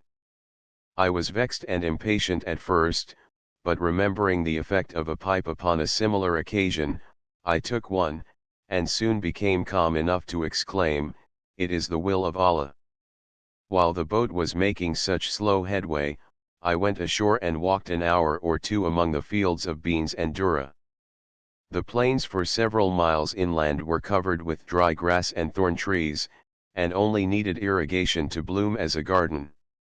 The sun was warm, the bean fields alive with bees, and the wind took a rich summer fragrance from the white and purple blossoms. Near one of the huts, I accosted a woman who was weeding among the dura. She told me that her husband had deserted her and taken another wife, leaving her the charge of their 2 children. He had also taken her 3 cows and given them to his new wife, so that her only means of support was to gather the dry grass and sell it in the villages. I gave her a few piastres, which she received gratefully. In the afternoon we passed the main bend of the river, and were able to make use of the wind, which by this time was light. The sailor who had been left ashore during the gale overtook us, by walking a distance of 8 or 10 miles and swimming one of the smaller arms of the river. The western bank of the river now became broken and hilly, occasionally overhung by bluffs of gravelly soil, of a dark red color. On the top of one of the hills there was a wall, which the Rais pointed out to me as Kadim, ancient, but it appeared too dilapidated to repay the trouble of a visit. On the following day, the scenery became remarkably wild and picturesque. After passing the village of Deraira, on the right bank, the Nile was studded with islands of various sizes, rising like hillocks from the water, and all covered with the most luxuriant vegetation. The mimosa, the acacia, the palm, the sycamore, and the nebuk flourished together in rank growth, with a profusion of smaller shrubs, and all were matted together with wild green creepers, which dropped their long streamers of pink and purple blossoms into the water. Reefs of black rock, over which the waves foamed impetuously, made the navigation intricate and dangerous. The banks of the river were high and steep, and covered with bushes and rank grass, above which the rustling blades of the dura glittered in the sun. The country was thickly populated, and the inhabitants were mostly of the Shi'ian tribe from Dar Shi'ia, the region between Dongola and Berber. The Sakias were tended by Dinka slaves, as black as ebony, and with coarse, brutish faces. At one point on the eastern shore, opposite the island of Bendai, the natives had collected all their livestock, but for what purpose I could not learn. The shore was covered with hundreds of camels, donkeys, sheep, cows, and goats, carefully kept in separate herds. After threading 10 miles of those island bowers, we approached Jebel Jerry, which we had seen all day, ahead of us. The Nile, instead of turning westward around the flank of the mountain, as I had anticipated from the features of the landscape, made a sudden bend to the south, between a thick cluster of islands, and entered the hills. At this point there was a rapid, extending halfway across the river. The natives call it a shalal, cataract, although it deserves the name no more than the cataracts of Aswan and Wadi Halfa. Adopting the term, however, which has been sanctioned by long usage, this is the 12th cataract of the Nile, and the last one which the traveler meets before reaching the mountains of Abyssinia. The stream is very narrow, compressed between high hills of naked red sandstone rock. At sunset we were completely shut in the savage solitude, and there we seemed likely to remain, for the wind came from all quarters by turns, and jammed the vessel against the rocks more than once. The narrow terraces of soil on the sides of the mountains were covered with dense beds of long, dry grass, and as we lay moored to the rocks, I climbed up to one of these, in spite of the Rice's warnings that I should fall in with lions and serpents. I lay down in the warm grass, and watched the shadows deepen in the black gorge, as the twilight died away.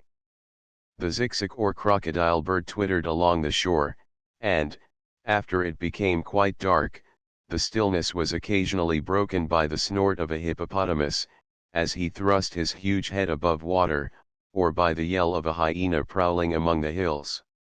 Talk of the pleasure of reading a traveler's adventures in strange lands.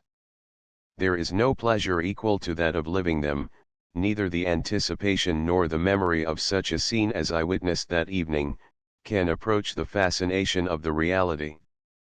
I was awakened after midnight by the motion of the vessel, and looking out of my shelter as I lay, could see that we were slowly gliding through the foldings of the stony mountains. The moon rode high and bright, over the top of a peak in front, and the sound of my prow, as it occasionally grated against the rocks, alone disturbed the stillness of the wild pass. Once the wind fell, and the men were obliged to make fast to a rock, but before morning we had emerged from the mountains and were moored to the bank, to await daylight for the passage of the last rapid. In the mouth of the pass lies an island, which rises into a remarkable conical peak, about 700 feet in height.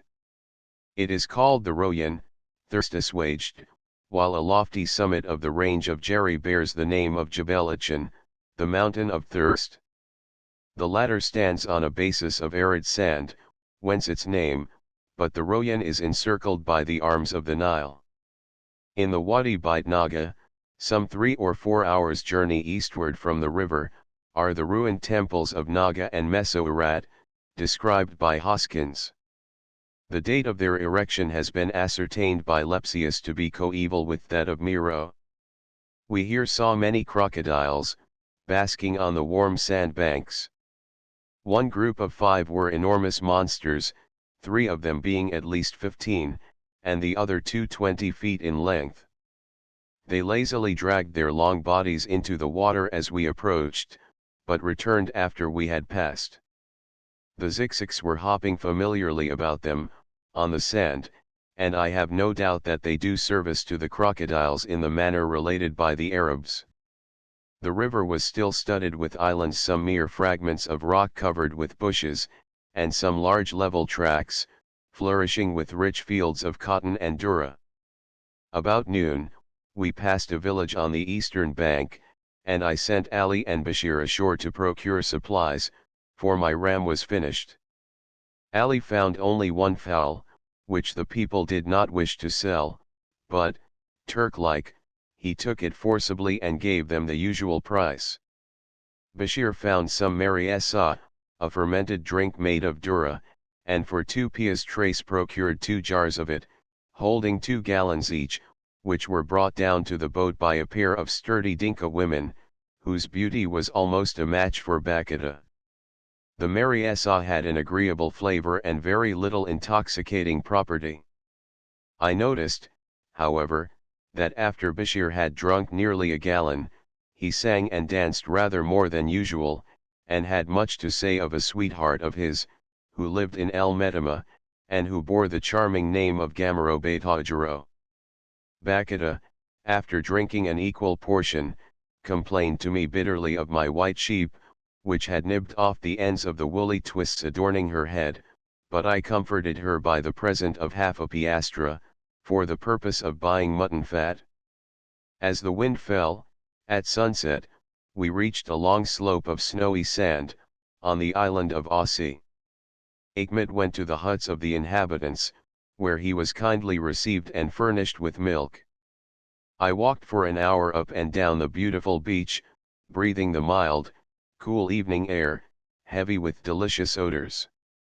The glassy Nile beside me reflected the last orange-red hues of sunset, and the evening star, burning with a white, sparray luster, made a long track of light across his breast. I remembered that it was my birthday, the 4th time I had spent my natal anniversary in a foreign land. The first had been in Germany, the second in Italy, the third in Mexico, and now the last, in the wild heart of Africa. They were all pleasant, but this was the best of all. When I returned to the vessel, I found my carpet and cushions spread on the sand, and Ali waiting with my pipe. The evening entertainment commenced. I was listening to an Arabian tale, and watching the figures of the boatmen, grouped around a fire they had kindled in a field of Dutton, when the wind came up with a sudden gust and blew out the folds of my idle flag. Instantly the sand was kicked over the brands, the carpet taken up, all hands called on board, and we dashed away on the dark river with light hearts. I rose before sunrise the next morning, and found the wind unchanged. We were sailing between low shores covered with grain fields, and a sandy island lay in front. The Rice no sooner saw me than he called my attention to the tops of some palm trees that appeared on the horizon, probably 6 or 8 miles distant. They grew in the gardens of Khartoum. We reached the point of the broad, level island that divides the waters of the two Niles, and could soon distinguish the single minaret and buildings of the city. A boat, coming down from the White Nile, passed us on the right, and another, bound for Khartoum, led us up the Blue Nile. The proper division between the two rivers is the point of land upon which Khartoum is built, but the channel separating it from the island opposite is very narrow, and the streams do not fully meet and mingle their waters till the island is passed. The city presented a picturesque and, to my eyes, accustomed to the mud huts of the Ethiopian villages, a really stately appearance, as we drew near. The line of buildings extended for more than a mile along the river, and many of the houses were embowered in gardens of palm, acacia, orange, and tamarind trees. The palace of the Pasha had a certain appearance of dignity, though its walls were only unburnt brick, and his harem, a white, two-story building, looked cool and elegant amid the palms that shaded it. Egyptian soldiers, in their awkward, half-franc costume, were lounging on the bank before the palace, and slaves of inky blackness, resplendent in white and red livery, were departing on donkeys on their various errands. The slope of the bank was broken at short intervals by water mills, and files of men with skins, and women with huge earthen jars on their heads, passed up and down between the water's edge and the openings of the narrow lanes leading between the gardens into the city. The boat of the governor of Berber, rowed by 12 black slaves, put off from shore, and moved slowly downstream, against the north wind, as we drew up and moored the America below the garden of the Catholic mission. It was the 12th of January, I had made the journey from Aswan to Khartoum in 26 days, and from Cairo in 57. Chapter XXI. Life in Khartoum. The American flag rencontre search for a house, the Austrian consular agent description of his residence, the garden, the menagerie, barbaric pomp and state, picturesque character of the Society of Khartoum, foundation and growth of the city, its appearance, the population, unhealthiness of the climate, assembly of Ethiopian chieftains, visit of two sheikhs, dinner and fireworks. At the time of my arrival in Khartoum, there were not more than a dozen vessels in port, and the only one which would pass for respectable in Egypt was the Pasha's dahabeah. I had but an open merchant boat, yet my green tent and flag gave it quite a showy air, and I saw that it created some little sensation among the spectators. The people looked at the flag with astonishment, for the stars and stripes had never before been seen in Khartoum. At the earnest prayer of the Rice, who was afraid the boat would be forcibly impressed into the service of the government, and was anxious to get back to his sick family in El Medina, I left the flag flying until he was ready to leave. Old Bakata, in her dumb, ignorant way, expressed great surprise and grief when she learned that Ikmet and I were going to desert the vessel. She had an indefinite idea that we had become part and parcel of it, and would remain on board for the rest of our lives. I took Ikmet and started immediately in search of a house, as in those lands a traveler who wishes to be respectable, must take a residence on arriving at a city, even if he only intends to stay 2 or 3 days.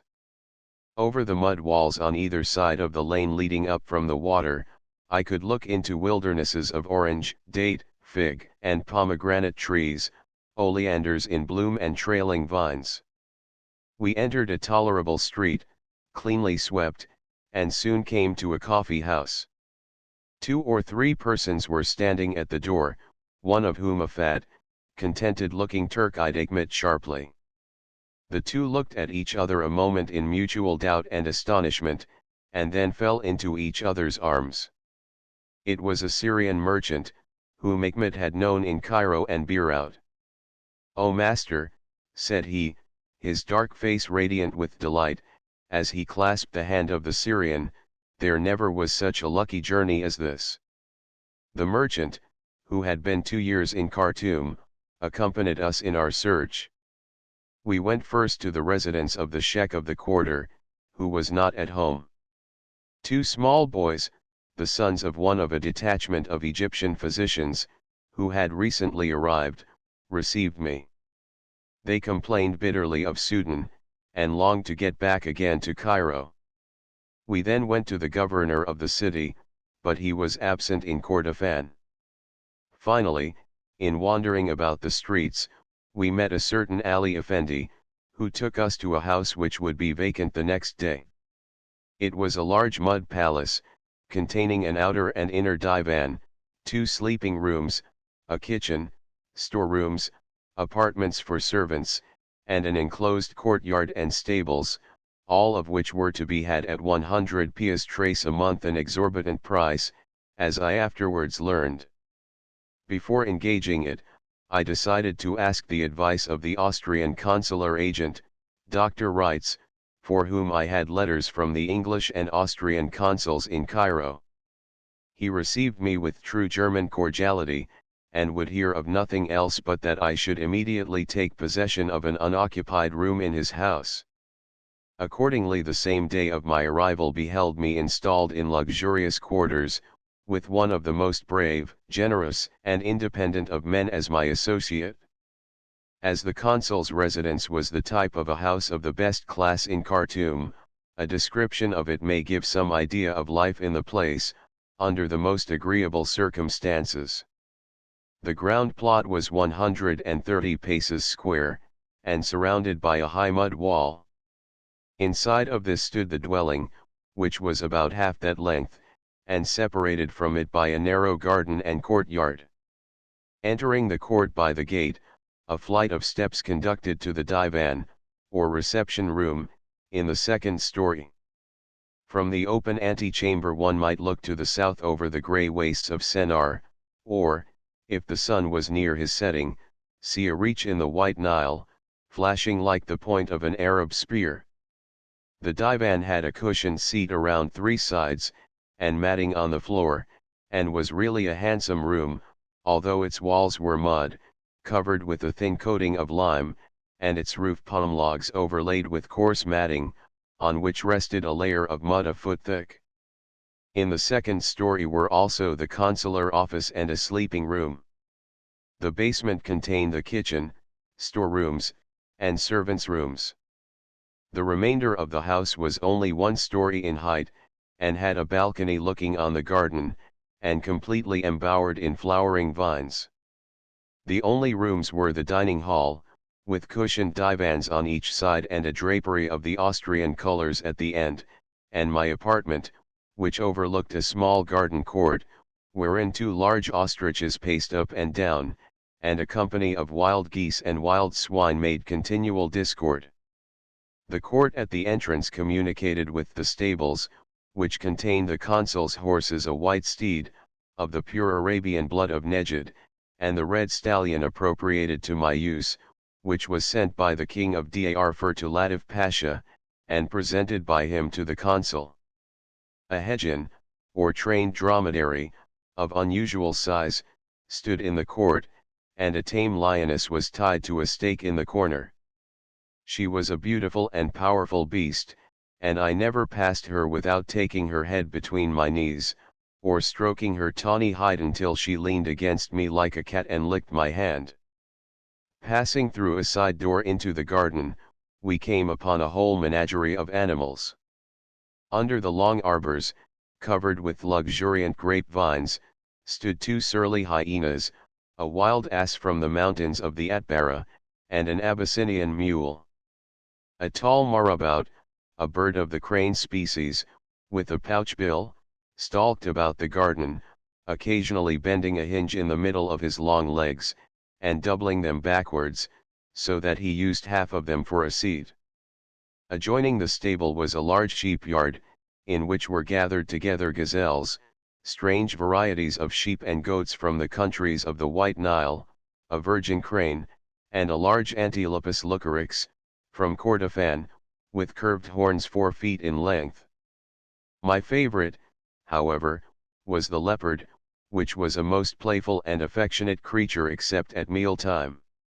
He was not more than half grown, and had all the wiles of an intelligent kitten, climbing his post and springing upon me, or creeping up slyly and seizing my ankle in his mouth.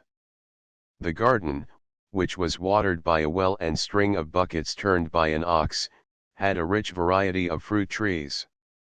The grape season was just over, though I had a few of the last bunches. Figs were ripening from day to day, oranges and lemons were in fruit and flower, bananas blooming for another crop, and the pomegranate and kiskte, or custard apple, hung heavy on the branches. There was also a plantation of date trees and sugar cane, and a great number of ornamental shrubs. In all these picturesque features of my residence in Khartoum, I fully realized that I had at last reached Central Africa.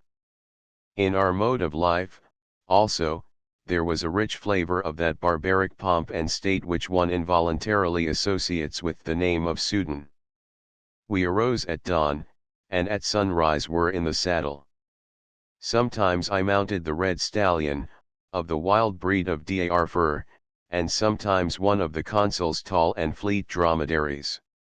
6 dark attendants, in white and scarlet dresses, followed us on dromedaries, and 2 grooms on foot ran before us, to clear a way through the streets. After passing through Khartoum, we frequently made long excursions up the banks of the 2 Niles, or out upon the boundless plain between them. In this way, I speedily became familiar with the city and its vicinity, and as, on our return, I always accompanied the consul on all his visits to the various dignitaries, I had every opportunity of studying the peculiar life of the place, and gaining some idea of its governing principles.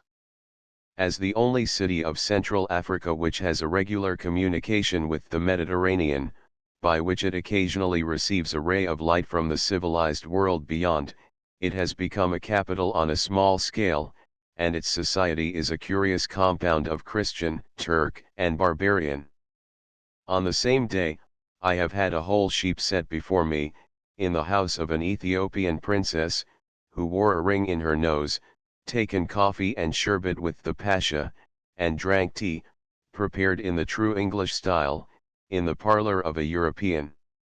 When to these remarkable contrasts is added the motley character of its native population, embracing representatives from almost every tribe between Darfur and the Red Sea, between Egypt and the Negro kingdoms of the White Nile, it will readily be seen how rich a field of observation Khartoum offers to the traveler. Nevertheless, those who reside there, almost without exception, bestow upon the city and country all possible maledictions. Considered as a place of residence, other questions come into play, and they are perhaps not far wrong. Khartoum is the most remarkable, I had almost said the only example of physical progress in Africa, in this century. Where, 30 years ago, there was not even a dwelling, unless it might be the miserable takel, or straw hut of the Ethiopian fellah, now stands a city of some 30 or 40,000 inhabitants, daily increasing in size and importance, and gradually drawing into its mart the commerce of the immense regions of Central Africa. Its foundation, I believe, is due to Ismail Pasha, son of Mohammed Ali, who, during his conquests of the kingdoms of Shendei and Sennar, in the years 1821 and 1822, recognized the importance, in a military and commercial sense, of establishing a post at the confluence of the 2 Niles. Mohammed Bey Defterdar, who succeeded him, seconded the plan, and ere long it was determined to make Khartoum, on account of its central position, the capital of the Egyptian Pashalik of Sudan. Standing at the mouth of the Blue Nile, which flows down from the gold and iron mountains of Abyssinia, and of the White Nile, the only avenue to a dozen Negro kingdoms, rich in ivory and gum, and being nearly equidistant from the conquered provinces of Sennar, Kordofan, Shendei and Berber, it speedily outgrew the old Ethiopian cities, and drew to itself the greater part of their wealth and commercial activity. Now it is the metropolis of all the eastern part of Sudan, and the people speak of it in much the same style as the Egyptians speak of their beloved Cairo. The town is larger, cleaner, and better built than any of the cities of Upper Egypt, except perhaps Sout. It extends for about a mile along the bank of the Blue Nile, facing the north, and is 3/4 of a mile in its greatest breadth. The part next the river is mostly taken up with the gardens and dwellings of beys and other government officers, and wealthy merchants. The gardens of the Pasha, of Moussa Bey, Muzakkar Bey, and the Catholic mission are all large and beautiful, and towards evening, when the north wind rises, shower the fragrance of their orange and mimosa blossoms over the whole town. The dwellings, which stand in them, cover a large space of ground, but are, for the most part, only 1 story in height, as the heavy summer rains would speedily beat down mud walls of greater height. The Pasha's palace, which was built during the year previous to my visit, is of burnt brick, much of which was taken from the ancient Christian ruins of Abu Haris, on the Blue Nile. It is a quadrangular building, 300 feet square, with a large open court in the center. Its front formed one side of a square, which, when complete, will be surrounded by other offices of government. For Sudan, it is a building of some pretension, and the Pasha took great pride in exhibiting it. He told me that the Arab sheikhs who visited him would not believe that it was the work of man alone. Allah must have helped him to raise such a wonderful structure. It has an enclosed arched corridor in front, in the Italian style, and a square tower over the entrance. At the time of my visit Abdullah Effendi was building a very handsome 2-story house of burnt brick, and the Catholic priests intended erecting another, as soon as they should have established themselves permanently. Within a few months, large additions had been made to the bazaar, while the houses of the slaves, on the outskirts of the city, were constantly springing up like ant hills. There is no plan whatever in the disposition of the buildings. Each man surrounds his property with a mud wall, regardless of its location with respect to others, and in going from one point to another, one is obliged to make the most perplexing zigzags. I rarely ventured far on foot, as I soon became bewildered in the labyrinth of blank walls. When mounted on the consul's tallest dromedary, I looked down on the roofs of the native houses, and could take my bearings without difficulty. All the mysteries of the lower life of Khartoum were revealed to me, from such a lofty post. On each side I looked into pent yards where the miserable Arab and Negro families lazily basked in the sun during the day, or into the filthy nests where they crawled at night. The swarms of children which they bred in those dens sat naked in the dust, playing with vile yellow dogs, and sometimes a lean burdened camel stood in the corner. The only furniture to be seen was a water skin, a few pots and jars, a basket or two, and sometimes an angareb, or coarse wooden frame covered with a netting of ropes, and serving as seat and bed. Nearly half the population of the place are slaves, brought from the mountains above Fazogl, or from the land of the Dinkas, on the White Nile.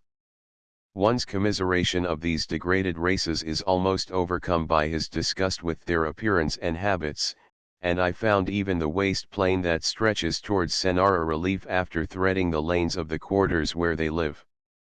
Notwithstanding the nature of its population, Khartoum is kept commendably neat and clean. It will be a lucky day for Rome and Florence when their streets exhibit no more filth than those of this African city. The bazaars only are swept every morning, but the wind performs this office for the remainder of the streets. The souk, or market, is held in a free space, opening upon the inland plain, where the country people bring their sheep, fowls, camels, durra, vegetables, and other common products. The slaughtering of animals takes place every morning on the banks of the Blue Nile, east of the city, which is thus entirely free from the effluvia arising therefrom. Here the sheep, cows, goats, and camels are killed, skinned and quartered in the open air, and it is no unusual thing to see 30 or 40 butchers at work on as many different animals, each surrounded by an attendant group of vultures, hawks, cranes, crows and other carnivorous birds.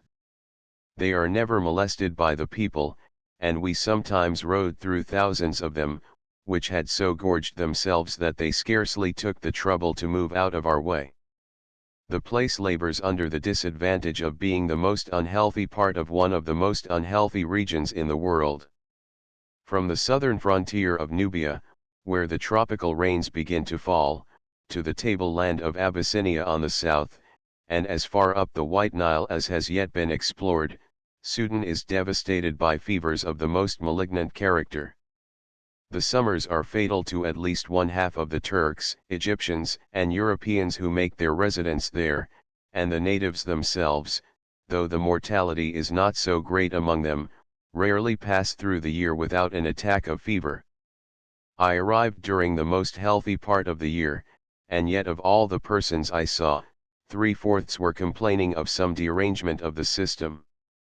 The military hospital, which I visited, was filled with cases of fever, dysentery, and smallpox.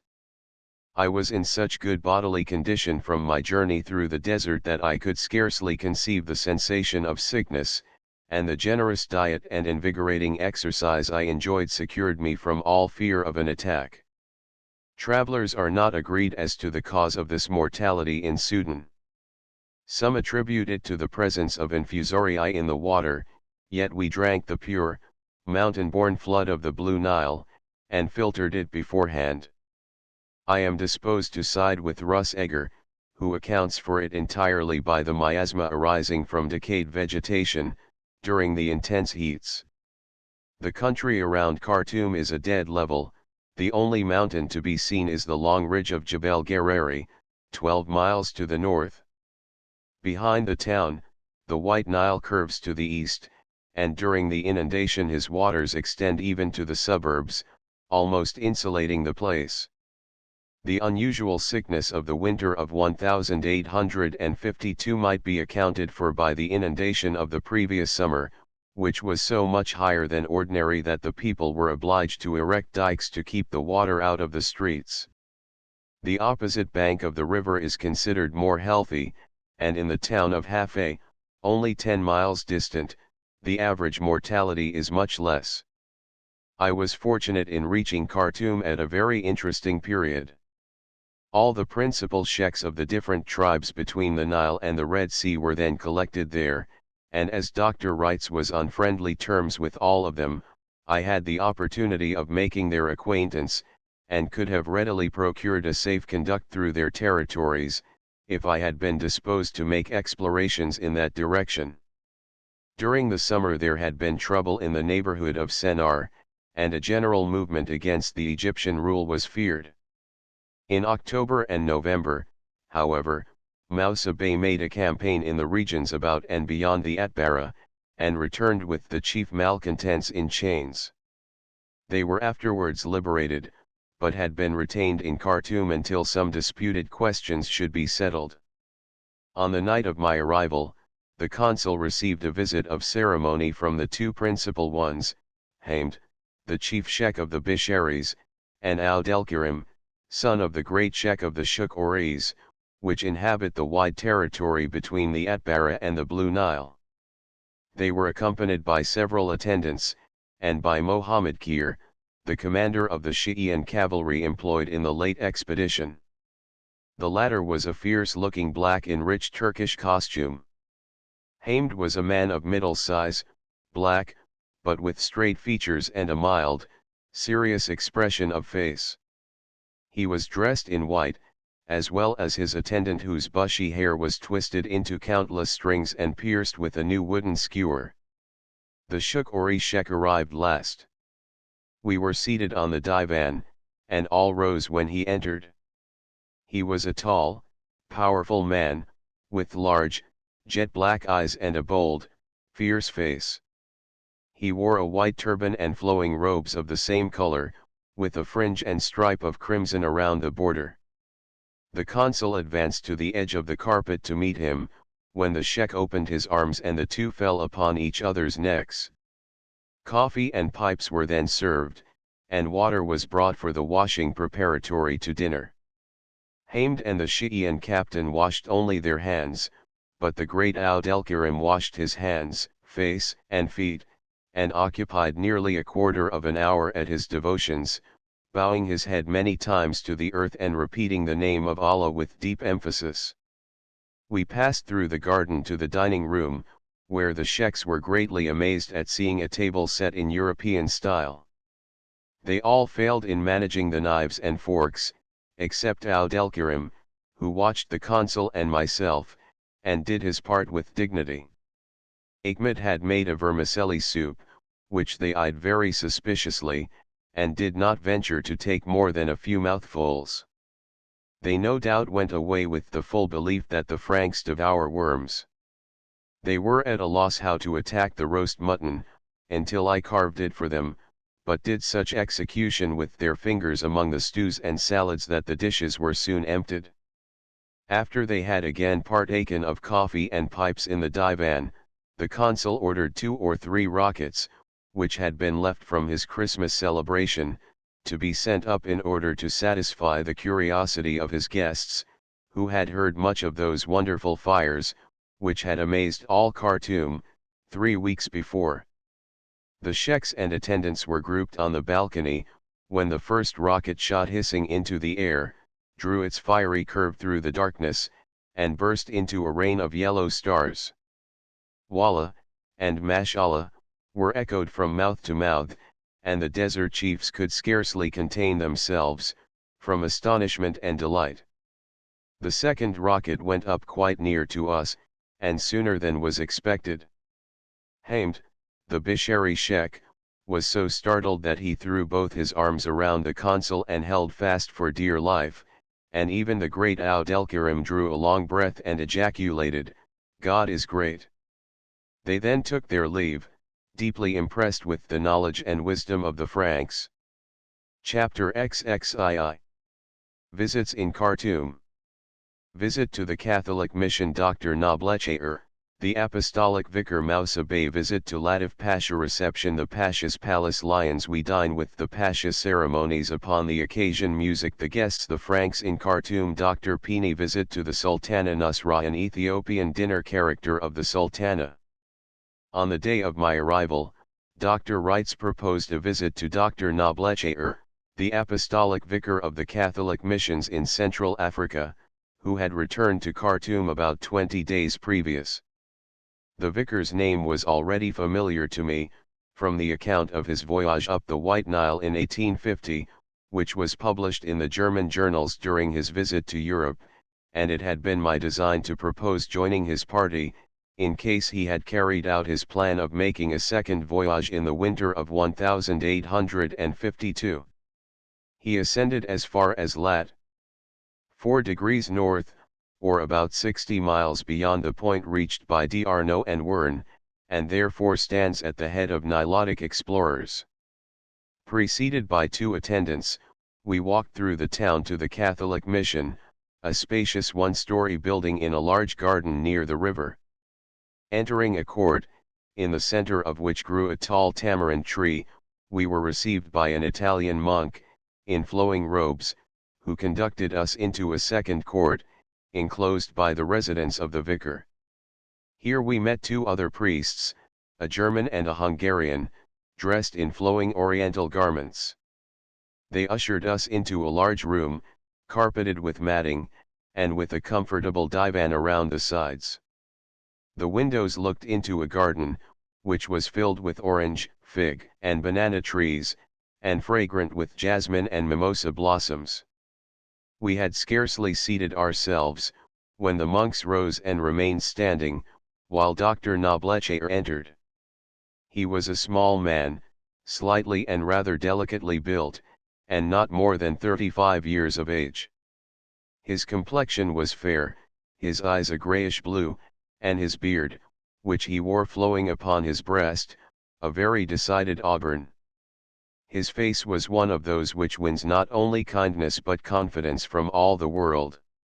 His dress consisted of a white turban, and a flowing robe of dark purple cloth.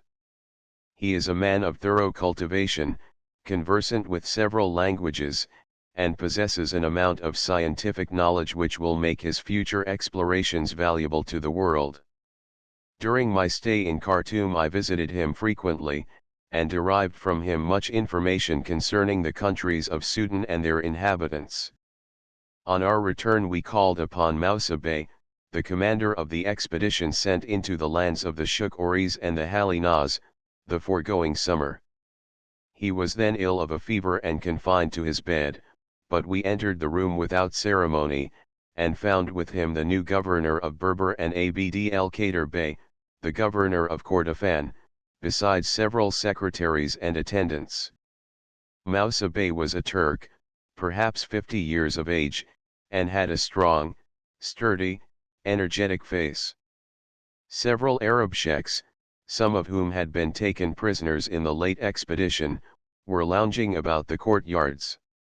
The day after my arrival, Dr. Wrights presented me to Latif Pasha, the governor of Sudan. The Egyptian officials in Khartoum generally consider themselves as exiles, and a station in Sudan carries with it a certain impression of disgrace. For the Pasha, however, it is an office of great importance and responsibility, and its duties are fully as arduous as those of the Viceroy of Egypt himself.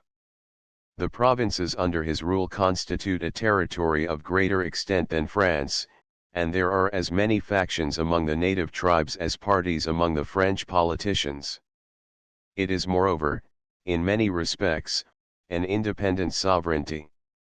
Its great distance from the seat of authority, and the absence of any regular means of communication except the government post, gives the Pasha of Sudan opportunities of which he never fails to avail himself. Ahmed Pasha at one time so strengthened himself here that he defied even Mohammed Ali, and it is still whispered that foul means were used to get rid of him. Since then, rotation in office is found to be good policy, and the Egyptian government is careful to remove a pasha before he has made himself dangerous. From the Turks and Europeans in Khartoum, I heard little good of Latif Pasha. His character was said to be violent and arbitrary, and several most savage acts were attributed to him. One thing, however, was said in favor of him, and it was a great redeeming trait in those lands: he did not enrich himself by cheating the government. At the time of my visit it was understood that he had been recalled, and was to be superseded by Rustam Pasha. We found the Pasha seated on his divan, with a secretary before him, reading a file of documents. The guards at the door presented arms as we entered, and the Pasha no sooner saw us than he rose, and remained standing till we came up. The consul presented me, and we seated ourselves on the divan, separated from him by a pair of cushions. Pipes were brought to us by black slaves, and after a few commonplaces, he turned again to his business. The secretary was reading dispatches to the different provinces of Sudan. As fast as each was approved and laid aside, a Memluk slave of 15, who appeared to fill the office of page, stamped them with the Pasha's seal, in lieu of signature.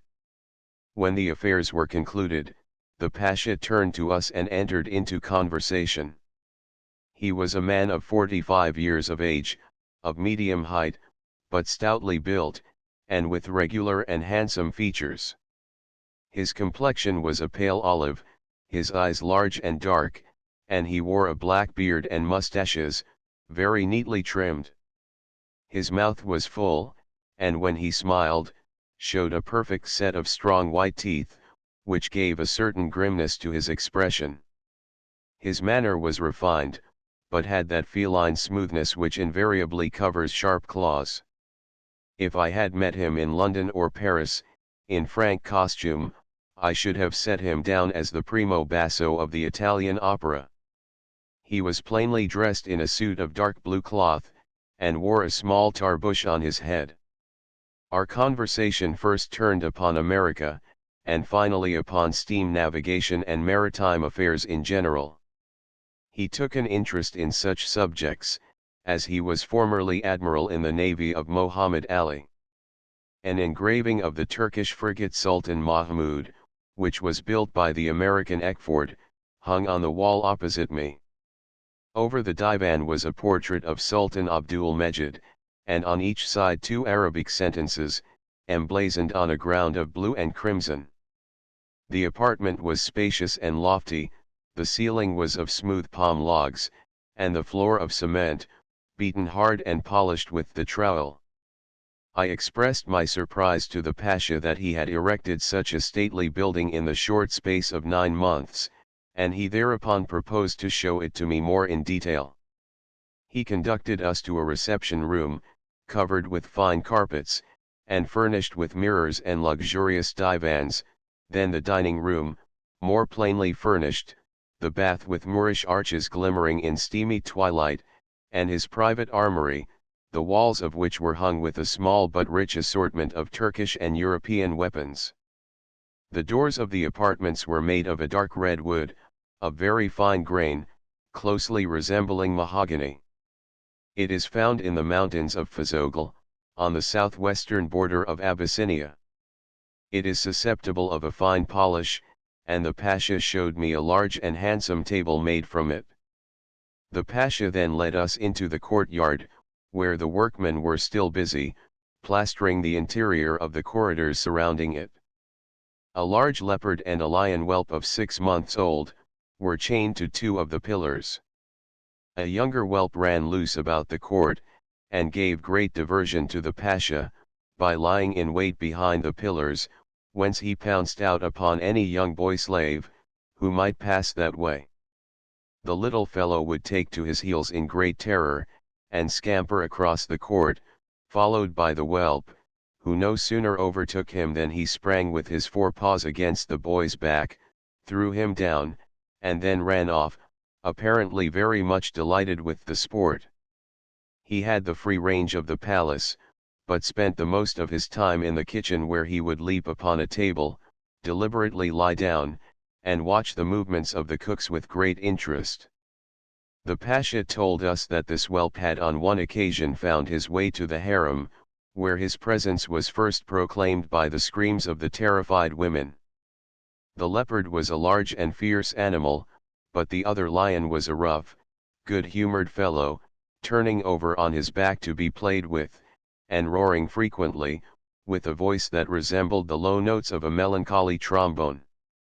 From this court we passed into the outer corridor fronting the square, when the jeweled shebokes were again brought, and the Pasha discoursed for some time on the necessity of controlling one's passions and preserving a quiet temperament under all circumstances. When we rose to depart, he invited us to return and dine with him next day. Towards sunset the horses were got ready, Dr. Wrights donned his uniform, and I dressed myself in frank costume, with the exception of the tarbouch, shawl and red slippers. We called at the Catholic mission on our way to the palace, and while conversing with the monks in the garden, a message came from the Pasha requesting Abuna Suleiman, Padre Solomon, as Dr. Nablechair was called by the Copts and Musulmans in Khartoum, to accompany us. We therefore set out on foot with the vicar, with the grooms leading the horses behind us. The Pasha received us at the entrance of his reception room, and then retired to pray, before further conversation. The divan at the further end of the room was divided in the center by a pile of cushions, the space on the right hand being reserved for the Pasha alone. The consul, being the second independent power, seated himself on the left hand, Dr. Nablechair modestly took the corner, and I drew up my legs beside him, on the side divan. After a short absence during which, we also were supposed to have said our prayers, the Pasha returned, saluted us a second time, and seated himself. 4 slaves appeared at the same moment, with 4 pipes, which they presented to us in the order of our rank, commencing with the Pasha. When the aroma of the delicate Jebeli tobacco had diffused a certain amount of harmony among us, the conversation became more animated. The principal subject we discussed was the coup d'état of Louis Napoleon, the news of which had just arrived by dromedary post, in 24 days from Cairo. The Pasha said it was precisely the thing which he had long ago predicted would come to pass. Louis Napoleon, he said, would behead Thiers, Cavaignac, Lamoricière, and the others whom he had imprisoned, and make, if necessary, 20 coups d'état, after which, France would begin to prosper. The French, he said, must be well beaten, or it is impossible to govern them. The conversation had hardly commenced, when a slave appeared, bearing a silver tray, upon which were 4 tiny glasses of mastic cordial, a single glass of water, and saucers which contained bits of orange and pomegranate. The Pasha was always served first. He drank the cordial, took a sip of water, and then each of us in turn, drinking from the same glass. At intervals of about 5 minutes the same refreshment appeared, and was served at least 10 times before dinner was announced. Presently there came a band of musicians, 5 Egyptian boys whom the Pasha had brought with him from Cairo. We had also 2 additions to the company of guests, Rufa Bey, an intelligent Egyptian, who was educated in France, and had been principal of a native college in Cairo, under Mohammed Ali, and Ali Bey Kazib, the late governor of Berber, who had been deposed on account of alleged malpractices. The latter was the son of a water carrier in Cairo, but was adopted by the widow of Ismail Pasha, who gave him a superior education. Other accounts represented him to be the illegitimate son of either Ismail or Ibrahim Pasha, and this surmise was probably correct. He was a bold, handsome man of 30, and was said to be the most intelligent of all the officials in Sudan. After some little prelude, the musicians commenced. The instruments were a zumara, or reed flute, a dulcimer, the wires of which were struck with a wooden plectrum, held between the first and middle fingers, and a tambourine, 2 of the boys officiating only as singers. The airs were Arabic and Persian, and had the character of improvisations, compared with the classic music of Europe. The rhythm was perfect, and the parts sustained by the different instruments arranged with considerable skill. The Egyptian officers were greatly moved by the melodies, which, in their wild, passionate, barbaric cadences, had a singular charm for my ear. The songs were principally of love, but of a higher character than the common songs of the people. The Pasha translated a brace for us. One related to the loves of a boy and maiden, the former of whom was humble, the latter the daughter of a bey. They saw and loved each other, but the difference in their stations prevented the fulfillment of their hopes. One day, as the girl was seated at her window, a funeral passed through the street below. She asked the name of the dead person, and they answered Lael, the name of her beloved, whom the violence of his passion had deprived of life. Her lamentations formed the theme of a separate song, in which the name of Lael was repeated in one long, continued outcry of grief and love. The second song was of a widow who had many wooers, by whom she was so beset, that she finally appointed a day to give them her decision. The same day her son died, yet, because she had given her word, she mastered her grief by a heroic resolution, arrayed herself in her finest garments, received her suitors, and sang to her lute the song which would best entertain them. At the close of the festival she announced her loss in a song, and concluded by refusing all their offers. At last, dinner was announced. The Pasha led the way into the dining room, stopping in an antechamber, where a group of slaves were ready with pitchers, ewers, and napkins, and we performed the customary washing of hands. The Pasha then took his seat at the round table, and pointed out his place to each guest. Dr. Noblechair and myself sat on his right, Dr. Wrights and Rufa Bey on his left, and Ali Bey Kazab opposite. There were no plates, but each of us had a silver knife, spoon, and fork, and the arrangement was so far in Frank style that we sat upon chairs instead of the floor. The only ceremony observed was, that the Pasha first tasted each dish as it was brought upon the table, after which the rest of us followed. We all ate soup from the same tureen, and buried our several right hands to the knuckles in the fat flesh of the sheep which was afterwards set before us. Claret was poured out for the Franks and Rufa Bey, whose Moslem principles had been damaged by 10 years' residence in Paris, the Pasha and Ali Bey alone abstaining. There were 20 courses in all, and the cookery was excellent. Besides the delicate Turkish compounds of meat and vegetables, delicious fish from the White Nile and fruits from the Pasha's garden, we had blanc mange and several varieties of French pâtisserie. At the close of the repast, a glass bowl containing a cool drink made from dried figs, quinces, and apricots, was placed upon the table. The best possible humor prevailed, and I enjoyed the dinner exceedingly, the more so because I had not expected to find such a high degree of civilization in Sudan. We had afterwards coffee and pipes in the reception room, and about 10 in the evening took leave of the Pasha and walked home, preceded by attendants carrying large glass lanterns. After accompanying Dr. Nobleche to the gate of the mission, Ali Bey Kazab took my hand, Rufa Bey that of the consul, and we walked to the residence of the Bey, who detained us an hour by the narration of the injuries and indignities which had been inflicted upon him by order of Abbas Pasha. The latter, on coming into power, took especial care to remove all those officers who had been favorites of Muhammad Ali. Many of them were men of high attainments and pure character, who had taken an active part in carrying out the old Pasha's measures of reform. Among them was Rufa Bey, who, with several of his associates, was sent to Khartoum, ostensibly for the purpose of founding a college there, but in reality as a banishment from Egypt. He had been there a year and a half at the time of my visit, yet no order had been received from Cairo relative to the college.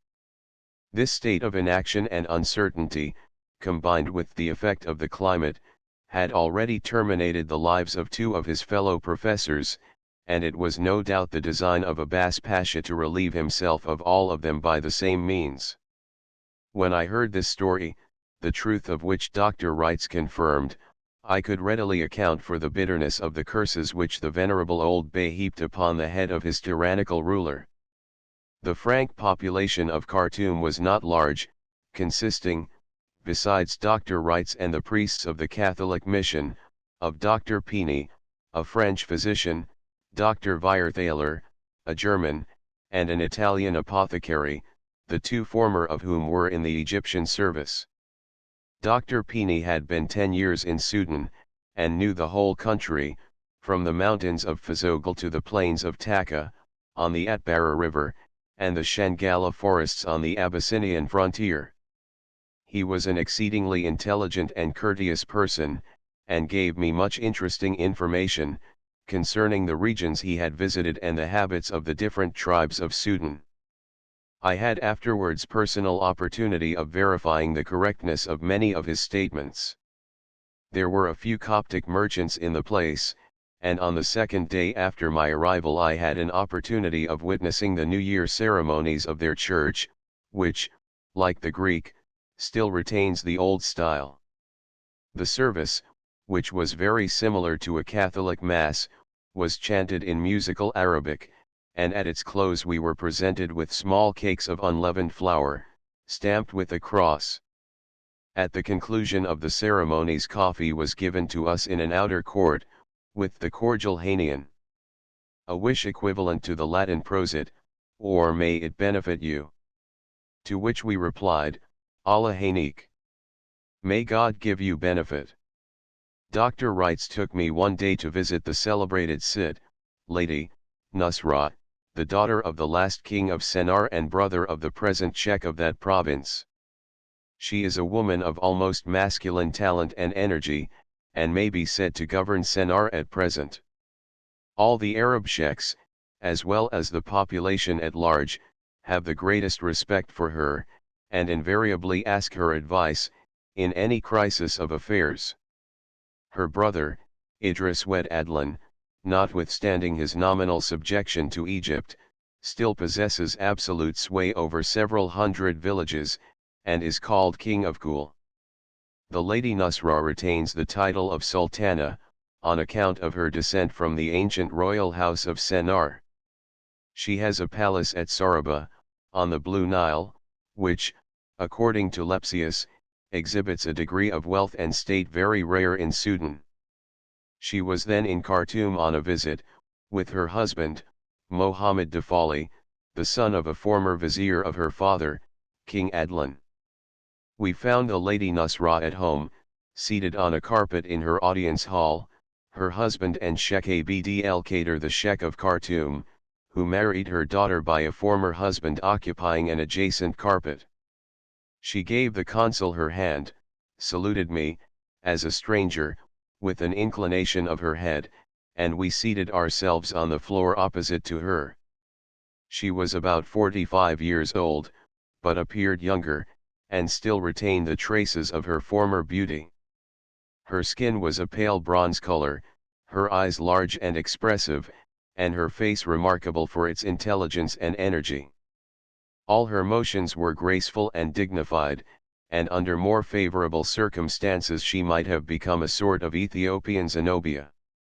She wore a single robe of very fine white muslin, which she sometimes folded so as nearly to conceal her features, and sometimes allowed to fall to her waist, revealing the somewhat overripe charms of her bosom. A heavy ring of the native gold of Kazan hung from her nose, and others adorned her fingers. Dr. Wrights explained to her that I was not a Frank, but came from a great country on the other side of the world. She spoke of the visit of Dr. Lepsius at Saraba, and said that he was the only far-traveled stranger she had seen, except myself. I took occasion to say that I had frequently heard of her in my native land, that her name was well known all over the world, and that the principal reason of my visit to Sudan was the hope of seeing her. She was not in the least flattered by these exaggerated compliments, but received them as quietly as if they were her right. She was a born queen, and I doubt whether anything upon the earth would have been able to shake her royal indifference. Her slaves were all girls of 12 to 14 years of age, naked except the rahad, or girdle of leghorn fringe about the loins.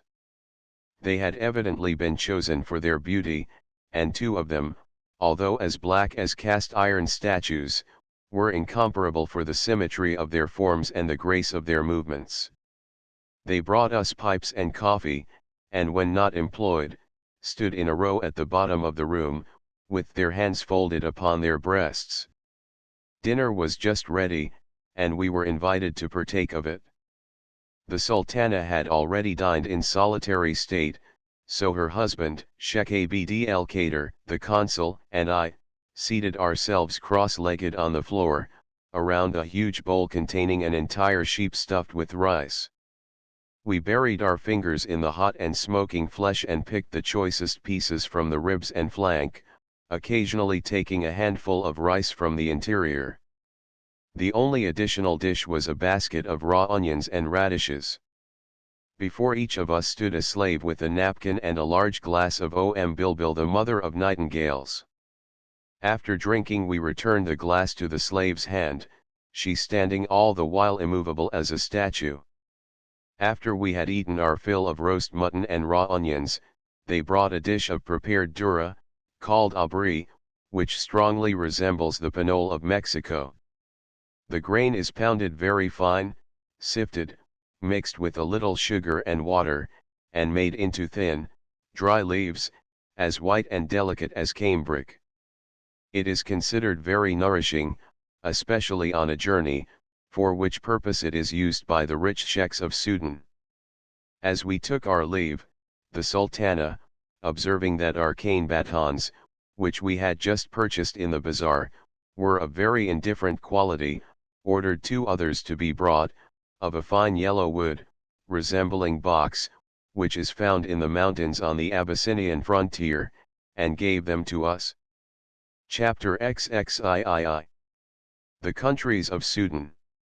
Recent explorations of Sudan, limit of the tropical rains, the conquest of Ethiopia, countries tributary to Egypt, the district of Taka, expedition of Mousa Bey, the Atbara River, the Abyssinian frontier, Christian ruins of Abu Haris, the kingdom of Sennar, Kordofan, Darfur, the princess of Darfur in Khartoum, her visit to Dr. Wrights, the unknown countries of Central Africa until within a recent period, but little has been known of the geography and topography of the eastern portion of Central Africa. Few English travelers have made these regions the subject of their investigation, their attention having been principally directed towards the countries on the western coast. The Niger, in fact, has been for them a more interesting problem than the Nile. The German travelers Ruppel and Russegger, however, by their explorations within the last 25 years, have made important contributions to our knowledge of eastern Sudan, while D'Arnaud, Wern, and more than all, Dr. Noblechaer, have carried our vision far into the heart of the mysterious regions beyond. Still, the results of these explorations are far from being generally known, or even represented upon our maps. Geographical charts are still issued, in which the conjectured mountains of the moon continue to stretch their ridges across the middle of Africa, in latitudes where the latest travelers find a plain as level as the sea. A few words, therefore, concerning the character and relative position of the different countries of which I have occasion to speak, may make these sketches of African life and landscapes more intelligible to many readers. As far as southern Nubia, with the exception of the oases in the Libyan desert, the Nile is the only agent of productiveness. Beyond the narrow limits of his bounteous valley, there is little except red sand and naked rock, from the Red Sea to the Atlantic. On reaching lat. 19 degrees, however, a change takes place in the desert landscapes. Here the tropical rains, which are unknown in Egypt and northern Nubia, fall every summer, though in diminished quantity. The dry, gravelly plains, nevertheless, exhibit a scattering growth of grass and thorny shrubs, and springs are frequently found among the mountain ranges. As we proceed southward, the vegetation increases in quantity, the grass no longer keeps the level of the plain, but climbs the mountain sides, and before reaching Khartoum, in lat. 15 degrees 40 minutes north, we have passed the limit of the desert. The wide plains stretching thence eastward to the Atbara, and westward beyond Kordofan, are savannas of rank grass, crossed here and there by belts of the thorny mimosa, and differing little in aspect from the plains of California during the dry season. The Arabs who inhabit them are herdsmen, and own vast flocks of camels and sheep. The Nile here is no longer the sole river, and loses his title of the sea, which he owns in Egypt. The Atbara, which flows down to him from the Abyssinian Alps, has many tributaries of its own. The Blue Nile, between Khartoum and Sennar, receives the large streams of the Rahat and the Dender, and the White Nile, though flowing for the greater part of his known course through an immense plain, boasts two important affluents, the Sobat and the Bahr el Ghazal.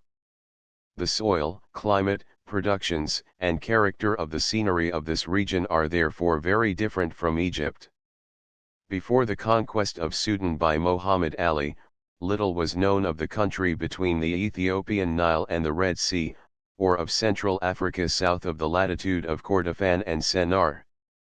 The White Nile, it is true, was known to exist, but was considered as a tributary stream. It was extremely difficult and dangerous to proceed beyond Nubia, and then only in company with the yearly caravans which passed between Aswan and Sennar.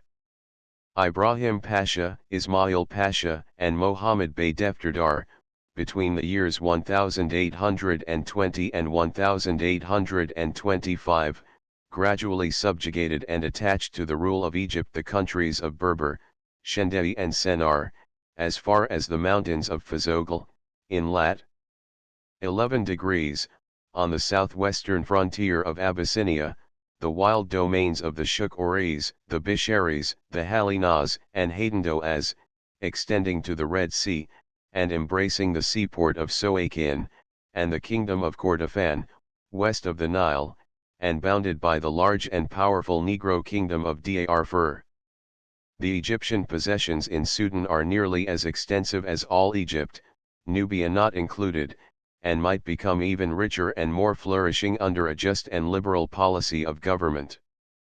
The plains on both sides of the Nile might be irrigated to a much greater extent than in Egypt, and many vast tracts of territory given up to the nomadic tribes, could readily be reclaimed from the wilderness. The native inhabitants are infinitely more stupid and degraded than the Felis of Egypt, but that they are capable of great improvement is shown by the success attending the efforts of the Catholic priests in Khartoum, in educating children. The terrible climate of Sudan will always be a drawback to its physical prosperity, yet even this would be mitigated, in some measure, were the soil under cultivation. As I followed the course of the Nile, from the northern limit of the tropical rains to Khartoum, my narrative will have given some idea of the country along his banks. The territory to the east, towards and beyond the Atbara, is still in a great measure unexplored. Burckhardt was the first European who visited it, but his route lay among the mountain ranges near and parallel to the coast of the Red Sea. The long chain of Jebel Langai, which he crossed, is 3,000 to 5,000 feet in height, and, like the mountain spine of the island of Ceylon, never has the same season on both sides at once. When it rains on the eastern slopes, the western are dry, and the contrary. There is another and still higher chain near the coast, but the greater part of this region consists of vast plains, tenanted by the Arab herdsmen, and rising gradually towards the south into the first terraces of the tableland of Abyssinia. The land of the Shuk-Oris and the Halinas, lying on both sides of the Atbara, is called Balad el-Taka. Dr. Wrights visited it during the summer of 1851, in company with the military expedition under Moussa Bey, and traveled for 3 or 4 weeks through regions where no European had been before him. Leaving the town of Shendei, he traveled eastward for 9 days over unbroken plains of grass, abounding with gazelles and hyenas, to a village called Gaz Rajab, on the Atbara River. This belongs to the Shuk-Oris, against whom the expedition was in part directed. He then crossed the river, and traveled for 2 or 3 weeks through a broken mountain country, inhabited by the wandering races of the Halenges and Hadendoas. The mountains, which were from 2,000 to 3,000 feet in height, were crested with walls of naked porphyry rock, but their lower slopes were covered with grass and bushes, and peopled by myriads of apes. Between the ranges were many broad and beautiful valleys, some of which were inhabited. Here the vegetable and animal world was far richer than on the Nile. The consul was obliged to follow the movements of the expedition, and therefore could not trace out any regular plan of exploration. After seeing just enough to whet his curiosity to penetrate further, Moussa Bey returned to Gaz Rajab. His route then followed the course of the Atbara, for a distance of 120 miles, to the town of Sophie, on the Abyssinian frontier. The river, which is a clear and beautiful stream, has a narrow border of trees and underwood, and flows in a winding course through a region of low, grassy hills. By using the water for irrigation, the country, which is now entirely uncultivated, might be made very productive. The Shuk-Oris possess immense herds of camels, and a hijin, or trained dromedary, which the consul purchased from them, was one of the strongest and fleetest which I saw in Africa. Near Sophie the savannas of grass give place to dense tropical forests, with a rank undergrowth which is often impenetrable. Here, in addition to the lion and leopard, which are common to all Sudan, the expedition saw large herds of the elephant and rhinoceros. The woods were filled with birds of brilliant plumage, and the vegetable world was rich and gorgeous beyond description. The consul remained but a short time here, and then traveled westward to the town of Abu Haris on the Blue Nile, visiting on the way a curious isolated mountain, called Jebel Atesh. Near Abu Haris are the ruins of an ancient Christian town, probably dating from the 4th or 5th century, about which time Christianity, previously planted in Abyssinia, began to advance northward towards Nubia. The consul obtained from the governor of Abu Haris 3 iron crosses of a peculiar form, a number of beads which had belonged to a rosary, and a piece of incense, all of which were found in removing the bricks used to build the Pasha's palace and other edifices in Khartoum. The room which I occupied during my stay in Khartoum was paved with the same bricks. These remains are in curious contrast with the pyramids of Meroe and the temples of Meso-Erat. The Christian and Egyptian faiths, advancing towards each other, almost met on these far fields. The former kingdom of Sennar included the country between the 2 Niles except the territory of the Shaluks as far south as lat. 12 degrees. It is bounded by Abyssinia on the east, and by the mountains of the savage Gala tribes, on the south. The Jaziri, island, El Hoi, as the country between the rivers is called, is for the most part a plain of grass. Towards the south, there are some low ranges of hills, followed by other plains, which extend to the unknown mountain region, and abound with elephants and lions. The town of Sennar, once the capital of this region and the residence of its mechs or kings, is now of little importance. It was described to me as a collection of mud huts, resembling shendai. The Egyptian rule extends 10 days' journey further, to Fazogl, where the fine timber in the mountains and the gold-bearing sands of Kazan have given rise to the establishment of a military post. Sennar, as well as Kordofan, Berber, and Dongola, is governed by a bey, appointed by the Pasha of Sudan. It is only 2 weeks' journey thence to Gondar, the capital of Amhara, the principal Abyssinian kingdom. I was told that it is not difficult for merchants to visit the latter place, but that anyone suspected of being a person of consequence is detained there and not allowed to leave again. I had a strong curiosity to see something of Abyssinia, and had I been quite sure that I should not be taken for a person of consequence, might have made the attempt to reach Gondar. Kordofan lies west of the White Nile, and consists entirely of great plains of grass and thorns, except in the southern part, where there is a mountain range called Jebel Dire, inhabited by emigrants from Dongola. It is not more than 200 miles in breadth, from east to west. Its capital, Abaid, lies in lat. 13 degrees 12 minutes north, and is a mere collection of mud huts. Mr. Petrick, the English vice-consul for Sudan, to whom I had letters from Mr. Murray, the English consul general in Cairo, had taken up his residence in Abaid. The soil of Kordofan is sterile, and the water is considered very unhealthy for foreigners. Captain Peel gave me such a description of its endless thickets of thorns, its miserable population and its devastating fevers, that I lost all desire to visit it. The governor, Abd el-Kader Bey, was in Khartoum, and Dr. Wrights intended making a journey through the country in company with him. There is a caravan route of 20 days between Abaid and Dongola, through a wild region called the Biota, or Bejuda. A few degrees further north, it would be a barren desert, but here it is an alternation of wadis, or valleys, with ranges of porphyry mountains, affording water, trees, and sufficient grass for the herds of the wandering Arabs. It is inhabited by 2 tribes, the Kababish and the Hawawit, who differ strongly from the Arabs east of the Nile, in their appearance and habits.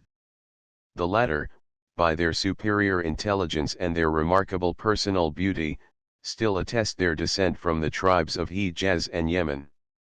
The tribes in the western desert are more allied to the Tabuz, and other tenants of the Great Sahara.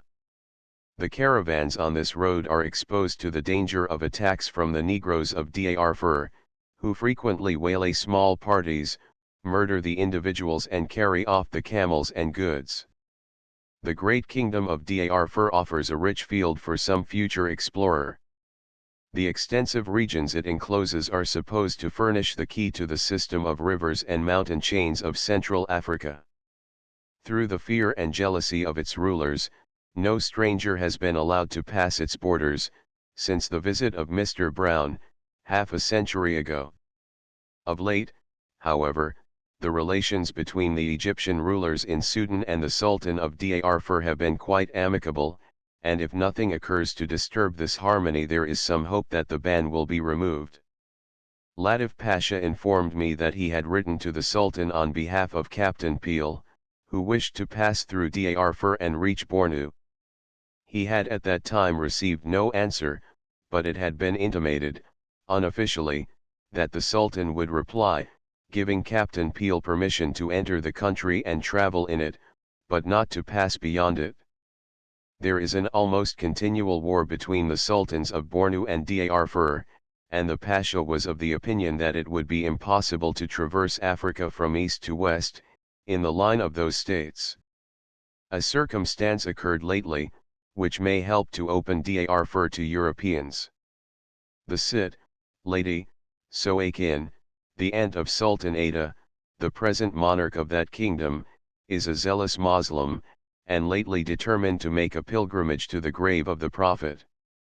She arrived in Khartoum in August, 1851, attended by a large retinue of officers, attendants, and slaves, and after remaining a few days descended the Nile to El Mikiraf, crossed the desert to Soakin, on the Red Sea, and sailed thence for Jeddah, the port of Mecca.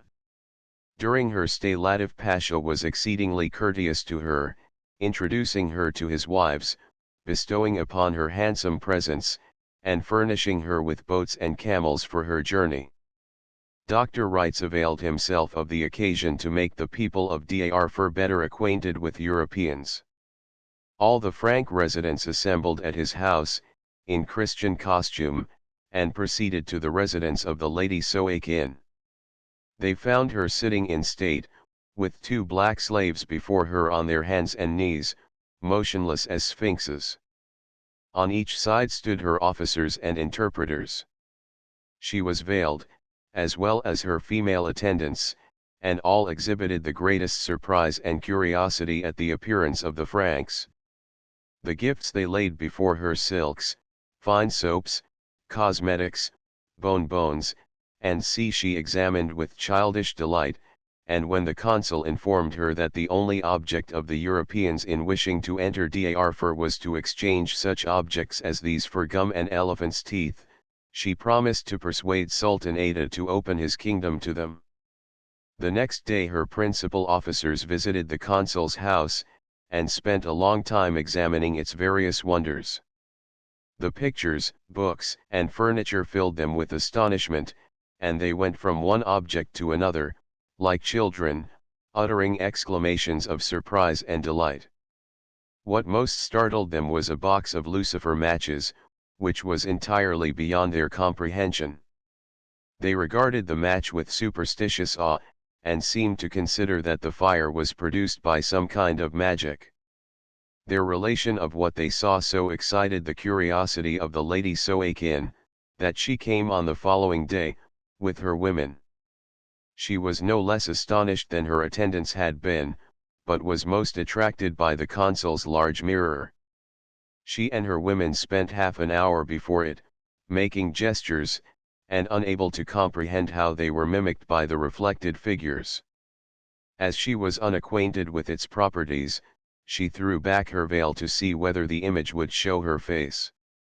The consul was standing behind her, and thus caught sight of her features.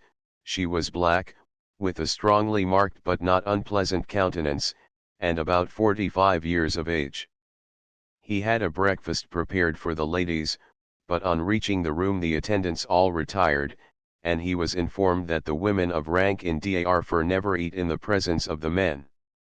After they had finished the repast, he observed that they had not only partaken heartily of the various European dishes, but had taken with them what they could not eat, so that the table exhibited nothing but empty dishes. When they left, the lady reiterated her promise, and added that if the consul would visit Darfur, the Sultan would certainly present him with many camel loads of elephant's teeth, in consideration of his courtesy to her. To the westward of Darfur, and between that country and Bornu, lies the large kingdom of Wadi, which has never been visited by a European.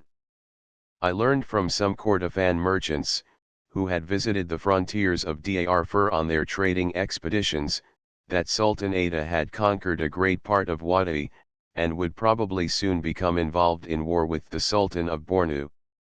It is said that there is in the country of Wadi a lake called Fitr, which is 150 miles in length, and receives several rivers. At the southwestern extremity of Darfur, in lat. 6 degrees north there is a small country, called Ferdi. I often heard it mentioned by the Ethiopian traders, one of whom showed me a snuff box, which he had bought of a native of the country. It was made from the hard shell of a fruit about the size of an orange, with a stopper roughly wrought of silver. Almost the entire region south of lat. 10 degrees north and lying between the White Nile and the Gulf of Guinea is unknown ground, and presents a rich field for future explorers. The difficulties and dangers which have hitherto attended the path of African discovery, are rapidly diminishing, and the time is not far distant when every mystery, hidden in the heart of that wonderful continent, will be made clear. Where a traveler has once penetrated, he smooths the way for those who follow, and that superior intelligence which renders the brute creation unable to bear the gaze of a human eye, is the defense of the civilized man against the barbarian. Bruce, journeying from Abyssinia to Egypt, in the year 1772, was beset by continual dangers, and even Burckhardt, in 1814, though successfully disguised as a Mussulman sheikh, or saint, was obliged to keep his journal by stealth. At present, however, a Frank may travel in comparative safety, from Cairo to the borders of Darfur and Abyssinia, while the White Nile and its tributaries afford avenues to the very heart of the unexplored regions beyond. The climate is the greatest obstacle in the way of discovery, and the traveler whose temperament is best adapted for the heats of the intertropical zone, possesses the best chance of success. Chapter XXIV. Excursions and Preparations. Excursions around Khartoum. A race into the desert euphorbia forest. The banks of the Blue Nile. A saint's grave. The confluence of the two Niles. Magnitude of the Nile. Comparative size of the rivers. Their names. Desire to penetrate further into Africa. Attractions of the White Nile. Engage the boat. John Ledyard. Former restrictions against exploring the river. Visit to the Pasha. Despotic hospitality. Ekmet's misgivings. We set sail. My morning rides with Dr. Wrights, around Khartoum, gradually extended themselves into the neighboring country, within the limits which a fast dromedary could reach in 2 hours' travel. In this way I became familiar with the scenery along the banks of both Niles, and the broad arid plains between them. As I rarely appeared in public except in the consul's company, and attended with all the state which his household could command, I was looked upon by the inhabitants as a foreign prince of distinguished rank. The Pasha's soldiers duly presented arms, and the people whom I met in the street stopped and saluted me profoundly, as I passed. The consul had succeeded in making a strong impression of his own power and importance, and this was reflected upon his guest. One morning, as we were riding towards the palace, a man cried out, "May God prolong your days, O consul, and the days of the strange lord, for you make a grand show with your horses, every day." There was one of our rides which I never call to mind without a leap of the heart. The noble red stallion which I usually mounted had not forgotten the plains of Darfur, where he was bred, and whenever we came upon the boundless level extending southward from the town, his wild blood was aroused. He pricked up his ears, neighed as grandly as the war horse of Job, champed furiously against the restraining bit, and ever and anon cast a glance of his large, brilliant eye backward at me, half in wonder, half in scorn, that I did not feel the same desire. The truth is, I was tingling from head to foot with equal excitement, but Dr. Wrights was a thorough Englishman in his passion for trotting, and was vexed whenever I rode at any other pace. Once, however, the sky was so blue, the morning air so cool and fresh, and the blood so lively in my veins, that I answered the fierce questioning of Sultan's eye with an involuntary shout, pressed my knees against his sides and gave him the rein. Oh Mercury, what a rush followed! We cut the air like the whizzing shaft from a Saracen crossbow. Sultan stretched out until his powerful neck was almost on a level with his back, and the glorious rhythm of his hoofs was accompanied by so little sense of effort, that it seemed but the throbbing of his heart, keeping time with my own. His course was as straight as a sunbeam, swerving not a hair's breadth to the right or left, but forward, forward into the freedom of the desert. Neck and neck with him careered the consul's milk-white stallion, and I was so lost in the divine excitement of our speed, that an hour had passed before I was cool enough to notice where we were going. The consul finally called out to me to stop, and I complied, sharing the savage resistance of Sultan, who neighed and plunged with greater ardor than at the start. The minarets of Khartoum had long since disappeared.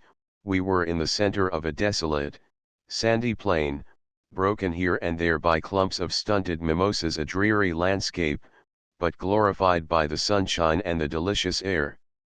We rode several miles on the return track, before we met the pursuing attendants, who had urged their dromedaries into a gallop, and were sailing after us like a flock of ostriches.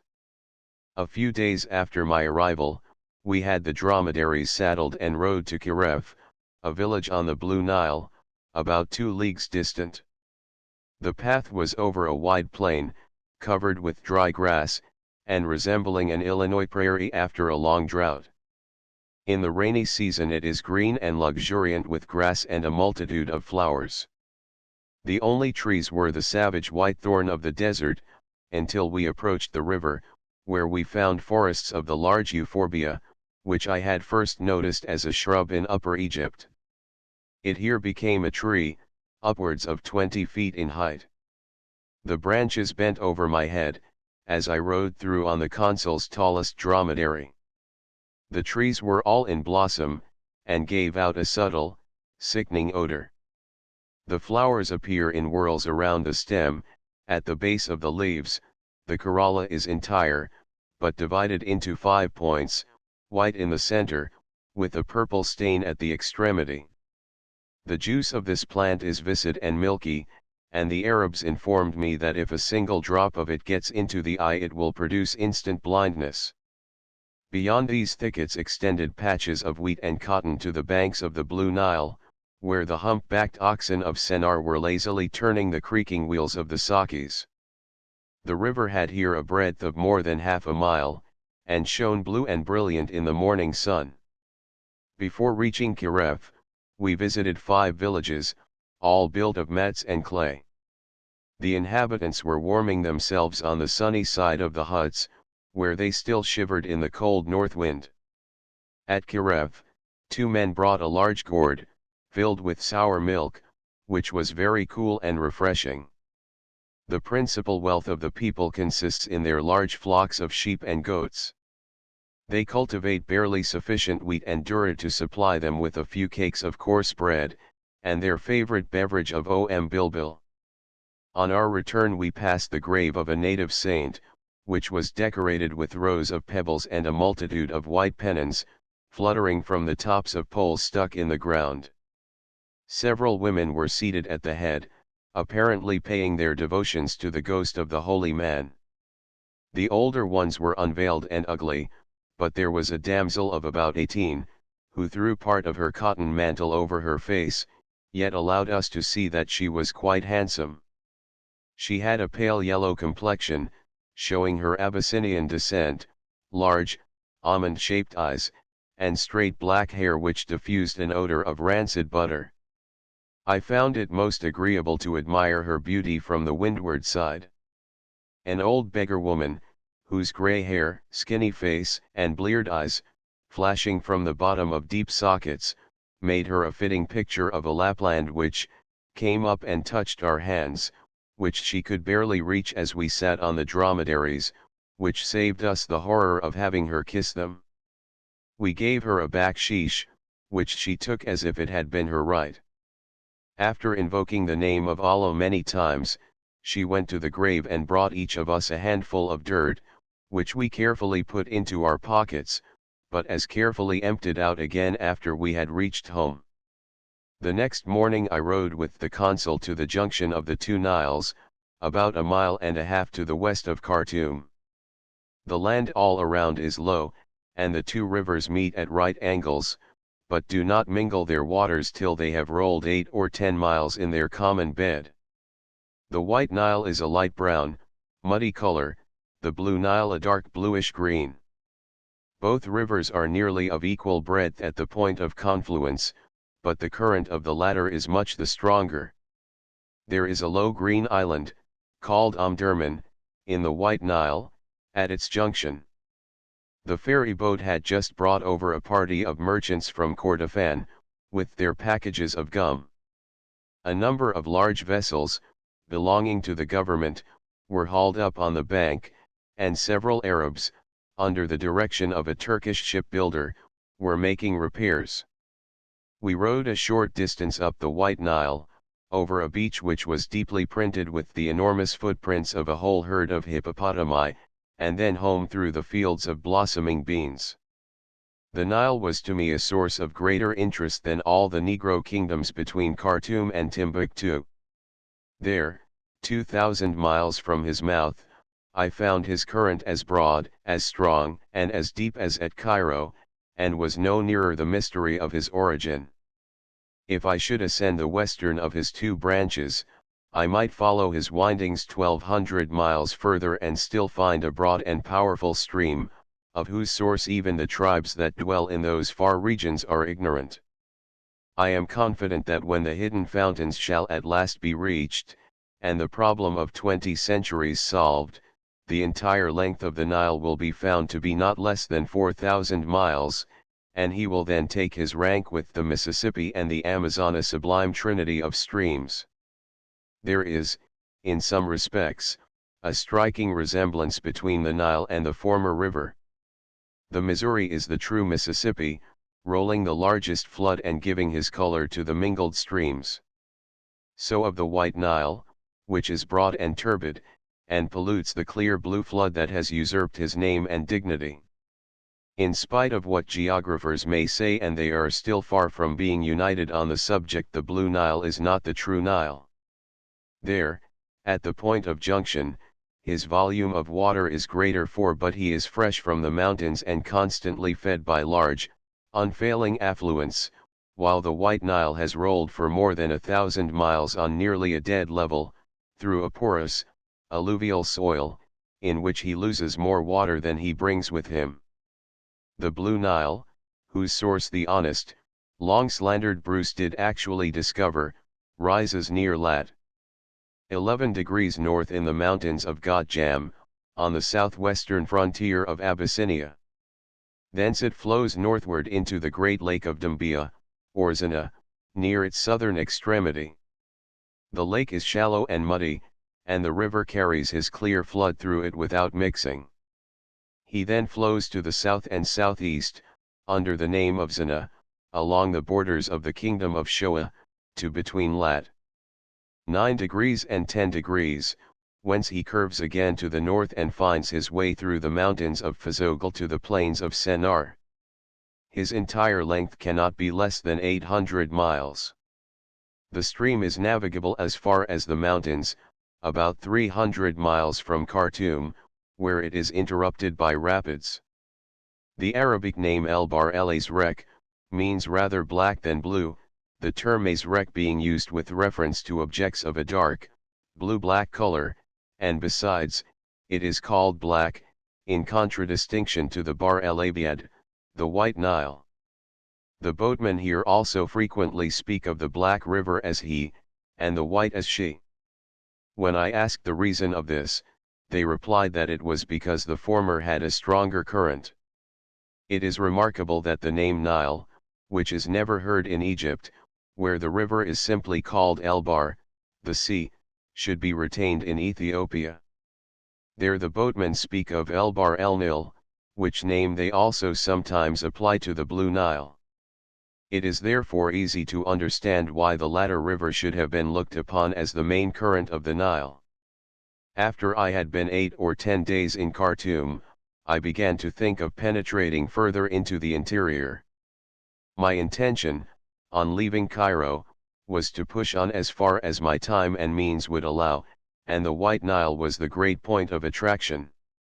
The long journey I had already made in order to reach Sudan only whetted my desire of seeing more of the wild, barbaric life of Central Africa, and, owing to the good luck which had saved me from any delay on the road, I could spare 3 or 4 weeks for further journeys, before setting out on my return to Egypt. Some of my friends in Khartoum counseled one plan and some another, but after distracting myself in a maze of uncertainties, I returned to my first love, and determined to make a voyage up the White Nile. There was little to be gained by visiting Kordofan, as I had already seen Central African life to better advantage in Khartoum. Sennar is now only interesting as a station on the way to Abyssinia or the mountains of Fazogl, and in the wild regions along the Atbara it is impossible to travel without an armed escort. As it is exceedingly dangerous for a single boat to pass through the extensive Negro kingdoms of the Shaluks and the Dinkas, I had hoped to accompany Dr. Knoblecker's expedition some distance up the river and then take my chance of returning. The boat belonging to the Catholic mission, however, had not arrived from Cairo, and the season was so far advanced that the expedition had been postponed until the following November. At the time of my visit, nevertheless, a Maltese trader named Latif Effendi was fitting up 2 large vessels which were shortly to leave on a trading voyage which he intended pushing as far as the Bari country. I could have made arrangements to accompany him, but as he could not return before some time in June, I should have been obliged, in that case, to pass the sickly season in Sudan, a risk scarcely worth the profit, as, with the best possible good luck, I might barely have reached the point attained by Dr. Knoblecher.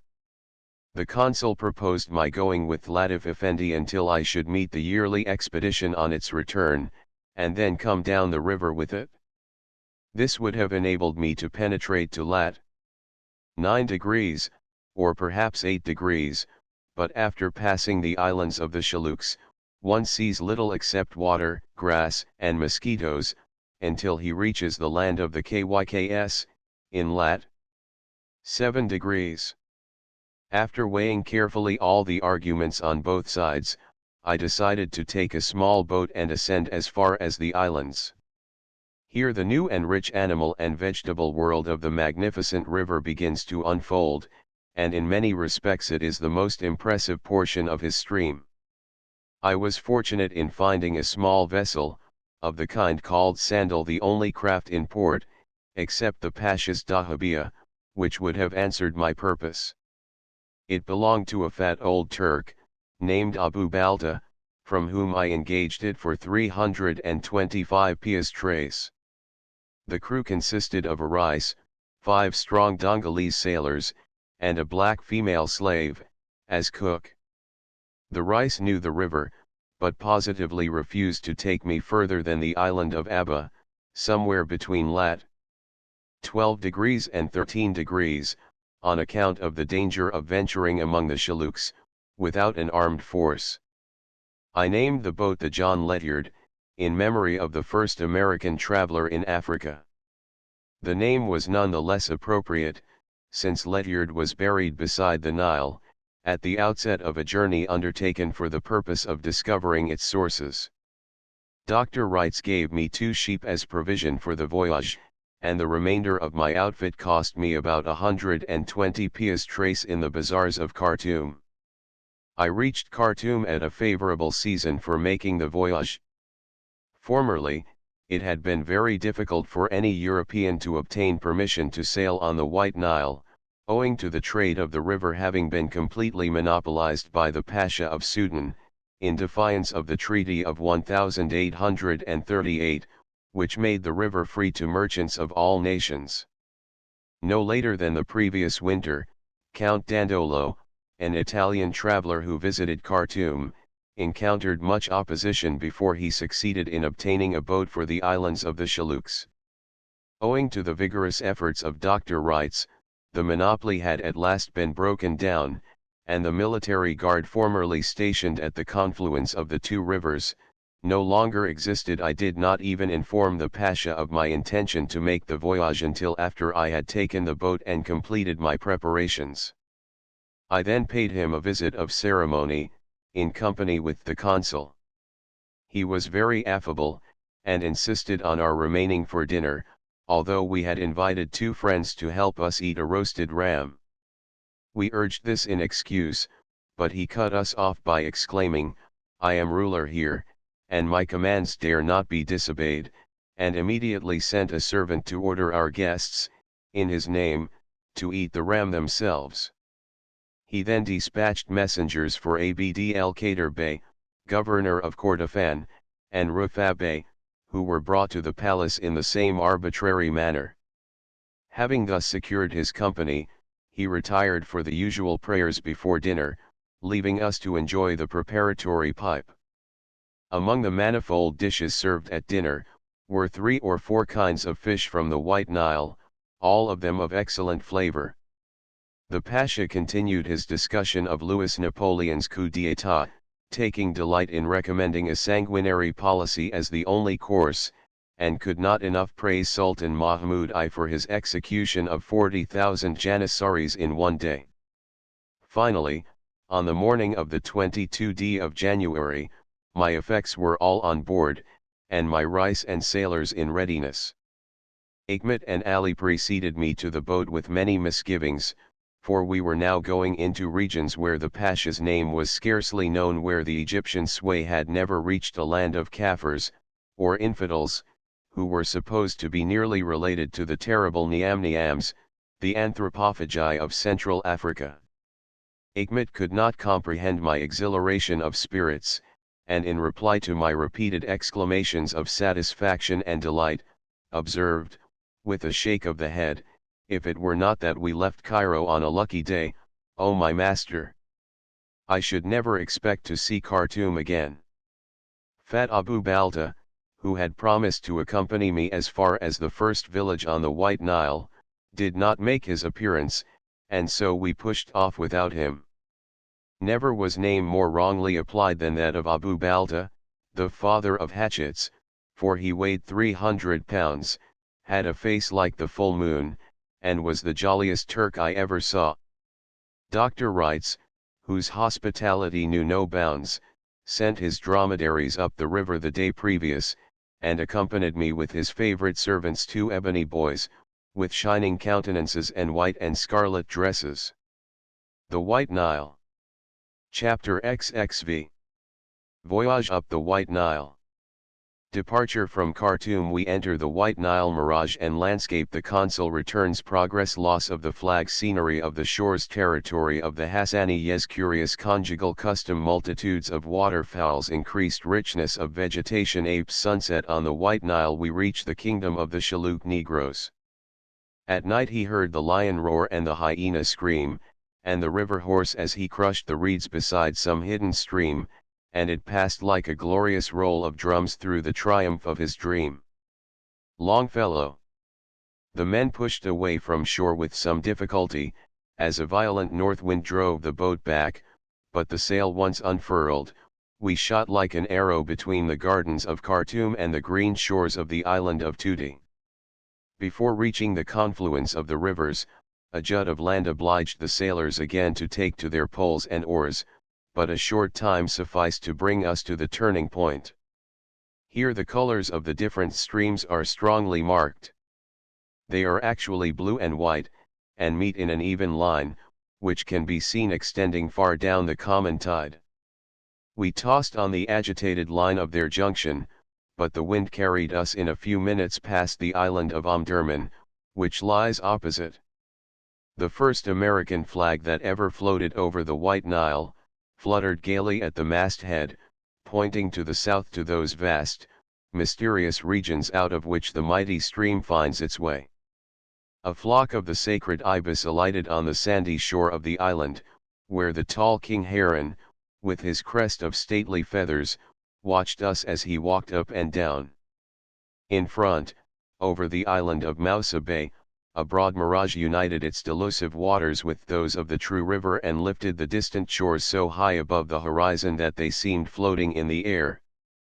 The stream, which is narrow at its junction with the Blue Nile, expanded to a breadth of 2 miles, and the shores ahead of us were so low that we appeared to be at the entrance of a great inland sea. Our course swerved to the eastward, so that we were in the rear of Khartoum, whose minaret was still visible when we were 10 miles distant. The low mud dwellings of the town were raised to twice their real height, by the effect of the mirage. The shores on either side were sandy tracts, almost uncultivated, and covered with an abundant growth of thorns, mimosas, and a small tree with thick green foliage. By 12 o'clock we reached the point where Dr. Wrights had sent his dromedaries, which were in readiness, kneeling on the beach. We could not approach the shore, on account of the mud, but the sailors carried us out on their shoulders. I rode with him to a small Arab hamlet, scattered among the thorny thickets.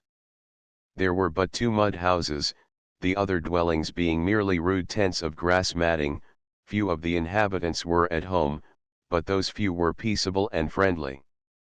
As the consul had a ride of 4 or 5 hours before him, he wished me good luck and set off northward, while the sailors, who were in waiting, carried me back to the boat.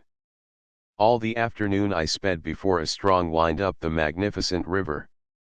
Its breadth varied from 2 to 3 miles, but its current was shallow and sluggish. The shores were sandy, and covered with groves of the gum-producing mimosa, which appeared for the first time in profusion.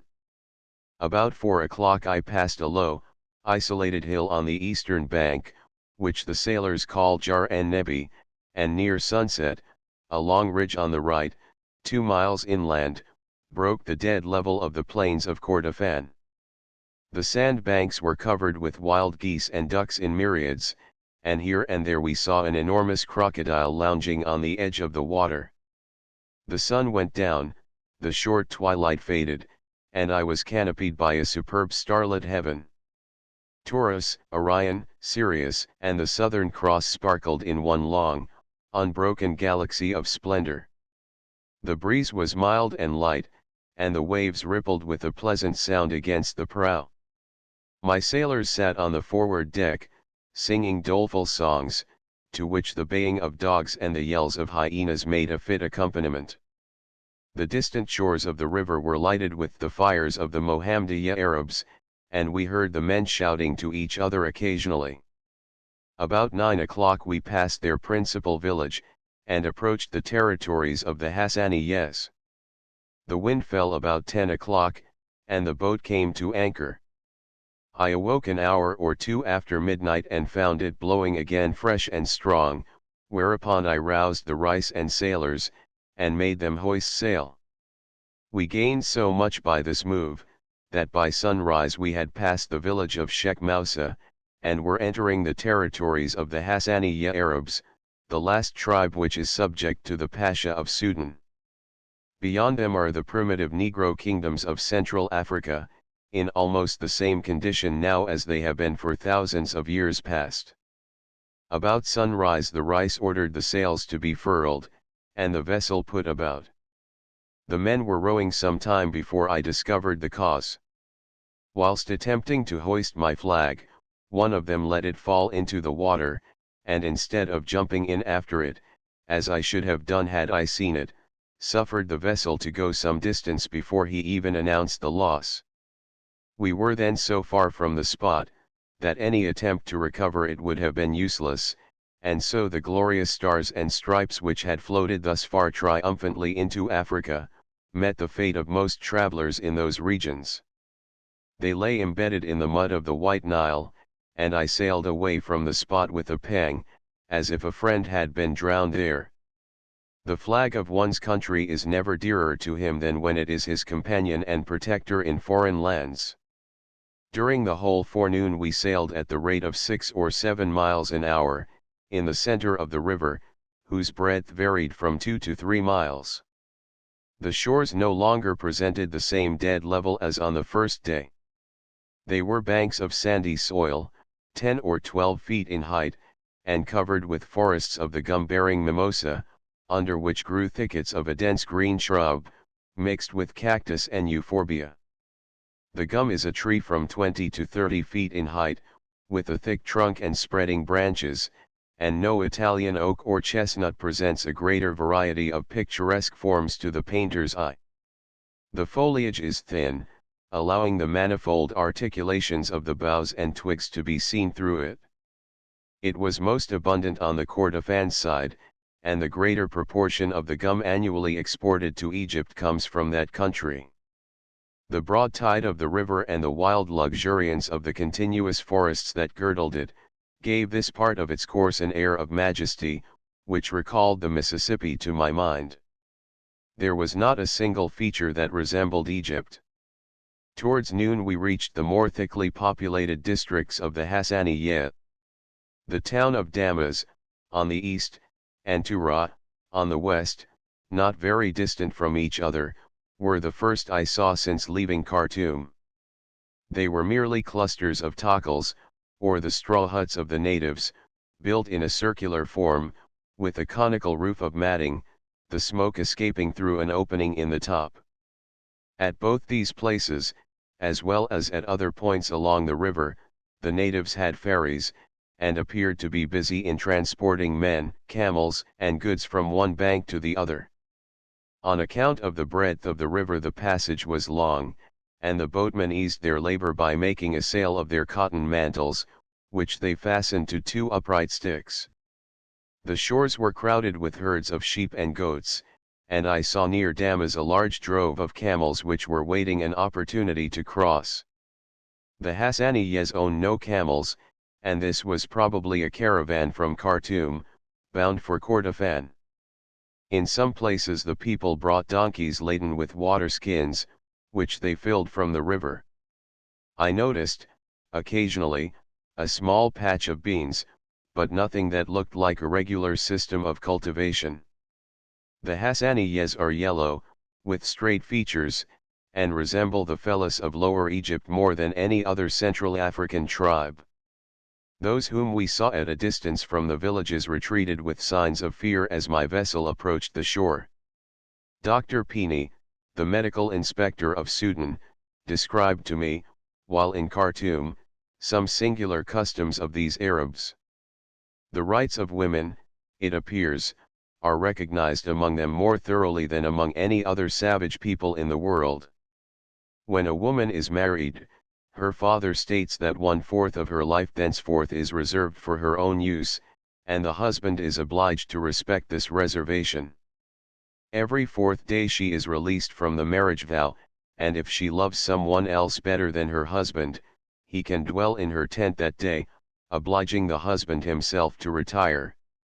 Their hospitality is such, moreover, that if a stranger visits one of their settlements they furnish him, for 4 days, with a tent and a wife.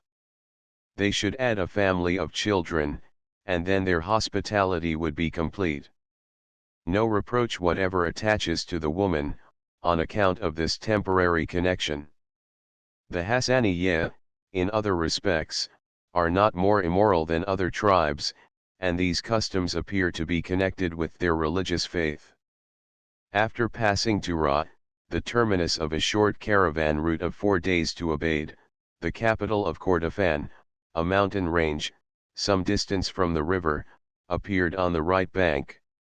The peaks were broken and conical in form, and their pale violet hue showed with fine effect behind the dark line of the gum forests. With every hour of our progress, the vegetation grew more rank and luxuriant. On the eastern bank the gum gave place to the flowering mimosa, which rose in a dense rampart from the water's edge and filled the air with the fragrance of its blossoms. Myriads of wild geese, ducks, cranes, storks, herons and ibises sat on the narrow beaches of sand or circled in the air with hoarse clang and croaking. Among them I saw more than one specimen of that rare and curious water bird, whose large, horny bill curves upward instead of downward, so that it appears to have been put on the wrong way. As he eats nothing but small fish, which he swallows with his head under water, this is not such a great inconvenience as one would suppose. The bars which occasionally made out into the current served as a resting place for crocodiles, which now began to appear in companies of 10 or 15, and the forests were filled with legions of apes, which leaped chattering down from the branches to look at us. A whole family of them sat on the bank for some time, watching us, and when we frightened them away by our shouts, it was amusing to see a mother pick up her infant ape, and scamper off with it under her arm. The wildfowl were astonishingly tame, and many of them so fat that they seemed scarcely able to fly. Here and there, along the shore, large broods of the young were making their first essays in swimming. The boatmen took great delight in menacing the old birds with pieces of wood, in order to make them dive under water. There were some superb white cranes, with a rosy tinge along the edges of their wings, and I saw 2 more of the crested king herons. After passing the island of Chibeshi, the river, which still retains its great breadth, is bordered by a swampy growth of reeds. It is filled with numerous low islands, covered with trees, mostly dead, and with white branches which have drifted down during the inundation. In the forests along the shore many trees had also been killed by the high water of the previous summer. There are no habitations on this part of the river, but all is wild, and lonely, and magnificent. I had seen no sail since leaving Khartoum, and as the sun that evening threw his last red rays on the mighty flood, I felt for the first time that I was alone, far in the savage heart of Africa. We dashed along at a most exciting rate of speed, brushing the reeds of the low islands, or dipping into the gloom of the shadows thrown by the unpruned forests.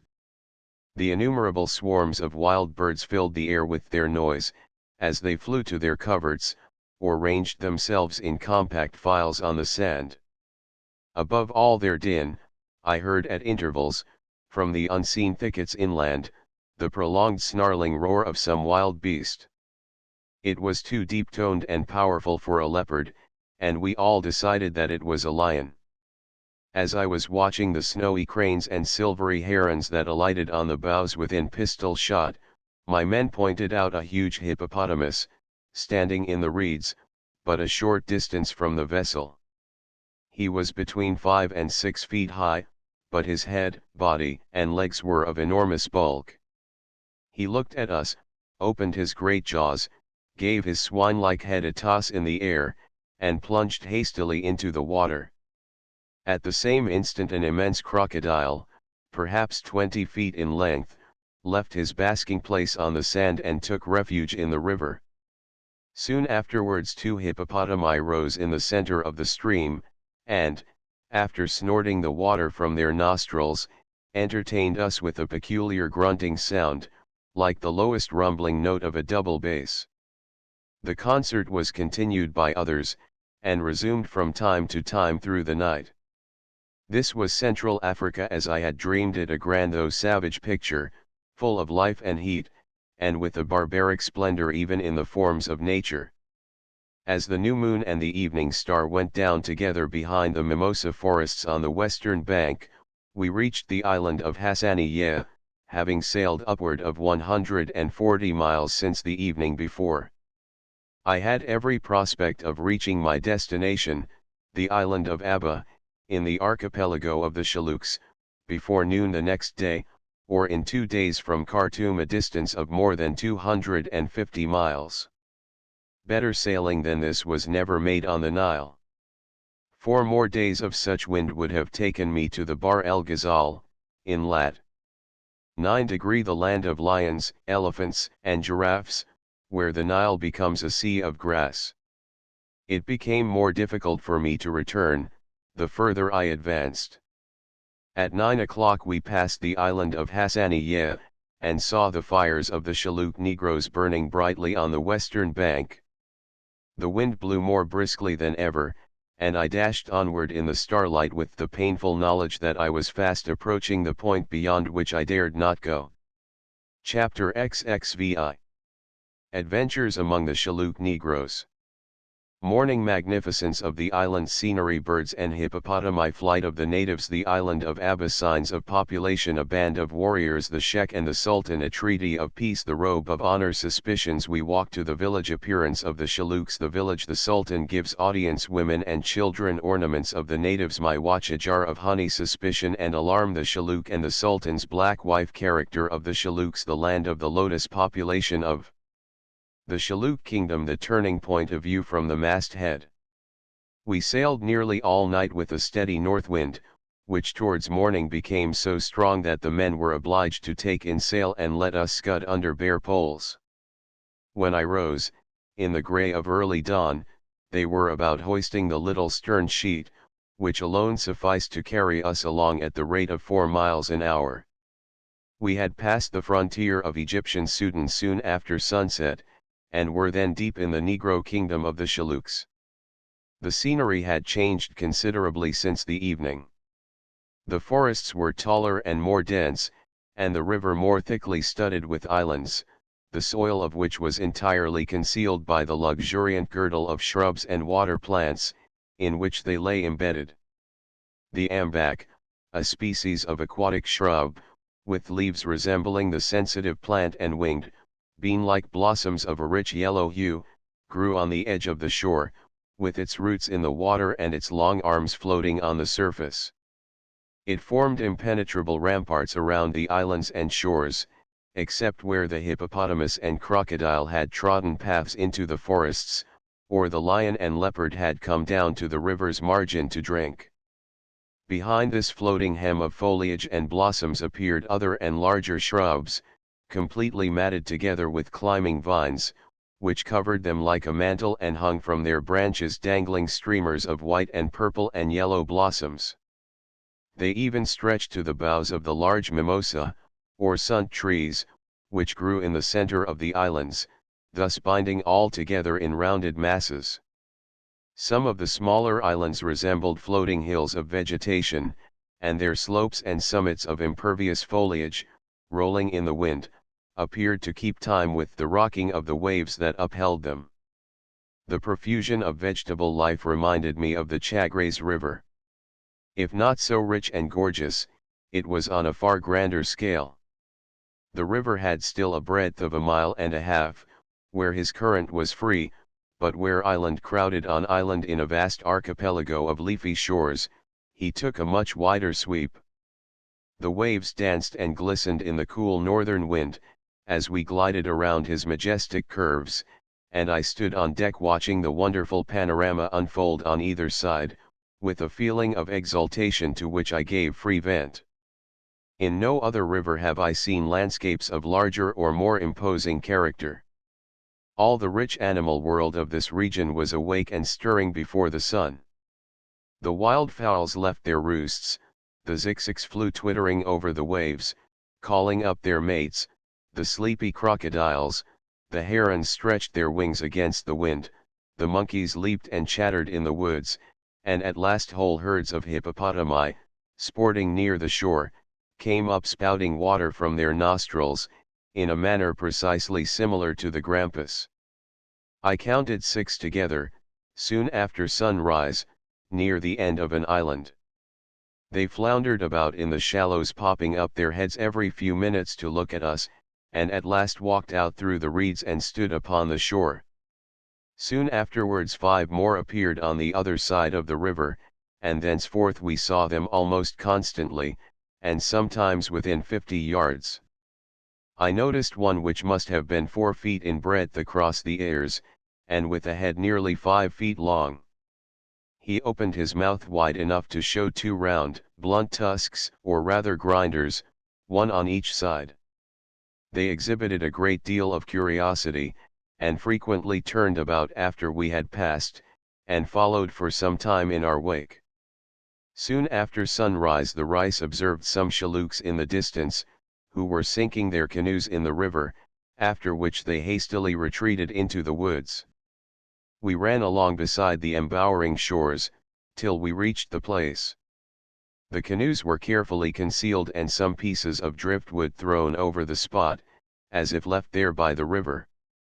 The Rice climbed to the masthead and called to the people, assuring them that there was no danger, but, though we peered sharply into the thickets, we could find no signs of any human being. The river here turned to the south, disclosing other and richer groups of islands, stretching beyond one another far into the distance. Directly on our left was the northern point of the island of Aba, our destination. As the island is 6 or 8 miles in length, I determined to make the most of my bargain, and so told the Rice that he must take me to its further end, and to the villages of the Shillooks, whom I had come to see. Abu Hamd was small in body, but had a stout heart. The consul and fat Abu Balta had given him special instructions to keep me out of danger, yet he could not refuse my demands. We sailed 2 or 3 miles along the shore of Aba, looking into the depths of its ambak forests for traces of the Shillooks, who, according to the Rice, had a village on the island. On our right extended a chain of smaller islands, bowery masses of leaves and blossoms, and beyond them the wild forests of the western bank. Glorious above description was that world of waves and foliage, of wood, water, and sky. At last, on rounding one of the coves of Aba, we came upon a flock of sheep, feeding along the shore. A light thread of smoke arose from among some dead, fallen trees, a few paces in the forest, but no person was to be seen. The boat was run to the shore, and we landed and examined the spot. The natives had evidently just left, for the brands were burning, and we saw the prints of their long feet in the ashes. The Rice and sailors walked on tiptoe through the woods, looking for the hidden inhabitants. The mimosas, which here grow to the height of 50 feet, met above our heads and made a roof, against the sun. Some large grey apes, startled by our visit, leaped with wonderful dexterity from tree to tree. I found several abandoned fireplaces during my walk, and near the shore saw many footprints in the soft soil. The forest was quite clear of underwood, but the ground was cumbered with the trunks of dead trees. There were but few flowering plants, and I was too much interested in the search for the Shillooks to examine them. The Rice finally descried the huts of the village at a distance, near the extremity of the island. We returned to the vessel, and were about putting off in order to proceed thither, when a large body of men, armed with spears, appeared in the forest, coming towards us at a quick pace. The Rice, who had already had some intercourse with these people and knew something of their habits, advanced alone to meet them. I could see, through the trees, that a consultation was held, and shortly, though with some signs of doubt and hesitation, about a dozen of the savages advanced to within a short distance of the vessel, while the others sat down on the ground, still holding the spears in their hands. The Rice now returned to the water's edge, and said that the Shillooks had come with the intention of fighting, but he had informed them that this was a visit from the Sultan's son, who came to see them as a friend, and would then return to his father's country. Thereupon they consented to speak with me, and I might venture to go on shore. I landed again, with Ikmat, and walked up with the Rice to the spot where the men were seated. The Sheikh of the island, a tall, handsome man, rose to greet me, by touching the palm of his right hand to mine and then raising it to his forehead. I made a like salutation, after which he sat down. The vizier, as he called himself, an old man excessively black in complexion, then advanced, and the other warriors in succession, till all had saluted me. The conversation was carried on in the Arabic jargon of Sudan, which the Sheikh and some of his men spoke tolerably well, so that I could understand the most of what was said. "Why don't you bring the Sultan's carpet that he may rest?" said the Sheikh to one of my sailors. The carpet and pillows were immediately brought, and I stretched myself out in front of the Sheikh and Vizier, who sat upon a fallen tree, while the others squatted upon the ground. The Sheikh at first took no part in the conversation, but sat looking at me steadily, from under his heavy eyebrows. Our negotiations were conducted in genuine diplomatic style. Whenever His Majesty of the Shallooks had anything to say, he mentioned it to his Vizier, who addressed Hikmet, my Vizier, who communicated it to me, the Sultan. The spectators observed the most profound silence, and nothing could surpass the gravity and solemnity of the scene. In the meantime the other warriors had come up and taken their seats around us, each one greeting me before he sat down, with awawaba. Probably a corruption of the Arabic marhaba. "How do ye do?" The Vizier, addressing me through Hikmet, said, "Tell us what you want. If you come to fight, we are ready for you." I assured the Sheikh through him that I came as a friend, and had no intention of molesting them, but he was not satisfied, and repeated 3 or 4 times, drawing a mark between us on the ground, "If you are really friends, we will be friends with you, but if you are not, we are ready to fight you." Hikmet at last swore by the Prophet Mohammed, and by the wisdom of Allah, that we had come in peace, that the Sultan wished to pay him a visit, and would then return home. At the request of the Rais we had come on shore unarmed, but it had not the anticipated effect. "Why have you no arms?" said the Sheikh, "are you afraid of us?" I told him that it was in order to show that I had no hostile intentions, but the people seemed to consider it as mark of either treachery or fear. I brought some tobacco with me, which I gave to the Sheikh, but he received it coldly, and said, "Where is the dress which the Sultan has brought for me?" This reminded me that I had entirely neglected to provide myself in Khartoum with muslin and calico, for presents. I remedied the deficiency, however, by going on board and taking one of my shirts and a silk handkerchief, as well as some beads and earrings for the wives of the 2 dignitaries. Hikmet added a shirt and a pair of Turkish drawers, and brought a fresh supply of tobacco for the warriors. The Sheikh took the presents with evident gratification, and then came the work of clothing him. He was entirely at a loss how to put on the garments, but Hikmet and the Rais unwound the cotton cloth from his loins, stuck his legs into the drawers, his arms into the shirt sleeves, and tied the handkerchief about his head.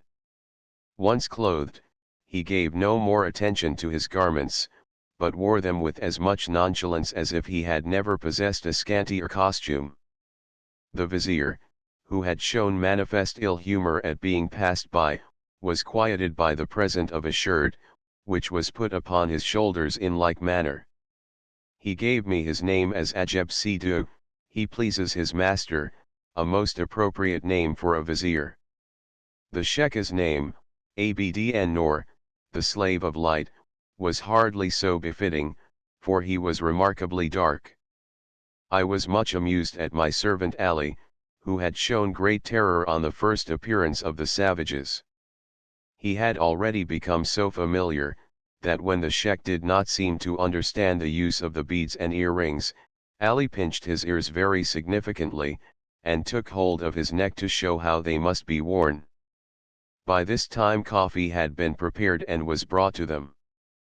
But they had been so accustomed to inhumanity and deception on the part of the Turks, that they still mistrusted us and no one would drink, for fear that it contained poison. To quiet them, therefore, I drank a cup first, after which they took it readily, but many of them, who then tasted coffee for the first time, did not seem to relish it. A drove of sheep happening to pass by, the Sheikh ordered one of the rams to be caught and put on board the vessel, for the Sultan's dinner. The men soon began to demand tobacco, clothes, and various other things, and grew so importunate that Achmet became alarmed, and even the Rais, who was a man of some courage, seemed a little uneasy. I thought it time to give a change to affairs, and therefore rose and told the Sheikh I was ready to visit his village. We had intended returning on board and sailing to the place, which was at the southern extremity of the island, about a mile distant, but reflecting that this might occasion mistrust, and that the best way of avoiding danger is to appear unconscious of it, I called Achmet and the Rais to accompany me on foot. While these things were transpiring, a number of other shalooks had arrived, so that there were now upwards of 50. All were armed, the most of them with iron-pointed spears, some with clubs, and some with long poles, having knobs of hardwood on the end. They were all tall, strong, stately people, not more than 2 or 3 under 6 feet in height, while the most of them were 3 or 4 inches over that standard. Some had a piece of rough cotton cloth tied around the waist or thrown over the shoulders, but the most of them were entirely naked. Their figures were large and muscular, but not symmetrical, nor was there the least grace in their movements. Their faces resembled a cross between the Negro of Guinea and the North American Indian, having the high cheekbones, the narrow forehead and pointed head of the latter, with the flat nose and projecting lips of the former. Their teeth were so long as to appear like tusks, and in most of them 1 or 2 front teeth were wanting, which gave their faces a wolfish expression.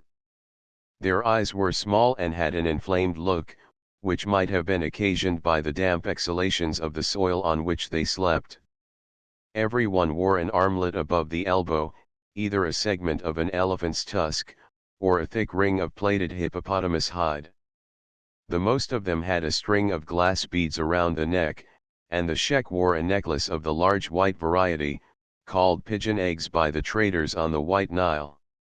They had no beards, and their hair was seared or plucked out on the forehead and temples, leaving only a circular crown of crisp wool on the top of the head. Some had rubbed their faces and heads with red ashes, which imparted a livid, ghastly effect to their black skins. The Sheikh marched ahead, in his white garments and fluttering head dress, followed by the warriors, each carrying his long spear erect in his hand. We walked in the midst of them, and I was so careful to avoid all appearance of fear that I never once looked behind, to see whether the vessel was following us. A violent dispute arose among some of the men in front, and from their frequent glances towards us, it was evident that we were in some way connected with the conversation. I did not feel quite at ease till the matter was referred to the Sheikh, who decided it in a way that silenced the men, if it did not satisfy them. As we approached the village, good humor was restored, and their demeanor towards us was thenceforth more friendly. They looked at me with curiosity, but without ill will, and I could see that my dress interested them much more than my person. Finally we reached the village, which contained about 100 takals of straw, built in a circular form, with conical roofs. They were arranged so as to enclose a space in the center, which was evidently intended as a fold for their sheep, as it was further protected by a fence of thorns. Guards were stationed at intervals of about 20 yards, along the side fronting the river, each leaning back against his spear, with one of his legs drawn up, so that the foot rested against the opposite knee. At the principal entrance of the village, opposite which I counted 27 canoes drawn up against the shore, we made halt, and the Sheikh ordered a seat to be brought. An angareb, the frame of which was covered with a network of hippopotamus thongs, was placed in the shade of a majestic mimosa tree, and the Sheikh and I took our seats. Another angareb was brought and placed behind us, for our respective viziers. The warriors all laid aside their spears and sat on the ground, forming a semicircle in front of us. A swarm of naked boys, from 8 to 12 years of age, crept dodging behind the trees till they reached a convenient place in the rear, where they watched me curiously, but drew back in alarm whenever I turned my head. The village was entirely deserted of its inhabitants, everyone having come to behold the strange sultan. The females kept at a distance at first, but gradually a few were so far overcome by their curiosity that they approached near enough for me to observe them closely. They were nude, except a small piece of sheepskin around the loins, and in their forms were not very easy to distinguish from the men, having flat, masculine breasts and narrow hips. They were from 5 feet 8 inches to 6 feet in height. The Rais informed me that the Shaluks frequently sell their women and children, and that a boy or girl can be bought for about 20 measures of dura. After undergoing their inspection half an hour, I began to get tired of sitting in state, and had my pipe brought from the boat. I saw by an occasional sidelong glance that the Sheikh watched me, but I smoked carelessly until the tobacco was finished. Some of the men were already regaling themselves with that which I had given them. They had pipes with immense globular bowls of clay, short, thick stems of reed, and mouthpieces made of a variety of wild gourd, with a long, pointed neck. A handful of tobacco was placed in the bowl and 2 or 3 coals laid upon it, after which the orifice was closed with clay.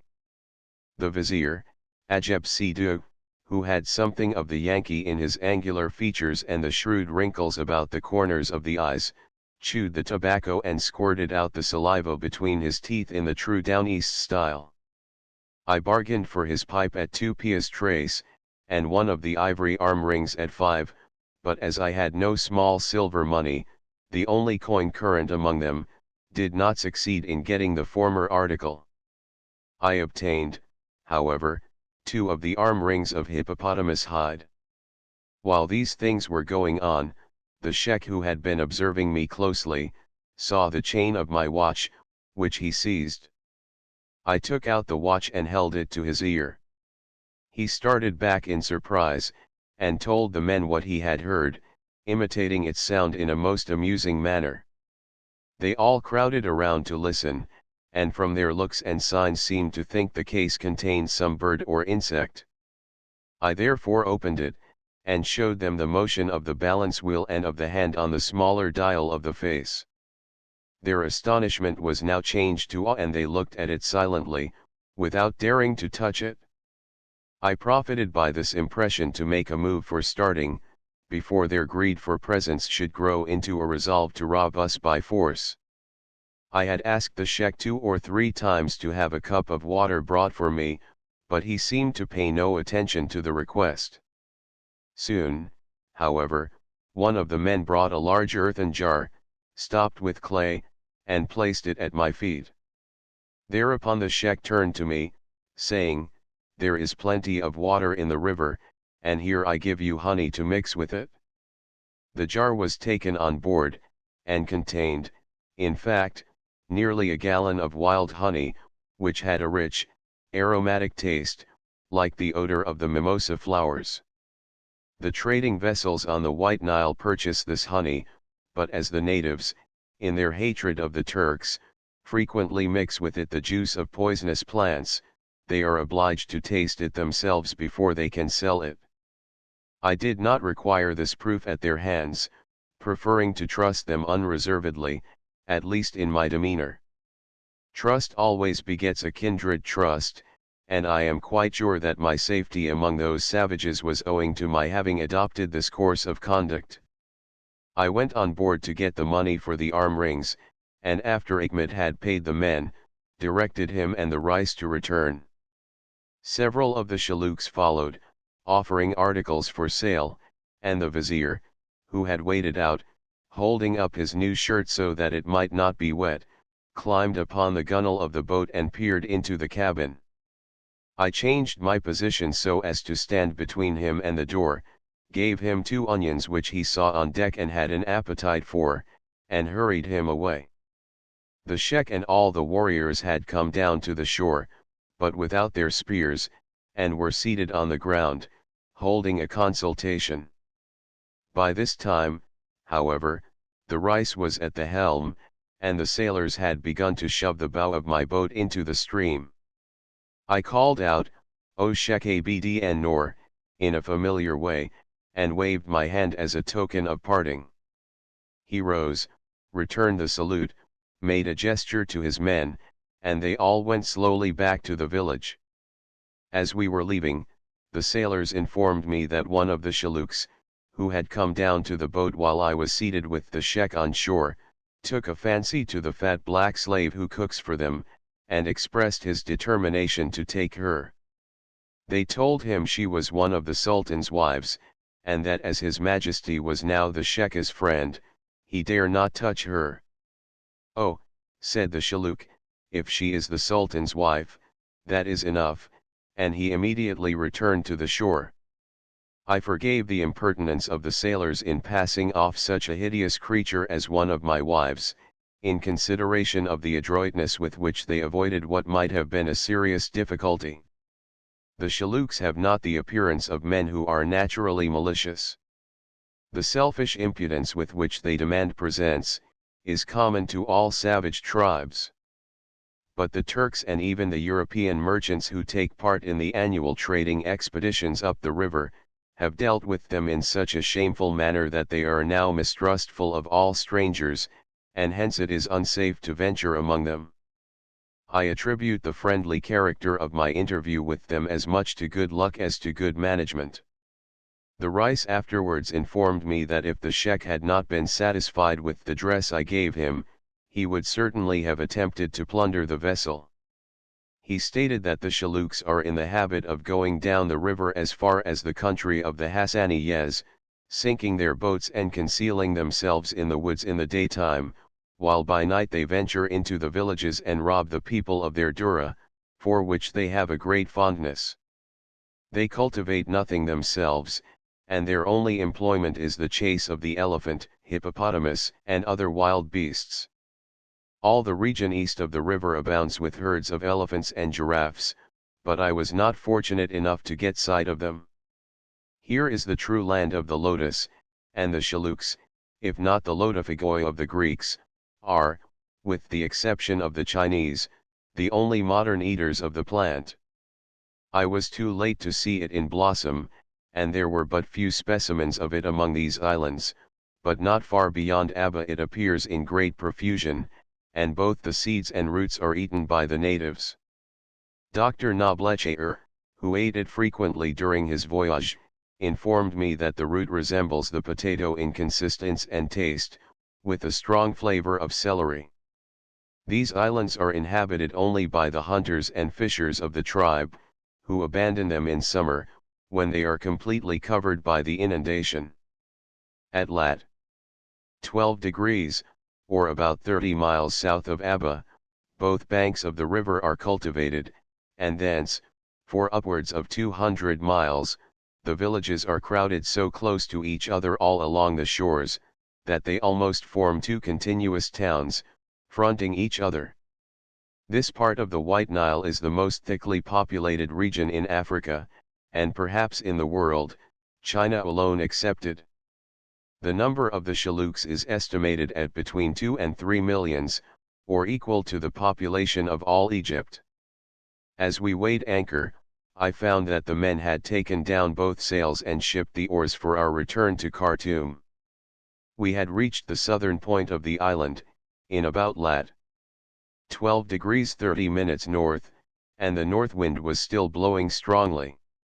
The rounded tops of the mimosa forests bent southward as they tossed, the flowery arms of the ambac trees waved to the south, trailing against the current, and my heart sank within me at the thought of retracing my steps. We had sailed 250 miles in 48 hours, the gateway to the unknown south was open, and it seemed a treason against fortune to turn my face towards the Mediterranean. "Achmet," said I, "tell the men to set the trinquete again. We will sail to the Bahr el Ghazal."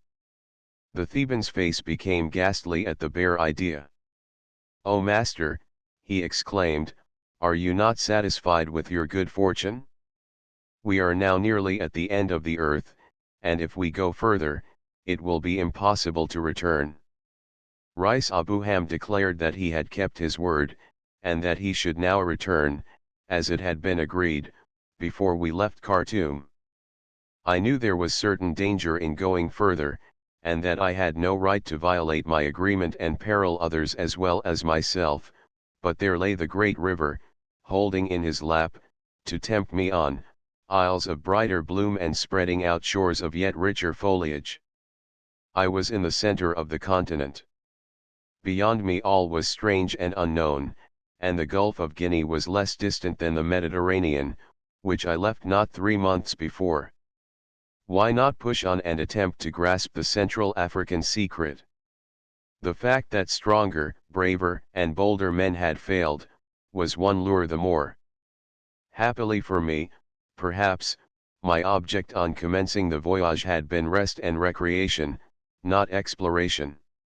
Had I been provided with the necessary means and scientific appliances for making such an attempt useful, it would have been impossible to turn back at that point. I climbed to the masthead and looked to the south, where the forest archipelago, divided by glittering reaches of water, wove its labyrinth in the distance.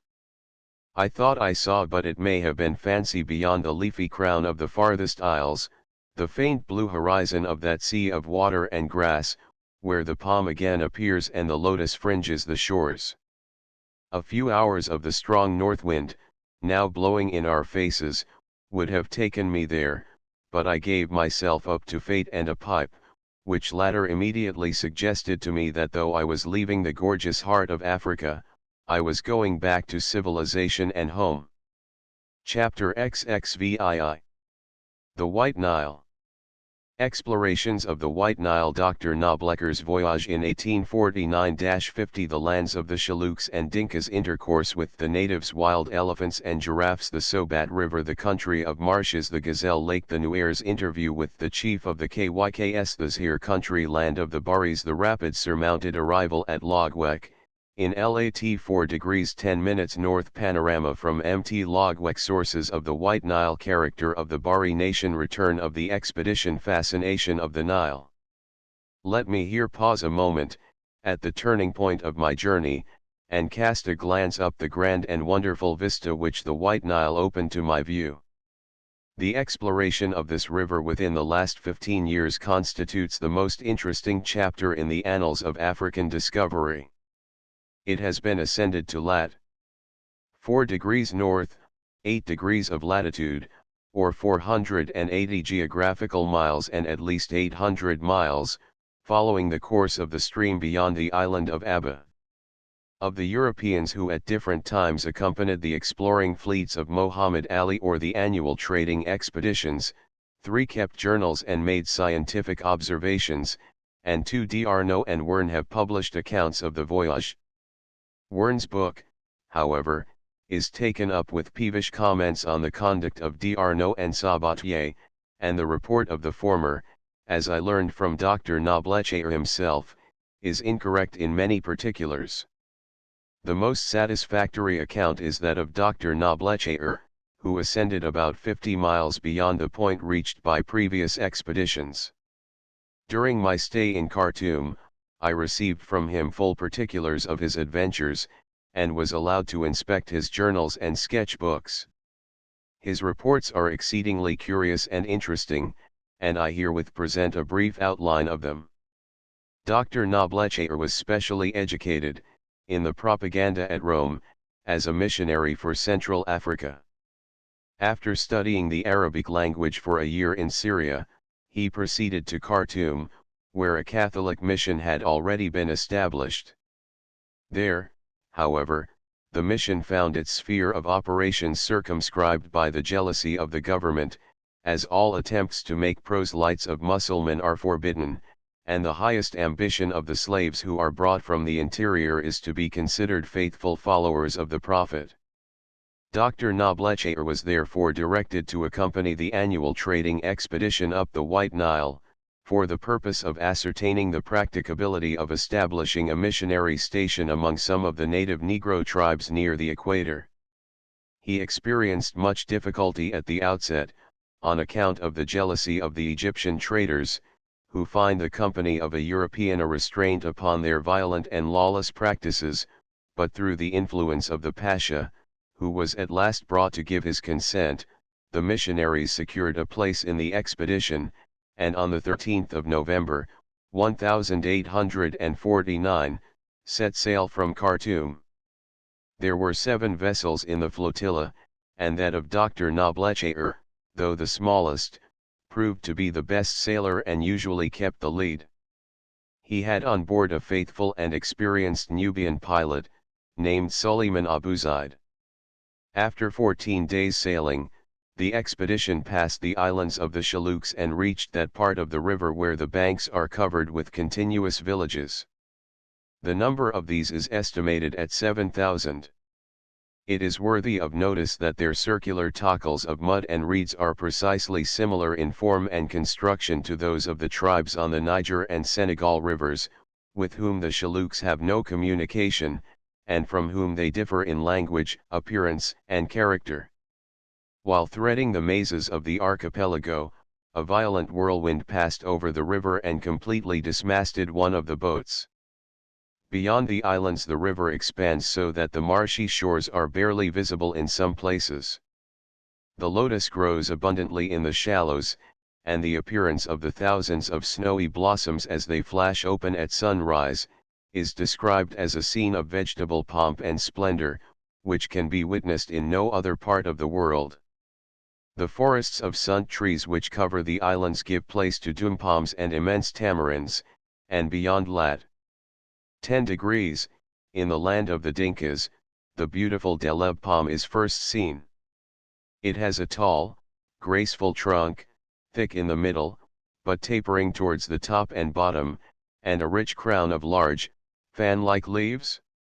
On the 28th of November the expedition succeeded, after some difficulty, in establishing an intercourse with the Dinkas and Chaluks, who inhabited the opposite banks of the river. The latter, in consideration of some colored glass beads, furnished a number of oxen for provisions. Dr. Noblechaer described their running, when they drove the cattle together, as resembling that of the gazelle. They leap high into the air, drawing up their long legs as they rise, and clear the ground at a most astonishing speed. The next day the vessels reached a large town called Vav, where the people received them without the least appearance of fear, and brought quantities of elephants' tusks to trade for beads. Herds of wild elephants and giraffes were now frequently seen on the banks of the river, and the former sometimes threw up their trunks and spurted water into the air when they saw the vessels. Numbers of white herons were perched composedly upon their backs and heads. The giraffes, as they gazed with wonder at the fleet, lifted their heads quite above the tops of the mimosa trees. On the 2nd of December, the expedition passed the mouth of the Sobat River, the only tributary stream which comes to the White Nile from the east. Its source is supposed to be in the country of the Galas, south of the kingdom of Shoa. Its breadth, at its entrance into the Nile, is 650 feet. Wern, who ascended it about 80 miles, with D'Arnaud's expedition, states that its shores are higher than those of the Nile, and that the surface of the country became more elevated as he ascended, whence he infers that the White Nile, as far as it has been explored, flows in a depressed basin of the tableland of Central Africa. From lat. 9 degrees 26 minutes to 6 degrees 50 minutes north there is a complete change in the scenery. The magnificent forests disappear, and the shores become marshy and unhealthy, covered with tall grass, whose prickly stalks render landing difficult, and embarrass the navigation of the shallows. The air is heavy with noxious miasmas and filled with countless swarms of gnats and mosquitoes.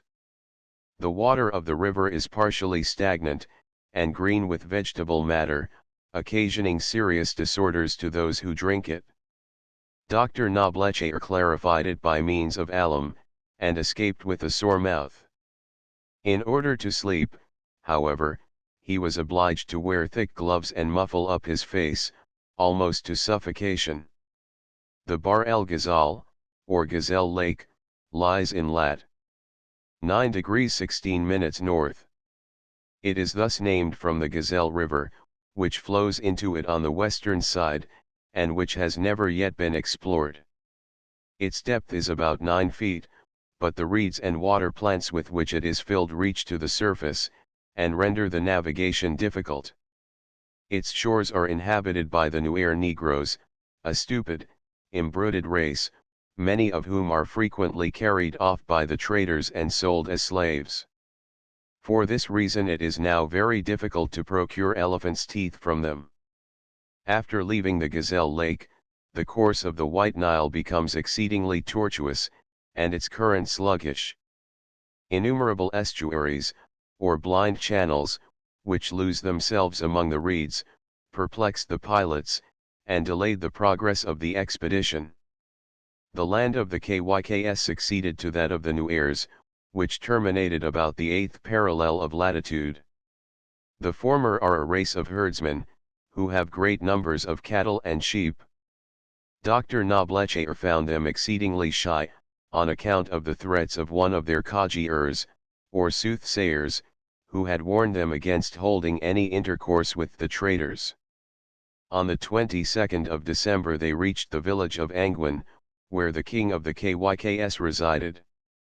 The monarch received them with great kindness, and paid distinguished homage to Padre Angelo Vinco, Dr. Noblecher's companion, whom, on account of his spectacles and grey beard, he took to be a magician.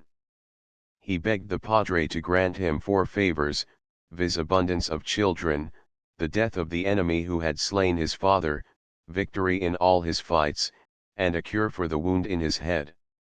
The latter gift was easily bestowed, by means of a plaster, but he was not satisfied until an image of the Virgin had been hung around his neck. South of the Kyks dwell the Eliabs, who are less timid than the southern tribes, because they come less frequently into contact with the traders.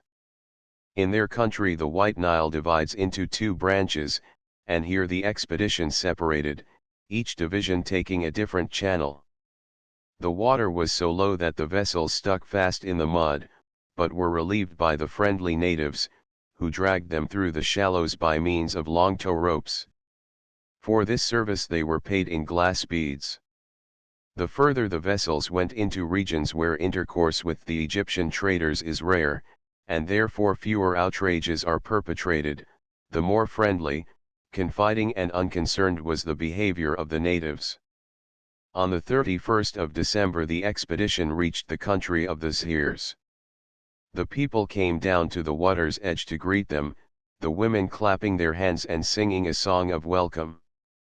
On the 2nd of January, 1850, Dr. Noblecher saw in the southeast the granite mountain of Nyarkani, which lies in the Bari country, in about the 5th degree of north latitude. It was the first elevation he had seen since leaving Jebel de Fafang, in the country of the Dinkas, in lat. 10 degrees 35 minutes. All the intervening space is a vast savanna, interspersed with reedy swamps of stagnant water. The Zhirs own numerous flocks and herds, and cultivate large fields of sesame and dhurra. They are very superior to the Nuers and Kyks in stature, symmetry of form and their manners towards strangers.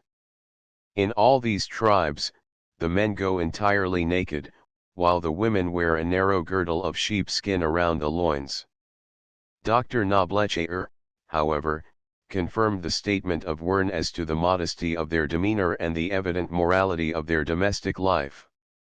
After leaving the Zhirs the expedition entered the country of the Baris, and on the 14th of January reached the rapids of the White Nile, at the island of Tsankar, in 4 degrees 49 minutes north. This was the farthest point reached by all previous expeditions, as they found it impossible to advance further with their vessels. The Nubian pilot, Suleiman Abu Zaid, determined to make the attempt, and on the following day, aided by a strong north wind, stemmed the rapid and reached the broad, lake-like expanse of river above it. Continuing his voyage, Dr. Noblecher sailed 16 miles further, to the Bari village of Tokaman. The country was exceedingly rich and beautiful, abounding in trees, and densely peopled. The current of the river was more rapid, its waters purer, and the air seemed to have entirely lost the depressing miasmatic exhalations of the regions further north. The inhabitants of Tocumen showed great astonishment at the sight of the vessels and their white occupants. Nothing, however, affected them so much as the tones of a harmonica, played by Dr. Noblechaer. Many of the people shed tears of delight, and the chief offered the sovereignty of his tribe in exchange for the wonderful instrument.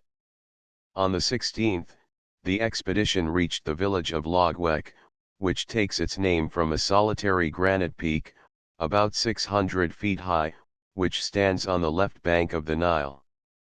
It is in lat. 4 degrees 10 minutes N, and this is the most southern point which has yet been reached on the White Nile. Dr. Noblechaer ascended the mountain, which commanded a view of almost the entire Bari country. Towards the southwest the river wound out of sight between the mountains Rego and Kiti, near which is the mountain of Kireg, containing rich iron mines which are worked by the natives. Towards the south, on the very verge of the horizon, rose a long range of hills, whose forms could not be observed with exactness, owing to the great distance. Beyond the Logway range, which appeared in the east, dwell the Bari tribes, whose language is distinct from the Baris, and who are neighbors of the Galas, that warlike race, whose domain extends from Abyssinia to the wilds of Mozambique, along the great central plateau of Uniamezi. The natives of Logwek knew nothing whatever of the country to the south. The farthest mountain range was probably under the parallel of lat. 3 degrees N, so that the White Nile has now been traced nearly to the equator. At Logwek, it was about 650 feet wide, and from 5 to 8 feet deep, at the time of Dr. Noblechaer's visit, which was during the dry season. Such an abundance of water allows us to estimate with tolerable certainty the distance to its unknown sources, which must undoubtedly lie beyond the equator. The great snow mountain of Kilimanjaro, discovered in 1850 by Dr. Krapf, the German missionary, on his journey inland from Mombas, on the coast of Zanzibar, has been located by geographers in lat. 3 degrees south. It is therefore most probable that the source of the White Nile will be found in the range of mountains, of which Kilimanjaro is the crowning apex. The geographer Berghaus, in a long and labored article, endeavors to prove that the Gazelle River is the true Nile, and makes it rise in the Great Lake Enyasi, in lat. 13 degrees south. Dr. Noblechaer, however, who examined the Bahr el Ghazal at its mouth, says it is an unimportant stream, with a scarcely perceptible current. He considers the White Nile as being, beyond all question, the true river. He also informed me, that, while at Logwek, some of the natives spoke of people white like himself, who lived far towards the south. I do not believe in the fable of a white civilized race in the interior of Africa, and consider this rather as referring to the Portuguese settlements on the coast of the Indian Ocean, reports of which would readily be carried inland, from one tribe to another. Dr. Noblechaer is of the opinion that no exploring expedition from Khartoum will be successful, that the traveler must first stop in the Bari country long enough to gain some knowledge of its people, and then, with a company of the natives as his attendants, make that his starting point. The shortness of Dr. Noblechaer's stay among the Baris did not permit him to obtain much information concerning them. They appeared to be worshippers of trees, like the Dinkas and Chaluks, but to have a glimmering idea of the future existence of the soul. They are brave and fearless in their demeanor, yet cheerful, good-natured and affectionate towards each other. Wern frequently observed the men walking along the shore with their arms around each other's necks. They are even more colossal in their stature than the Chaluks, many of them reaching a height of 7 feet. Their forms are well knit, symmetrical, and indicate great strength and activity. In smelting and working up the iron ore of Mount Kireg they show a remarkable skill. Many of the spears in Dr. Knoblecker's possession are as elegantly formed and as admirably tempered as if they had come from the hands of a European blacksmith. They also have war clubs of ebony, which are nearly as hard and heavy as iron.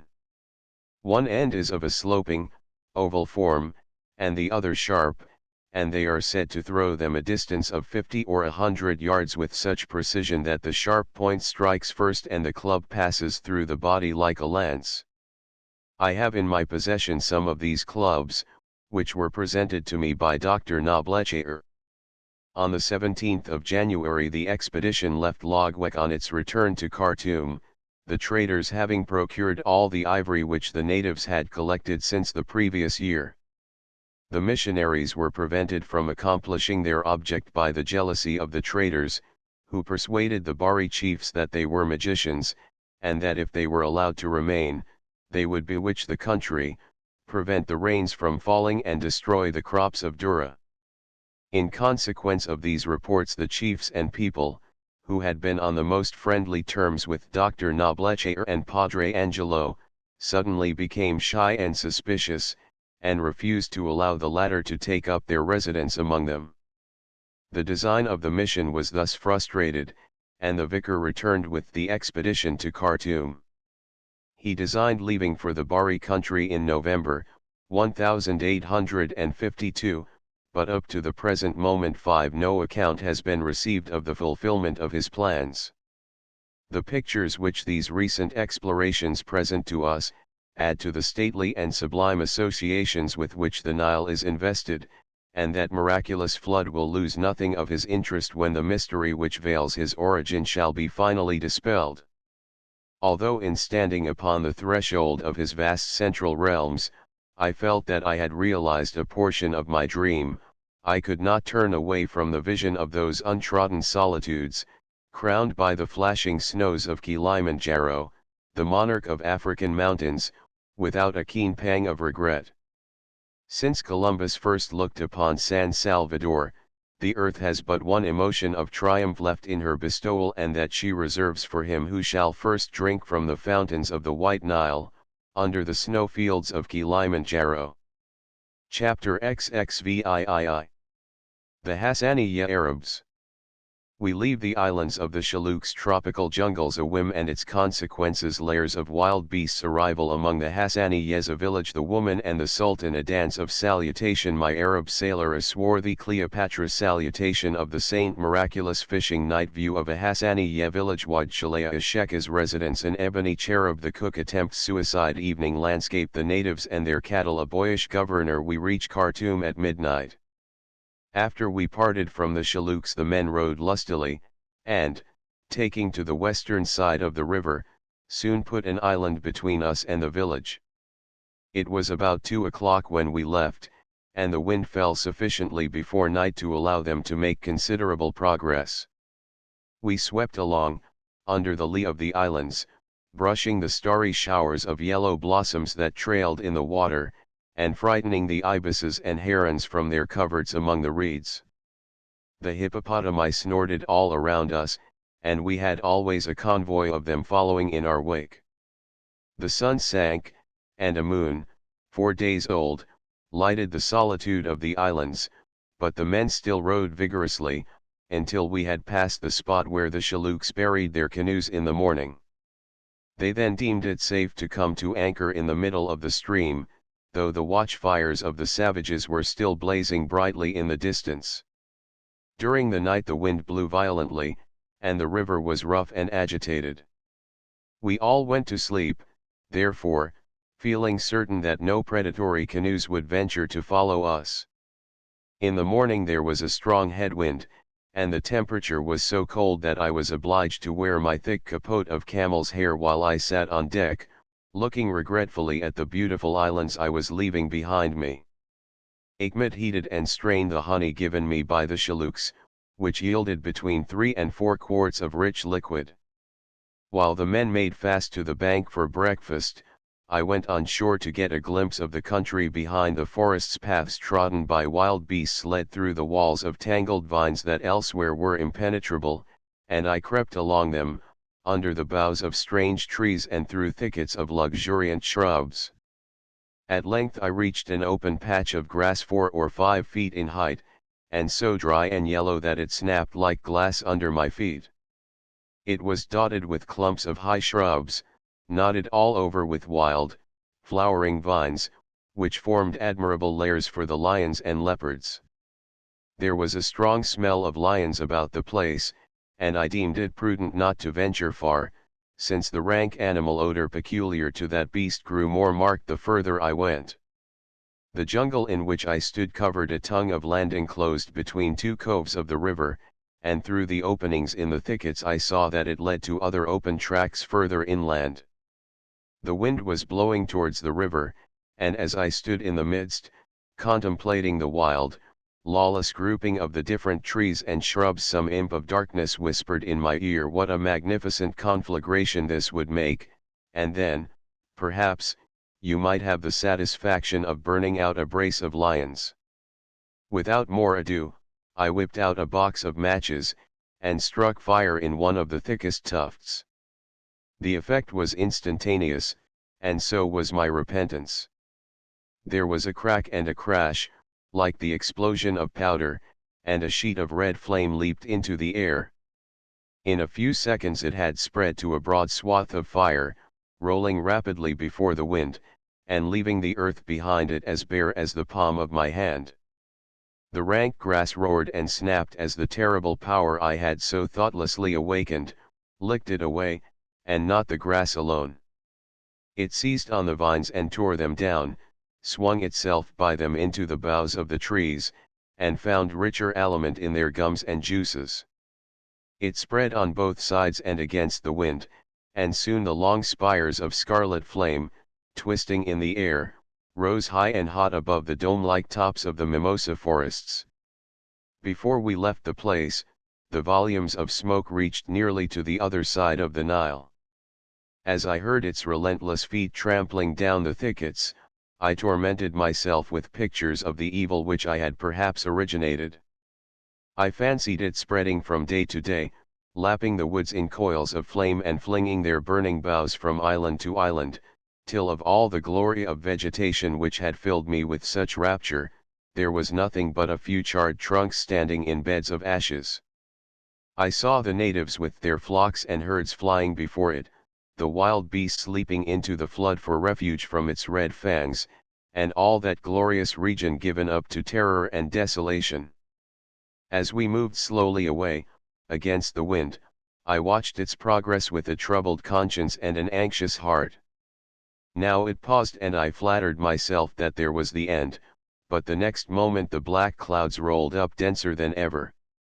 Thus it wavered for some time, but at last, thank God, it seemed to fade gradually away, and I gave myself the hope that it had not extended beyond the jut of land whereon it was kindled. At noon we passed the locality marked on D'Arnaud's map as El Ace, but there was no sign of habitation. The Rai said there had been a town some distance inland, but it is now deserted. The river here makes a curve to the west, and our small stern sail was bound to the foremast, in order to use the side wind. My sailors were unremitting in their labors, and rowed, poled, and tracked the whole day.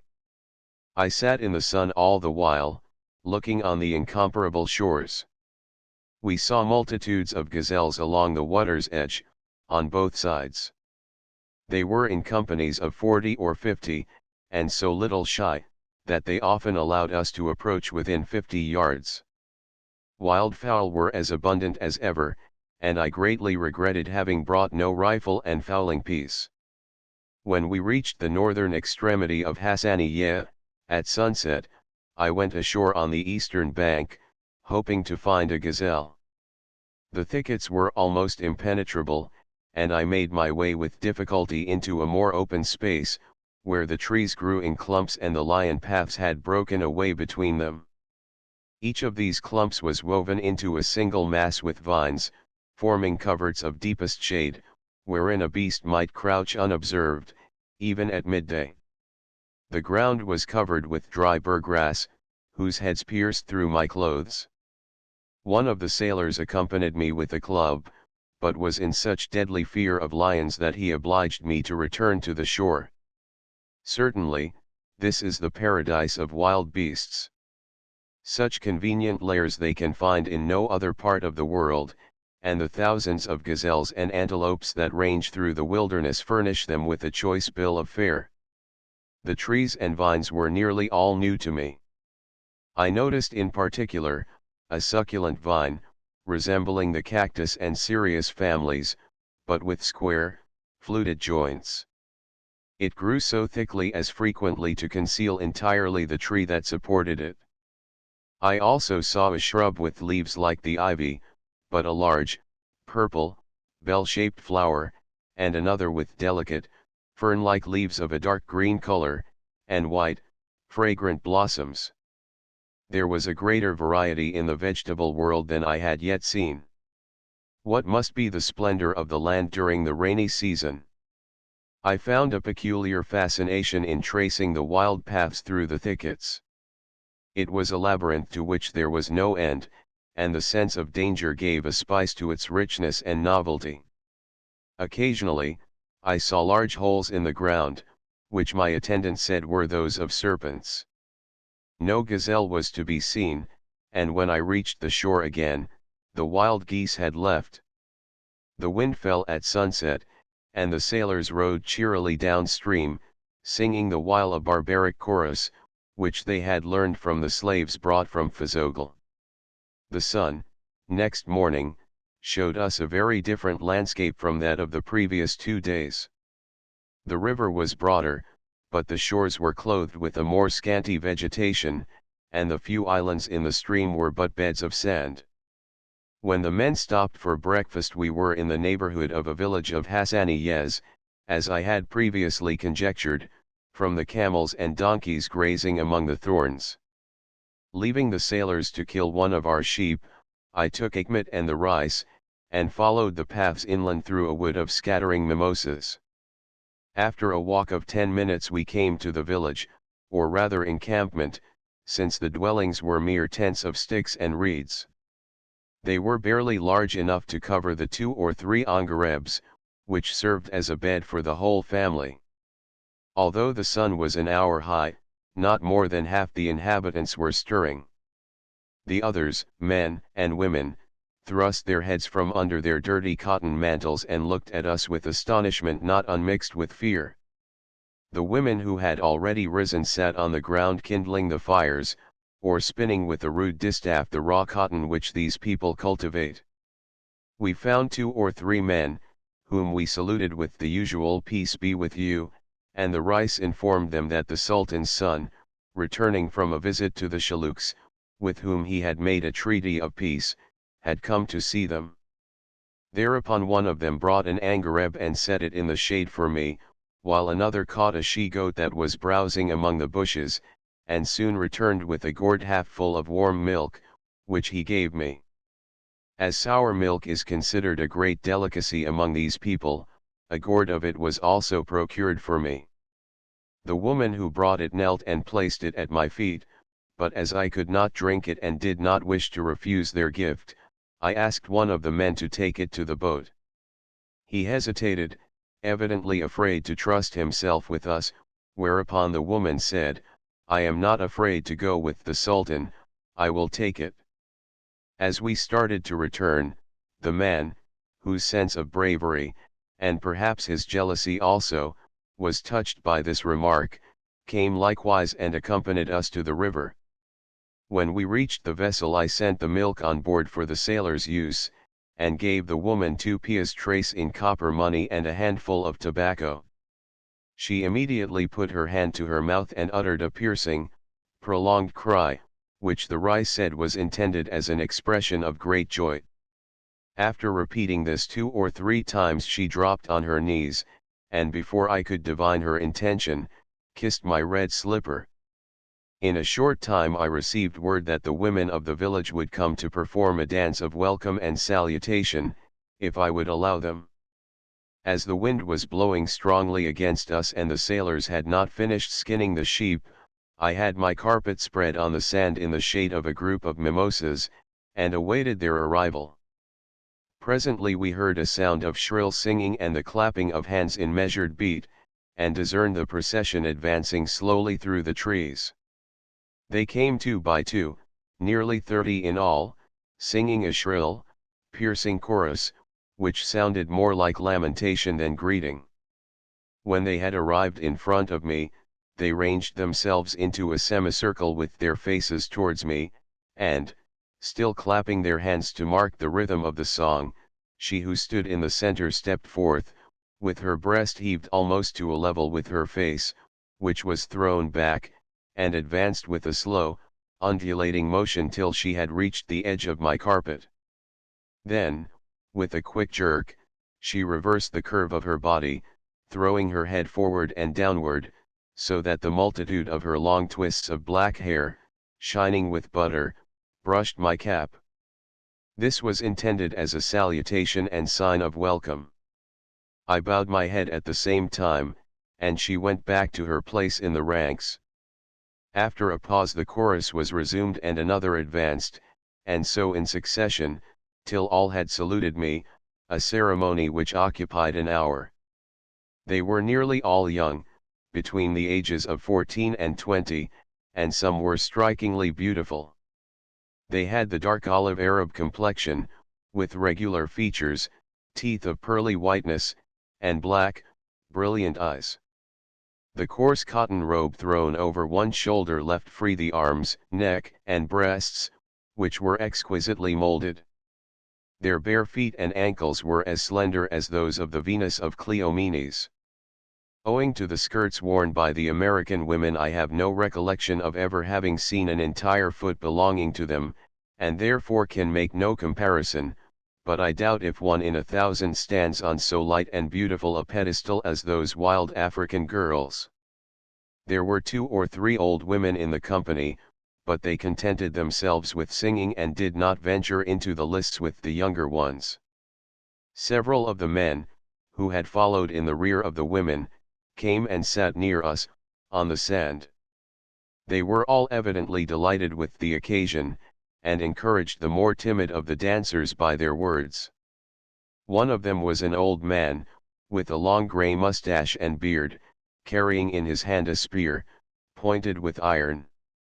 My rice and sailors were on the ground, and one of the latter, a splendid fellow, whose form was almost perfect in its manly strength, took his station among the women and acted as master of the ceremonies. He drew a line in the sand down the center of the ring, and another along the edge of my carpet, and she who did not dance down the line until the final toss of her head threw her hair over the Sultan's cap, was obliged to perform her part over again. My sailor clapped his hands, joined in the song, and moved with such entire and absolute grace in the dance, that he almost drew away my attention from the women. He was of the Ain tribe, and therefore of pure Arabian blood. As the ceremony was prolonged, they accompanied the dance with a hard, guttural breathing, in time with the music, and some of the old women, in their anxiety to encourage the younger and more timid dancers, leaned forward with eager eyes, uttering short, quick screams at intervals. It was a most remarkable scene. The figures and the dancers were unlike anything I ever witnessed. For the first time, in fact perhaps because I had hitherto seen few women unveiled, I found undoubted beauty in the Arab female countenance. The last dancer was the wife of the Sheikh, who came towards the close, with 2 Negro slaves behind her. She was a woman of 20, and the most beautiful of the group. Making allowance for the difference in complexion, she had a strong resemblance to the Cleopatra of Guido. Her eyes were large, black, and lustrous, her face the full, ripe oval of the South, with a broad, round forehead, perfect lips and a most queenly neck and chin. She wore a diadem of white beads, under which her thick hair unfortunately plastered with butter hung to her shoulders in at least 50 slender braids. She went through the monotonous movement of the dance with the stately ease of a swan gliding down a stream, and so delighted my sailors and the men who had come down from the village, that she was obliged to repeat her salutation several times. I bowed lower to her than to the others, but took care to keep her unctuous braids from touching my face. When all was concluded, I directed Achmet to distribute a few handfuls of copper money among them, whereupon they returned to the village, uttering sharp yells of joy as they went. After they had left, I asked the men whether what I had heard in Khartoum, concerning the peculiar conjugal customs of the tribe, was true, and they replied that it was. As we were about leaving, one of the sheikhs, or holy men of the tribe, came down to greet me. He was an old man in a blue cotton mantle, and had with him 2 attendants. After touching my hand twice and asking many times for my health, he commenced singing passages of the Quran, in a loud, resonant, and not unmusical tone, somewhat resembling the sunset cry of the muezzin from his minaret. The 2 others responded, and thus this religious entertainment was kept up for some time. But the rice was at his post and the wind had fallen, so I acted my despotic character of sultan, by leaving the holy man in the midst of his chanting and going on board. When we left he was still standing under the mimosas, singing of Mohammed, the Prophet of God. We made but little headway during the afternoon, although the men worked faithfully. Jebel Diois, whose loose cluster of peaks is seen for a great distance over the plains of Kordofan, still kept us company, and did not pass out of our horizon until the next evening. The men towed for several hours, and as the shore was flat and the river very shallow they were obliged to walk in the water. While Achmet was preparing dinner, a fish about the size of a herring vaulted upon deck and fell at his feet. He immediately clapped it into the frying pan and presented me with an acceptable dish. To his unbounded astonishment and my great satisfaction, the same thing happened 3 days in succession, at precisely the same hour. "Wallah, master," he exclaimed, "it is wonderful. I never knew such a thing to happen in Egypt, and it must certainly be a sign of good fortune. If you were not a lucky man, the fish would never offer themselves for your dinner in this way." By night the men could make no headway against the wind, which continued unabated nearly all the next day. They worked hard, stimulated by the promise of an abundant supply of Mari Essa at the next Hassaniye village. In the afternoon we passed Tura, which I recognized by the herds of camels on shore and the ferry boats passing back and forth across the broad stream. I walked an hour or 2 while the men were towing, but was obliged to keep to the shore, on account of the burgrass which covered all the country inland. This part of the river is thickly settled by the Hassaniyes, whose principal wealth appears to consist in their sheep, goats, and camels. They complain very much of the Shaluks, who come down the river on predatory incursions, carry off their sheep and dura, and frequently kill the children who tend the herds. By dint of unremitting exertions, we reached a small village which the Rice called Wad Shalaya, about 2 hours after sunset. The men carried me ashore through the shallows, and I went with them to the village to perform my promise regarding the Mari Essa. We extinguished the lantern for fear of alarming the inhabitants, and walked slowly through the wilderness of thorns.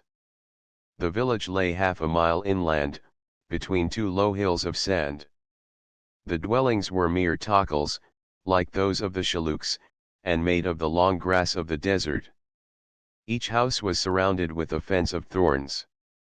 The inhabitants were sitting at the doors in the moonlight, calling out to each other and exchanging jokes, while herds of the slender yellow dogs of Sudan barked on all sides. While the rice and sailors were procuring their Mari Essa, I entered one of the takals, which was superior to those I had already seen, inasmuch as it contained an inner chamber or tent, made of fine yellow grass, and serving as a canopy to the family angareb. The people had kindled a fire on the ground, and the dry mimosa branches were blazing in close proximity to the straw walls of their dwelling. They were greatly inferior to the Hassaniyes of the first village, both in appearance and courtesy of manners. The mariessa, which the rice at last brought, was weak, insipid stuff, and I returned to the boat, leaving the men to drain the jars. In the morning we reached another large Hassaniya village, which was also called Wad Shalaya. It was the only village on the river worthy of notice, as it had 4 vessels moored to the shore, and boasted a few mud houses in addition to its array of takals. Several of the latter were built in tent form and covered with a striped cloth made of camel's hair. I entered the residence of the sheikh, who, however, was absent with his wife to attend the funeral of a relative. The tent was 30 feet long, with an arched top, and contained 2 inner chambers. The sides were ornamented with gourds, skins and other articles, grouped with some taste, and large quantities of the cowries, or small white shells, which are used as currency in some parts of Central Africa, were sewed upon the cloth cover, in the form of crosses and stars. I looked into the principal chamber, which enclosed a broad and handsome angareb, made of plaited palm leaves. The walls were entirely concealed by the articles hung upon them, and everything exhibited a taste and neatness which is rare among the Arab tribes. The tent was in charge of the Sheikh's niece, a handsome girl of about 18, and an old woman with 3 children, the youngest of which was suckled by a black slave. He was an ebony cupid of a year old, rejoicing in the bunches of white shells that hung from his neck, wrists, and ankles. He exhibited a curiosity to touch me, and I took him in my arms and addressed him in Christian nursery tongue. The sound of my voice, however, was more horrible than the color of my skin. He set up a yell and kicked out his little black, satin-skinned legs till I was obliged to hand him over to the slave nurse. From the bank on which the village is built, I could see beyond the trees of the opposite shore, a wide stretch of the plains of Kordofan, a level savanna of yellow grass, extending without a break to the horizon.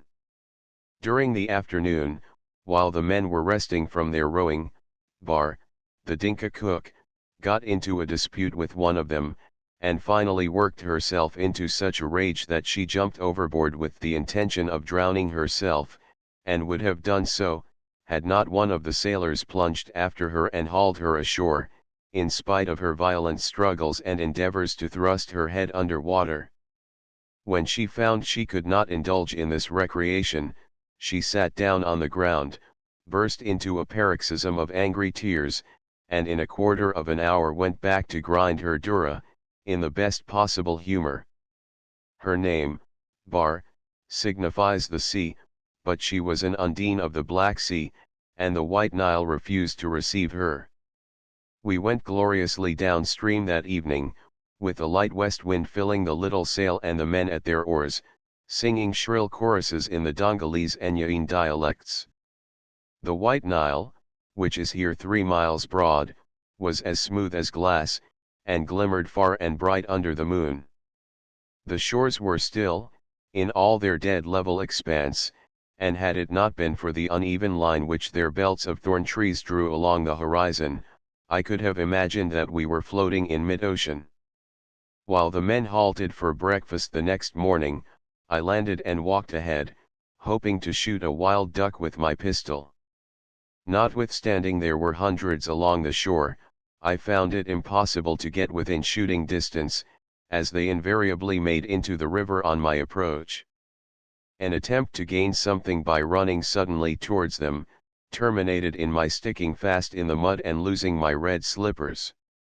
I then crept through the scattering wood of mimosas to get a chance at a pigeon, but some spirit of mistrust had taken possession of the birds, and as long as I had a shot left there were none within reach. When my 2 barrels were spent they sat on every side in the most familiar proximity. Notwithstanding there were very few villages on the river's bank, the country was thickly inhabited. The people prefer building their dwellings a mile inland, and going to the river for water. This custom probably originated in their fear of the chaluks, which led them to place their dwellings in situations most easy of defense. At one of the fording places I found a number of women and children filling the waterskins and lifting them upon the backs of donkeys. Many hundreds of the hump-backed cattle, peculiar to the country, were collected along the shore. They have straight backs behind the hump, which is a projection above the shoulders, 4 to 6 inches high, clean flanks, large, powerful necks, and short, straight horns. They eyed me with an expression of great curiosity, and some of the bulls evidently deliberated whether they should attack me. The people in this region were Hassaniyes, and the men resembled those of the first village I visited. They were tall, with straight features and a feminine expression of countenance, which was probably caused by their wearing their hair parted in the middle, plaited into long braids and fastened at the back of the head. About noon we came in sight of Jebel Tineh, which stands over against the village of Sheikh Moussa, and serves as a landmark to the place. At sunset we saw the boat of Riskid Kashif, the governor of the tributary territories of the White Nile, anchored near the western bank.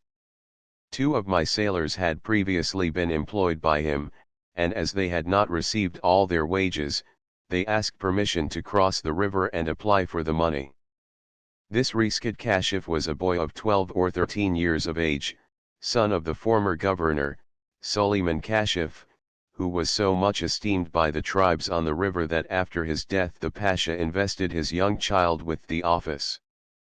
The latter was also quite popular with the natives, who attributed to him a sagacity marvelous for his years. He paid the men the money due them, sent his compliments to me, and inquired why I did not visit him. It was dusk by this time, and I did not wish to delay the boat. Besides, as I was a stranger and a sultan, courtesy required that he should pay the first visit.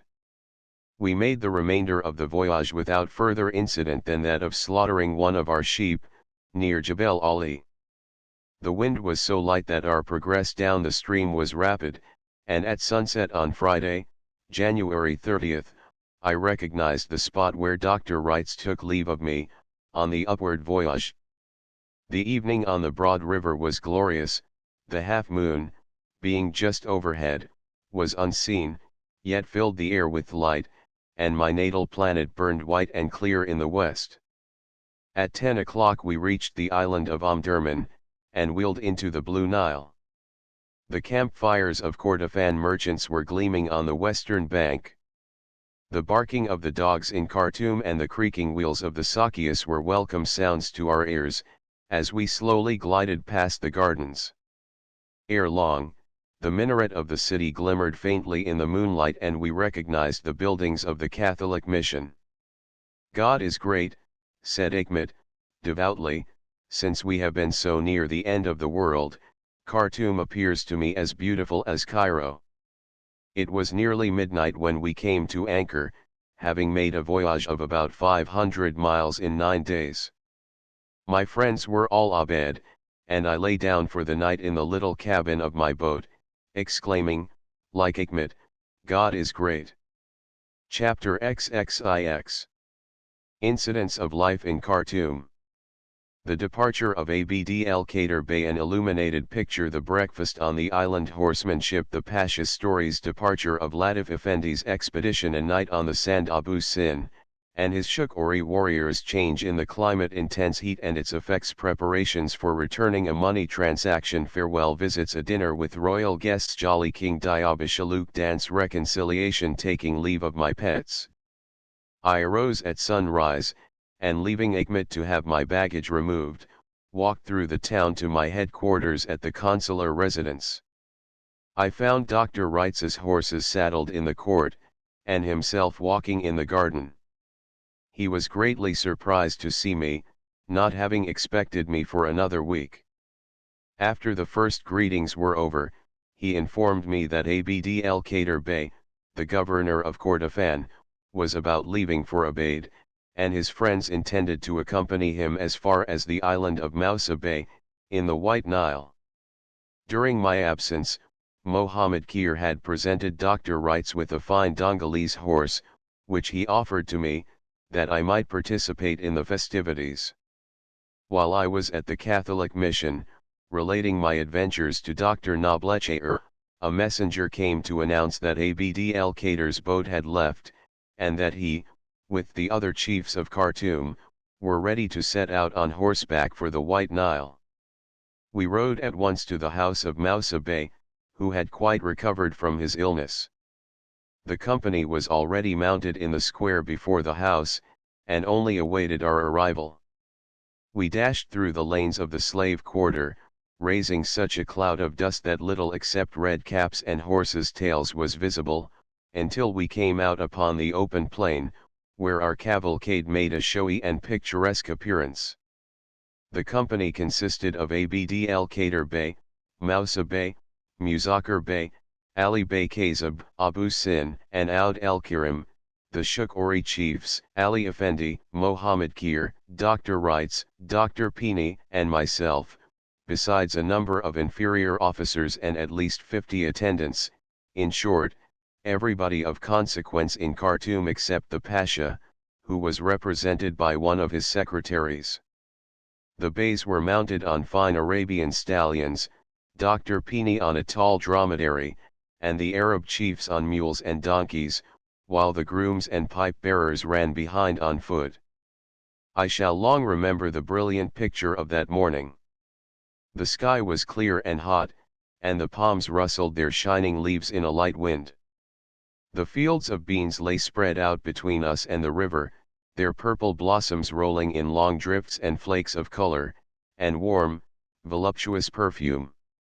The red caps, the green and scarlet housings of the horses, the rich blue, brown, purple, and violet dresses of the Beys, and the snowy robes of the Arabs, with their crimson borders thrown over the shoulder, projected against the tawny hue of the distant plains, and the warm blue of the sky, formed a feast of color which, in its entire richness and harmony, so charmed my eye that the sight of it became a luxury to the sense, as palpable as that of an exquisite flavor to the palate. Away we went at full gallop, the glittering array of colors dancing and interchanging to the rapid music, as our horses' hoofs tore the bean vines and flung their trailing blossoms into the air, until we reached the bank of the White Nile, where the Bey's vessel was just coming to land. Here the Arab sheikhs and the greater part of the inferior officers embraced Abd el-Kader and returned to Khartoum. The rest of us crossed to the island of Moussa Bey and walked over the thick green turf to a large mimosa tree, of the variety called araz, where the carpets were spread on the ground for us and the slaves were ready with our pipes. We lay there 2 or 3 hours, in the pleasant shade, talking, smoking, and lazily watching the motions of the attendants, who were scattered all over the island. An Albanian in a scarlet dress shot a wild goose, and Dr. Wrights tried to bring down an ibis, but failed. Finally the shawarma, an entire sheep, stuffed with rice, appeared, garnished with bread, onions, radishes, and grapes. We bared our right arms and buried our hands in the smoking flesh with such good will, that in half an hour the dish contained nothing but a beautiful skeleton. Abd el-Kader Bey honored me by tearing off a few choice morsels with his own fingers and presenting them to me. A bowl of rice cooked in milk and sweetened, completed the repast. At noon we went on board the Sandal, and after being shipped to the other side, took leave of Abd el-Kader with an embrace and "God grant you a prosperous journey." To which he replied, "God grant it." He sailed off, up the White Nile, for Tura, with a fine breeze, and we turned homewards. The wind which blew across the plain in our faces, was as hot and dry as the blast of a furnace, and my head reeled under the terrible intensity of the sunshine.